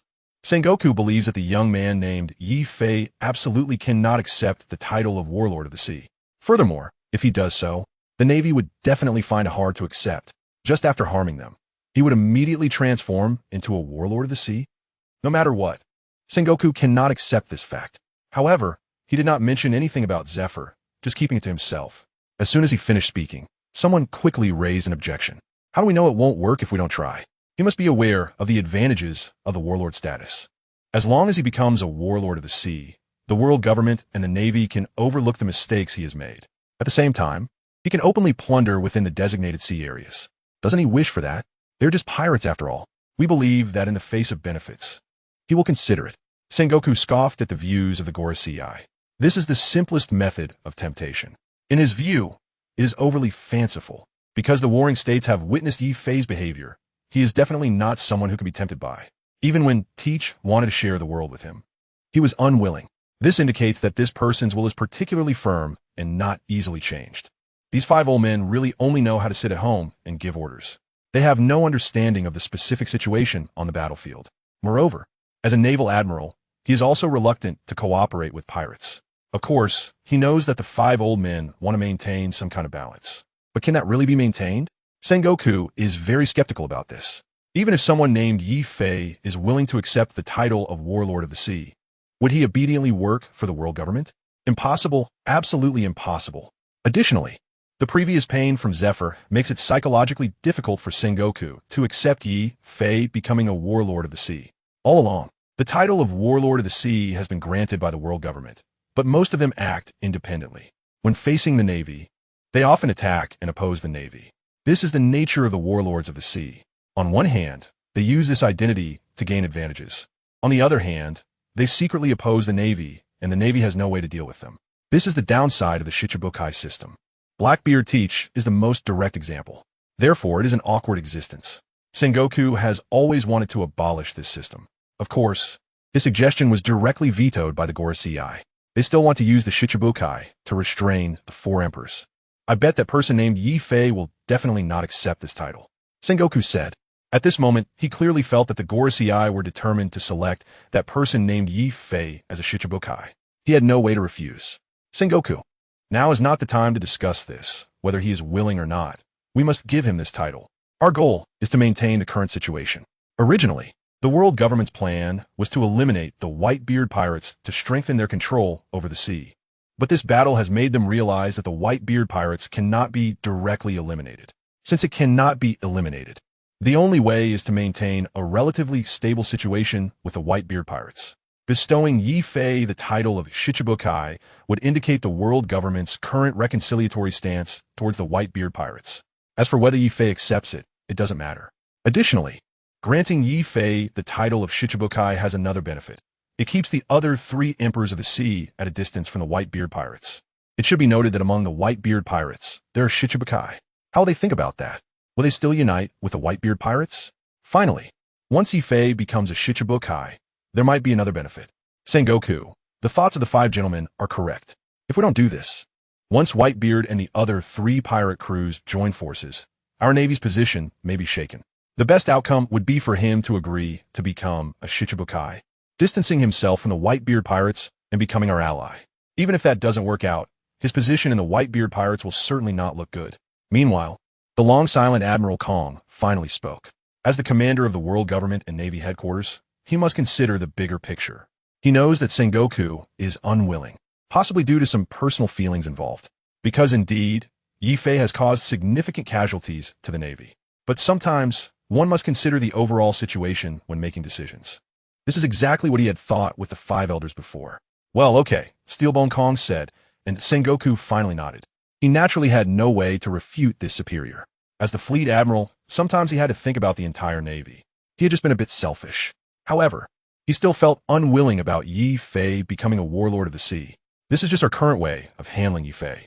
Once CP9 confirms his identity, we will make further plans, the 5 elders said after discussing. These newly appointed CP9 members are still not as competent in their duties as the previous veteran members. But there's no choice. An investigation must be conducted. Understand, we, the Navy, will not take action against the whitebeard pirates until his identity is clarified. Compared to Yefe, how do you plan to deal with Blackbeard Marshal D. Teach? Sengoku asked. Previously, at the Navy headquarters, he had directly revoked Teach's warlord status in front of everyone. In this incident, he has crossed the line. The 7 warlords of the sea are not subordinates of the Navy. They serve the world government together. It is important to know that only the world government and the 5 old men in front of us have this authority. As the fleet admiral, he does not have that right. Disbanding Teach's title, Sengoku is already prepared to face criticism. However, the 5 old men in front of him did not blame Sengoku. You handled this well. But next time something like this happens, it must go through us. Blackbeard Teach. As a warlord of the sea, even if you do not act, we will. Now we have revoked his title as a warlord of the sea. Immediately restore the bounty on Teach. As for the amount of the bounty, that will be decided by your Navy headquarters. The 5 old men responded. Teach's unlawful entry into Impel Down, taking away prisoners, and injuring Magellan are all serious crimes. Revoking his title is meant to serve as a warning to the other warlords of the sea. Violating the will of the world government will result in severe punishment. All right, I understand. Sengoku nodded. He has already made plans for Blackbeard. As long as these 5 old men agree, he can take immediate action. Just as the meeting ended, the exclusive transponder snail carried by Sengoku rang. Brew, brew, brew, it's Carp. At this moment, how did he call himself? Sengoku didn't think much and directly answered the phone. Kapu, I'm still in Mariehua. What's the matter? Sengoku asked curiously. Originally, he had planned to bring Kapu along to Mariehua. However, Kapu chose to stay at the Navy headquarters, ostensibly to clean up after Marineford. In reality, Sengoku knew that Kapu didn't want to see the celestial dragons at all. Ever since the Rocks Pirates incident, Kapu's attitude toward the world government had not been very good. Moreover, it was precisely because of that reason that Kapu had been unwilling to get promoted, even though the world government had high hopes for him. So Sengoku didn't bring him along. It would indeed be a bit awkward. Sengoku, I want to resign from my position as Vice Admiral, Kapu said directly. Resign? Why? In response to Sengoku's question, there was a moment of silence on the other end of the phone. Then Kapu spoke up. Sengoku, I'm getting old. It's time for the young people to step up. If we don't step down, how long will these young people have to wait? Kapu's explanation left Sengoku somewhat speechless. After so many years as old friends, you actually said these words to me. It seems you're starting to hold back against me. Could it be because of what happened last time? Your grandson is a pirate, and we are the Navy. Our positions are different. Garp, I really have no choice. You need to understand the difficulties I face as the Fleet Admiral of the Navy.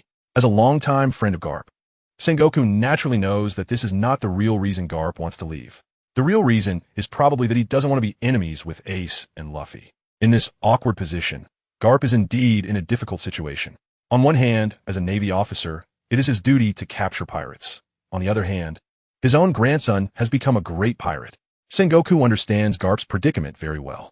Garp, if you want to resign, you should talk to Fleet Admiral Kong directly. I just finished a meeting with him. Admiral Sengoku sighed. He neither directly agreed nor directly refused, but instead passed the question up the chain. Although Garp is only a vice admiral, his status in the Navy is not inferior to his own. They were in the same batch of recruits, fought side by side for decades, and rarely parted ways. Some things naturally do not need to be said. This kind of thing must be personally conveyed to Admiral Kong. I understand, Carp said, hanging up the phone. Sengoku fell into deep thought. Carp, that old guy, actually wants to leave just like this, leaving a mess for me to deal with.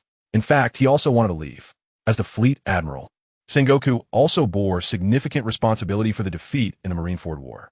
Now that Carp is leaving, what meaning does it have for me to stay in the Navy? But the war has just stopped, and rebuilding has not yet begun. To propose resignation immediately would probably not be welcomed by those 5 old men. Let's wait until the Navy headquarters completes its repairs before discussing it. Carp, you are right. It is time for newcomers to step up. Sengoku murmured to himself. At this moment, he had seemingly made up his mind to follow in Carp's footsteps. Some are happy, some are worried. Just as Yefe and the Whitebeard pirates were celebrating their victory, the Blackbeard pirates were also sailing on the sea. However, their situation seemed quite dire. Captain, our ship doesn't seem to be holding up, Ghost Warden Lafitte said worriedly. When they left Marineford, several cannonballs from the Navy hit their ship. Originally, their pirate ship was merely constructed from a large tree. After being hit by cannonballs, the ship's hull was on the verge of breaking apart. Evil wolf. Support from behind, Teach said, looking at the shaky ship's body and addressing the massive figure behind him. At this moment, San Juan Wolf was floating in the water, moving along with the ship. Even if he was only half submerged, he appeared to be dozens of stories tall. Yes, Captain, San Juan Wolf replied, then placed his hands on the ship's body to prevent it from disintegrating. Captain, where should we go now? Evil tyrant Abaro Pizarro asked. Previously, he, like Shiryu of the Rain, was a prisoner and impelled down. Having witnessed Shiryu being sent back in, he was very worried about being locked up and impelled down again. New World, Teach said, pulling out a bottle of liquor from his waist and taking 2 swigs of strong alcohol. This trip to Marlin Vondo has been quite unfortunate. The original plan has completely fallen apart. No benefits were gained, and 2 important subordinates were lost. Captain Bagus of Ship Number 1 and Captain Yuzixiliu of Ship Number 2. The serious consequences were entirely caused by that person named Yifei. Previously, Tiki had been a companion of his and had a very good relationship with Yifei. They often drank together until dawn, discussing their dreams.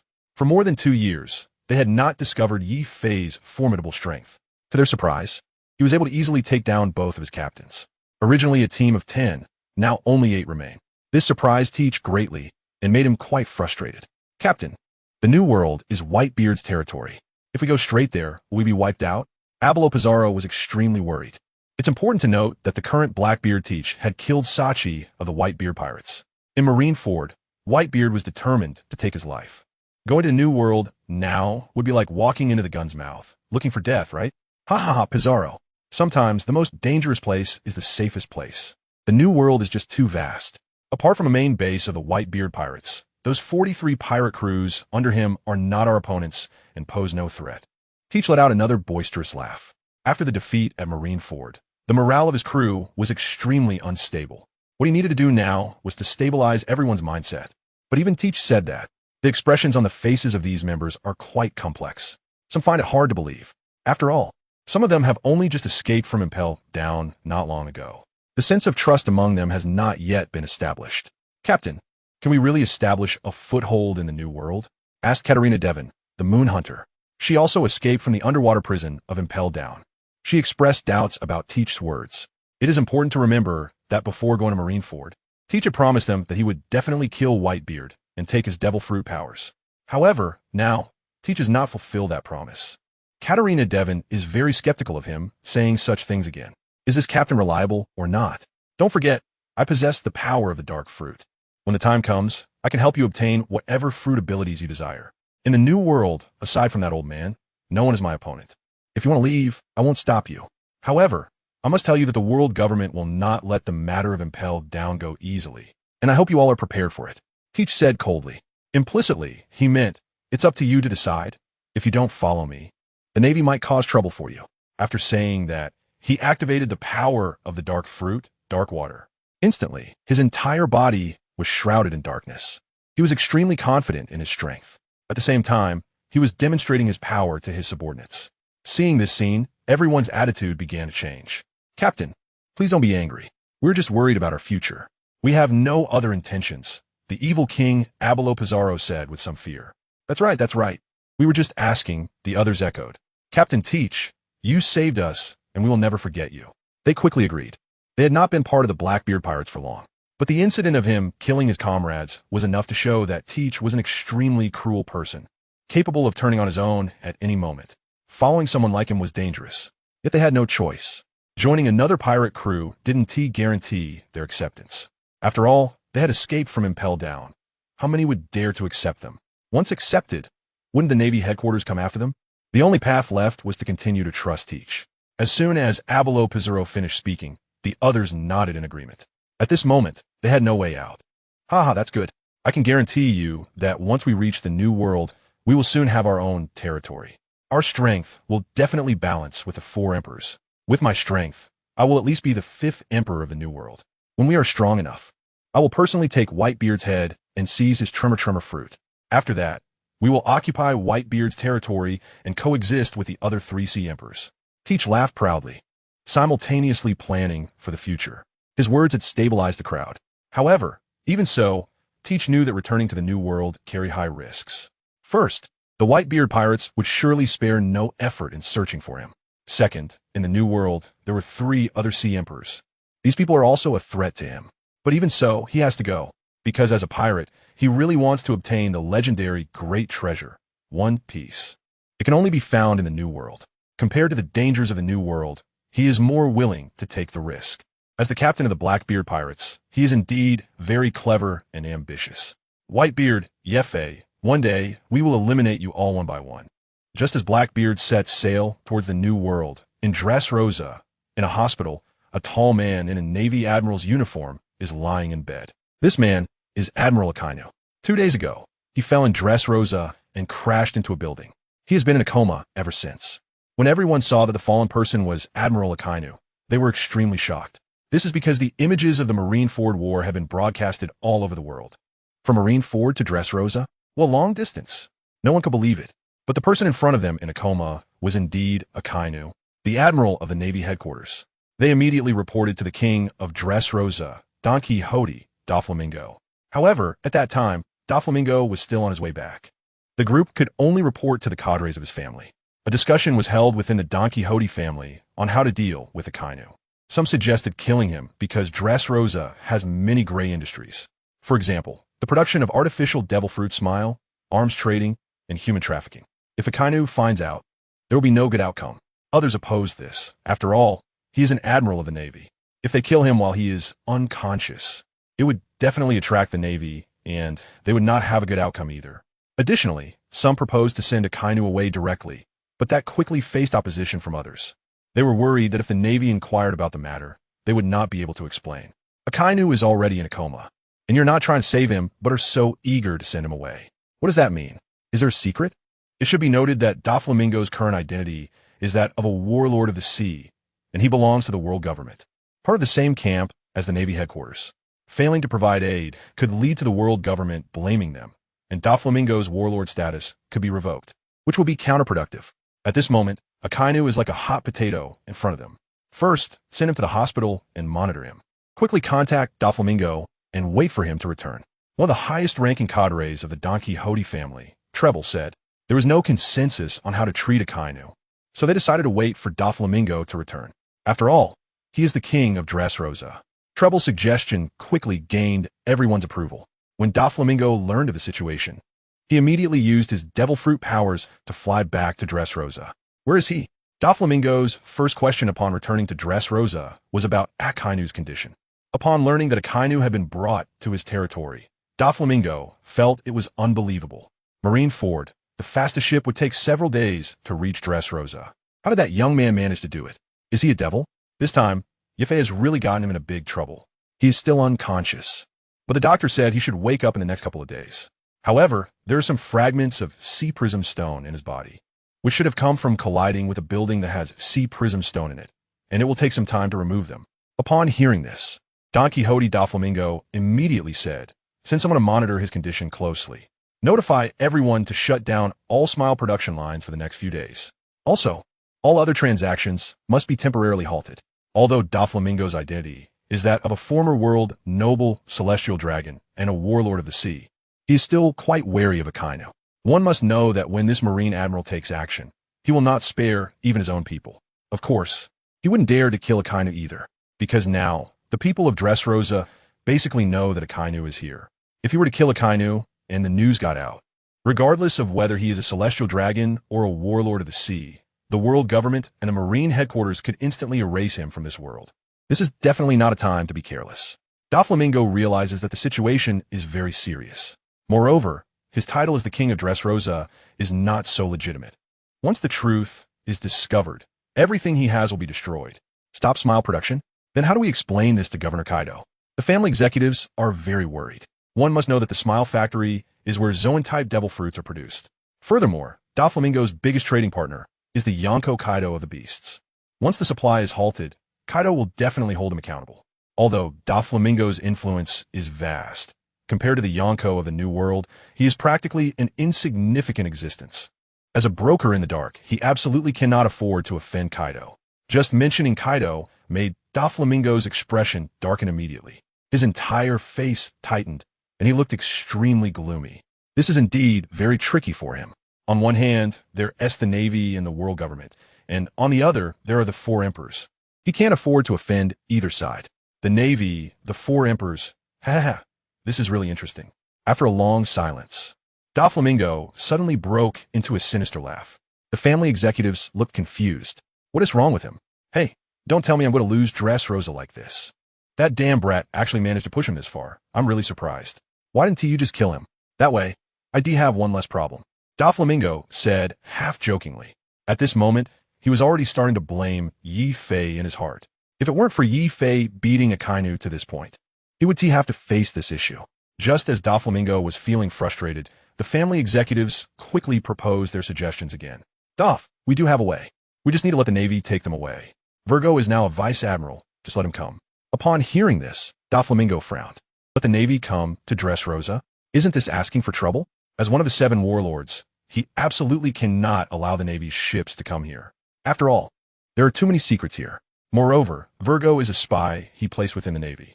There is no need for him to be exposed under any circumstances. So, having Virgo come here is absolutely out of the question. After thinking for a while, Doflamingo finally spoke.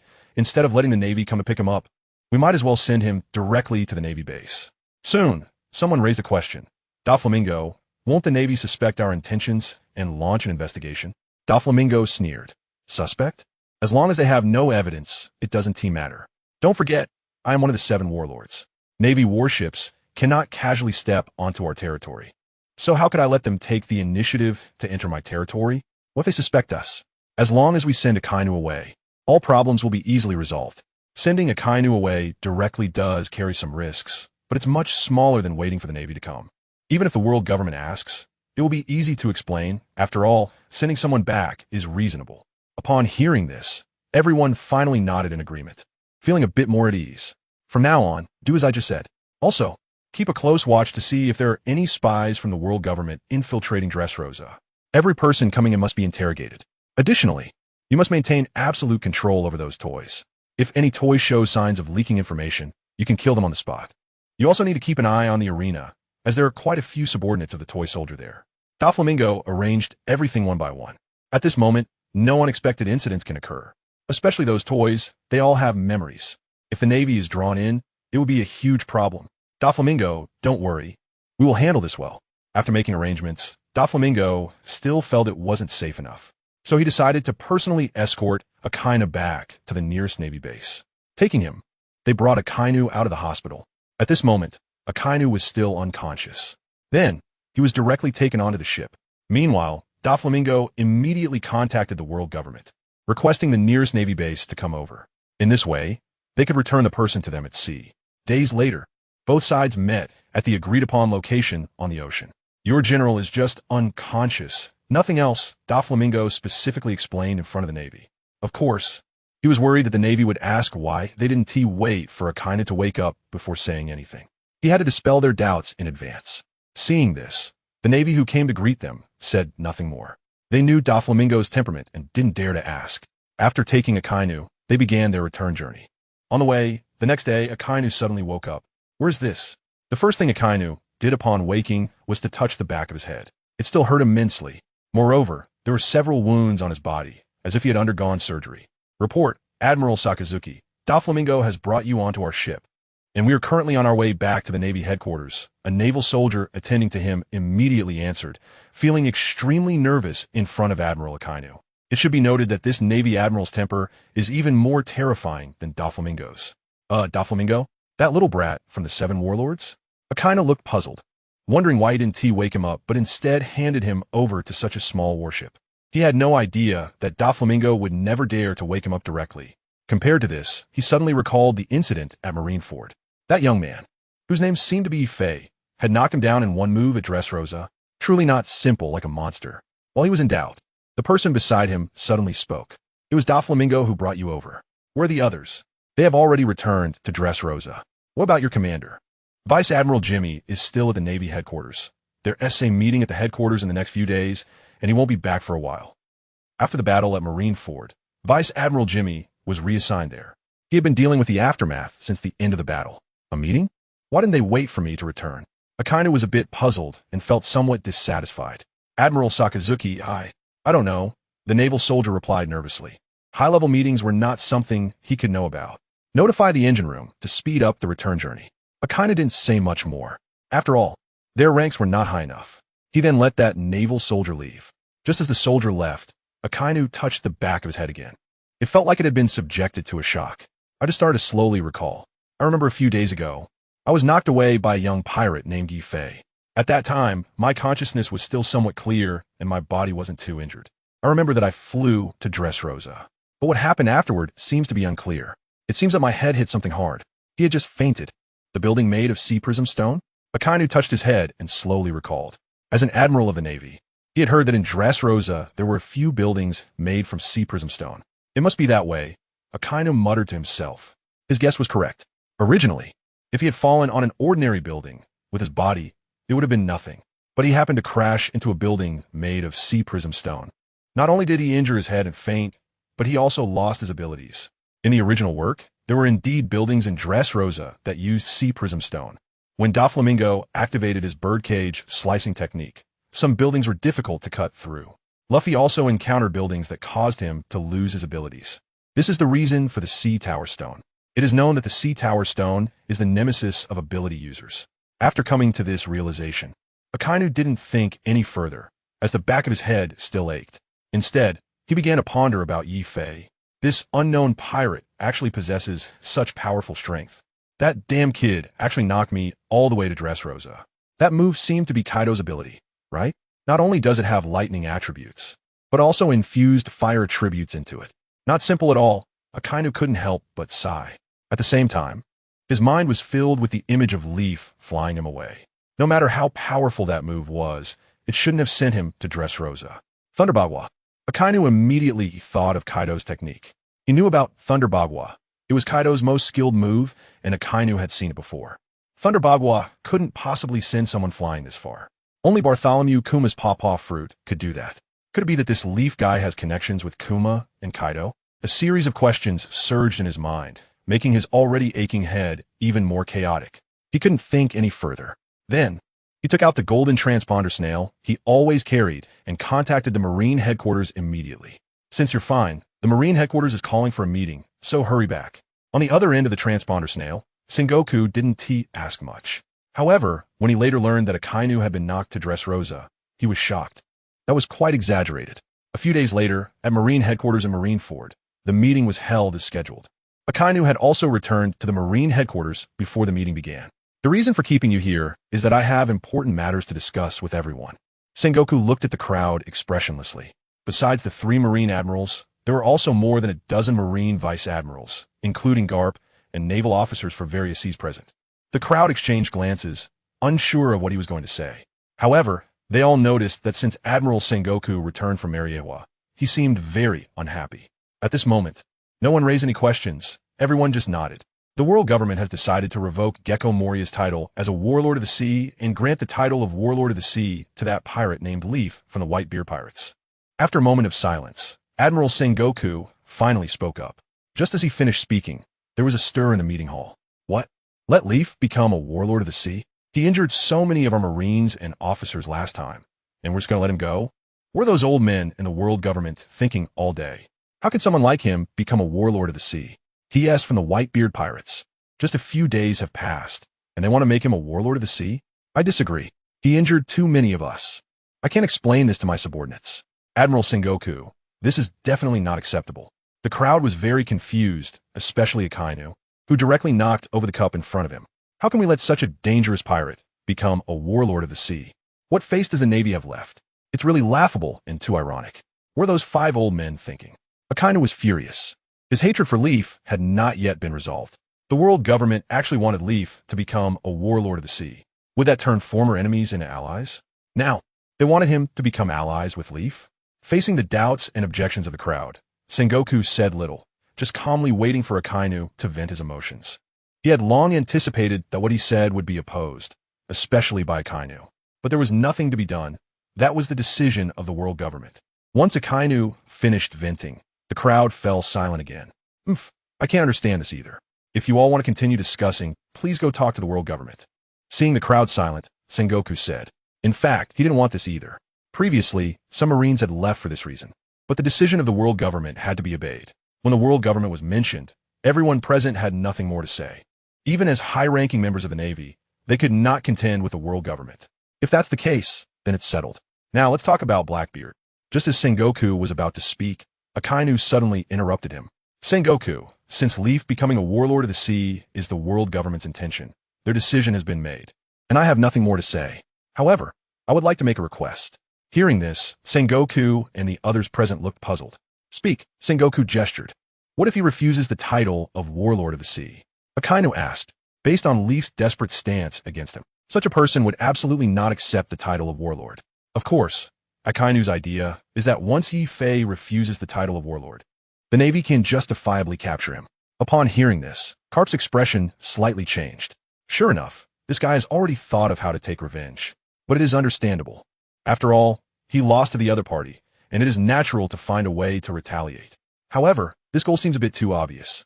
However, a statement from Sengoku made Akainu's face instantly drop. Regardless of whether he accepts it or not, the world government has still bestowed this title upon him.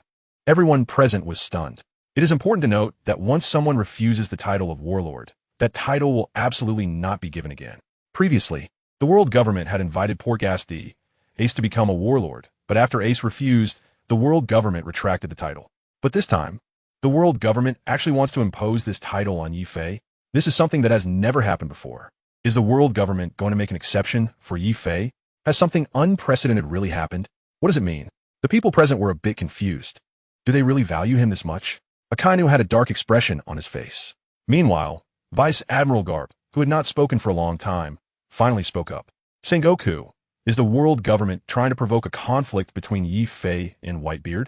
Garp said coldly, forcing the warlords of the sea onto Yi-Fei. Clearly, they want Yi-Fei to leave the Whitebeard pirates. Can the warlords of the sea be allowed to exist in the Whitebeard pirates? Sengoku silently nodded. That's right. Yi-Fei has already made the world government feel threatened. CP9 has been fully mobilized. The best course of action now is to split him from the Whitebeard pirates. At the same time, keep other pirates at a distance from the Whitebeard pirates. After Sengoku finished speaking, the people present finally understood the world government's intentions. Meanwhile, Akainu's attitude eased a little. Since that's the case, even if he is a warlord, we can still issue a bounty on him. I propose a bounty on Yi-Fei. Akainu said. Sengoku looked puzzled. Once he becomes a warlord, all bounties will stop. Sakazuki, you should know this. Hearing this, Akainu nodded silently. That's right, I know. However, Yi-Fei has never been on a bounty list before. With his mention, everyone recalled that there had never been a bounty on Yi-Fei. Akainu spoke the truth. This person has caused significant losses to the Navy and is an extremely dangerous individual. Once the world government revokes his status, we can capture him immediately. Akainu continued. In his view, the world government only wants to use Yi-Fei. His status as a warlord can be revoked at any time. A bounty is perfectly reasonable. Akainu's words quickly gained support from some hawkish members within the Navy. What General Sakazuki said is right. Such a person should be given a bounty. That's right. Yi-Fei caused a scene at Navy headquarters, leaving us with no face. Such a person must become a wanted criminal. The hawkish members immediately echoed. Kazan, what do you think? Sengoku asked. Up until now, Akiji had not said a word. The discord between Akainu and Akiji within the Navy was not new. Sengoku wanted to hear his opinion. However, Akiji's reaction greatly surprised Sengoku. I agree with Sakazuki's thoughts. As a general, Akiji does not know Yi-Fei at all. There is no need to protect him. Moreover, this matter concerns the Navy. Yi-Fei has caused significant casualties to the Navy. At this moment, in the eyes of all the Navy personnel, Yi-Fei is a pirate that should be captured. If he were to express a different opinion, it would certainly affect his standing within the Navy. Thus, he only had one choice, which was to agree. Besides, he doesn't like dealing with such messy situations. As soon as Akiji agreed, a group of vice admirals under him immediately nodded in agreement. Meanwhile, Garp only nodded silently. As a member of the Navy, he despises pirates. But he really can't bring himself to hate this pirate named Yi-Fei. After all, if it weren't for Yi-Fei, his grandson and adopted son Ace would have died under Akainu's magma. Seeing that, he felt happy. If Yi-Fei hadn't appeared, his grandson Luffy and Ace might not have survived. How could he face Dragon and Roger later? But he didn't speak up because he is a member of the Navy. Since everyone agrees, then let him be a warlord while also placing a bounty on him. I want to clarify that the current bounty is only suspended. Now, let's discuss how much the bounty on Yi-Fei should be. Sengoku looked at everyone again. A bounty on Yi-Fei? Everyone was once again confused. It should be noted that the bounty for pirates is determined by their level of danger.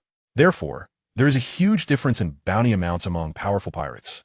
For example, Warlord Boa Hancock has a bounty of only 80 million berries. With her strength, it is definitely worth more than that.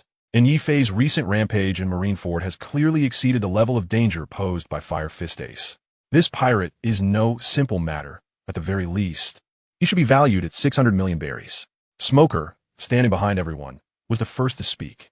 Yi Fei knocked him into the hospital in just 2 moves. At this moment, he still had bandages wrapped around his chest. Without 600 million, it would not do justice to the injury on his chest. 600 million berries? We should also add the bounty of Straw Hat Luffy. Together, they are no match for Yi Fei. Not to mention that he defeated so many of our Navy personnel and numerous officers. Such a dangerous pirate must be given a high bounty. Vice Admiral Dalmesia, wearing a dog mask, just finished speaking when someone immediately followed up. Fire Fist Ace currently has a bounty of 550 million berries, and Straw Hat Luffy's bounty is 300 million berries. Does that mean Yi Fei's bounty should be 850 million berries? 850 million berries? There is no bounty that high among the warlords. The discussion about Yi Fei's bounty became intense among the crowd. Previously, there had never been a mention of Yi Fei on any bounty list. It was only after his sudden rampage at Navy headquarters that he caught people's attention. This bounty, of course, cannot be judged by previous standards. Have you finished speaking? You're underestimating this pirate. A pirate who can beat me to this extent. And you offer such a small bounty. Akainu said angrily from the side. They had just discussed for half a day, and Yi Fei's bounty hadn't even surpassed 1 billion berries. This made Akainu a bit unable to listen. With such a low bounty, whose face are you trying to slap? Am I really being beaten to Dressrosa by a pirate with a bounty of less than 1 billion? This isn't just looking down on Yi Fei. It's looking down on me, an admiral of the Navy. Is there really anyone who dares to despise me like this? Upon hearing this, everyone looked at Akainu in confusion. Admiral Sakazuki, what do you think is a suitable bounty for Yi Fei? As senior officers of the Navy, they were somewhat intimidated by Akainu. When they were just discussing Yi Fei's bounty, they didn't mention that Yi Fei had defeated Akainu. If they had brought it up, this strangely temperamental admiral might have exploded at them. So, they didn't dare to say anything. However, they couldn't have imagined that Akainu would bring it up himself. A pirate who can knock me down repeatedly and send me to Dressrosa? You really think he deserves a Shichibukai's price? He should at least reach the level of 50 billion berries. Upon hearing this, everyone was left dumbfounded. This includes the warring states and Carp. They didn't expect Akainu to set such a high bounty for Yi Fei. 50 billion berries, that's a bounty at the level of the 4 emperors. It's important to note that the highest bounty for Pirate King Roger was only 55 billion berries. That was the result of a lifetime of struggle. And this guy named Yi Fei, on his first bounty notice, is given 50 billion berries? He just became a Shichibukai and is already given a bounty at the 4 emperors level? Is there too much money? Inflation? Or is it that Admiral Sakazuki is scared of him? Admiral Sakazuki, 50 billion berries, that's on par with Whitebeard. Soon, someone in the venue raised doubts. So far, Whitebeard's bounty is 50 billion 460 million berries. 50 billion is almost the same as his. This is the first bounty on Yi Fei, and it's set so high, Kaido isn't even that terrifying. However, in response to the doubts from the Navy's high command, Akainu directly replied, Whitebeard couldn't hit me to that extent. This young pirate is more dangerous than Whitebeard. Upon hearing this, everyone was left speechless. They indeed witnessed Akainu being knocked out of the battlefield. Moreover, Akainu made them search for several days. Beside them, Sengoku, who had been waiting for the discussion, silently nodded. Sakazuki's shamelessness in saying this clearly shows that his attitude towards Yi Fei is the same as that towards Whitebeard, or even higher. This point coincides perfectly with the thoughts of those 5 old men. With this in mind, Sengoku suddenly had a new idea. Sakazuki was right. The level of danger posed by Yi Fei can indeed be compared to that of Whitebeard. In fact, this person's level of danger is even higher than that of Whitebeard. At 72 years old, Whitebeard is already in the twilight of his life and cannot stir up much trouble. But Yi Fei is only in his 20s. He still has a lot of time ahead of him. We absolutely cannot underestimate this kind of opponent. Hearing this, everyone nodded in agreement. What Admiral Sengoku said was very reasonable. At over 70, it is indeed time to go home and retire. A life in one's 20s has just begun. Seeing this, Sengoku silently nodded. Although Akainu's words contained some personal emotions, most of what he said was based on facts.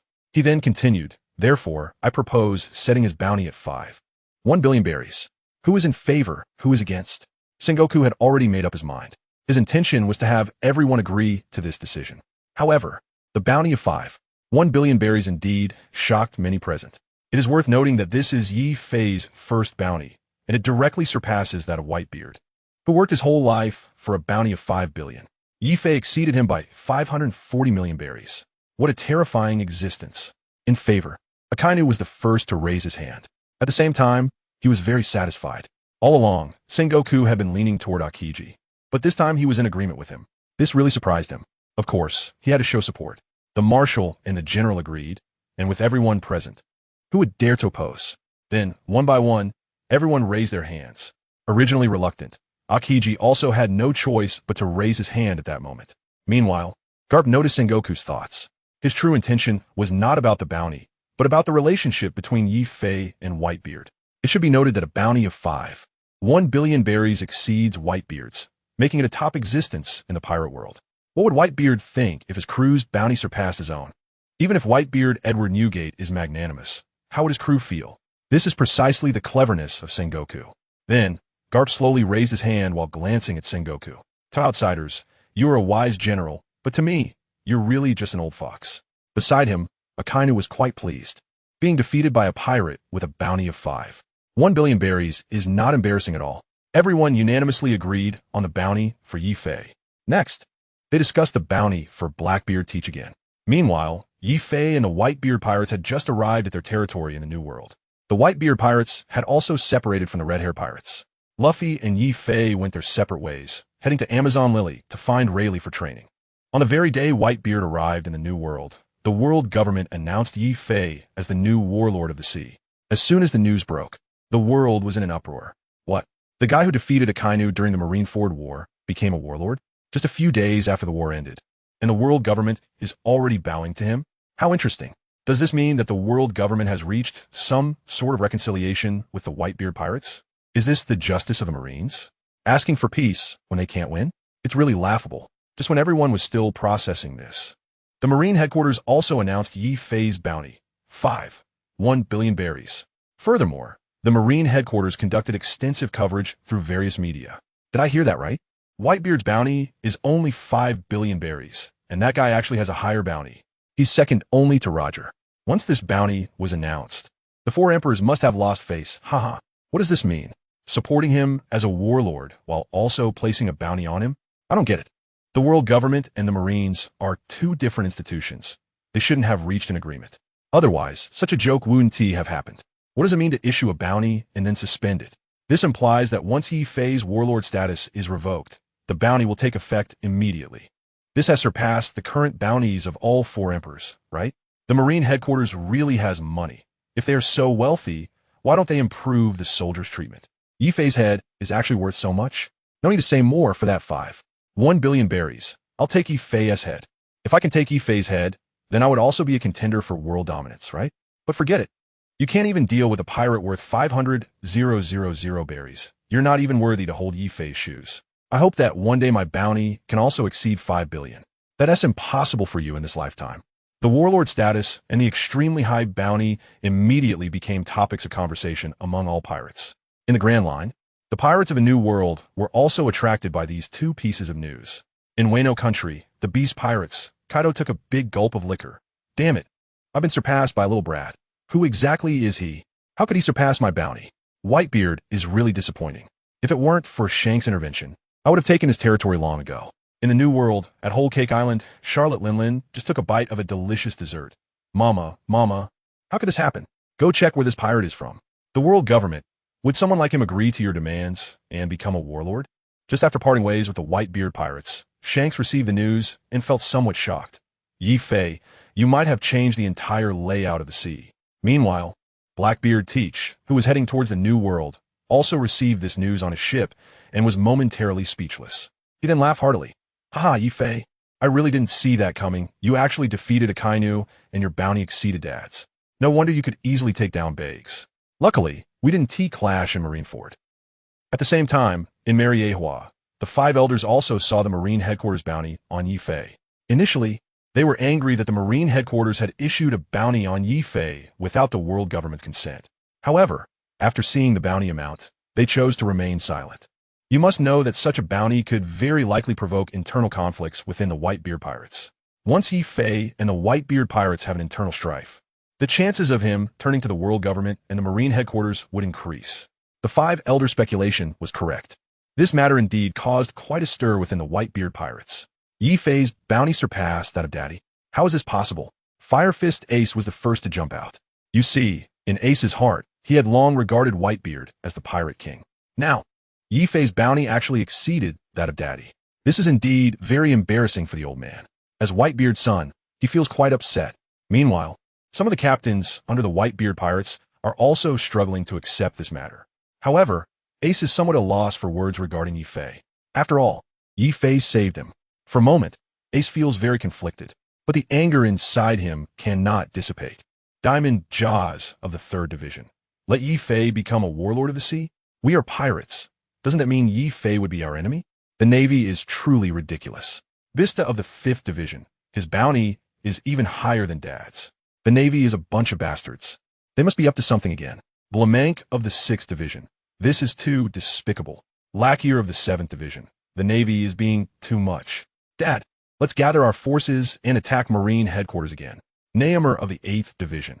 Is defeating Akainu worth such a high bounty? Dad is on par with Roger. What is Akainu? He isn't even worthy to carry Dad's shoes. Most of the 16 captains of the Whitebeard pirates feel unfair for their captain. As pirates, the height of their bounty reflects their capabilities. Now, the Navy has set Yi Fei's bounty even higher than Whitebeard's. Does this mean that, in the eyes of the Navy, Yi Fei's strength has surpassed Whitebeard's? It's understandable that they cannot accept this at the moment. On the side, Yi Fei is somewhat at a loss. He knows that after the Marineford War, the Marine headquarters would definitely place a bounty on him. But he did not expect it to be such a high price for his first bounty. It seems that his head is quite valuable, surpassing Whitebeard. Could this lead to accusations of overshadowing his master? But what makes Yi Fei more embarrassed is that because his bounty exceeds that of the old man, most of the crew of the Whitebeard pirates cannot accept this fact in a short time.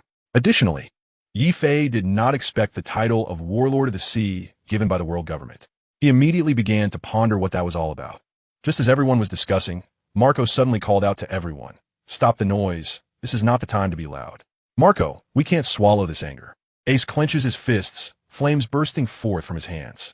Of course, he is not targeting Yi Fei. He feels very displeased with the Navy's actions. "Ace, we need to stay calm. This situation seems off," Marco said. He didn't rush to speak because this matter was quite perplexing. "Dad, what do you think about this?" Whitebeard, sitting on the throne, still had a tube in his nose. "The Navy, this method probably only Sengoku could think of," Whitebeard said lightly, his expression commanding without anger. Upon hearing this, the previously noisy captains immediately stopped arguing. Everyone's faces turned to Whitebeard. "Dad, what's going on?" Suddenly, the usually silent Whitebeard burst into laughter. "Marineford, you all saw Yi Fei's performance, right? They are scared. The Warlord of the Sea and the high bounty are the best proof." With his rich experience, Whitebeard quickly saw through the Navy and the world government's intentions. They just want to sow discord between Yi Fei and himself. Compared to the bounty, he values Yi Fei as a person even more. As the captain of the Whitebeard pirates, Edward Newgate has long passed the age of being jealous of others. And Yi Fei is exactly the person he needs. At this moment, the Whitebeard pirates truly cannot do without him. Upon hearing this, everyone looked at each other, somewhat understanding. However, Marco, who had followed Whitebeard for many years, immediately understood what his father meant. He then began to explain to the others. After the explanation, everyone quickly came to their senses. "Damn, the despicable Navy actually wants Yi Fei to turn against us. Dad is right. They want Yi Fei to leave the Whitebeard pirates. Should we teach the Navy a lesson? Heh, they come up with such a clumsy trick. Yi Fei will not leave us." On the side, Marco walked up to Yi Fei. "Hey, Yi Fei, isn't it time for you to say something?" Marco raised his eyebrows at Yi Fei. Yi Fei slowly raised his head, looking a bit awkward. Frankly speaking, it is obvious that the other party wants him to leave the Whitebeard pirates. The more this happens, the more he cannot leave. Originally, he planned to remain silent. Perhaps the more he explains, the more chaotic it will become. Fortunately, he didn't intend to speak. Thankfully, Dad and Marco clarified this matter. This is better than explaining it myself. Seeing Marco speak, Yi Fei could only smile faintly. "Old man, fellow captains, I won't say much. The Whitebeard pirates is my second home, and I won't leave here. No matter how the Navy and the world government try to sow discord, I will never betray the whitebeard pirates. As soon as he finished speaking, everyone immediately cheered. This is the captain of the whitebeard pirates. Yi Fei, I acknowledge you. Navy scum, your plan has failed, ha ha ha. In response to the cheers, Yi Fei merely smiled faintly, although he didn't know if those words were sincere. At that moment, he had no intention of leaving the whitebeard pirates. Furthermore, he had his own reasons for staying with the crew. Just as everyone was cheering, a Navy warship slowly approached the headquarters of the whitebeard pirates. The lookout crew quickly spotted them. Navy, Navy, shouted the lookout. Prepare to fire. Another group of crew members immediately set up cannons aimed at the warship. Meanwhile, some crew members reported the situation to Edward Newgate, also known as Whitebeard. A warship? Whitebeard pondered with his chin in hand. Old man, let me go take a look, Marco said first. After receiving permission, he flew to the shore. It was just a small Navy warship. Moreover, the side cannons of the warship were retracted. It was clear they were not here to fight. It was impossible for a single small ship to engage in battle. Seeing that people on the warship were shouting continuously, Marco signaled the crew not to fire. He then flew directly onto the warship. What are you here for? Marco asked the Navy soldiers, who were sweating in fear. Under the orders of the world government, we bring Yi Fei's commission, the trembling Navy soldiers said. Naturally, they were quite intimidated by the captain of the 1st Division of the Whitebeard Pirates. Marco was slightly taken aback. It had not been long since the announcement of Yi Fei being appointed as a warlord of the sea. So soon. You've come to deliver the appointment letter. Are you really that eager? Is this happening simultaneously? You can come in with me. Since that's the case, Marco didn't stop them. After all, he couldn't make that decision. He had to wait for Dad to make the call. Soon, these Navy soldiers were brought before Whitebeard. Dad, these guys are here on the orders of the world government to deliver the appointment letter to Yi Fei. Marco took the appointment letter from the Navy soldier and handed it to Whitebeard. Whitebeard took the appointment letter and opened it to take a look. This is indeed the commission from the world government. The blue seal on it is unmistakable. Holding the commission in his hand, Whitebeard fell into deep thought. Beside him, his captains couldn't sit still. What does the world government take our Whitebeard pirates for? Old man, tear it up. Yi Fei will not become a warlord of the sea. That mere title of warlord is nothing but garbage in the eyes of our Whitebeard pirates. That's right, in my opinion. We should directly tear up the agreement and kill these few Marines in front of us, letting the world government see our determination as the Whitebeard pirates. Didn't Ace refuse it before? I believe Yi Fei will refuse as well. Some captains shouted loudly. Meanwhile, the Marines who came to deliver the commission were scared out of their wits. They knew this was Whitebeard's stronghold. They could do anything here. Killing a few people was nothing to them. They must have had terrible luck to come and deliver something like this. Previously, every time they delivered to other warlords, they were treated to good wine and meat. This time, it might cost us our lives. We are just here to deliver a message with no ill intentions. Also, we are from the world government. We only hope that Sir Yi Fei from the 7 warlords can give us a response, a few trembling Navy soldiers replied. Whitebeard Edward Newgate did not look at the frightened soldiers. Killing a few of them wouldn't make much sense. He really found it somewhat difficult to handle the situation. After all, this was Yi Fei's matter, and it had nothing to do with him directly. He turned to look at Yi Fei. Yi Fei, what do you think? This is the appointment letter from the world government to Yi Fei, and Whitebeard naturally had to ask for his opinion. At this moment, Yi Fei seems to be thinking about something. Old man, let these Navy soldiers go down first, Yi Fei replied. Whitebeard looked slightly puzzled, but quickly realized something. He immediately instructed Marco to take those Navy soldiers down and to bring them back later. Marco followed Whitebeard's orders and took those Navy soldiers away. As soon as they left, Yi Fei spoke up. Old man, I think I can accept the title of Warlord of the Sea. Upon hearing this, Whitebeard was stunned. The captains beside him were immediately shocked by Yi Fei's words. Yi Fei wants to accept becoming a Warlord of the Sea?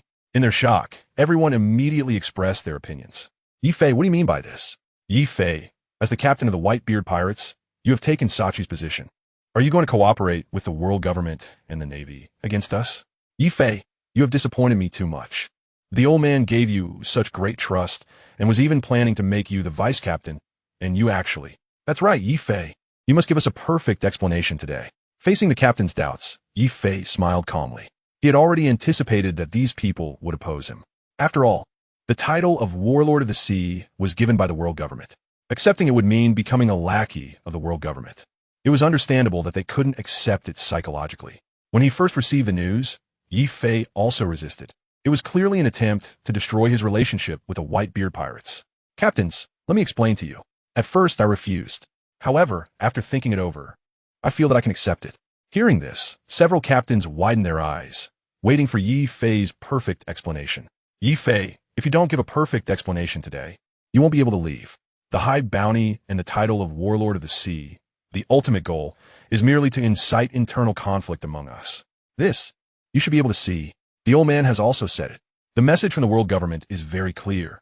If I refuse, they will still recognize me as a warlord of the sea.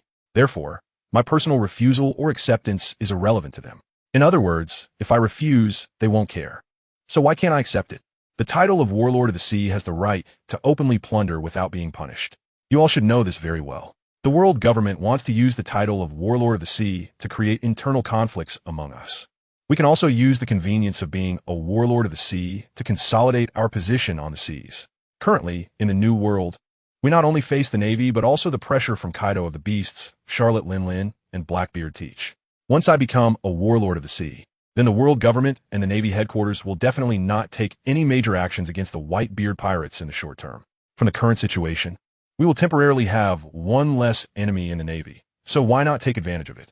Moreover, we will have more time to deal with other great pirates in the New World. Yi Fei provided a detailed explanation of the current situation to everyone.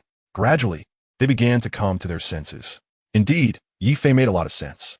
As the largest pirate group in a New World of the Grand Line, the Whitebeard pirates faced many maritime forces. The Navy pirates. Currently, the powers at sea can still maintain relative balance. Previously, it was because of Whitebeard's influence. Now, it is because of Whitebeard and Yi Fei. In the current situation, both in terms of strength and numbers, the Whitebeard pirates are undoubtedly the largest. This has already made the world government and the Navy tense. That's why they have a plan to make Yi Fei a warlord of the sea, separating him from the Whitebeard pirates. At this time, Yi Fei absolutely cannot be used by others. If he doesn't become stronger, he could be in danger of being eliminated at any moment. Yi Fei's move is to avoid creating multiple enemies. Becoming a warlord of the sea can at least temporarily confuse the world government and the Navy. Moreover, and more importantly, Yi Fei can also take advantage of the convenience of being a warlord to achieve his own goals. Kurorara, Yi Fei, you truly are my son. I support you in becoming a warlord of the sea. On the throne, Whitebeard Edward Newgate suddenly laughed. Yi Fei's analysis is exactly what he was worried about. At 72 years old, his body is no longer what it used to be, and he can no longer roam the seas for much longer. He must consider all his family. The Whitebeard pirates have already made enemies on all sides. Now it's time for a change. That's why he didn't make a firm decision right away. He wanted to see what Yi Fei would say. As a result, the two of them are on the same page. This kid really has a way about him. Dad is so happy, and naturally, these division leaders have nothing to say. Yi Fei, it turns out this is your idea. I was careless. I misunderstood. It's still Yi Fei who has the ideas. Yi Fei, you spoke a bit harshly just now. I'll just have to drink with you more tonight. Having received an explanation, everyone began to apologize to Yi Fei. Yi Fei agreeing to become a warlord of the sea is considered good news for the Whitebeard pirates. Moreover, they are very clear that if Yi Fei really wants to leave, no one can stop him. Now, the Whitebeard pirates can no longer do without Yi Fei. Since everyone agrees, then let those Navy soldiers come over, Yi Fei replied. After that, Marco brought those Navy soldiers over. You go back and report to the world government. I can accept the title of Warlord of the Sea, but I have one condition. You are not allowed to take action against the Whitebeard pirates. Otherwise, I absolutely will not agree. The several Navy soldiers nodded repeatedly, definitely, definitely. Well then, you can leave. Yi Fei waved his hand and sent these people away. Immediately, the Whitebeard pirates erupted in deafening cheers. Yi Fei, you are so loyal. You truly deserve to be a member of our Whitebeard pirates. It should be like this, Navy. From now on, you should just give way when you see us. The Whitebeard pirates have produced a warlord of the sea for the first time, and I'm so happy, ahahaha. Right in front of the Navy, he openly declared his loyalty to the Whitebeard pirates. This is undoubtedly a huge encouragement for all members. Yi Fei smiled slightly. Originally, Yi Fei had another thing to say, that he would not accept the world government's force summons. The reason he didn't say it out loud was that, having just become a warlord, he didn't want to have a serious conflict with the world government. After all, sometimes one must maintain a certain posture. Whether to accept the world government's force summons is not entirely up to him. Even if he were to be stripped of his title later, so what? Meanwhile, Yi Fei was already considering his next steps. It was time to solidify the Whitebeard pirate's position on the seas. To enhance his own strength, he must first weaken his opponents. The four emperors, There are still 3 Sea Emperors left, namely Kaido of the Beasts, Charlotte Lin, and Shanks the Red-Haired. Aside from Shanks, whom Yi Fei currently does not want to oppose, he plans to take down the other 2 Sea Overlords. So now it is time to consider how to weaken his opponents. Which of these 2 should be dealt with? In fact, Yi Fei had already made up his mind. That is to target Kaido of the 100 Beasts in Wano. However, the Whitebeard pirates had just finished the Marineford War and were now directly attacking Kaido. Even if the main pirate crew could endure it, what about the affiliated crews? As for how to bring down Kaido, Yi Fei already had a preliminary plan in mind. Of course, what Yi Fei needed now was an opportunity, a very compelling reason. Yi Fei was confident the opportunity would soon present itself. Just as the Whitebeard pirates were celebrating Yi Fei becoming a Shichibukai, Edward Newgate, Whitebeard, received reports from his 43 pirate crews. Just as the Whitebeard pirates were attacking Marineford and starting the Marineford War, one of the 4 emperors, Kaido, led the 100 Beast pirates to attack Whitebeard's rear. Although Shanks's red-haired pirates stopped Kaido's main forces, some territories under Whitebeard suffered heavy losses from the 100 Beast pirates' assault. Soon, a dozen pirate captains under Whitebeard found Edward Newgate. "Old man, my territory was attacked. You have to speak up for us." "Mine too. All my treasures were taken by that bastard Kaido. You need to help us." "Old man, if we hadn't followed you to the Navy headquarters, we wouldn't have suffered such losses at the back." "Old man, let's deal with Kaido directly. Let them know that our Whitebeard pirates are not to be messed with." The pirate captains under Whitebeard were furious. The wealth they had acquired from the sea was completely looted by Kaido's group. If they hadn't followed the old man to Marineford, their rear wouldn't have been ambushed. Seeking help from the old man was, of course, reasonable. "Kaido, you little brat, how dare you touch my territory?" Whitebeard said with wide eyes, furious. 40 years ago, Whitebeard and Kaido were still partners. Naturally, Whitebeard understood Kaido's temperament.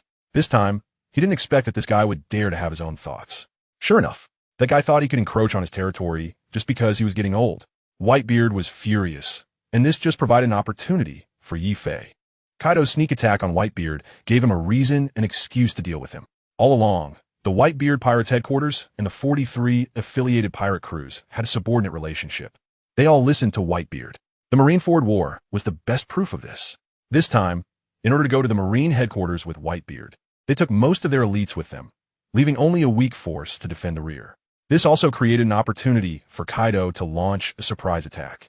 Meanwhile, the captains of the Whitebeard pirates' headquarters began to quarrel again. "That brat Kaido has gotten quite bold lately. He never dared to provoke us before. Does he think we'll be defeated by the Navy, so he can act so recklessly? This kid has become irritable recently. He needs a good beating. Does he think that since old man is getting older, we can't handle it anymore? Don't forget, our Yefe has defeated Akainu. Our old man is still very strong. Besides him and Yefe, we also have Marco and Ace. It's time to teach Kaido a lesson." The captain shouted, wanting to attack Kaido again. However, the originally angry Whitebeard remained silent, seemingly not in a hurry to take action. Seeing this, the captains of the pirate crews under him were a bit unhappy. "Old man, why don't you speak up? Are you unwilling to go? If you don't want to go, just say it. We'll go find Kaido ourselves." "That's right anyway. It's our branch S pirate crew that suffers losses. If the old man is unwilling, then we'll go by ourselves. It's still better to rely on the sons of the headquarters." Some captains felt a bit confused about Whitebeard's behavior. At the same time, there were some complaints.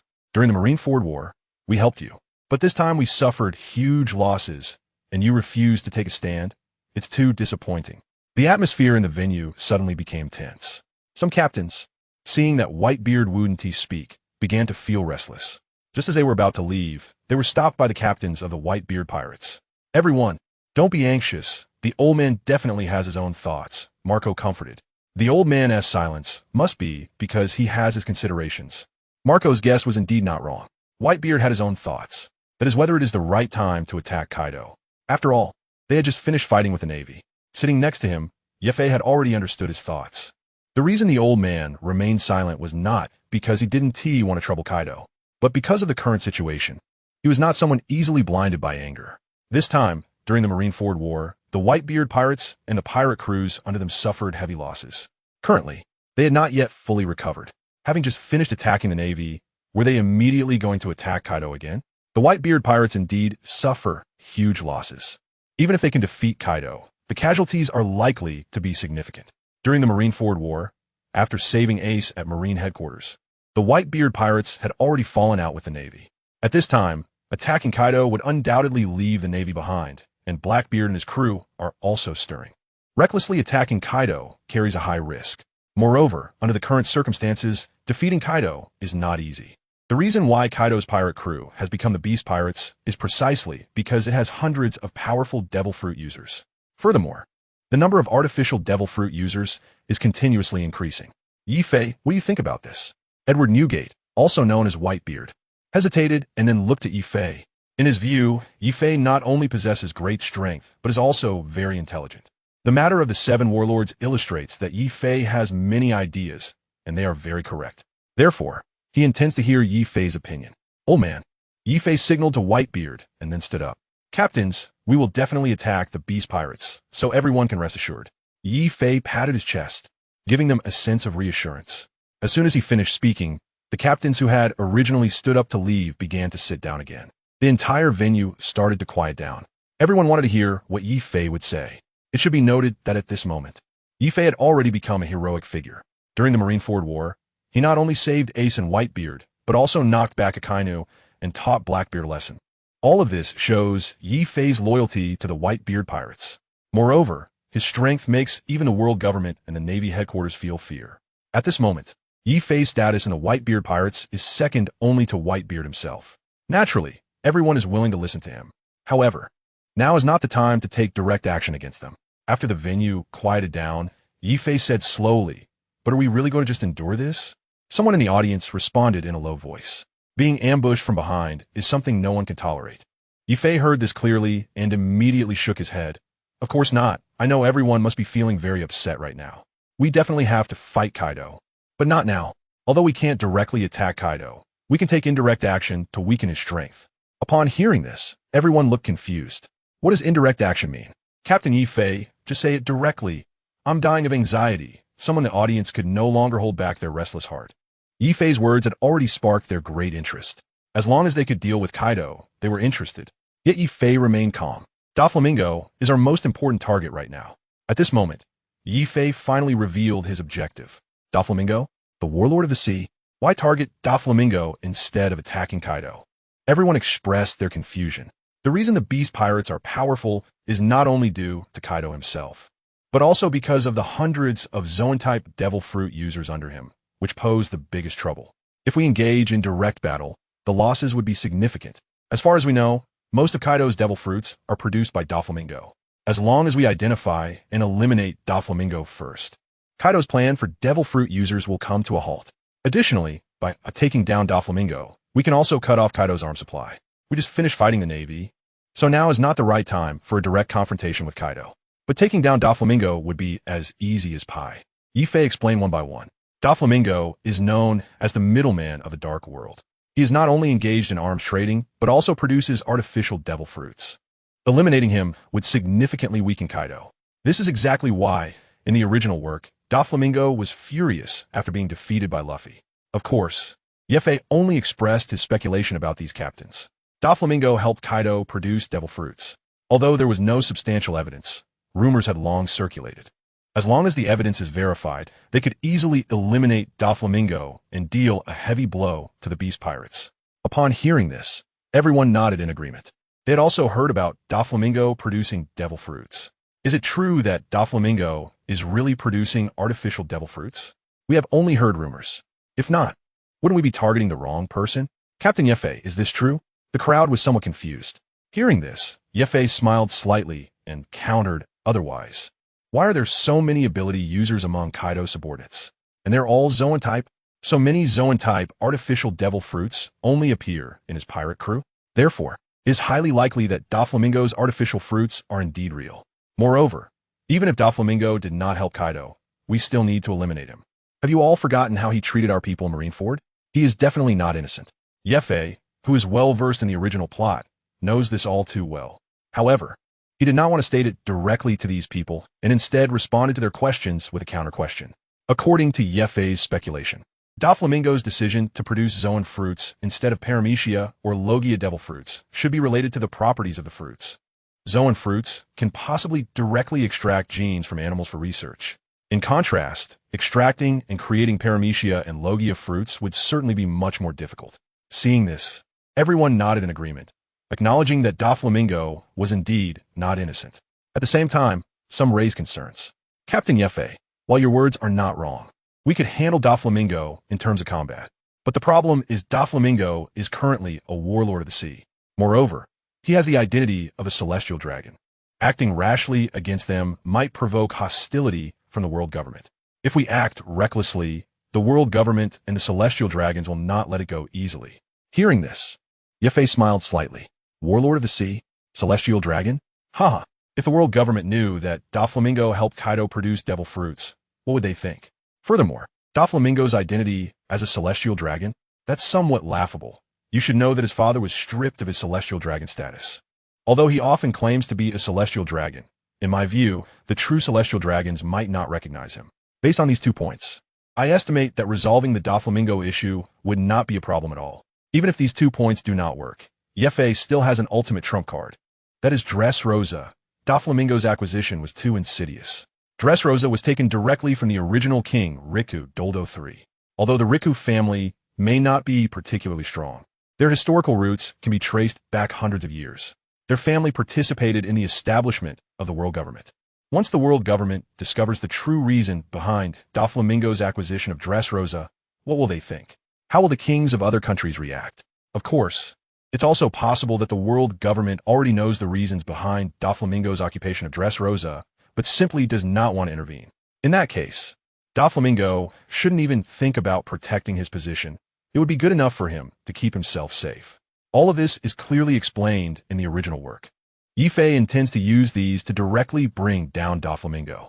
However, at today's conference, Yefe did not directly mention this. Otherwise, he would really be suspected.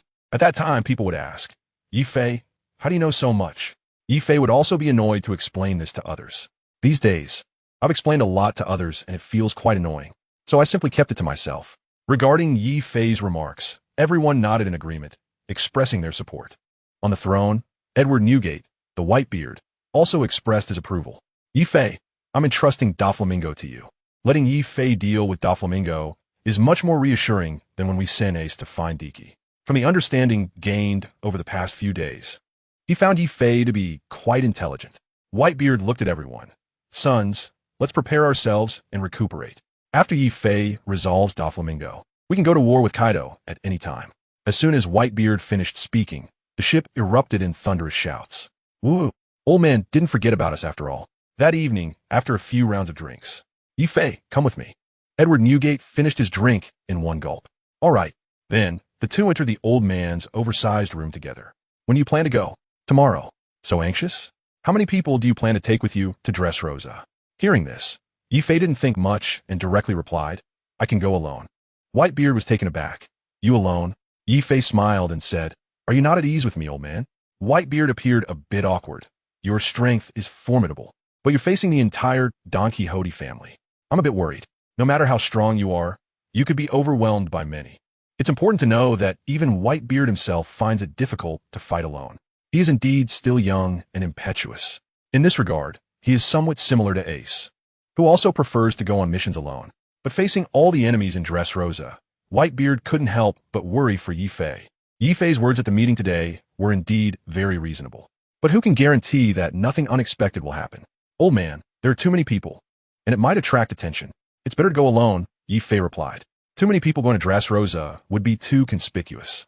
Seeing that Yefe had made up his mind, Whitebeard didn't say much, only expressing concern. Just be careful. Don't worry, old man. I will come back safely. Yefe smiled. Originally, he planned to bring Fire Fist Ace with him, but this trip to Dressrosa might involve people from the world government. Bringing Ace along could be inconvenient. After all, Fire Fist Ace was previously a wanted criminal by the Navy headquarters, although the world government had remained silent on that front. Yefe couldn't guarantee they wouldn't take action against Ace again. Given this, he felt it was better not to say much more. If you encounter any problems and need reinforcements, contact me immediately. I will send someone to support you at any time. After saying this, Whitebeard handed Yefe a white transponder snail he had prepared in advance. Old man, I understand. Yefe accepted the transponder snail. Then, the two had a brief conversation and left the room together. Meanwhile, the news of Yefe accepting the title of Warlord of the Sea quickly reached the world government and the Navy headquarters. The five elders remained silent. Burgess learned this news only at night. After hearing the news, he felt even more frustrated. In his view, Yi Fei would definitely refuse the title of Warlord of the Sea. But the current situation is exactly the opposite. Even though he was slapped in the face, Burgess did not feel embarrassed. At this moment, what he was more concerned about was Yi Fei's intentions. Because he had seen clearly the scene where Yi Fei defended Whitebeard at the Navy headquarters. This person actually accepted the title of Warlord under the king. Suddenly, he felt he couldn't figure out what Yi Fei was thinking. What does that little brat want to do? Lying in bed, Sengoku tossed and turned, unable to sleep. His mind kept dwelling on this matter. He couldn't understand why someone like Yi Fei would accept the title of Warlord under the king so quickly. He clearly wasn't that kind of person. Why? Forget it. Maybe it's better not to think too much. Sengoku sighed to himself. I don't have the energy to worry about other people's affairs.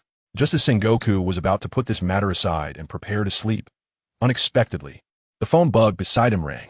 Commander Kong. Sengoku was a bit puzzled that the commander would call so late. Sengoku, do you know about Karp's resignation? On the other end of the phone bug, Steelbone Kong directly asked. Reporting to the commander, Karp mentioned this to me, but I don't think I can make the decision, Sengoku replied honestly. Previously, Karp had indeed come to talk to him about resigning. Sengoku had passed the ball to Commander Kong at that time. He didn't expect Karp to act so quickly. Otherwise, he wouldn't have called so late. Steelbone Kong didn't say much more. Karp came to see me today. He proposed to resign from his position as Vice Admiral. Sengoku quickly asked, Commander, did you agree? The voice on the other end immediately said, I tried to persuade him for a long time, but he insisted on leaving, and I had no choice but to agree.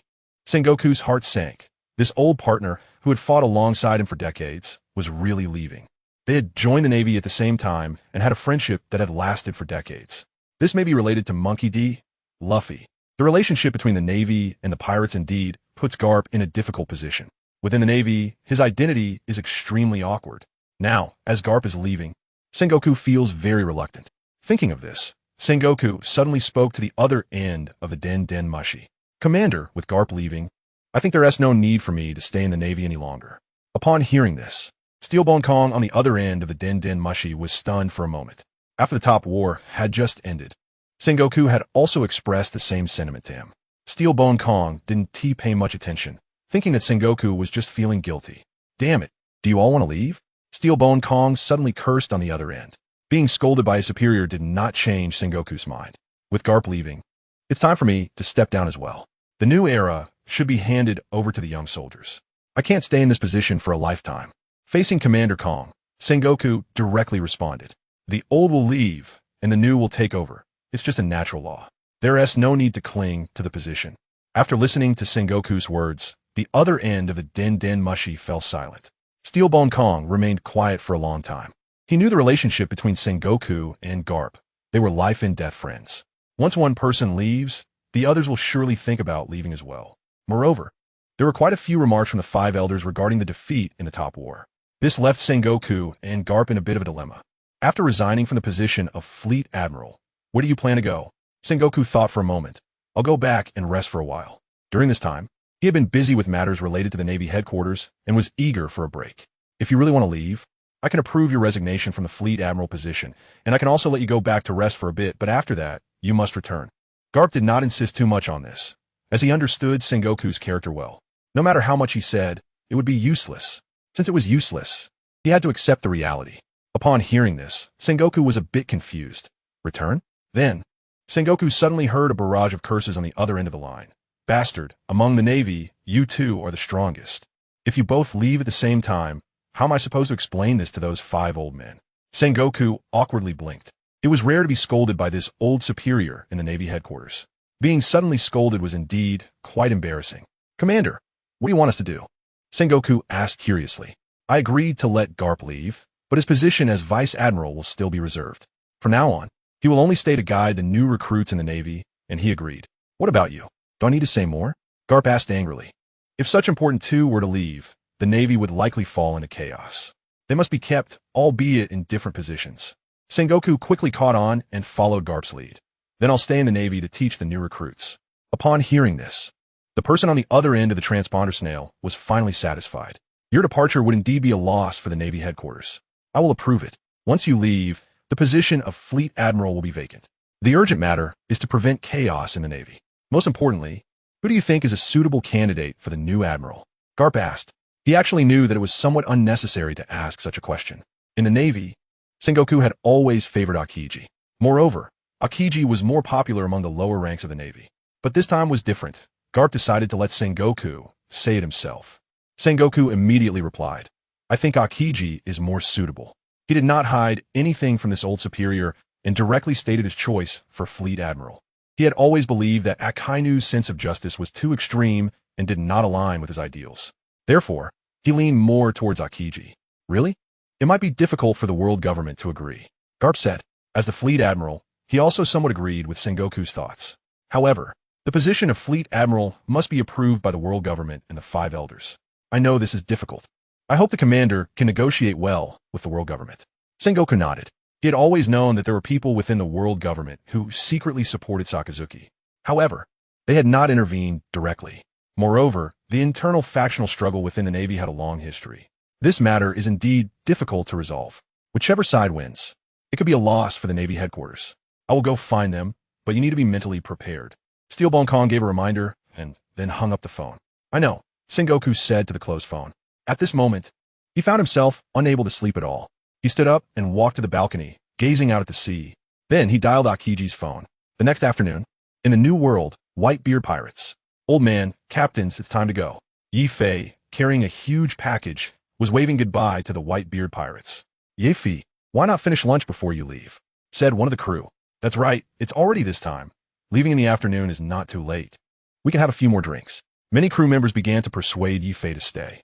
No, if I eat again, I probably won't be able to leave today, Yi Fei replied with an awkward smile. Originally, he was supposed to leave in the morning, but everyone overslept after drinking too much last night. If they ate lunch now, they would probably drink a few more glasses. Who knows, after a nap. It might be evening again. Then, they would have to wait until tomorrow, and if they drank again tomorrow, it would have to be the day after. Yi Fei was a person who valued efficiency and was unwilling to waste time. Yi Fei, we haven't had a match yet. Fire Fist Ace stepped forward. Ever since Yi Fei saved him, Ace had kept his gratitude in his heart, but hadn't said much. He was also curious about Yi Fei's fire abilities, which were almost identical to his own moves, making it hard for Ace to resist. He knew he wasn't Yi Fei's opponent, but really wanted to have a match with him. Moreover, he was eager to know whose fire was stronger compared to Yi Fei's. Don't worry, you'll definitely have the chance to challenge me. If you have time, go back to Windmill Village and take a look, Yi Fei said with a smile. Since being recognized as Luffy's older brother, his relationship with Ace had become closer. Yi Fei also felt that Ace seemed to admire him, perhaps because of the previous incident. Hearing this, Ace curled his lip. Forget that old hag. When we were kids, that old woman named Kaliada would always find opportunities to teach us a lesson. Having left Windmill Village for so long, Ace actually missed her a bit, despite his tough exterior. Yi Fei smiled slightly, finding the kid quite tough but didn't say much more. Looking at the time, it was getting late. Then Yi Fei jumped down from the small boat prepared by Whitebeard. He waved goodbye to everyone and sailed out to sea. Old man, is it safe for Yi Fei to go alone this time? Marco looked worried as he watched Yi Fei's departing figure. After all, he was going out alone. It's fine. He'll be safe. We have to trust him. Don't you trust him? Whitebeard replied and then countered. In fact, he was quite worried inside. Suddenly, Whitebeard Pirates 6th Division Captain Blamek spoke up. What if Yi Fei doesn't come back this time? Hearing this, everyone turned around in shock. Then some began to refute Blamek. That's impossible. Yi Fei is now a star of the Whitebeard Pirates. Would he just leave like that? But soon, some expressed a different opinion. Yi Fei doesn't want to be the vice captain, and this time he went to dress Rosa without bringing anyone. This seems a bit like a sign of leaving. As soon as these words were spoken, a heated debate broke out among the Whitebeard Pirates. Yi Fei is very loyal.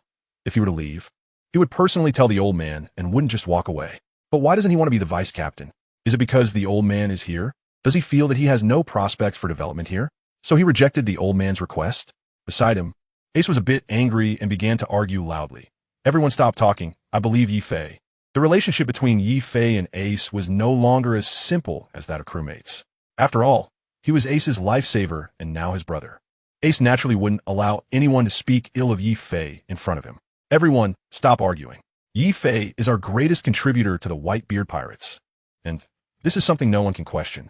Even if one day he decides to leave, as long as he doesn't do anything to harm us, he will always be our family. Whitebeard raised his voice to immediately stop the debate. Yi Fei's contributions during the Marineford War deserve the respect of all crew members. Even if Yi Fei had unavoidable reasons to leave, Whitebeard Edward Newgate would never blame him.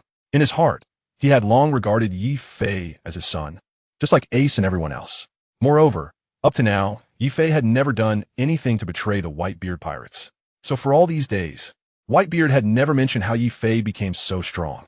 In his view, as long as Yi Fei was not his opponent, then he was family. The reason everyone was so anxious was simply because they were worried that Yi Fei would leave. If he really left, it would definitely not be good news for the Whitebeard pirates. At this moment, Whitebeard Edward Newgate had to face a new problem: how to deal with Yi Fei. Now he had taken over Sachi's position and become the captain of the 4th Division. Frankly speaking, with Yi Fei's current strength, making him a captain on the ship was indeed a bit of an injustice. And Yi Fei didn't want to be the vice captain. This kid, could it be that he wants my position? Whitebeard Edward Newgate muttered to himself. The reason Yi Fei refused the vice captain position was simple: the title just wouldn't do. This reason seems appropriate at first glance, but upon further consideration, it seems a bit forced. This kid is probably trying to take my position. Little brat, he's really greedy. Whitebeard once again revealed a crescent-like smile. In this world, a man always needs to have ambition. If he really does, Whitebeard would be even happier. Sensing that he had guessed Yi Fei's thoughts, Whitebeard was not angry. On the contrary, he found Yi Fei quite interesting. In his view, Yi Fei did not express his position, which showed respect for him. At that moment, the Whitebeard pirates really needed a young leader to take his place. One must understand that the forces on the sea are ever-changing. No one can guarantee that they will remain powerful forever. To ensure one's strength, one must retain talented individuals. Retaining talent is the key to development. Whitebeard had seen Yi Fei's strength with his own eyes. Moreover, he was exceptionally clever. Most importantly, in times of crisis, he could bravely step forward. At this moment, Whitebeard felt it was necessary to leave the position for Yi Fei. Kid, let's talk about this after it's over. Whitebeard thought to himself with a smile. Meanwhile, the dozen or so captains of the Whitebeard pirates looked confused. What's wrong with Dad today? Why is he laughing to himself like that? What's going on? Dad, can you let us in on it and make us happy too? Most of Whitebeard's guesses were correct. Yi Fei indeed wanted to become the captain of the Whitebeard pirates. Because only by becoming the captain of the Whitebeard pirates could Yi Fei have the strength to compete with the other 3 emperors of the sea. Of course, Yi Fei could also choose to form his own pirate crew, but doing so would take a lot of time. It's important to know that establishing a dedicated pirate crew requires immense time and effort. Whitebeard Edward Newgate spent his entire life to build the current Whitebeard pirates. The other 3 emperors of the sea did the same. This also proves the difficulty of forming a powerful pirate crew. However, Yi Fei directly bypassed these challenges. The Whitebeard pirate crew has a unique group advantage. These are exactly what Yi Fei needs. He has become the second-in-command closest to the captain of the Whitebeard pirates. Yi Fei has ambitions in this regard. However, the main reason Yi Fei refuses to let Whitebeard promote him to vice-captain is that he does not want others to see him as overly utilitarian. Being too eager for gains can sometimes backfire. After all, Marco's qualifications and Ace's lineage are significant factors. The only way for Yi Fei to surpass these is to achieve great accomplishments. He knows that only by achieving great deeds can he win people's hearts.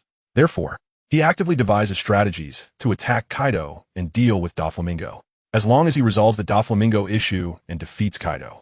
In this way, he could at least win the absolute trust of the 43 pirate crews under the Whitebeard pirates, and his position within the crew would be unshakable. Everything was planned by Yi Fei. At this moment, Yi Fei was out at sea. In this world, Yi Fei was one of the navigators under Whitebeard.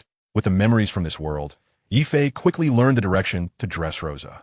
However, the small boat he was in was just too slow. At this speed, it would likely take at least 10 to 15 days to arrive.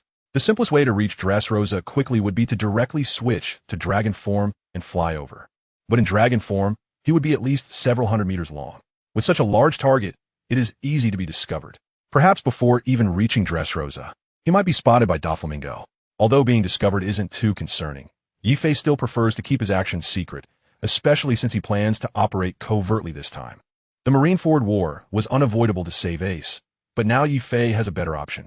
Looking at the sky filled with white clouds, Yi Fei smiled slightly. He opened the system panel and secretly called for the fusion system. Previously, he remembered having quite a bit of experience points left in the system shop. Today, he wanted to exchange them for Doflamingo's string fruit, allowing him to fly using its powers. In the original story, Doflamingo used the string fruit's abilities to fly directly from Dressrosa to Punk Hazard. Utilizing this ability would at least not draw too much attention compared to transforming into a dragon.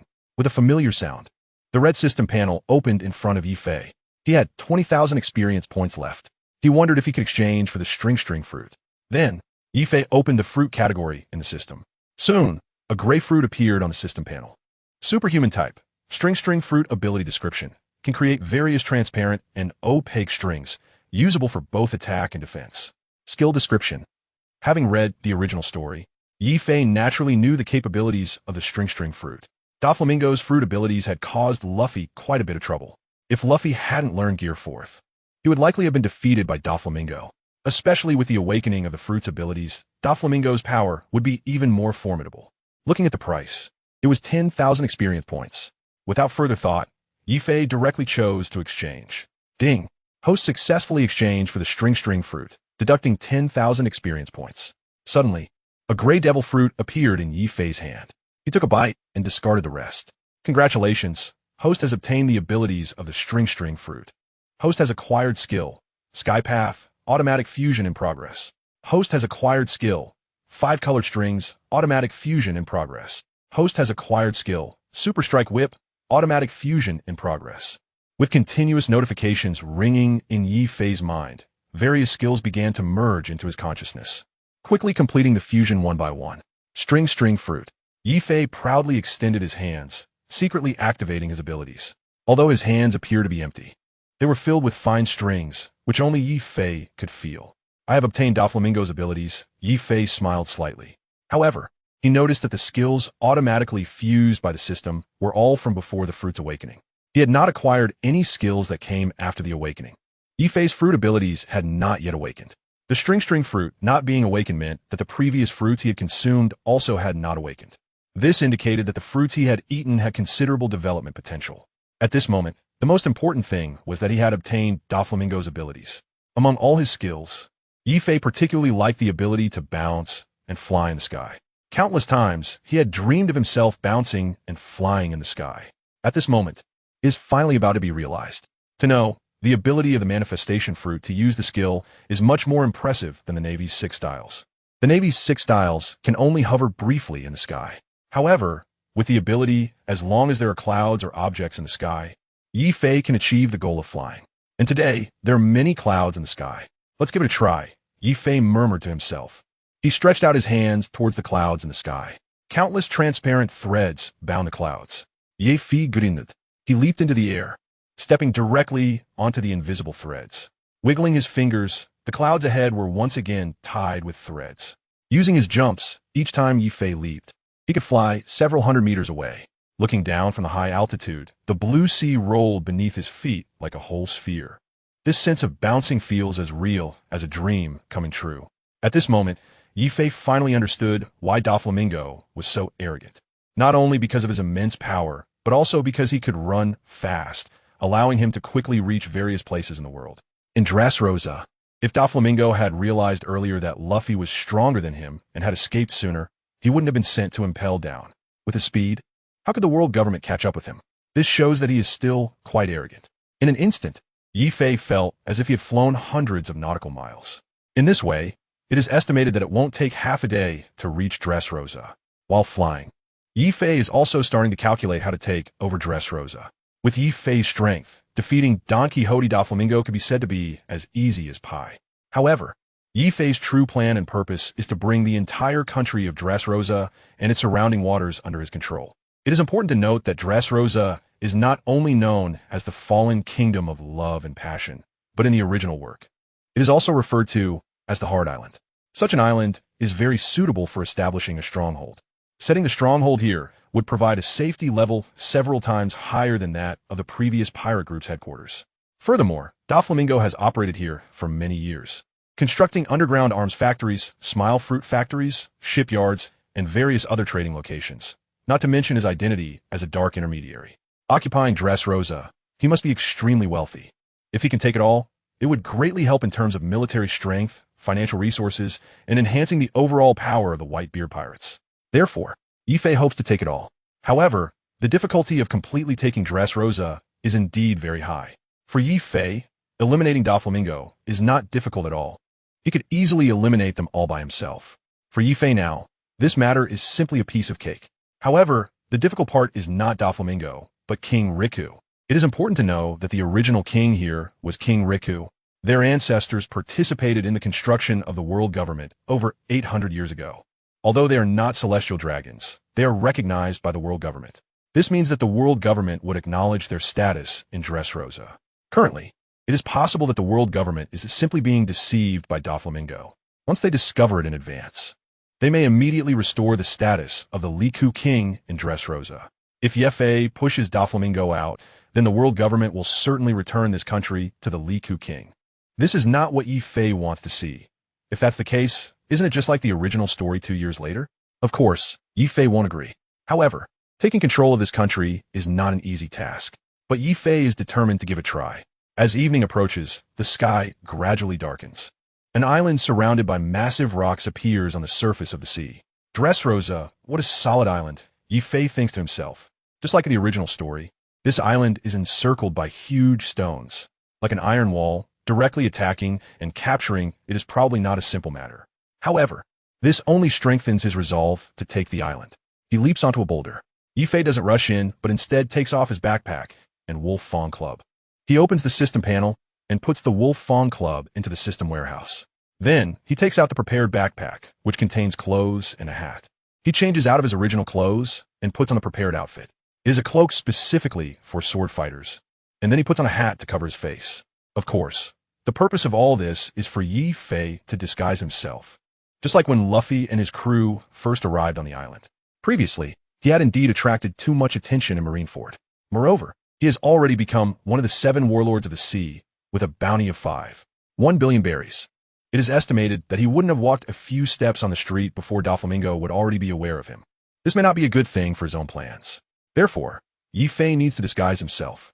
The best disguise would be to pose as a swordsman. The bullfighting arena in Dressrosa is famous all over the world. Swordsmen from all over the world come here to participate in dueling competitions to win rewards. This reason for coming to Dressrosa is quite plausible. As soon as he entered the city, Yi Fei was stopped by several soldiers. They were all subordinates of Don Quixote Doflamingo. "Stop! What are you here for?" the soldiers said, blocking Yi Fei with their swords. Hearing this, Yi Fei halted and looked at the 2 men. They were just ordinary lackeys, not members of the Don Quixote family. "I've heard that the arena here is famous worldwide. I'm here to participate in the competition." Yi Fei replied calmly. He had already disguised himself.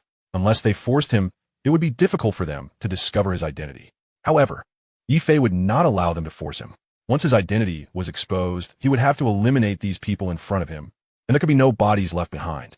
"Are you participating in the competition alone?" The soldiers looked Yi Fei up and down. Yi Fei replied, "That's right. I've heard the rewards here are generous, so I thought I'd try my luck." The soldier asked, "Where did you come from?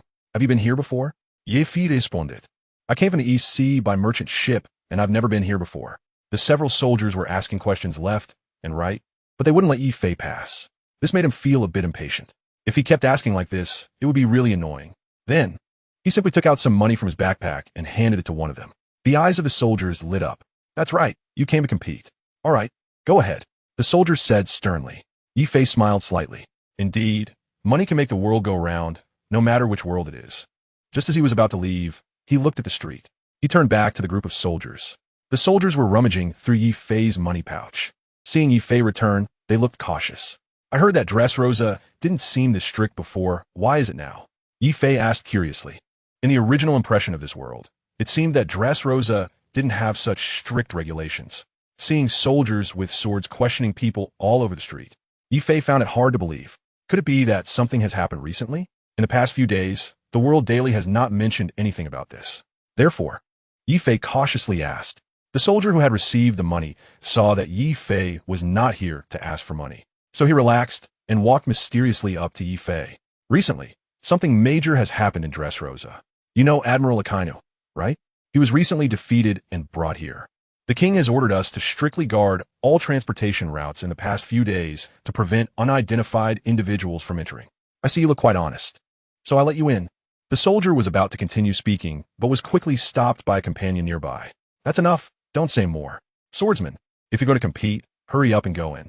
If the family officials come, you want to be able to leave even if you want to.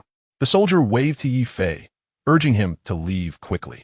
Yi Fei nodded and didn't say much. He turned and left, thinking to himself, Akainu was defeated and brought here? Could it be the result of my last work? Behind him, a few soldiers were heard speaking again. This time, it was about checking suspicious individuals and ensuring that the Navy could not infiltrate. You big mouth, stop talking nonsense. If the family officials find out, they'll eliminate you on the spot. Sorry, I can't control my mouth. It won't happen again next time. When will this end?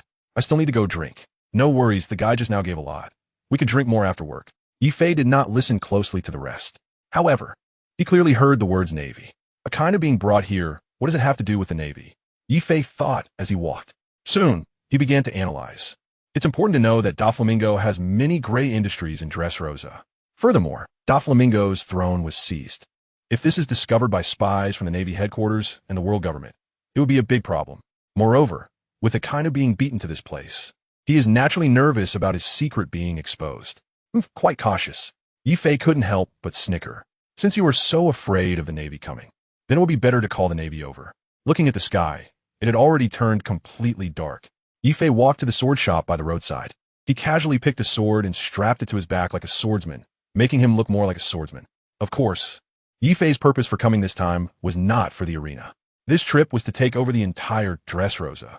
To take over here, he must find the former king of Dressrosa, Riku Dold III, referred to as King Riku. Because only by finding him can he ultimately gain the most authoritative recognition from the original owner of this land. Once Doflamingo is eliminated, the world government will immediately restore his throne. He will once again become the king of this country. To gain power in Dressrosa, he must go through him. Even though King Riku is now a forgotten king, in Yi Fei's view, the current King Riku is his valuable asset, a valuable asset that can be used. As a member of the Whitebeard Pirates, Yi Fei could certainly choose to directly ignore King Riku and directly occupy Dressrosa. But if he did that, the world government and the celestial dragons would definitely not let it go easily. Even though King Riku is not a true celestial dragon, he is still a king recognized by the world government. In the current situation, Yi Fei did not want to make things too stiff with them. Even if they fall out, it should be at least after dealing with Kaido and Big Mom. Yi Fei's plan now is to exchange the entire country for the smallest cost. The first step is, of course, to find King Riku. In the original work, at this moment, King Riku should have disguised himself as an arena swordsman and is wearing a mask. Trying to find King Riku in the vast Dressrosa is probably not an easy task. Although Yi Fei has read the original work and has some understanding of Dressrosa, it still feels so unfamiliar when he is there in person. Originally, Yi Fei had never been to this place in this world. So for Yi Fei, this can be considered a place he has never been to. The first thought was that Yi Fei planned to go directly to the arena to find King Riku, but that would definitely take a lot of time and might not guarantee finding him. Therefore, he must go through his son-in-law, the swordsman Gladiolus, to find him. Dressrosa has a super swordsman, Gladiolus. This person has an undefeated record of 3,000 matches in the bullfighting arena. Not only that, but he is also King Riku's son-in-law. When Doflamingo conspired to sneak attack Dressrosa, Gladiolus, in order to save King Riku, did not hesitate to cut off his own right leg to attack Doflamingo. Unfortunately, he was turned into a toy soldier by Doflamingo's subordinate Sugar using the Hobby fruit ability. As long as he finds the toy soldier Gladiolus, finding King Riku will be a piece of cake. It is known that Gladiolus is not only King Riku's son-in-law, but also the commander of his army and his personal bodyguard. For decades in Dressrosa, the whereabouts of King Riku have been well known to Kairos. However, finding the one-legged toy soldier in the vast sea of people in Dressrosa is not an easy task, especially since this toy soldier is being hunted down all over the city. Naturally, he will be hiding everywhere. Finding him is not a simple matter.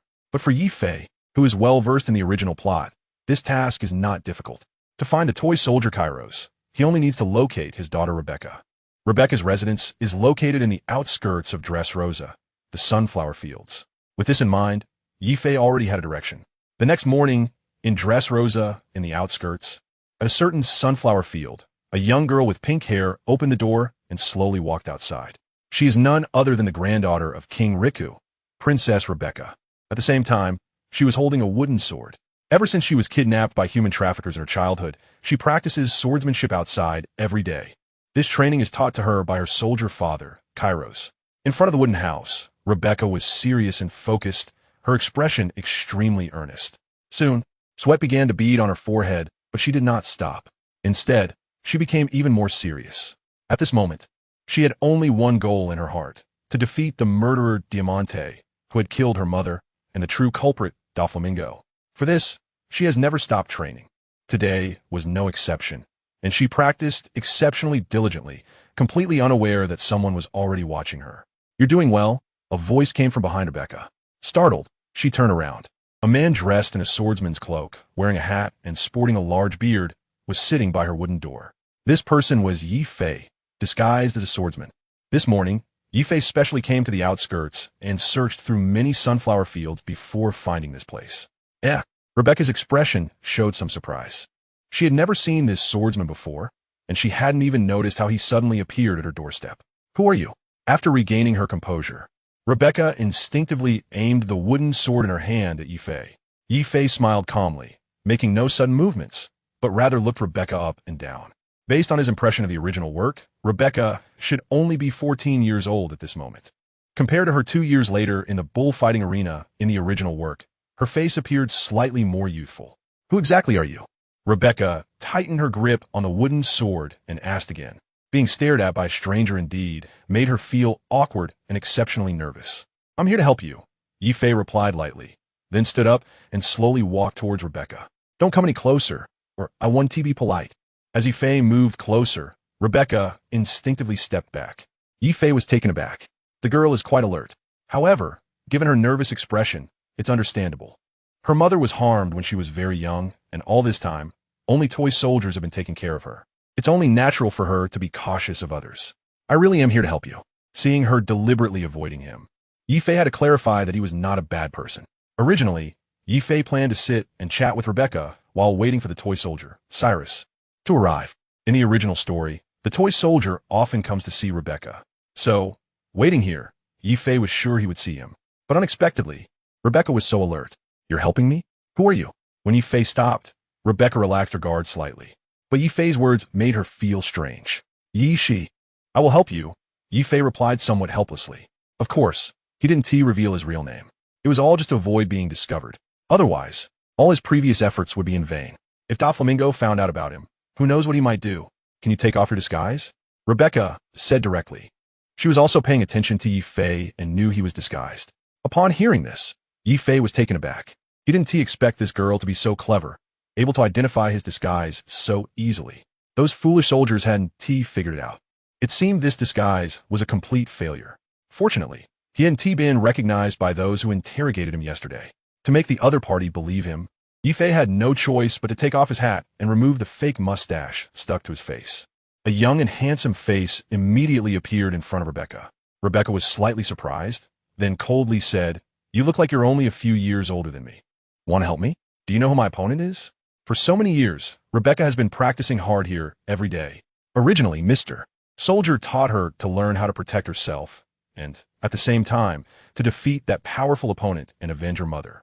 The man in front of her doesn't look very big or impressive at all. He actually says he wants to help her. Can he really do it? "Doflamingo, the Don Quixote family. I will help you clean it up." Yi Fei grinned and answered directly without thinking too much. Although this was not the original intention of coming to Dressrosa, solving Doflamingo could also help Rebecca, so it counts as a good deed. Upon hearing this, Rebecca was stunned, and the sword in her hand was suddenly lowered. Doflamingo and his family were so easily mentioned by this person in front of her. Moreover, he seemed so relaxed and calm. Could it be that he is really that powerful? Then, Rebecca shook her head desperately. It can't be that easy. He must be lying to me. "Don't joke around," she said.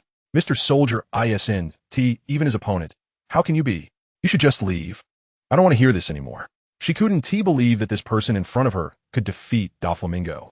Suddenly, Yi Fei felt a bit speechless. "Don't you even watch the news? You don't know about such a big event in Marineford? The one who knocked away a Kainu is standing right in front of you. You still can't recognize him? I'm a pirate with a bounty of 1 billion berries." However, Yi Fei felt there was no need to explain too much to her. Otherwise, she might think he likes to show off. Whether you believe it or not doesn't matter. "Anyway, I want to leave today," Yi Fei replied directly. "I must wait for Cyrus to come. Only by finding Cyrus can I possibly find King Riku." After finally finding him, Yi Fei definitely wouldn't leave. Meanwhile, Rebecca seemed to understand something. If you want to flirt with me, just say it directly. Don't think you can move me with that kind of talk. That would just make me dislike you. Rebecca said with a bit of disdain. When she was young, many boys had confessed to her, but each time they were knocked away by Mr. Soldier. At this moment, she clearly thought that Yi Fei was trying to use Doflamingo's matter to pique her interest. She had no idea where he got his information, but Doflamingo wouldn't be so easily dealt with. He was one of the 7 warlords of the sea, and now he's the most popular king in Dressrosa. He clearly just wants to flirt with me. How boring. It would be better if you confessed directly. Using this reason would make people dislike you even more. Facing Rebecca's disdain, Yi Fei felt a bit embarrassed. You? I really have no interest right now. Yi Fei shook his head and replied dismissively. In any case, he had no interest in a 14-year-old Rebecca. Upon hearing this, Rebecca's face turned bright red. What's wrong with this person? Forget it. I don't want to talk to you. It's fine if you don't leave, just don't disturb my practice. At this moment, she only felt that Yi Fei was a bit strange, but she sensed that he didn't have any malicious intent. Rebecca simply ignored Yi Fei and resumed practicing seriously with her wooden sword. Meanwhile, Yi Fei just sat there watching. After waiting for a long time, Cyrus still hadn't arrived. Yi Fei felt very bored. On the other hand, Rebecca never stopped. Watching her swing the wooden sword, drenched in sweat, Yi Fei couldn't help but speak up, shaking his head deliberately. Practicing like this won't work. In the original story, 2 years later in Dressrosa, Rebecca was still very weak. This meant that if she continued practicing like this, she definitely wouldn't have much room for growth. Instantly, Yi Fei thought about whether he should help her. Across from him, Rebecca stopped. Breathing heavily, she looked at Yi Fei. This is what the soldier taught me. He said that as long as I keep practicing like this, I will definitely become strong in the future. Ever since she was kidnapped by human traffickers, the soldier began to teach her swordsmanship. Of course, the purpose wasn't to kill, but for self-defense. However, later on, Rebecca finally learned that the real culprit behind her mother's death was Don Quixote Doflamingo. So, her current goal was to become strong to avenge her mother. Facing Rebecca's innocent and naive face, Yi Fei shook his head helplessly. If you practice like this for another 10 years, you might have some minor improvement. But to defeat Doflamingo and his officers, it's absolutely impossible. You have to understand that Doflamingo not only has eaten a devil fruit, but also possesses extraordinary strength and talent. Moreover, most of his officers are also devil fruit users with considerable power. Even if Rebecca tries her hardest, it definitely won't work. Who exactly are you? Rebecca stopped again, looking at Yi Fei with a puzzled expression. He mentioned Doflamingo again. Yi Fei stood up once more, not explaining his identity. Instead, he took a sword from behind him. Use this to kill me. After saying that, Yi Fei threw the sword in front of Rebecca. Kill you? Rebecca was completely stunned. It was the first time she had encountered such a strange request from someone. For a moment, she stood there, unsure what to do. What's wrong? Are you not going to act? Just imagine me as Doflamingo or Diamante. If you don't even dare to act against me, then there's no way you can handle those two. What are you talking about? Rebecca began to get agitated. Isn't it? You're just a coward who doesn't even dare to pick up a sword. What qualifications do you have to seek revenge? Yi Fei continued. Don't think I won't dare. Sure enough, Rebecca was quickly provoked by Yi Fei. She directly reached out and grasped the sword stuck in the ground. So heavy. The moment Rebecca picked up the sword, she realized the difference between a real sword and a wooden sword. Until now, she had always practiced with a wooden sword and had never touched a real sword. This sword weighs at least a dozen pounds. Originally, she was already very tired from practicing today. Adding this sword made it somewhat difficult for her to lift. All right, just like that, come over. Seeing her grip the sword, Yi Fei stood there motionless, just waiting for Rebecca to swing at him. That sword was just an ordinary one bought from a blacksmith. But when Rebecca truly picked up the sword and aimed it at Yi Fei, she hesitated. It's important to know that this real iron sword is completely different from the wooden sword she used before. This one can actually kill. Previously, the soldier had only let her practice with a wooden sword and had never allowed her to touch a real sword. This is a sword that can truly kill. Come on, Yi Fei said sternly. Since you've picked up the sword, you must be prepared. Or you might as well not practice at all, hide away, and just wait to get married when you grow up. At this moment, he wanted to provoke Rebecca's fighting spirit. You don't even have the will to pick up the sword and attack your enemies. How can you hold the sword for revenge in the future? Forget it, forget it. It seems you really have no talent. You can only stay here, and practicing every day is just self-entertainment, a pastime. You can only watch your enemies enjoy their freedom every day. Yi Fei's words were all meant to stimulate Rebecca. Enough. Rebecca angrily raised her sword and swung it at Yi Fei. Clang! The sound of metal clashing rang out. Rebecca slowly opened her eyes. She had just swung that sword with her eyes closed. She thought Yi Fei would dodge, but when she opened her eyes, she saw that Yi Fei had not moved. Instead, he had directly caught the blade with his hand. 5 black fingers were firmly gripping the blade. No matter how hard she tried, the sword did not budge. "What is wrong with your hand?" Rebecca asked in shock. She had never seen such black hands before. Moreover, she had just noticed that Yi Fei's hands were normal like anyone else's. But in an instant, they had turned black. At that moment, Rebecca felt as if her sword had struck some metallic substance.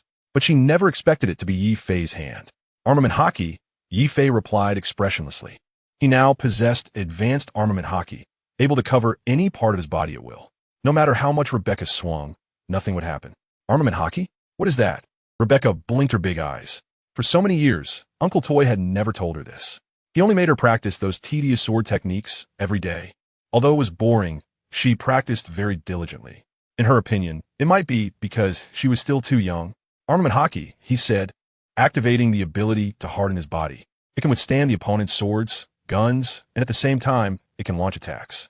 Yi Fei replied calmly. "Can you teach me?" Rebecca looked at Yi Fei with eager anticipation. Although she couldn't quite understand how Yi Fei did it, she saw him catch a sword barehanded. She wanted to learn.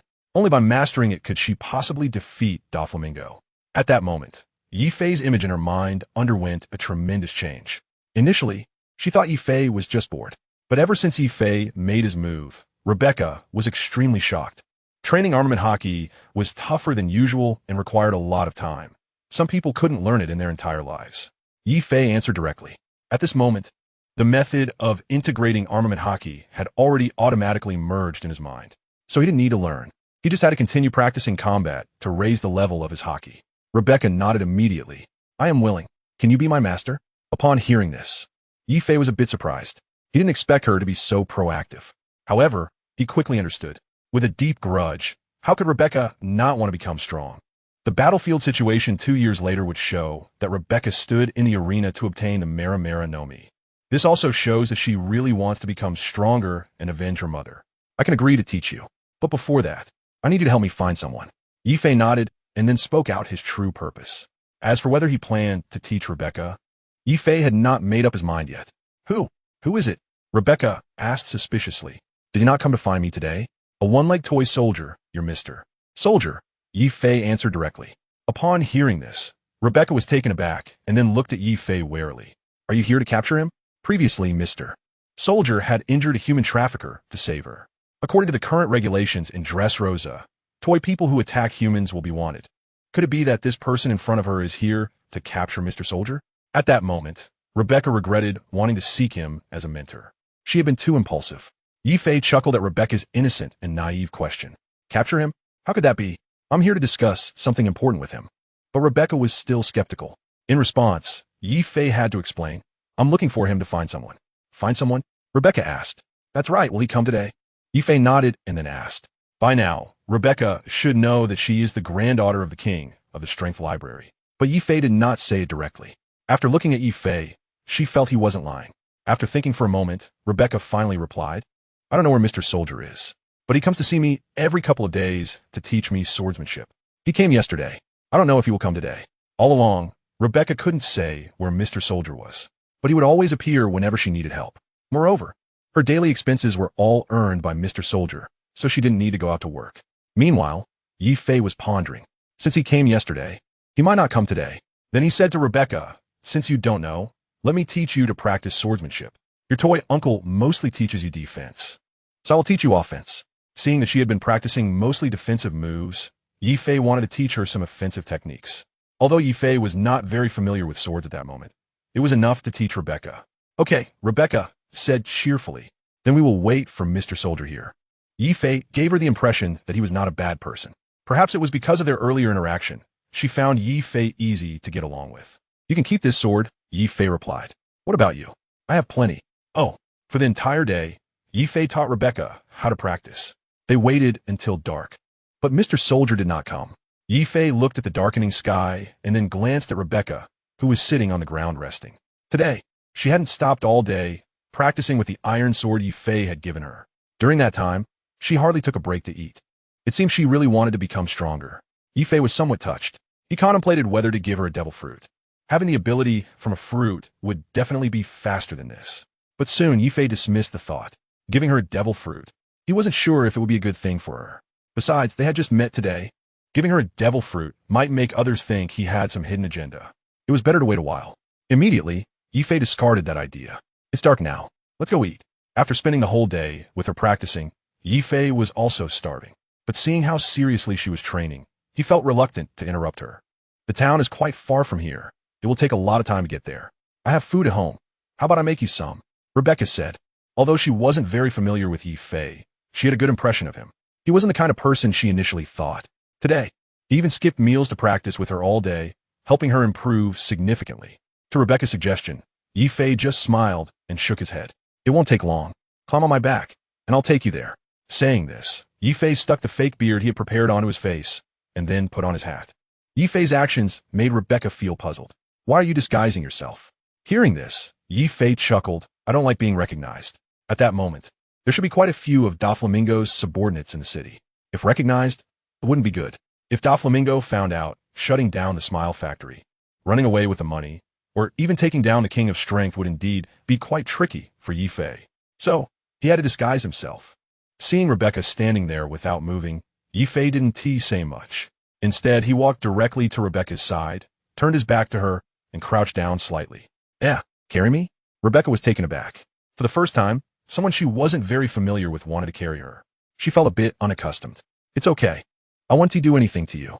Don't you trust me yet? You don't think I'm a human trafficker who will sell you, do you? Yifei said awkwardly with a smile. Okay, Rebecca replied without saying much. Today, as practice, had her wielding the iron sword, and she wasn't sure she would be able to lift her hands again when she woke up tomorrow. Besides, she was already starving and didn't know if she had the strength to cook for Yifei. Rebecca slowly approached Yifei and then gently placed her hands on his shoulders. The moment her hands rested on Yifei's shoulders, he had already jumped into the air. Rebecca, who hadn't reacted at all, instantly screamed. Put me down, she instinctively yelled. She had no idea how she ended up in the air. At that moment, she was genuinely worried about falling. Don't worry, you'll be fine. Yifei comforted her and then fell silent. He hadn't even activated the ability of the string fruit yet. At night, with no clouds in the sky, he couldn't use it. Oh, Rebecca responded and then tightly wrapped her arms around Yifei's neck. Together, they sped towards the city of Dressrosa. In the night sky, Rebecca was seeing Dressrosa from above for the first time. The place was brilliantly lit and incredibly beautiful, but it didn't belong to her. Suddenly, Rebecca felt a flutter in her heart.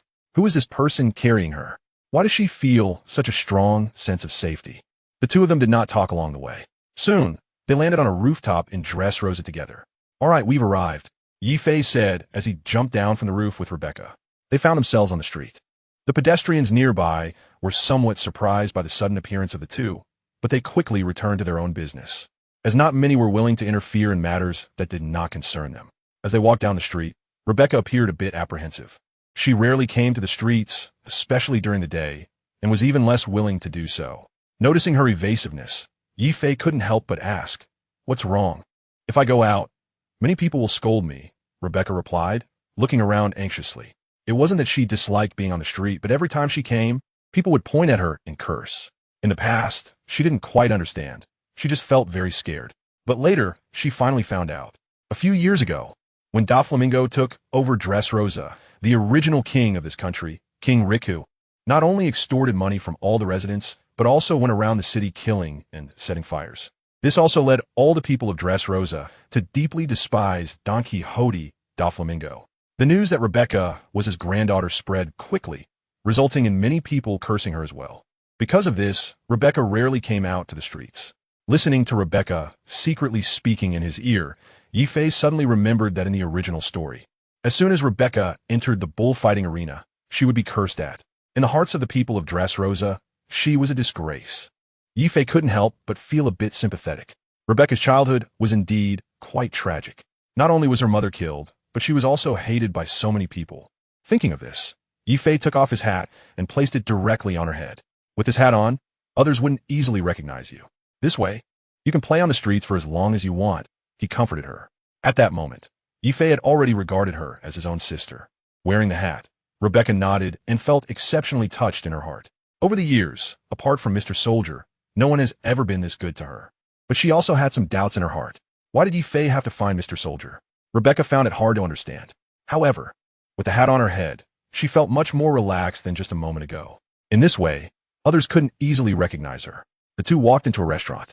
After finishing their meal, they stepped back out onto the street.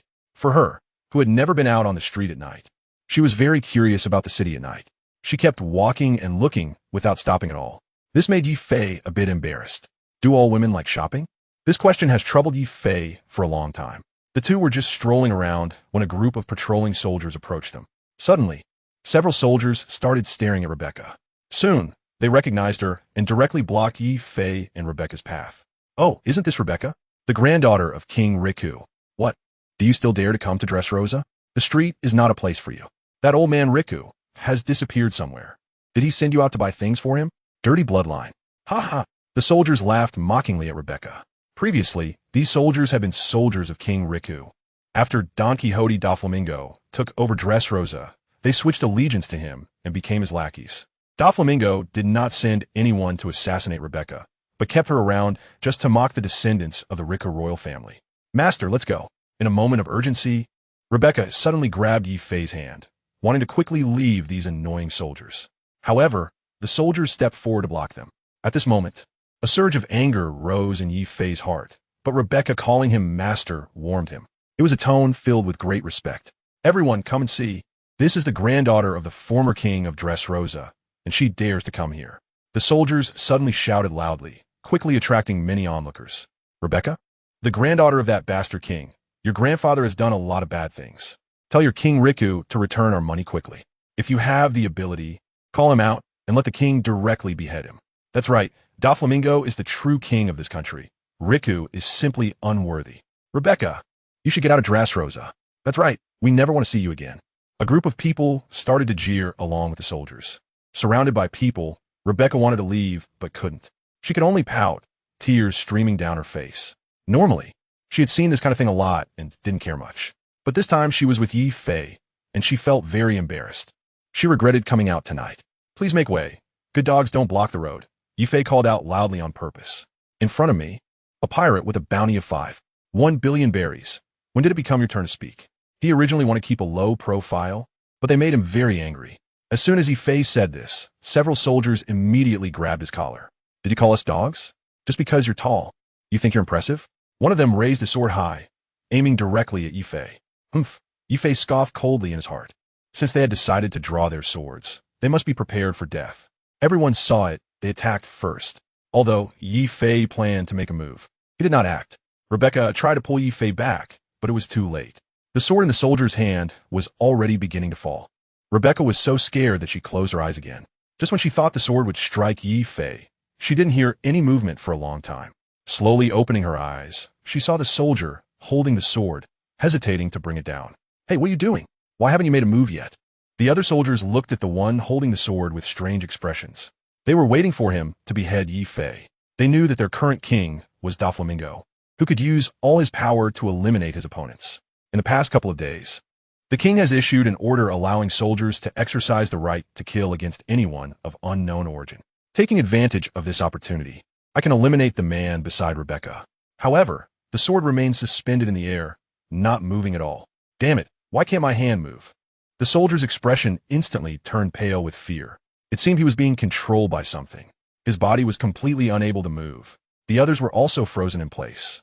They had no idea that Yi Fei had just used the manipulation ability of the string fruit on that soldier. As long as a person is controlled by the fine threads, their body cannot move at all. Moreover, they will be manipulated by the controller. Of course, Yi Fei is very familiar with this ability. It's important to note that the threads are invisible to most people. Yi Fei merely moved his finger slightly. The soldier lowered his sword and then suddenly aimed it at his own neck. The soldiers left were stunned by this action. They didn't understand what their companion meant by this. Meanwhile, Yi Fei took the opportunity to pull Rebecca out of their encirclement. Behind them, a soldier raised his sword in front of his comrades and aimed it at his own neck, forcefully pulling his arm. Don't! Before the words were fully out, the soldier had already lost his head. Master Yishi, what happened? Rebecca turned her head in confusion. Don't look. Yi Fei firmly pressed down on Rebecca's shoulder. He didn't want her to see such a scene and instead led her forward.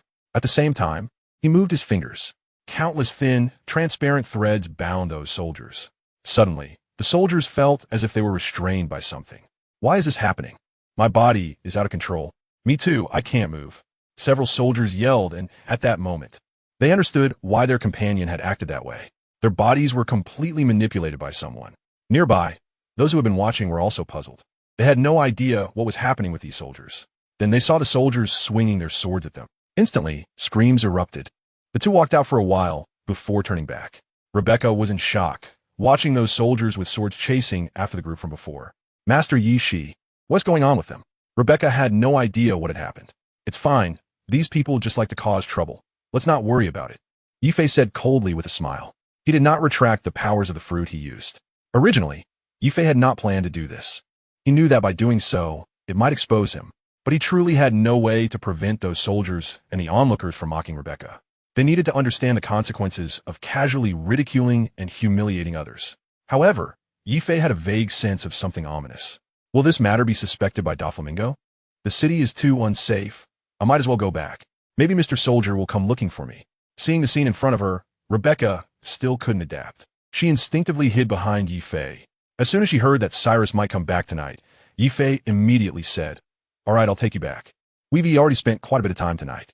If he waits too long, he might start to worry." Yifei, familiar with the original story, knew very well that Mr. Soldier was the ace swordsman Cyrus.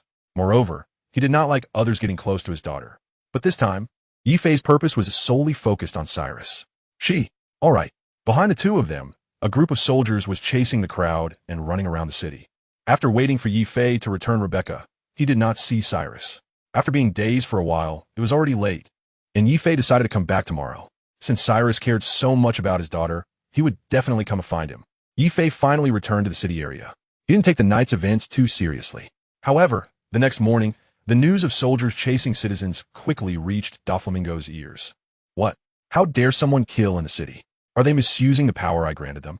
Upon hearing the news, Doflamingo's forehead bulged with veins. He had spent 8 years establishing his image in the hearts of the people in Dressrosa. This time, it was ruined by a few soldiers. Dover, rumors are spreading all over the city that your soldiers killed the civilians. They have organized a rally demanding you execute those soldiers. Toripol, a senior official of the Don Quixote family, said while wiping his nose. As soon as these words were spoken, Dover's face instantly darkened to the extreme. He felt an immense anger inside. The reason he was able to successfully establish a good image among the public was entirely because he manipulated King Liku to hunt down the civilians, while he appeared as their savior, stopping King Liku. This is what makes him flawless in the hearts of the people. But a few soldiers caused his plans to fall apart. Is the fate of the king of Dressrosa 8 years ago going to happen to him? For Doflamingo, this is absolutely unacceptable. Even though he is ruthless, he must maintain a perfect image in front of the public. And those few people? Doflamingo asked coldly. They had been captured. He did not hesitate to execute them in front of all the citizens. At this moment, only by executing those soldiers can he restore his image in the hearts of the people. I am the benevolent king of Dressrosa, Doflamingo thought to himself. He had made up his mind to execute those soldiers in front of everyone and then deliver a speech to win back the people's hearts. Meanwhile, one of the highest-ranking members of his family, Diamante, suddenly spoke up. Doff, there's some doubts about this matter. Last night, after learning about it, he immediately took people to capture those soldiers.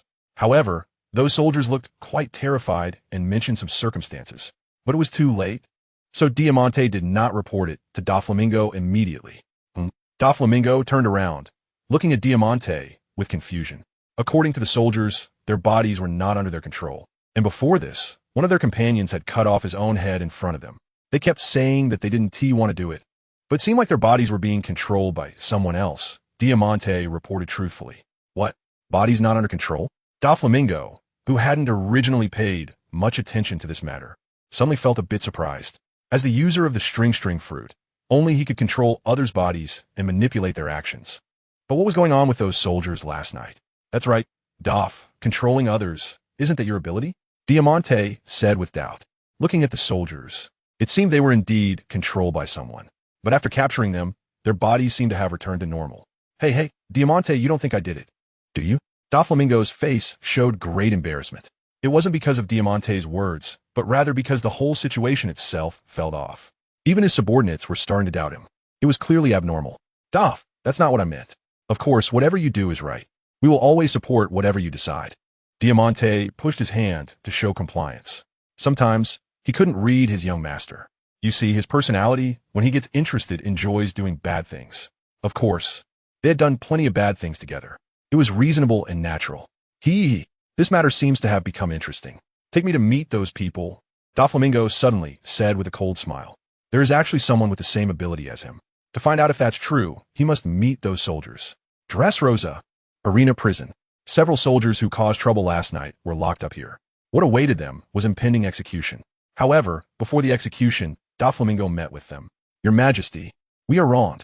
Last night, our bodies were controlled by someone, which is why we did those things. In the prison, as soon as the soldiers saw Doflamingo, they immediately knelt down. Doflamingo gave a devilish smile. The lives and deaths of these people have become unimportant to him. What matters is to extract some information from them before they die. You bastards have tarnished my reputation. After Doflamingo finished cursing, he used the powers of the string fruit. The soldiers instantly found themselves unable to move.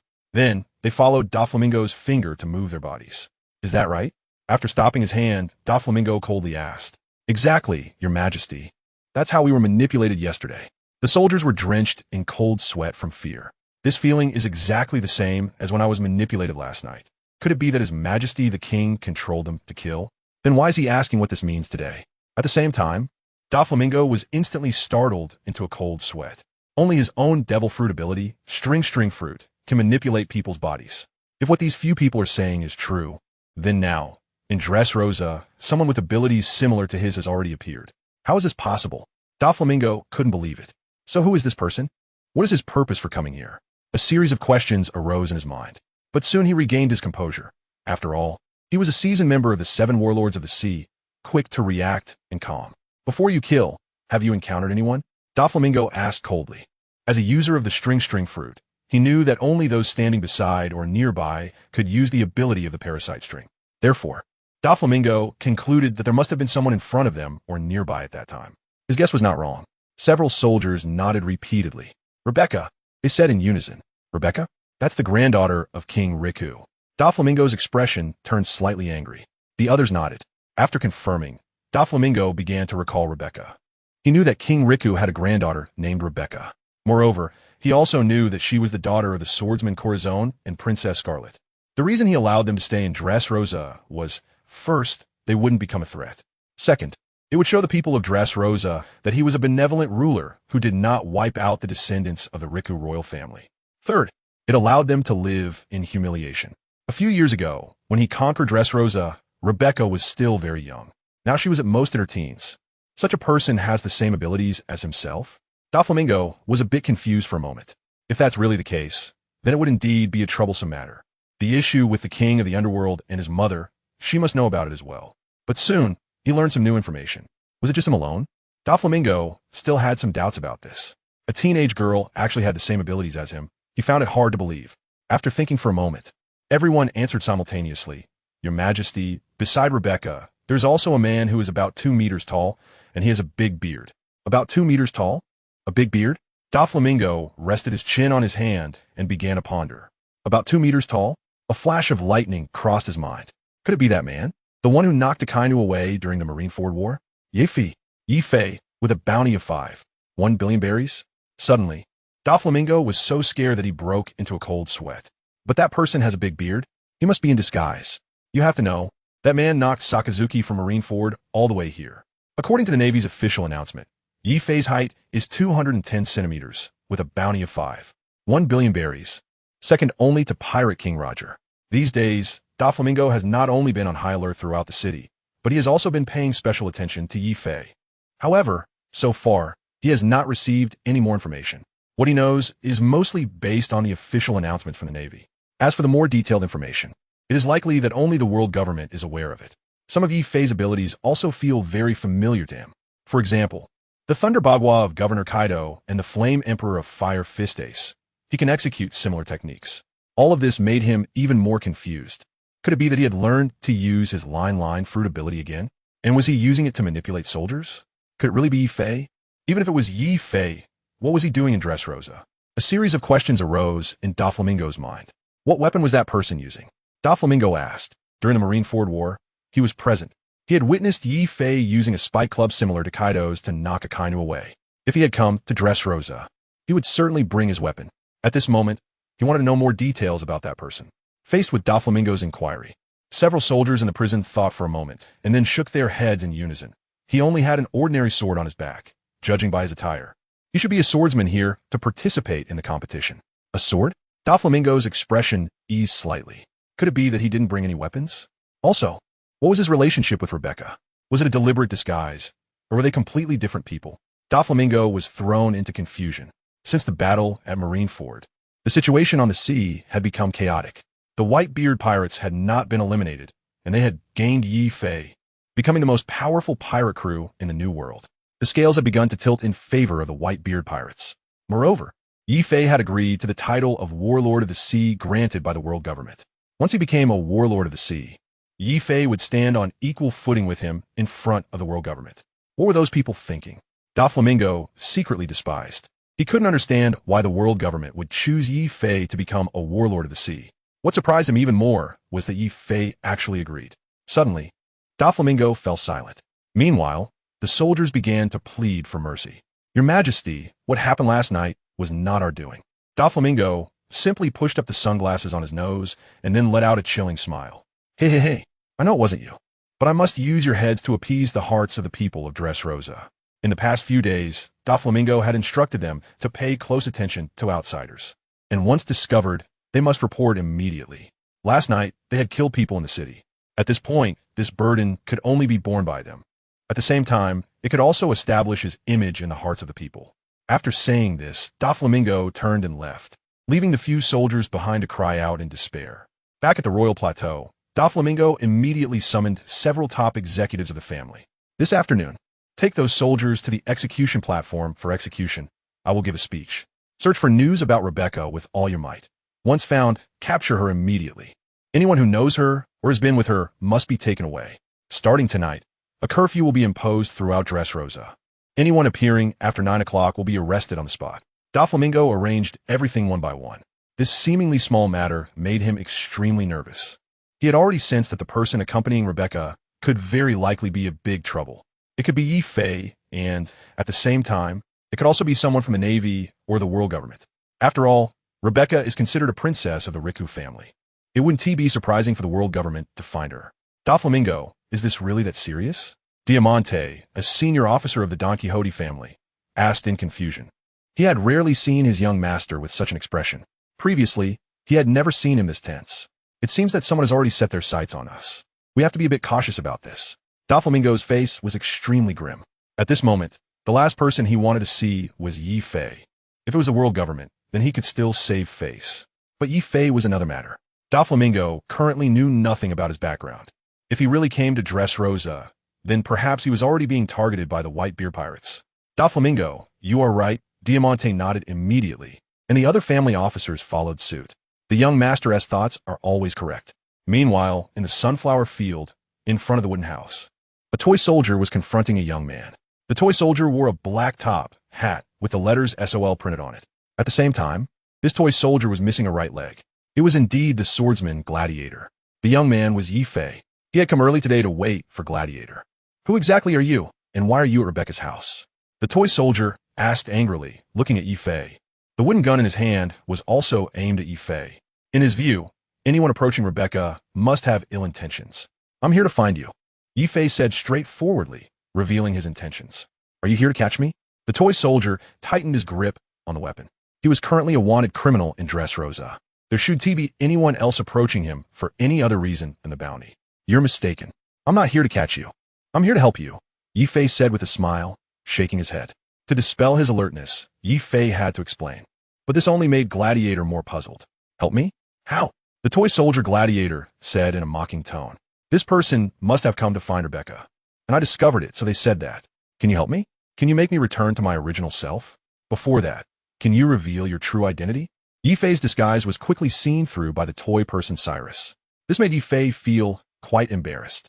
Originally, Yi Fei thought that after being discovered by Rebecca yesterday, he could do even better today.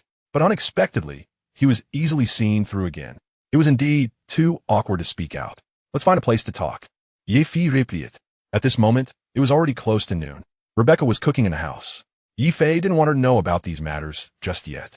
If you can't explain yourself, I will teach you a lesson, said the toy man Cyrus, as he put away the wooden gun in his hand. All right, Mr. Cyrus.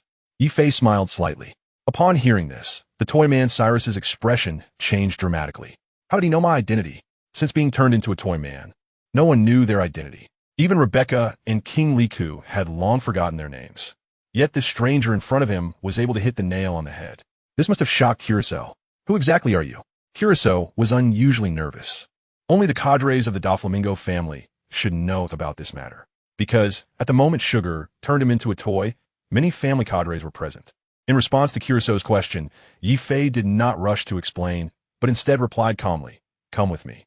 After saying that, Yifei turned and walked away. Behind him, the toy soldier, Curacao, followed with a puzzled expression. The two arrived at a clearing in the sunflower field. Now, how can we talk? What exactly is your purpose? In response to Curacao's question, Yifei smiled faintly. I want you to help me find the original king of this country, Riku doled 3.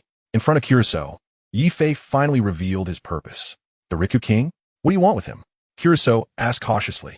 As the former commander of the Riku king's army and the king's son-in-law, he was very sensitive to this question. It should be known that the identity of the Riku king was a symbol of shame in Dressrosa. The person in front of him knew his identity. Now he wants to find the Riku king. What is he planning? I've already told you. I'm here to help you. I want to help Dressrosa restore its former glory. Isn't that what you've always hoped for? Yifei countered. Hearing this, Curacao fell silent. Indeed, he wanted Dressrosa to return to the hands of the Riku king. However, with his personal strength, it was indeed difficult to achieve. Moreover, he was now in a toy soldier's body, lacking his previous combat power. Even if he had it, it might not be enough to deal with Doflamingo. That's right, I do want to help the Riku king regain his throne. Curacao finally nodded in acknowledgement.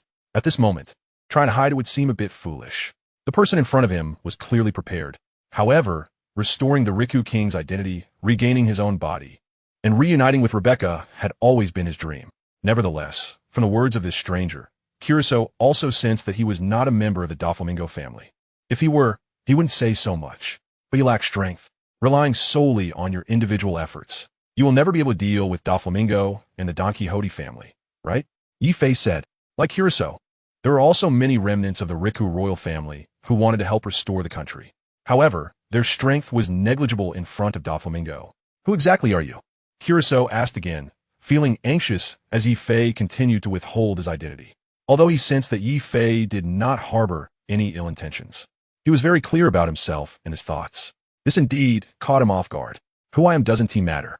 As long as you take me to see King Riku, everything will be easy to handle. As for my identity, Yifei didn't want to explain anything. You don't even pay attention to the news, so what is the point of explaining? Furthermore, regarding the plan to control the entire Dressrosa, Yifei didn't intend to elaborate. Curly, as a former top swordsman of Dressrosa, wasn't he someone who could make decisions?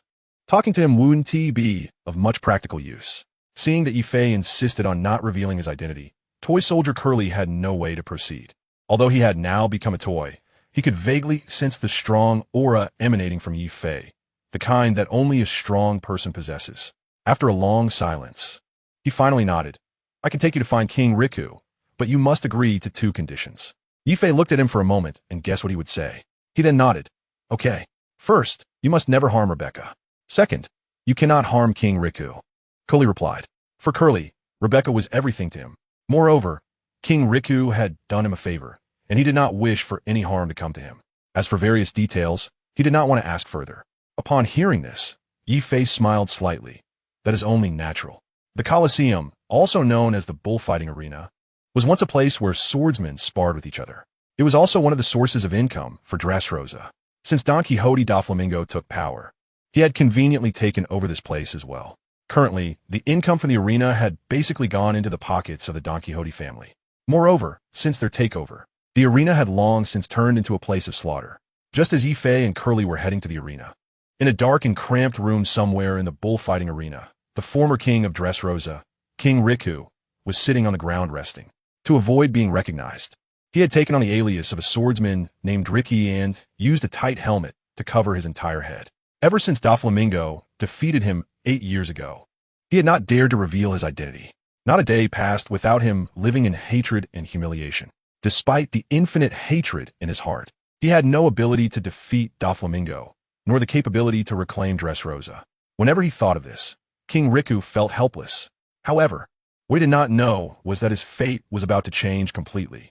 Your Majesty, King Riku, just as King Riku was reflecting on the helplessness of life. Toy soldier Curly had already brought Yifei before him. King Riku raised his head and looked in surprise at the one-legged toy soldier and the unfamiliar swordsman. "Who are you?" King Riku asked, looking at the one-legged toy soldier with a puzzled expression. In his memory, he couldn't recall this person or toy at all. "Your Excellency, King Riku, I am Curly, your captain of the guard," toy soldier Curly said loudly. For the past 8 years, he has always known that the King of Strength was in the arena. He would watch every battle the King of Strength fought. Although he wore a mask, Cyrus could recognize him by the King of Strength's movements and figure. As the captain of the guard, he had followed the King of Strength for many years. No matter how the King of Strength changed, Cyrus still remembered. "I have never known anyone named Cyrus." The King of Strength lowered his head. He has always been unwilling to acknowledge his identity as king. Because of this identity, it is now a disgrace. At the same time, he couldn't even remember who this toy soldier in front of him was, let alone who Cyrus actually was. It was only now that the toy soldier Cyrus recalled. The King of Strength had long forgotten about himself. However, this cannot be blamed on him. From a moment he was turned into a toy soldier by sugar. All those who knew him and were familiar with him lost their memories. This is precisely the terrifying aspect of the toy fruit. According to him, there are many people in Dressrosa who are just like him. "You have mistaken me for someone else. I am not King Riku," King Riku coldly replied. He hadn't heard this title for many years. Suddenly being called that way, he found it hard to accept. The words of King Doflamingo instantly ignited the anger of the toy soldier. "Your Highness, King Doflamingo, don't you want to restore Dressrosa? Do you want the Don Quixote family to bear all the shame of Dressrosa forever? And your granddaughter Rebecca, she has been living in sorrow. A person who doesn't even dare to acknowledge their own identity. This is not my majesty." The toy soldier, Trafalgar, was extremely agitated. In recent years, he has been secretly contacting the Dong Tata tribe, trying to overthrow Don Quixote Doflamingo and help restore King Riku. Although the timing is not yet ripe, he has been working hard every day. Now seeing King Riku's attitude, the toy soldier Trafalgar is very disappointed. Meanwhile, Yifei can clearly sense that Trafalgar is very agitated. "Your Majesty, King Riku, I am here to see you," Yifei said calmly. According to the original work, while King Riku can be considered a benevolent ruler, his character is rather weak. Moreover, facing Doflamingo, he simply lacks the strength to protect the country. Such a person, having obtained such a good place, seems perfectly normal to be taken away by others. In such a great place as Dressrosa, only the capable can reside. The king of the licorice, sitting on the ground, slowly raised his head. From behind the mask, a pair of eyes stared at Yifei with confusion for a moment. "Swordsman, what do you want?" he asked. "Do you intend to duel with me in the arena?" Yifei's appearance was similar to his, clearly a swordsman who came to participate in the bullfighting arena. However, this bearded man looked imposing and was completely different from an ordinary swordsman. What can such a person do for himself? King Liku was somewhat puzzled. Upon hearing this, Yifei smiled slightly. His words had already acknowledged his identity. Seeing this, Yifei did not hide it. "Your Excellency, King Liku, I have come specifically to help you regain your position." As soon as Yifei finished speaking, the eyes behind the helmet were exceptionally shocked. King Liku was so stunned that he couldn't speak for a long time. "Regain my position? How is that possible?" After a while, he timidly asked, "You're someone sent by the world government, right?" At this moment, apart from the world government, no one else would come to help him regain his position. Over the years, he had been longing and hoping that the world government would send someone over. However, there had been no news from the world government during this time, leaving him very disappointed. But seeing Yifei this time suddenly ignited infinite imagination in his heart. The words of King Liku also caught the attention of the toy man. "Cyrus, could it be that you are really a person from the world government?" Cyrus asked the same question. In response, Yifei simply shook his head. "No, I am a pirate," Yifei admitted frankly. This left the two people beside him even more shocked. It is important to know that they deeply detested pirates. It was the pirates who invaded their country. It was the pirates who caused their families to be torn apart and their nation to be destroyed. It was the pirates who forced them to be scorned by the world. "Who exactly are you?" The toy man Cyrus suddenly shouted, raising the weapon in his hand and aiming it at Yifei. If he knew Yifei was a pirate, he would definitely not have brought him to see King Liku. Since he is a pirate, he surely isn't here to help sincerely. Perhaps he is here to kill King Liku. Meanwhile, The hope that had just ignited in King Liku was instantly shattered. Since you are a pirate, why do you want to help me? King Liku felt disheartened, as if a bucket of cold water had been dumped over him. His eyes dimmed, and his tone became low. Your Highness King Liku, helping you regain your position. Why are you like this? It's not what I expected, Yi Fei said with a smile. It seems this old man has a strong prejudice against pirates. No wonder Doflamingo has made him suffer greatly. Therefore, Yi Fei did not blame him. Facing the hostility from the toy man Cyrus, Yi Fei did not take it to heart. King Liku only gave a cold smile. Doflamingo is a pirate. Do you think I would still believe in pirates? He was very clear that since Yi Fei was a pirate, his purpose for coming this time definitely wasn't simple.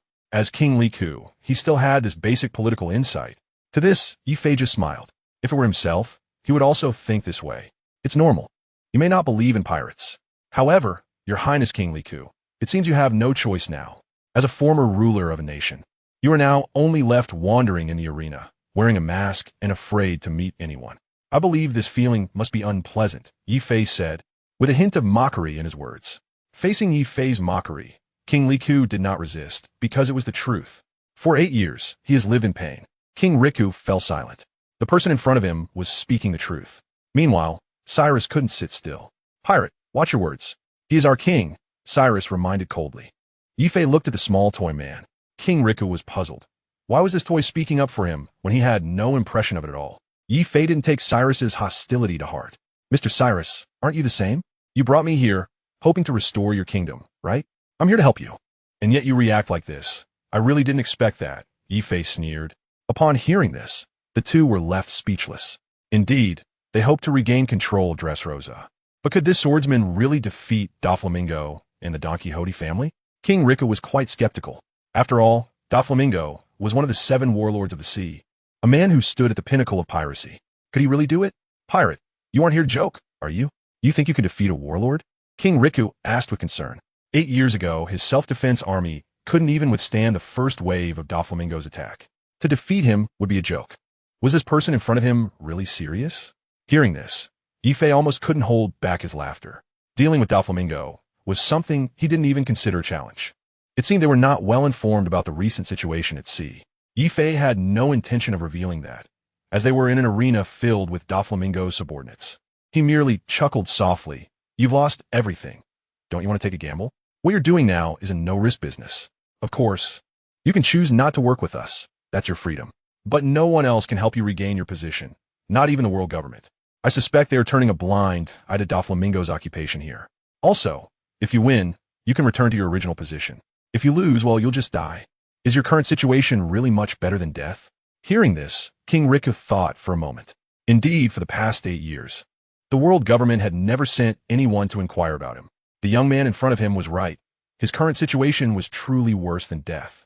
After some contemplation, King Riku asked, if that's the case, pirate, what are your terms for exchange? Since he wanted to help, there must be something in it for him. Otherwise, why would he help for free? King Riku knew that this person had his own agenda. Upon hearing this, Yi Fei smiled slightly. As expected of King Riku, you're quite clever. I do have my own purpose for coming here. My intention is to discuss this with you. What? King Riku asked curiously. At this moment, he had nothing left. Since there was an opportunity, why not listen? I only have one condition. The Whitebeard pirates and the Riku family will jointly manage Dressrosa. You can manage the people as before, but the military defense of Dressrosa must be taken over by the Whitebeard pirates. Furthermore, all of Doflamingo's assets will be handed over to the Whitebeard pirates, and you must not interfere in any way. Yi Fei stated his terms. This was the purpose of his visit. The reason for cooperating with King Riku was to leave the world government with no room for objection. Moreover, they must acknowledge their current predicament. As soon as these words were spoken, Cyrus and King Riku were both stunned. This news is simply too unexpected for them. The Whitebeard pirates? Isn't that the largest pirate crew in the New World? In their shock, the two of them looked up and down at Yi Fei again. Not long ago, at Marineford, the Whitebeard pirates fought against the Navy and the 7 warlords of the sea in the Paramount War. Among the Whitebeard pirates, there was a young genius in his 20s who even managed to knock a Kainu all the way to Dressrosa. This matter has become a topic of conversation in Dressrosa. Many swordsmen are discussing it. King Riku, are you from the Whitebeard pirates? Toy soldier Kairos, that person with a bounty of 1 billion. Is he still with the Whitebeard pirates? Regarding their questions, Yi Fei felt a bit awkward. He was standing right in front of them. Could they not recognize him? It seems they have heard of the Marineford War, but they might not have seen his bounty or his appearance. Of course, Yi Fei didn't want to explain anything about this. Of course, I am from the Whitebeard Pirates. This is not the point. I came here to ask you if you are willing to cooperate with us, the Whitebeard Pirates. If you are unwilling, then I will take my leave. Yi Fei said deliberately, pretending to leave. The purpose was merely to put pressure on King Riku. In his view, King Riku had no choice.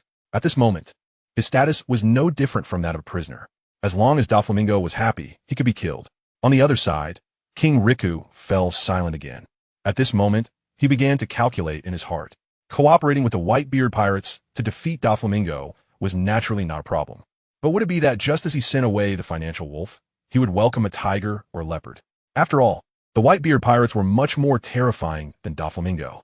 However, if he did not deal with Doflamingo, the endless hatred in his heart could not be extinguished. How do you plan to cooperate? King Riku asked cautiously. In front of the Whitebeard Pirates, he did not dare to be careless. It should be noted that the strength of the Whitebeard Pirates is the most powerful among all the pirate crews in the New World. One must not be careless when facing such a person. However, Yi Fei's words just now had piqued his interest. Compared to being a prisoner now, becoming the king of Dressrosa again was clearly more significant. The only doubt was that the Whitebeard Pirates would take over all military defenses. This indicates that he has handed over all military power to the Whitebeard Pirates. However, upon reflection, with his original military strength, he probably wouldn't be able to hold Dressrosa. Your Majesty, King Riku, are you going to agree to them? Asked the toy soldier, Kairos. Otherwise, what else can I do? King Riku replied with a bitter smile, wondering why this toy soldier cared so much about him.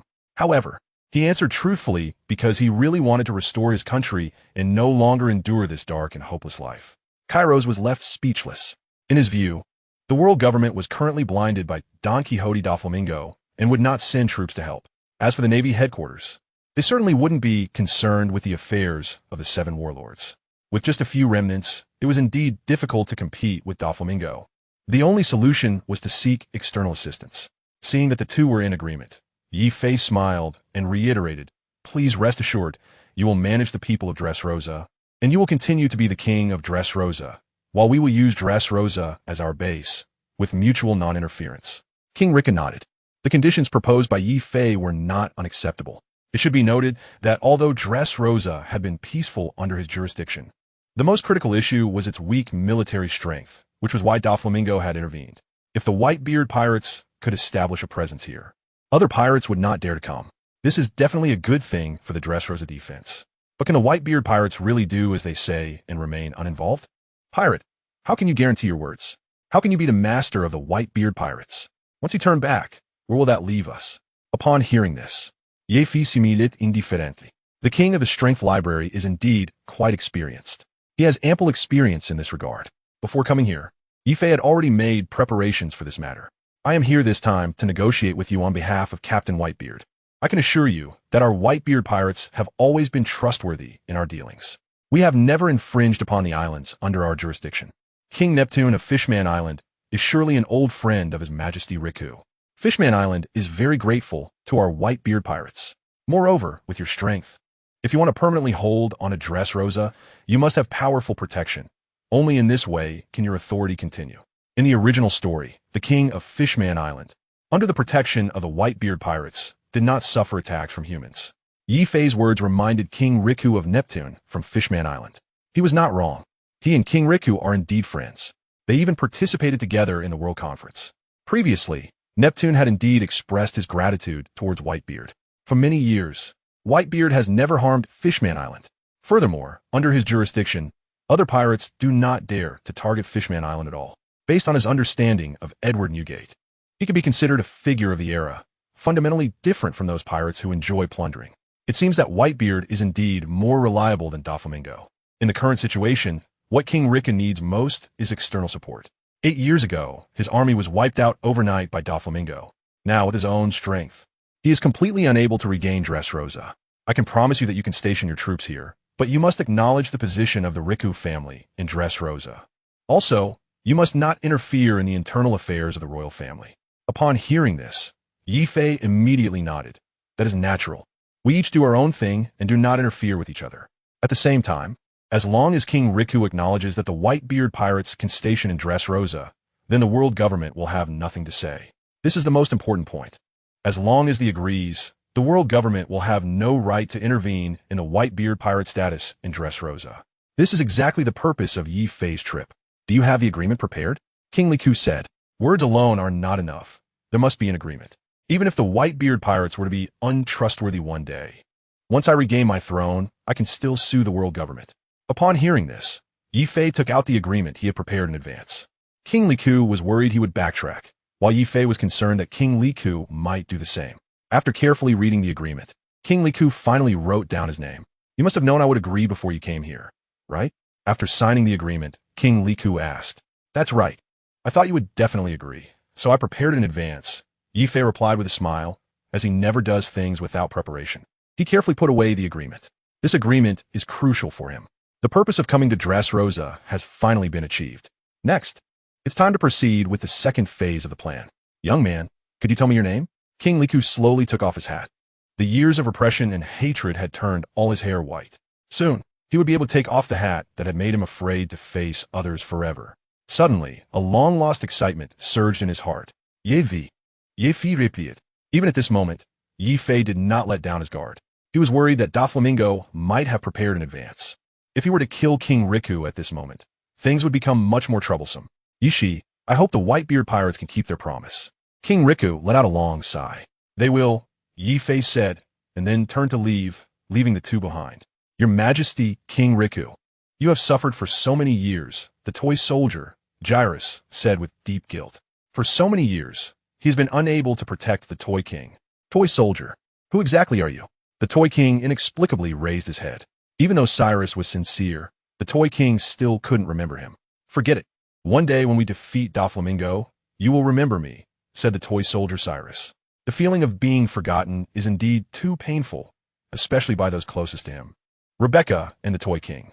Upon hearing this, the Toy King silently nodded. Although he did not know how this toy knew him, he felt that the toy man respected him through his words.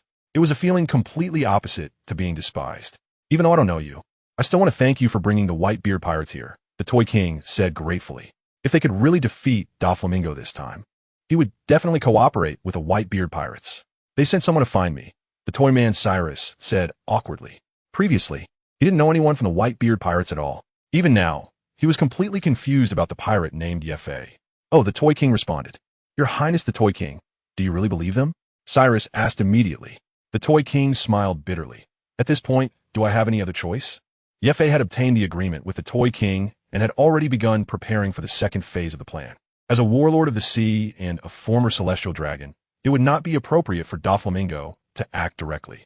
Moreover, the whitebeard pirates, having gone through the Marineford War, were currently in a state of rest. Directly confronting the Don Quixote family would likely leave them vulnerable to attacks from both sides. Ye Fei's plan was to have the world government revoke his warlord status and even his celestial dragon status.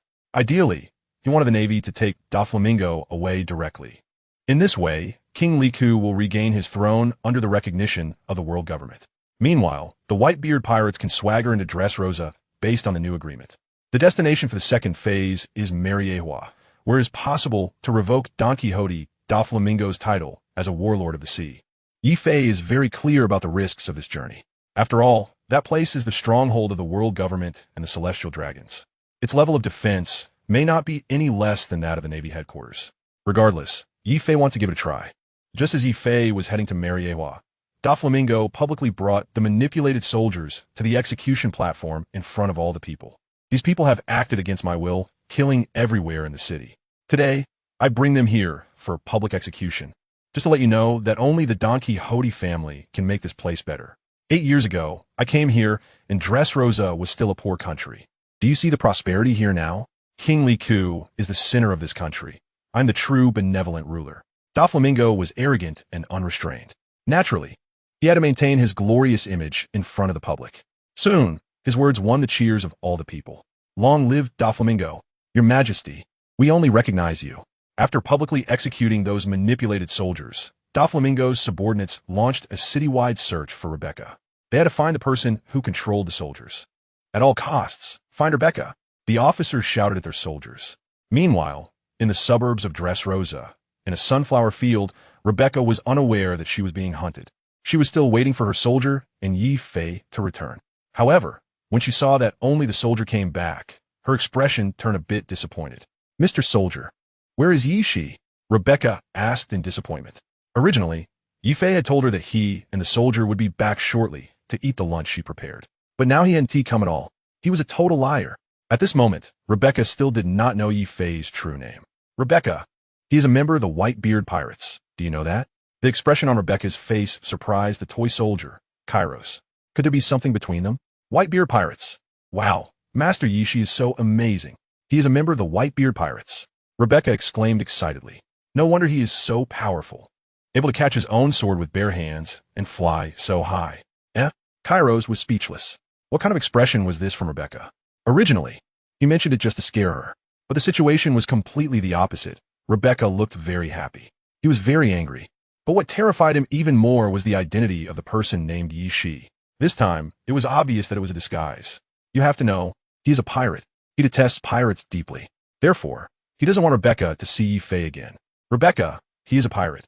It's better for you to stay away from him," said the toy soldier, Gyrus. "Mr. Soldier, why is that?" "I think Master Yi, she is a really good person and very strong," Rebecca said with admiration. "Not only is he handsome, but he also has a kind heart. He even said he would help me defeat Doflamingo and take revenge for me." Upon hearing this, the toy soldier felt a surge of anger inside. It seemed that Yi Fei had brainwashed Rebecca. Otherwise, she wouldn't be calling him master over and over again. Rebecca's concern for a man hurt the toy soldier, Gyrus, deeply. "In any case, you cannot see him again," the toy soldier, Gyrus, said sternly. "Why not?" Rebecca argued loudly. "He is a pirate, don't forget. Your mother died at the hands of pirates." The toy soldier, Gyrus, scolded loudly. Suddenly, Rebecca's mouth pouted down. "Then why didn't you save her back then?" Upon hearing this, the toy soldier, Gyrus, was at a loss for words. Rebecca's question left him speechless. For a moment, the toy soldier, Gyrus, didn't know how to respond. "Master Yi, she is different from Doflamingo, right? He will defeat Doflamingo and help me take revenge," Rebecca said while crying. For all these years, she still clearly remembers. That day, because she was too hungry, she asked her mother to buy her something to eat. By the time her mother came back, she was already gone. For so many years, she had no way to take revenge. Now that she has the opportunity, how could she think of giving up? "I will teach you swordsmanship, and one day, I will defeat Doflamingo." The toy soldier, Gladiolus, could only comfort her. Master Yeshi said that the soldier's teaching is not good enough. "I have already decided to take him as my master." Rebecca wiped away her tears and looked at the toy soldier with determination. Upon hearing this, the toy soldier, Gladiolus, was once again at a loss for words. But deep down, he was extremely angry. "My teaching is not good enough? I am the god of the bullfighting arena. I have never lost in 3,000 battles. How could he say I'm not good enough?" Gladiolus immediately wished to abandon Rebecca and go find Yefe to argue. But seeing Rebecca's resolute expression, Gladiolus's heart was filled with unbearable pain. After all, Rebecca was his only daughter. This daughter, however, is now turning to outsiders. How can he stand it? "Damn, Yeshi, you won't take my daughter away." Just as Ife was heading to Mariewa, Don Quixote Doflamingo was searching the city for Rebecca. The Grand Line, New World. Blackbeard Teach ambushed the waters of the Whitebeard Pirates affiliated pirate crew with his subordinates. "Haha, this island from now on belongs to me." Blackbeard Teach laughed heartily. He had just defeated the captain of the Whitebeard Pirates here. At this moment, he was particularly proud. "Teach, don't get too complacent. You've invaded my territory this time.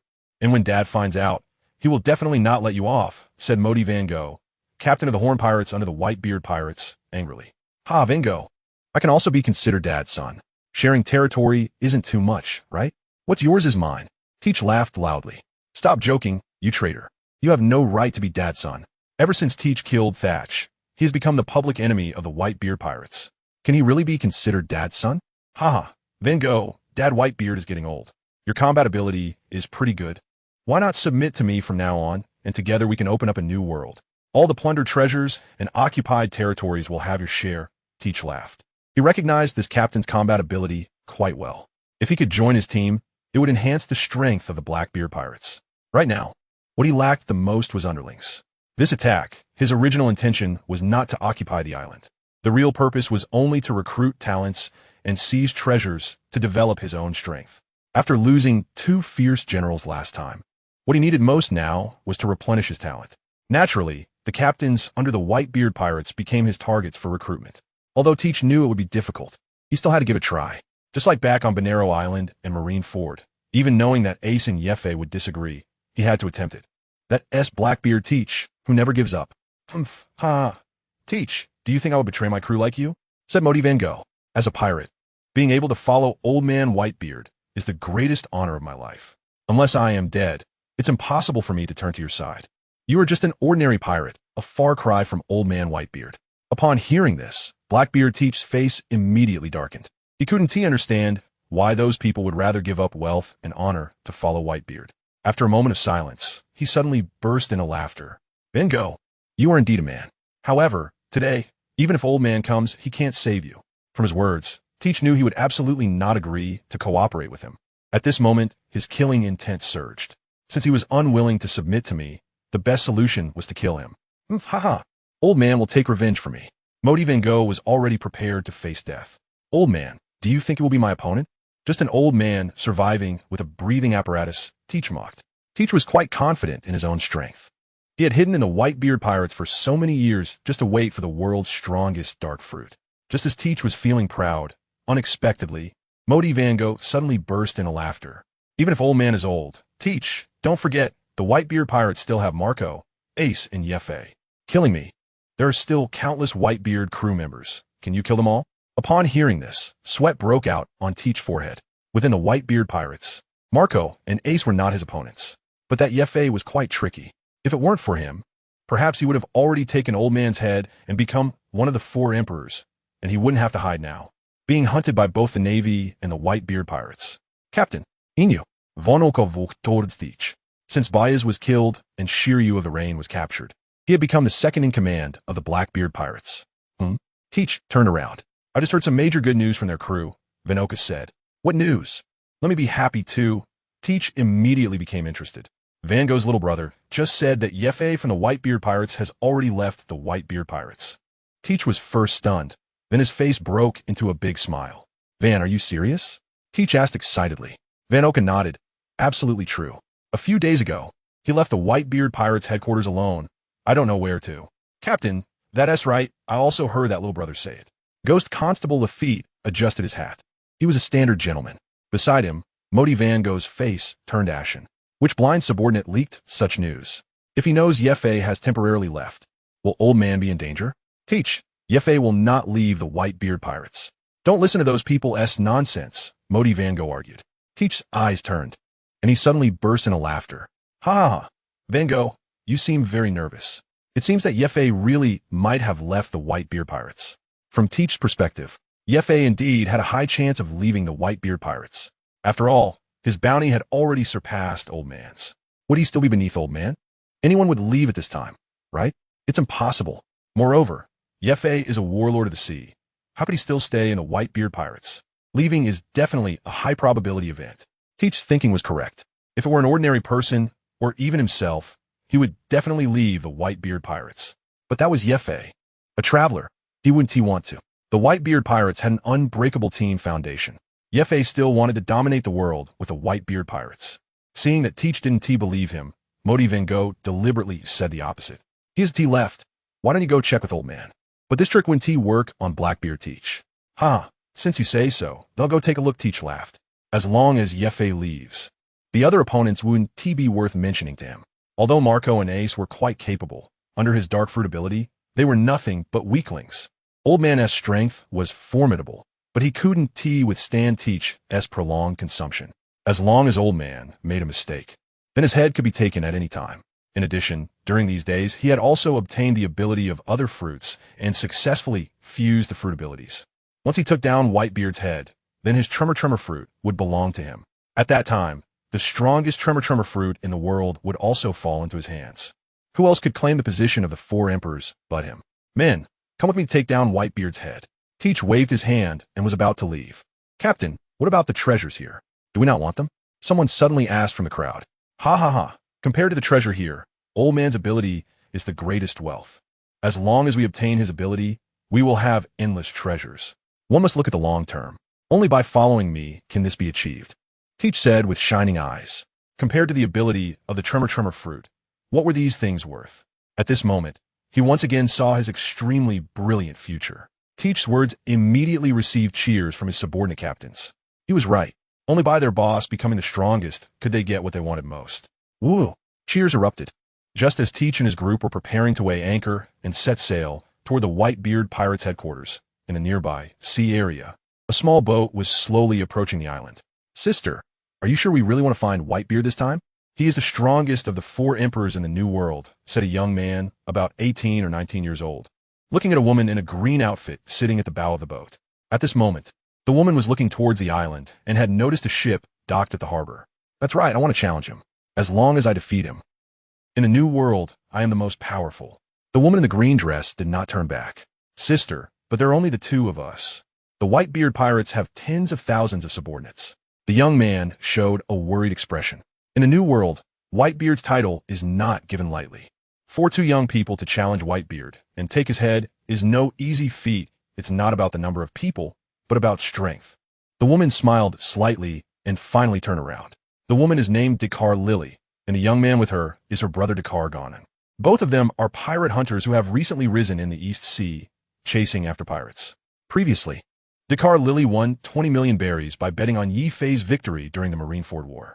After the war ended, Dakar Lily became active in various seas, capturing pirates. This time, their goal is to challenge Whitebeard Edward Newgate. However, it seems there's a problem with their course. They did not directly find the headquarters of the Whitebeard pirates, but instead arrived at the waters of one of their affiliated pirate crews. They should be approaching Whitebeard's territory now. That ship doesn't seem to belong to them. Dakar Ganon pointed to a pirate ship not far away. It looks a bit different, Dakar Lily nodded. She had noticed that ship when she was speaking earlier. As their ship got closer, they could finally see the pirate flag on the ship. 1, 2, 3 sister, 3 skulls. This seems to be Blackbeard Teach's pirate ship, right? Dakar Ganon looked at his sister with confusion. There are just too many pirates sailing on the sea and countless skull flags. Dakar Ganon was somewhat unable to tell them apart. That's right, when the fight breaks out, you need to protect yourself and not embarrass me. Dakar Lily nodded in satisfaction. She confirmed that it was indeed Blackbeard Teach's ship. This time, it took several days to reach the New World. After searching for so long, I finally found Whitebeard's territory. But it wasn't Whitebeard's main base. However, encountering Blackbeard's ship is also a good choice. It's worth noting that Blackbeard Teach's value has skyrocketed recently. Currently, on the Navy's official bounty list, it has already surpassed 5 billion berries, although he has been removed from the Shichibukai and is not one of the 4 emperors. The incident in Impel Down has made the Navy headquarters extremely furious. That's why they issued such a high bounty. The bounty is indeed very tempting. Dee immediately changed her mind and took the lead in attacking Blackbeard. Sister, I understand now. I have learned well what you taught me. Dee looked awkward. Previously, it was always his sister who went to sea alone. He only followed her occasionally. Most of the time, he practiced the swordsmanship his sister taught him at home. But this time, he brought himself along. He didn't want to be a burden. Then it's settled, Dee nodded. Originally, she had planned to come alone because this time they were challenging Whitebeard Edward Newgate. Dee was worried about whether her brother would run into trouble. But unable to resist her brother's strong insistence, she brought him along. The 2 ships were getting closer. At the same time, Teach quickly noticed that a small boat was approaching them. Where did this small boat come from? How could it not avoid us? We are the Blackbeard pirates. The tyrant King Abaro Pizarro's mustache immediately perked up as he shouted loudly. The small boat in front seemed to not take them seriously at all. Maybe it's here to deliver supplies. If it doesn't get out of the way, we'll capsize it. Teach ordered. The 2 ships were about to collide, just over 20 meters apart. At this moment, both sides could clearly see each other's faces. Sister, it's really Blackbeard. Dakar, Jia was unusually alert, with the long sword in his hand already drawn from its sheath. Dakar Lily nodded slightly. On the ship, along with the one in the water, there were only 8 people. Blackbeard Teach stood in the middle of the crowd. Opposite them, Teach's group also noticed that there were only 2 people on the small boat. Teach soon spotted a young female swordsman, holding her sword, standing at the bow of the ship. She's quite a beauty. It's rare to see such a pretty woman in a place like this. Could she have joined after I left? Ha ha! Blackbeard laughed heartily. The woman before him made his heart race. He then ordered the ship to stop. Just as their ship came to a halt, the opposing ship did not stop, but merely slowed down. At that moment, a sword energy erupted from a small boat. A red light came rushing toward them, accompanied by an incredibly powerful pressure. Teach broke into a cold sweat. There was no time for any action. The red light directly severed the main mast of the ship. Teach and his group didn't react in time. What was going on? Creak. Just as they regained their senses, they heard the sound of the main mast breaking. Fortunately, it was caught by the St. Juan wolf in the water, preventing the mast from crashing down on them. Damn it. How are we supposed to find Whitebeard now? Teach clenched his fists. With the mast broken, how can we sail? These two people are here to cause trouble. Sister, it seems like you just missed. Dee spread his hands, saying helplessly, "Die should uproot smile. If we don't cut off their mast, won't they escape?" Sister, whatever you say is right. The brother and sister were talking. Damn it, you two bastards. Hurry up and pay for my ship, Teach said angrily. As soon as he finished speaking, Dee had already appeared on the broken mast of their ship. This startled Teach and broke him out in a cold sweat. This person's skills are indeed remarkable. At the same time, his subordinates were all stunned by Carly Lily. This woman is too beautiful. She is definitely on par with Boa Hancock. Compared to Boa Hancock, she seems even more capable. Teach looked her up and down. Silver pirate hunter, Decal Lily? Teach shouted. Upon hearing this, his subordinates were all taken aback. What? She is the legendary pirate hunter? During this time, besides Yi Fei, there's been another woman who has been continuously making headlines in the World Journal. In less than half a month since the end of the war, she has captured 200 pirate captains and handed them over to the world government, earning the title of Silver Pirate Hunter. Almost every day, there is news of her capturing pirates. It seems you know me. DK Lily looked down at everyone from a high position, her face showing an extraordinary pride. It really is, Teach asked curiously. You're said to be exceptionally strong. What brings you to the New World this time? Is it for me? Or for Whitebeard? This is Whitebeard's territory. I've heard your bounty is quite impressive. I just want to hand you over to the world government in exchange for 5 billion berries. Carl Lily slung her sword over her shoulder. In fact, she didn't need the money at all. Her only goal was to defeat strong opponents. Ha ha, Lily. Don't think that just because the world government has given you a hollow title, you're something to be proud of. The pirate crews you've taken down are just ordinary pirates. The Silver Pirate Hunter is just a joke. I'm a man who aims to become the Pirate King. You look quite beautiful. If you become my woman, I can help you rule the world. That's much more powerful than the title of Silver Pirate Hunter. Teach said dismissively. To be honest, in his eyes, Carl Lily didn't have the strength to duel with him. Moreover, he had already taken a liking to Carl Lily. Such a beautiful woman is truly rare. If one isn't moved, they can't be considered a real man. In front of her brother, being trifled with didn't anger Carl Lily. Instead, she coldly smiled and said, if you want to be my man, that's no problem. But first, let us see if you can defeat me. With that, she leaped down, her famous blade, Dragon Slayer, quickly falling. Captain, several subordinates immediately rushed forward to battle Carl Lily. Meanwhile, Blackbeard stepped back to watch. The sounds of swords clashing erupted. Carl Lily faced off against 6 of Blackbeard's subordinates at once, still holding her ground. Not only was her reaction extremely fast, but her agility was impressive. Wherever her blade fell, her opponents were forced to retreat repeatedly. Blackbeard watched in a daze. How is this possible? These subordinates all fought their way out of impelled down. Why is it so difficult to deal with just her? Is this woman really that strong? Looking at her, her swordsmanship seems no less than Hawkeye's, Blackbeard speculated. No wonder she could eliminate 100 pirate crews in such a short time. Without some strength, one really can't survive in this world. At this moment, Blackbeard dared not be careless. He secretly activated his devil fruit ability. You guys step back. Blackbeard jumped forward. The remaining few quickly jumped aside. Dark water. Blackbeard extended his darkened right hand, attacking Carl Lily. At the same time, Carl Lily instantly wrapped her blade, Dragon Slayer. In armament hockey, boom! The two powerful auras collided, exploding apart. The people around were knocked back repeatedly. She was actually able to block the captain's dark water. Carl Lily's strength is indeed extraordinary. She truly deserves the title of Silver Pirate Hunter. The captain will leave her with nothing but bones. That's right.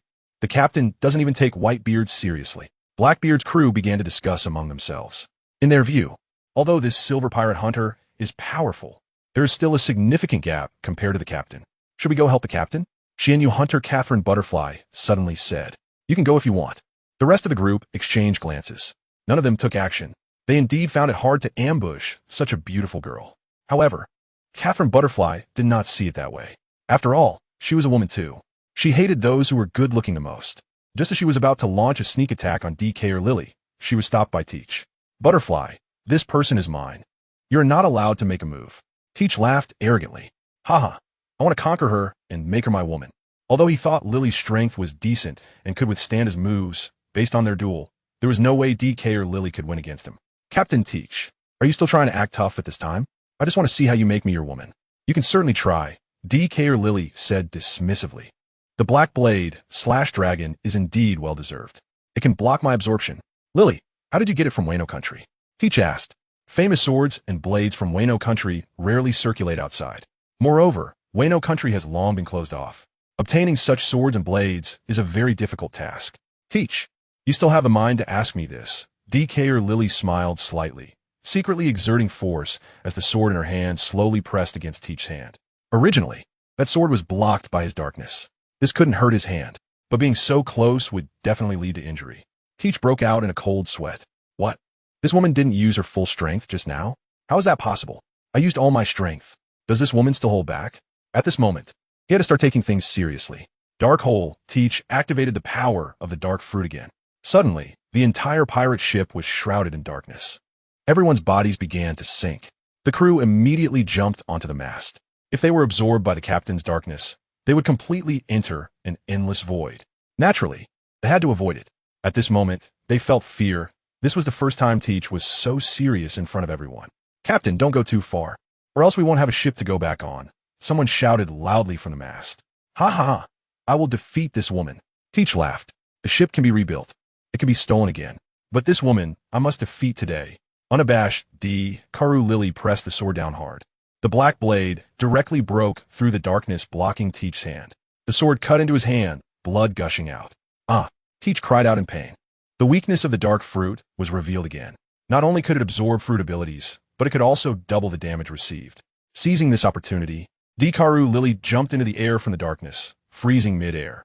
Teach rolled on the ground in pain, and, at the same time, the power of the dark fruit was instantly undone. After a while, Teach finally stood up from the ground. Damn it. He looked at Karu Lily, suspended in mid-air, gritting his teeth in hatred. He originally thought this opponent would be easy to deal with. He had been too careless. You all, go kill that man on the ship. Teach suddenly commanded. Once the crew realized what was happening, they looked at the boy on the small boat. Then, they leaped towards that small boat. Gone. Let us see how your recent training is going, Karu Lily muttered to herself. Although her brother's strength was not bad, this time they were facing 6 skilled members of the Blackbeard pirates, which might not be easy to handle. Meanwhile, Karu Ganon had already started fighting against the 6. Karu Lily's attention unconsciously shifted to that side. Just then, something suddenly grabbed her feet. Looking down, it was Teach's dark matter. Teach, are you still not giving up? Karu Lily was a bit angry. He chose to disturb her while she was watching the battle, clearly not wanting to live. Immediately, she swung the dragon slayer in her hand, instantly severing the darkness that Teach had raised. Ha ha, your strength is indeed impressive. You were the first to cut through my dark matter, Teach laughed. But at this moment, he was already a bit nervous. It is known that so far, his strongest ability is the dark fruit. The power of the dark fruit is extremely powerful against devil fruit users. But for those who don't use fruit abilities, it can indeed be a hassle, especially swordsmen. Most of them do not have fruit abilities. Yet, this female pirate hunter before him just happened to use swordsmanship. Moreover, her speed was incredibly fast. The dark fruit did not have the ability to absorb quickly. At this moment, Blackbeard was already planning to retreat. This opponent is very formidable. Continuing to fight for a long time would not be good. Your darkness is insignificant in front of my sword. So, do you still want me to be your woman now? Dee said coldly, her words laced with disdainful mockery. Suddenly, Teach stretched out his hands and laughed loudly. Thief! Ha ha ha! What a brazen boast! Dee, you should take a look at your right foot. Upon hearing this, Dee looked at her right foot. She saw that the part of her right foot that had just been entangled by darkness was starting to turn red, accompanied by a burning pain. What is going on? Dee was a bit surprised. Does the dark fruit have a burning ability? Teach, you bastard! How dare you hurt my foot? Dee's face turned red with anger. She had always cherished her feet, bathing them in milk and applying rose essence almost every day. Yet, this bastard Teach dared to harm her foot. Thief, ha ha ha! If you don't go back to treat it soon, your feet will be ruined. That's the ability of the corrosion fruit. Teach laughed triumphantly. In the days following the Marineford War, he had killed a user of the corrosion ability and claimed their fruit power for himself. Just now, when he ambushed Dee, he fused the ability of the corrosion fruit into the dark fruit. He initially intended to use it to defeat Dee, but didn't he expect her to directly sever his dark fruit ability? Although the corrosion fruit S ability was effective, he wasn't very skilled in using it yet. Therefore, the corrosion was slow and would take several days to damage her foot. Moreover, using two fruit abilities simultaneously would greatly exhaust his stamina, which is why he had the idea of retreating. Bastard, how dare you hurt my foot? Dee's expression changed drastically. The dragon slayer in her hand slashed down from the sky. A massive red sword aura fell. The entire sea surface was cut open, creating a long chasm. In an instant, Teach's pirate ship was shattered by the sword aura.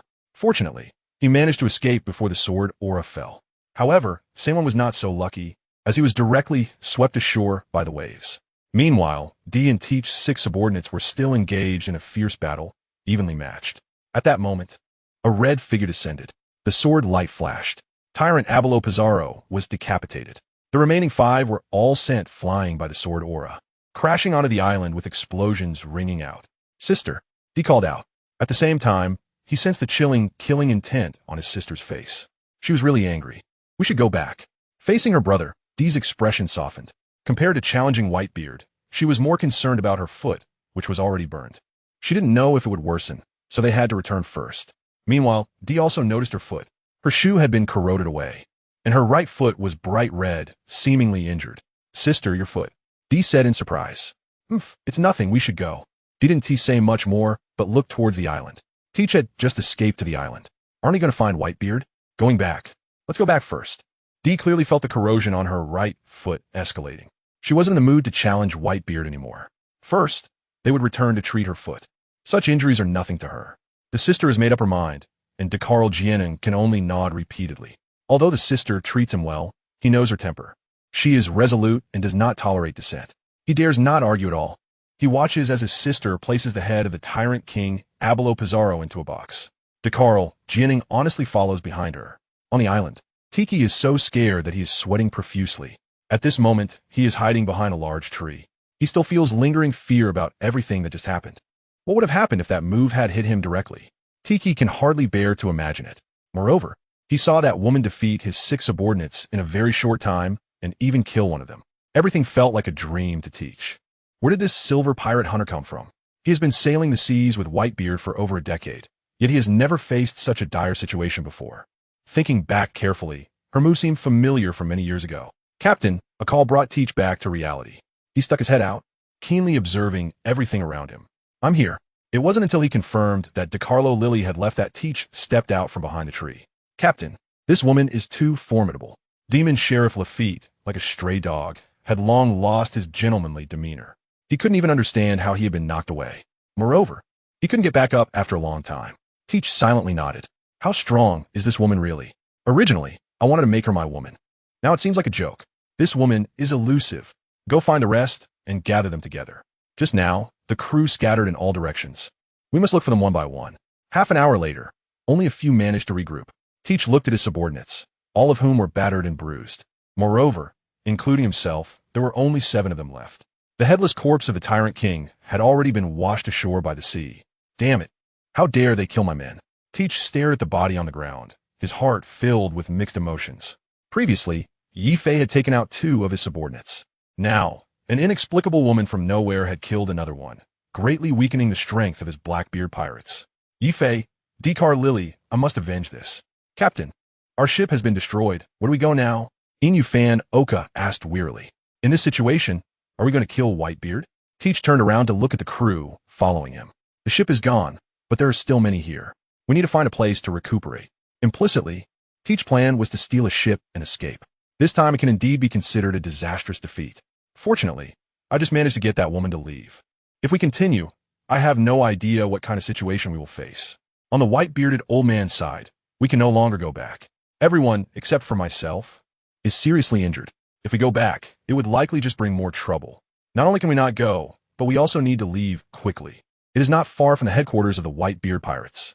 The news of the island being attacked will soon reach Whitebeard. If they don't leave, once they come, a fight will definitely break out again, and the situation will become even more unfavorable. It must be said that in this regard, Teach has a very high intuition. He knows that Whitebeard hates him to the core and will stop at nothing to kill him. Immediately, Teach took his men and seized a ship, quickly evacuating. They didn't even have time to transport the treasure before leaving. Sure enough, he guessed correctly. Whitebeard was on his way. After receiving the news of the affiliated pirate crew being attacked and hearing that it was Teach causing trouble, Edward Newgate was furious and personally led his men there. However, by the time they arrived, Teach had already escaped with his crew. Edward Newgate, upon learning the news, was so angry he kept pounding his chest. That bastard got away again. Dad, it seems Teach has already escaped. The body by the sea should be Abbaro Pizarro. As soon as the ship docked, Marco noticed the corpse floating in the water. Based on the clothing of the headless corpse, Marco concluded that it was Abbaro Pizarro, one of Teach's subordinates, a notorious criminal. Marco, go ask Van Gogh how that person died, Whitebeard Edward Newgate asked. Then he noticed the obvious signs of battle nearby. Could have been done by his subordinates? Soon, Moti Van Gogh was brought over. At that moment, he had just woken up from coma. Originally, Teach intended to kill him, but due to his rush to set sail, he only knocked him out. When asked about Abbaro Pizarro, he was just as confused. His crew had no idea either. The battle here had been so intense, they didn't dare approach. It seems quite a few notable figures have come to my territory today. Whitebeard couldn't help but sigh. To be able to kill his subordinate in front of Blackbeard Teach is no simple character. This immediately reminded him of Yi Fei. Could it be that brat Yi Fei did this? Whitebeard still felt somewhat pleased. But what he didn't know was that DiCarlo Lilly was originally planning to challenge him. Dad, could it be infighting? Marco suddenly asked. He couldn't figure this out either. Knowing that Yi Fei had left, did he come to ambush my territory? Whitebeard was a bit puzzled. He had 43 pirate crews under his command, and the sea area he governed was extremely vast. At over 70 years old, he couldn't endure much more sailing. If Teach were to ambush like this, he definitely wouldn't be able to handle it all. Could someone have leaked the news? Marco asked curiously. Marco, don't easily doubt your own people, Whitebeard Edward Newgate criticized. Despite being betrayed by Teach, he still believed in his crew. Most of those people were raised by him. He was unwilling to suspect anyone. Old man, I understand, Marco said somewhat awkwardly. Where is Yi Fei now? Whitebeard thought of Yi Fei again. A few days ago, he had been ordered to go to Dressrosa. A day ago, I contacted Yi Fei through the Den Mushi. He was on his way to marry Gios, and he said he would return to Dressrosa in a few days. Marco replied, in recent days, he has been in contact with Yi Fei. My son really dares to act recklessly. Whitebeard Edward Newgate suddenly laughed. To dare to go to Mariewa alone indeed takes some courage. As for why Yi Fei wants to go to Mariewa, Whitebeard did not ask much. In his view, young people should have their own ideas. Elders do not need to pry too much. Since he is going back to Dressrosa in a few days, let's send someone to pick him up, Whitebeard said. After all, this time they're dealing with Doflamingo and the entire Don Quixote family. Without anyone to assist him, Yi Fei would surely have a hard time alone. As soon as Whitebeard finished speaking, several division commanders immediately stood up, eager to volunteer to go to Dressrosa. Especially Fire Fist Ace, who almost got into a fight with everyone. Ace Whitebeard had no choice but to look at Fire Fist Ace. Previously, Ace had carried out missions alone multiple times and was very familiar with the outside world. However, since he had previously gone alone to capture Teach, he had been defeated by Teach instead. This made Whitebeard somewhat worried. Could this kid be going to seek revenge on Teach again? Old man, I promised to complete the mission, Fire Fist Ace replied excitedly. Ever since Yi Fei left, he had been staying at the base, and it was just too boring. Every day was just eating and sleeping. He felt drowsy all the time. This time, it's hard to come by such an opportunity. How could I not be happy? Going to Dressrosa not only allows me to fight alongside Yi Fei, but also to spar with him during free time. Since the Marineford War began, Ace has been very curious about Yi Fei's fire abilities. He has always wanted to challenge Yi Fei, but never had the chance. Ace, this time you go out.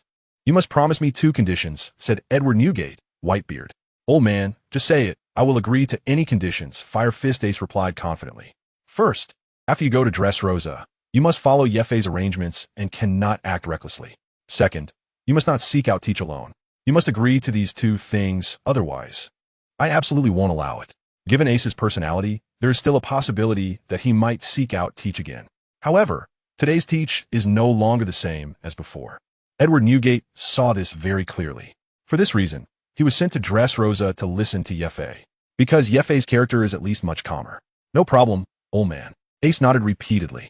It was precisely because of his own impulsiveness that he underestimated Teach too much. That's why he got caught, causing the entire Whitebeard pirates to suffer heavy losses. This time, lessons must be learned. The next day, as Ace set off alone for Dressrosa, Yi Fei had already arrived at the Holy Land of Mariewa the day before. He did not go to seek out the world government. but instead conducted a secret investigation of the CP-9 base. Originally, the CP-9 headquarters was located on Eni's lobby, but the Navy had previously launched a demon purge order, destroying Eni's lobby. The CP-9 members were also all disbanded. However, according to the original story, CP-9 was training new recruits. Therefore, Yi Fei wanted to take a chance. Although Yi Fei's identity was that of the current warlord of the sea, both sides knew that it was not genuine. It was merely for their own interests. The Holy Land of Marineford is also the stronghold of the world government. Here, experts are everywhere. If one were to directly venture to find those 5 old men, no one can guarantee that there won't be any risks. In the original work, the author did not specify the strength of those old men. Marineford is also guarded by marine admirals. Additionally, there resides the legendary celestial dragon, M. This person is an extremely mysterious existence. Yi Fei did not want to take direct risks. Therefore, Yi Fei decided to negotiate with CP-9 and the world government. After a day's investigation, Yi Fei quickly discovered the location of CP-9's base. After a simple disguise, he was determined to find them. On the street, people occasionally noticed him, but Yi Fei did not pay any attention and continued walking. In front of him, a few people wearing bubble helmets approached him, surrounded by others. These people are the masters of Marineford, the celestial dragons, the world nobles. They wear bubble-like headgear because they supposedly disdain breathing the same air as commoners. Moreover, they commit numerous atrocities, treating the lives of others as mere playthings whenever they like, and publicly gunning down civilians is a common occurrence. However, the world government turns a blind eye and allows them to act with impunity. They even send troops to protect them at all costs. Yi Fei is extremely displeased with the world government's actions. When the celestial dragons go out, everyone must step aside. Their lackeys shout as they pass by. On both sides of the street, everyone hurriedly retreats to the roadside, bowing their heads and bowing to them. This is the status of the celestial dragons in Marineford. They carry guns with them and will shoot anyone they dislike without facing any punishment. Yi Fei wisely followed the crowd to the side of the road. Killing a few celestial dragons in public with his own strength would be incredibly easy for Yi Fei. However, such consequences would completely ruin his plans. The world government would not only refuse to negotiate with him, but would also send high-ranking officers to hunt him down. Although pirates and the Navy are in opposition, Yi Fei sees no need to stand against the world government before he has established his dominance over the seas. This is exactly Yi Fei's plan. Therefore, Yi Fei did not take action. He just watched the celestial dragon pass by with the same respect as everyone else. Out of the corner of his eye, Yi Fei noticed the celestial dragon. He was corpulent and ugly, and there was always disgusting mucus hanging from his face. Yi Fei remembered that this celestial dragon's name seemed to be Charlos Saint. Charlos is his name, and Saint is the title for male celestial dragons. The title for females is Gong. Yi Fei was somewhat familiar with this Charlos Saint. Previously, on Sabeti Archipelago, at the human auction, it was this celestial dragon who was knocked unconscious by Luffy with a single punch. Thinking of this, Yi Fei felt a surge of satisfaction. However, he couldn't teach him a lesson today. Compared to a moment of satisfaction, Yi Fei had more important matters to attend to.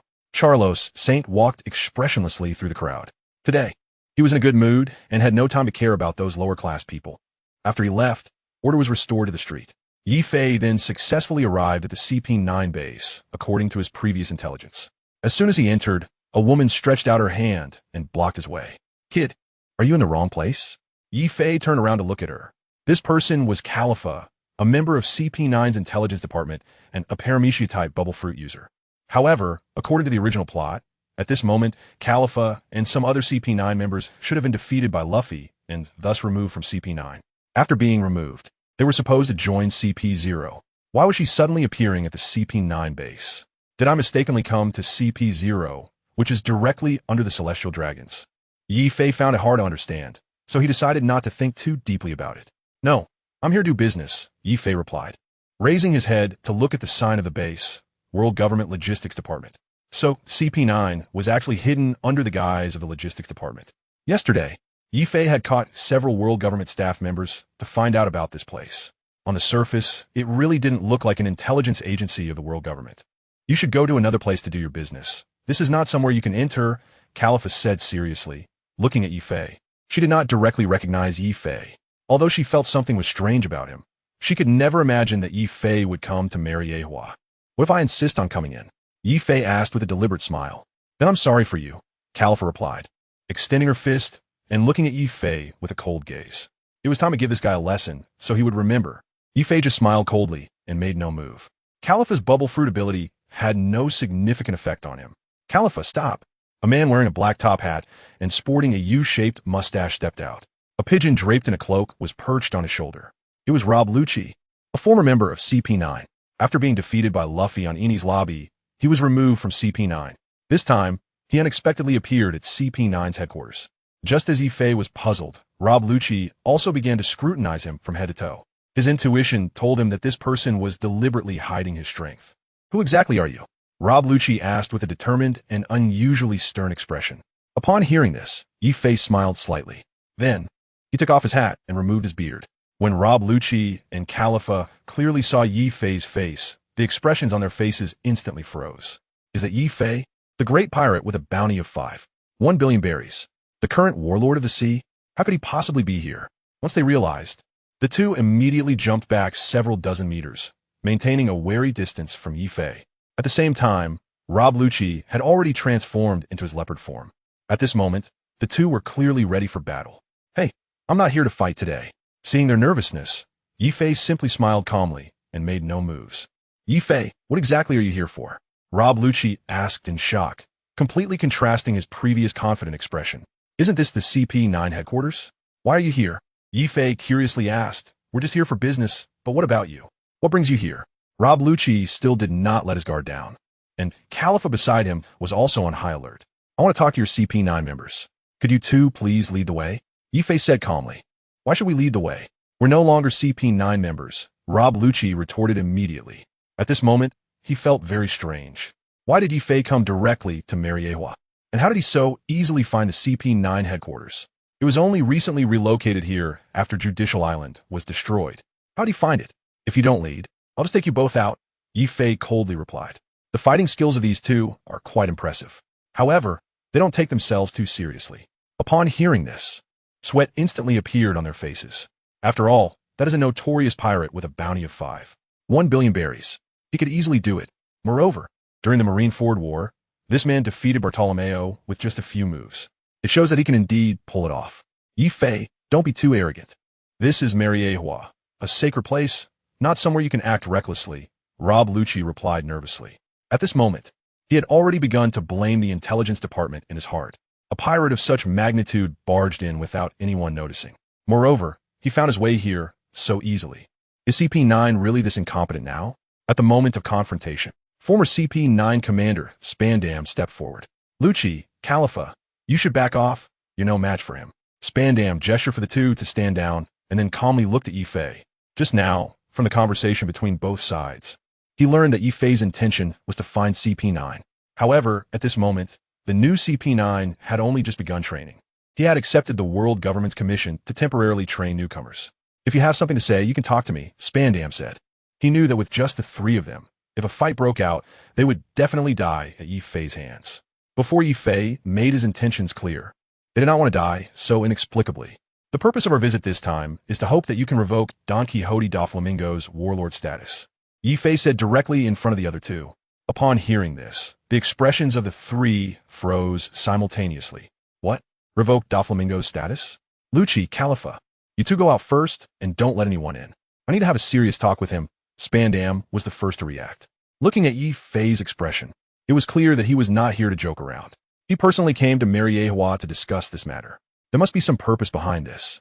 Seeing this, he had no choice but to dismiss Rob Lucci and Califa. At the same time, he couldn't let others know. As soon as the two entered the room, Spandam eagerly asked, Yi Fei, why do you want to revoke Don Quixote Doflamingo's warlord title? Yi Fei simply smiled lightly and touched his forehead. He shot me. Isn't it natural to want revenge? Of course, Yi Fei did not directly reveal his purpose. Instead, he wanted to test Spandam's attitude first. At this moment, he was no longer the commander of CP9. Who knows if he would report to the world government? Humph, Yi Fei, you traveled all the way to Marineford just for revenge? Isn't that a bit childish? Moreover, that's your personal matter with Doflamingo. Why would you want the world government to intervene? Spandam mocked. In his view, Yi Fei and Doflamingo had merely a personal grudge. He is recognized as a warlord of the sea. Yi Fei probed again. You can't possibly not know that. Spandam retorted. He is a celestial dragon. If I fight him, you really won't interfere? Yi Fei laughed. Upon hearing this, Spandam was slightly taken aback. Doflamingo, the celestial dragon? That's just a thing of the past. His father despised the celestial dragons and has long been stripped of that identity. If you want to go to war with him, the world government won't intervene. Spandam replied expressionlessly. He was somewhat surprised that Yi Fei knew about Doflamingo's identity, but since the other party was aware, there was no need to hide it. Can you represent the world government? Yi Fei asked. His purpose for coming here was to hope that the world government would directly revoke Doflamingo's warlord title and then send troops to eliminate him. Then, the Liku king could reclaim the throne, and he and the whitebeard pirates could occupy Dressrosa without a fight.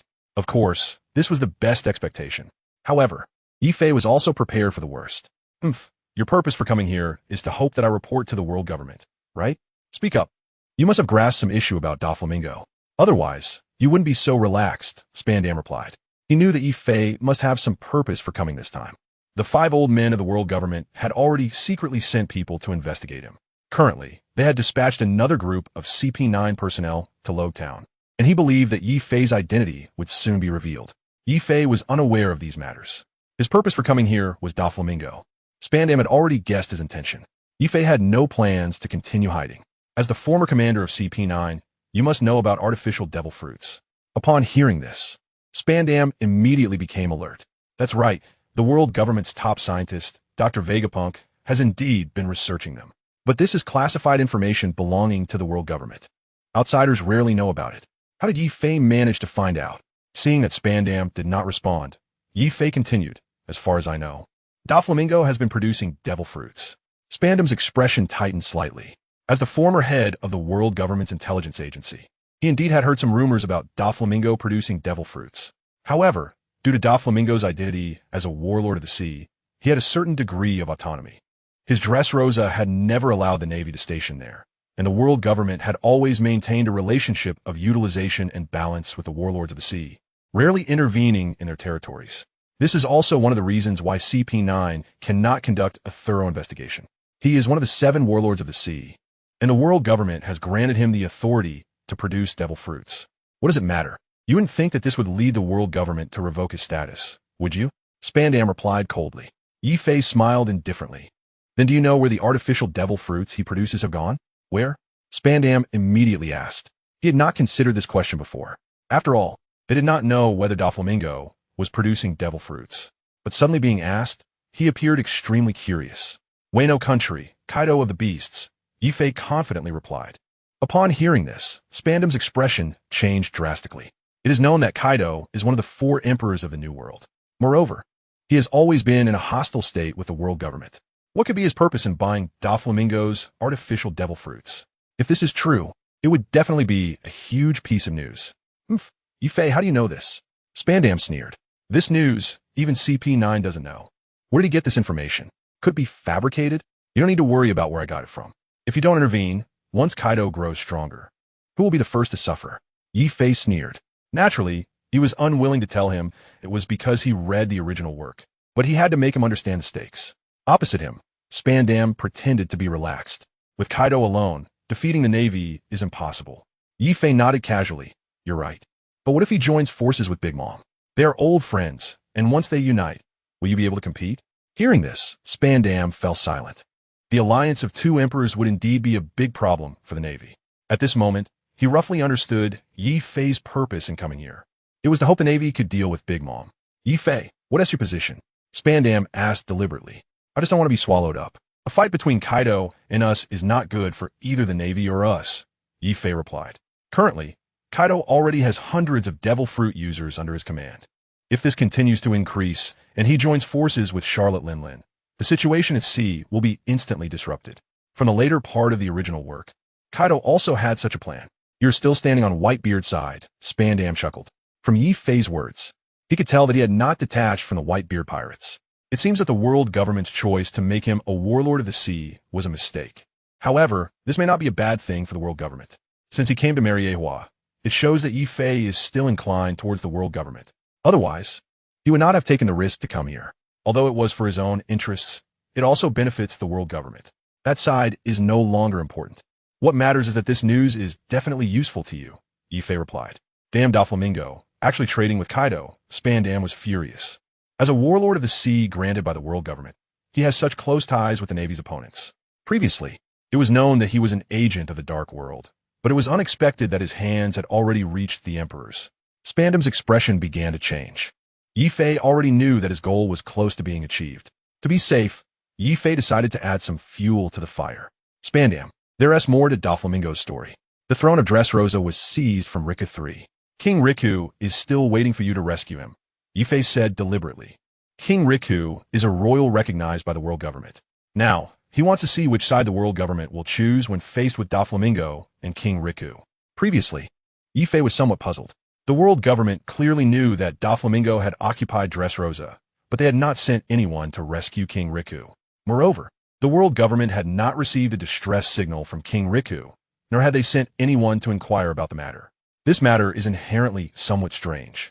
According to Yi Fei's speculation, there should be two possibilities. First, being deceived. Second, intentionally turning a blind eye. In Yi Fei's view, the probability of the first situation should be very low. From the original work, Doflamingo has occupied Dressrosa for 8 years, and the world government could not possibly ignore the original royal family. After all, the Riku family is also considered one of the founders of the world government. It seems unlikely that they would neglect to investigate and directly hand over the kingdom to Doflamingo. The world government is not that foolish. They have control over the entire world and cannot be unaware of Dressrosa. Therefore, the only remaining possibility is the second one, intentional neglect. It is important to know that Doflamingo's family, the Don Quixote family, is also a noble of the world. 800 years ago, they were the royal family of Dressrosa. Their status is more legitimate than that of the Riku family. Doflamingo returning to Dressrosa to reclaim his position has justification. Since it is a conflict among royal families, they simply chose not to intervene and let them handle it themselves. As for why, in the original work, Doflamingo was captured 2 years later, Yi Fei speculates that it might be because Luffy and his crew made a big deal out of it. The world government had no way to wrap things up and had to side with the Riku family again, which led to Doflamingo's capture. Given Doflamingo's crimes, they could have executed him, but he was merely imprisoned. This indicates that the attitude of the world government is quite ambiguous. This time, Yi Fei directly brought up the matter. What if you don't agree? Once I make this public to the whole world, what choice will the world government make? Will they protect the deposed celestial dragon, Don Quixote, Doflamingo, or will they safeguard King Riku? After Yi Fei stated his reasons, Spandam fell silent. As the commander of CP9, he was well aware that King Riku's throne was usurped. Previously, he had reported this to the world government. However, the upper management's attitude surprised him. Since then, he hadn't inquired too much about it. But today, Yi Fei brought this issue to light. Yi Fei, what is your purpose in mentioning this? Spandam asked deliberately. He couldn't understand where Yi Fei had obtained so much information. These are all top-secret matters. I have no ulterior motive. I just want to target Doflamingo because he shot me, Yi Fei replied. Of course, he did not directly state his purpose. Meanwhile, Spandam fell silent again. It was clear that since Yi Fei already knew about this, many others might also be aware. If this matter gets out, how would the world government react knowing about it, but not taking action? How would the royal families of other countries view this? Doflamingo? Other kings would surely find it hard to accept. A pirate casually seizing the throne? Doesn't that imply that their thrones could also be challenged by pirates at any time? Moreover, if they find out that the world government is protecting Doflamingo, what would they think? If it gets out, would it tarnish the reputation of the world government? Otherwise, what will be done? Kill Yi Fei? This is probably very difficult. You see, during the Marineford War, Akainu couldn't do anything about him. This time coming to marry Geos. Spandam must have made preparations. Suddenly, he seemed a bit troubled. After some contemplation, he finally raised his head to look at Yi Fei. I will report this matter to the world government, and everything will wait for their decision. Upon hearing this, Yi Fei nodded and immediately expressed his stance. Well, I hope the world government can accept my proposal to revoke Don Quixote Doflamingo's warlord title and simultaneously send troops to eliminate him. Spandam gazed at Yi Fei. Directly eliminating Doflamingo? This person really has a ruthless heart. However, perhaps he could use this incident to turn things around for himself. After the Judicial Island incident, he was expelled from CP9 and was currently only temporarily training new recruits. If the Gorosei could restore his status this time, that would be great. I cannot change the world government's decision. I want to make it clear that I am just relaying the message, so don't get your hopes up too high. Spandam did not want to say much more. I hope to get the world government's response as soon as possible, Yi Fei said. nodding. Of course, Yifei had also prepared for both outcomes. It would be best if they resolved Doflamingo's issue themselves, saving him the trouble. If he had to take action, he would. If the world government ignored this matter, he would make the events in Dressrosa public.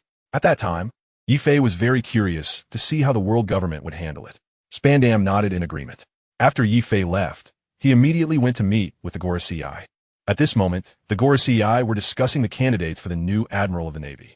Sengoku had officially submitted his resignation and recommended Kazan as the new admiral. However, the Gorosei preferred Akainu for the position. Compared to Kazan, Akainu could more decisively execute their orders. His view of justice was more suitable for the world government. However, during the Marineford War, Akainu was defeated by Yifei in front of the whole world, which indeed embarrassed the Navy headquarters and the world government. If it weren't for the circumstances, I would never agree to him becoming admiral, one of them said. That's right, he is a failure.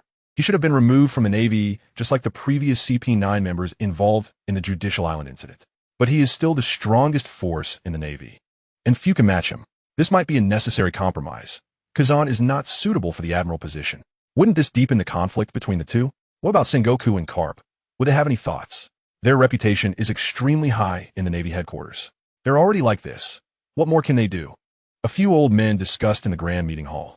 Akainu indeed brought disgrace to the Navy and the world government, but the world government still needed him. Naturally, they cannot dismiss Akainu's position like they did with CP9. Therefore, the old men had no choice but to agree to continue recommending Akainu. They were very aware that within the Navy headquarters, there was still a preference for Kazan to become admiral. Just as they finished their discussion, Spandam was brought in. As soon as he entered, the expressions of the old men were somewhat displeased. Spandam had committed serious errors during the Judicial Island incident. Normally, they could have directly arrested him. However, his father had been pleading on his behalf, which was why he was let go. Although he had been expelled from CP9, Spandam did not leave in order to train new recruits. Spandam, what are you here for? The old man in the black suit asked expressionlessly. Gentlemen, today, the warlord of the sea, Yifei, has come to marry Geos. Spandam immediately replied. He instinctively felt fear towards these 5 old men. These are the 5 most powerful people in the world. They can decide everything. Upon hearing this, the 5 old men were momentarily stunned, slightly surprised. What was he doing here? The old men couldn't figure it out either, but they quickly found out. Spandam reported to them about Yifei and his conversation regarding the production of artificial devil fruits and the usurpation of the throne of the king of the stronghold. And he reported everything truthfully. The old men just listened in silence. Until he finished speaking, they didn't say a word. All right, we understand. You can leave now.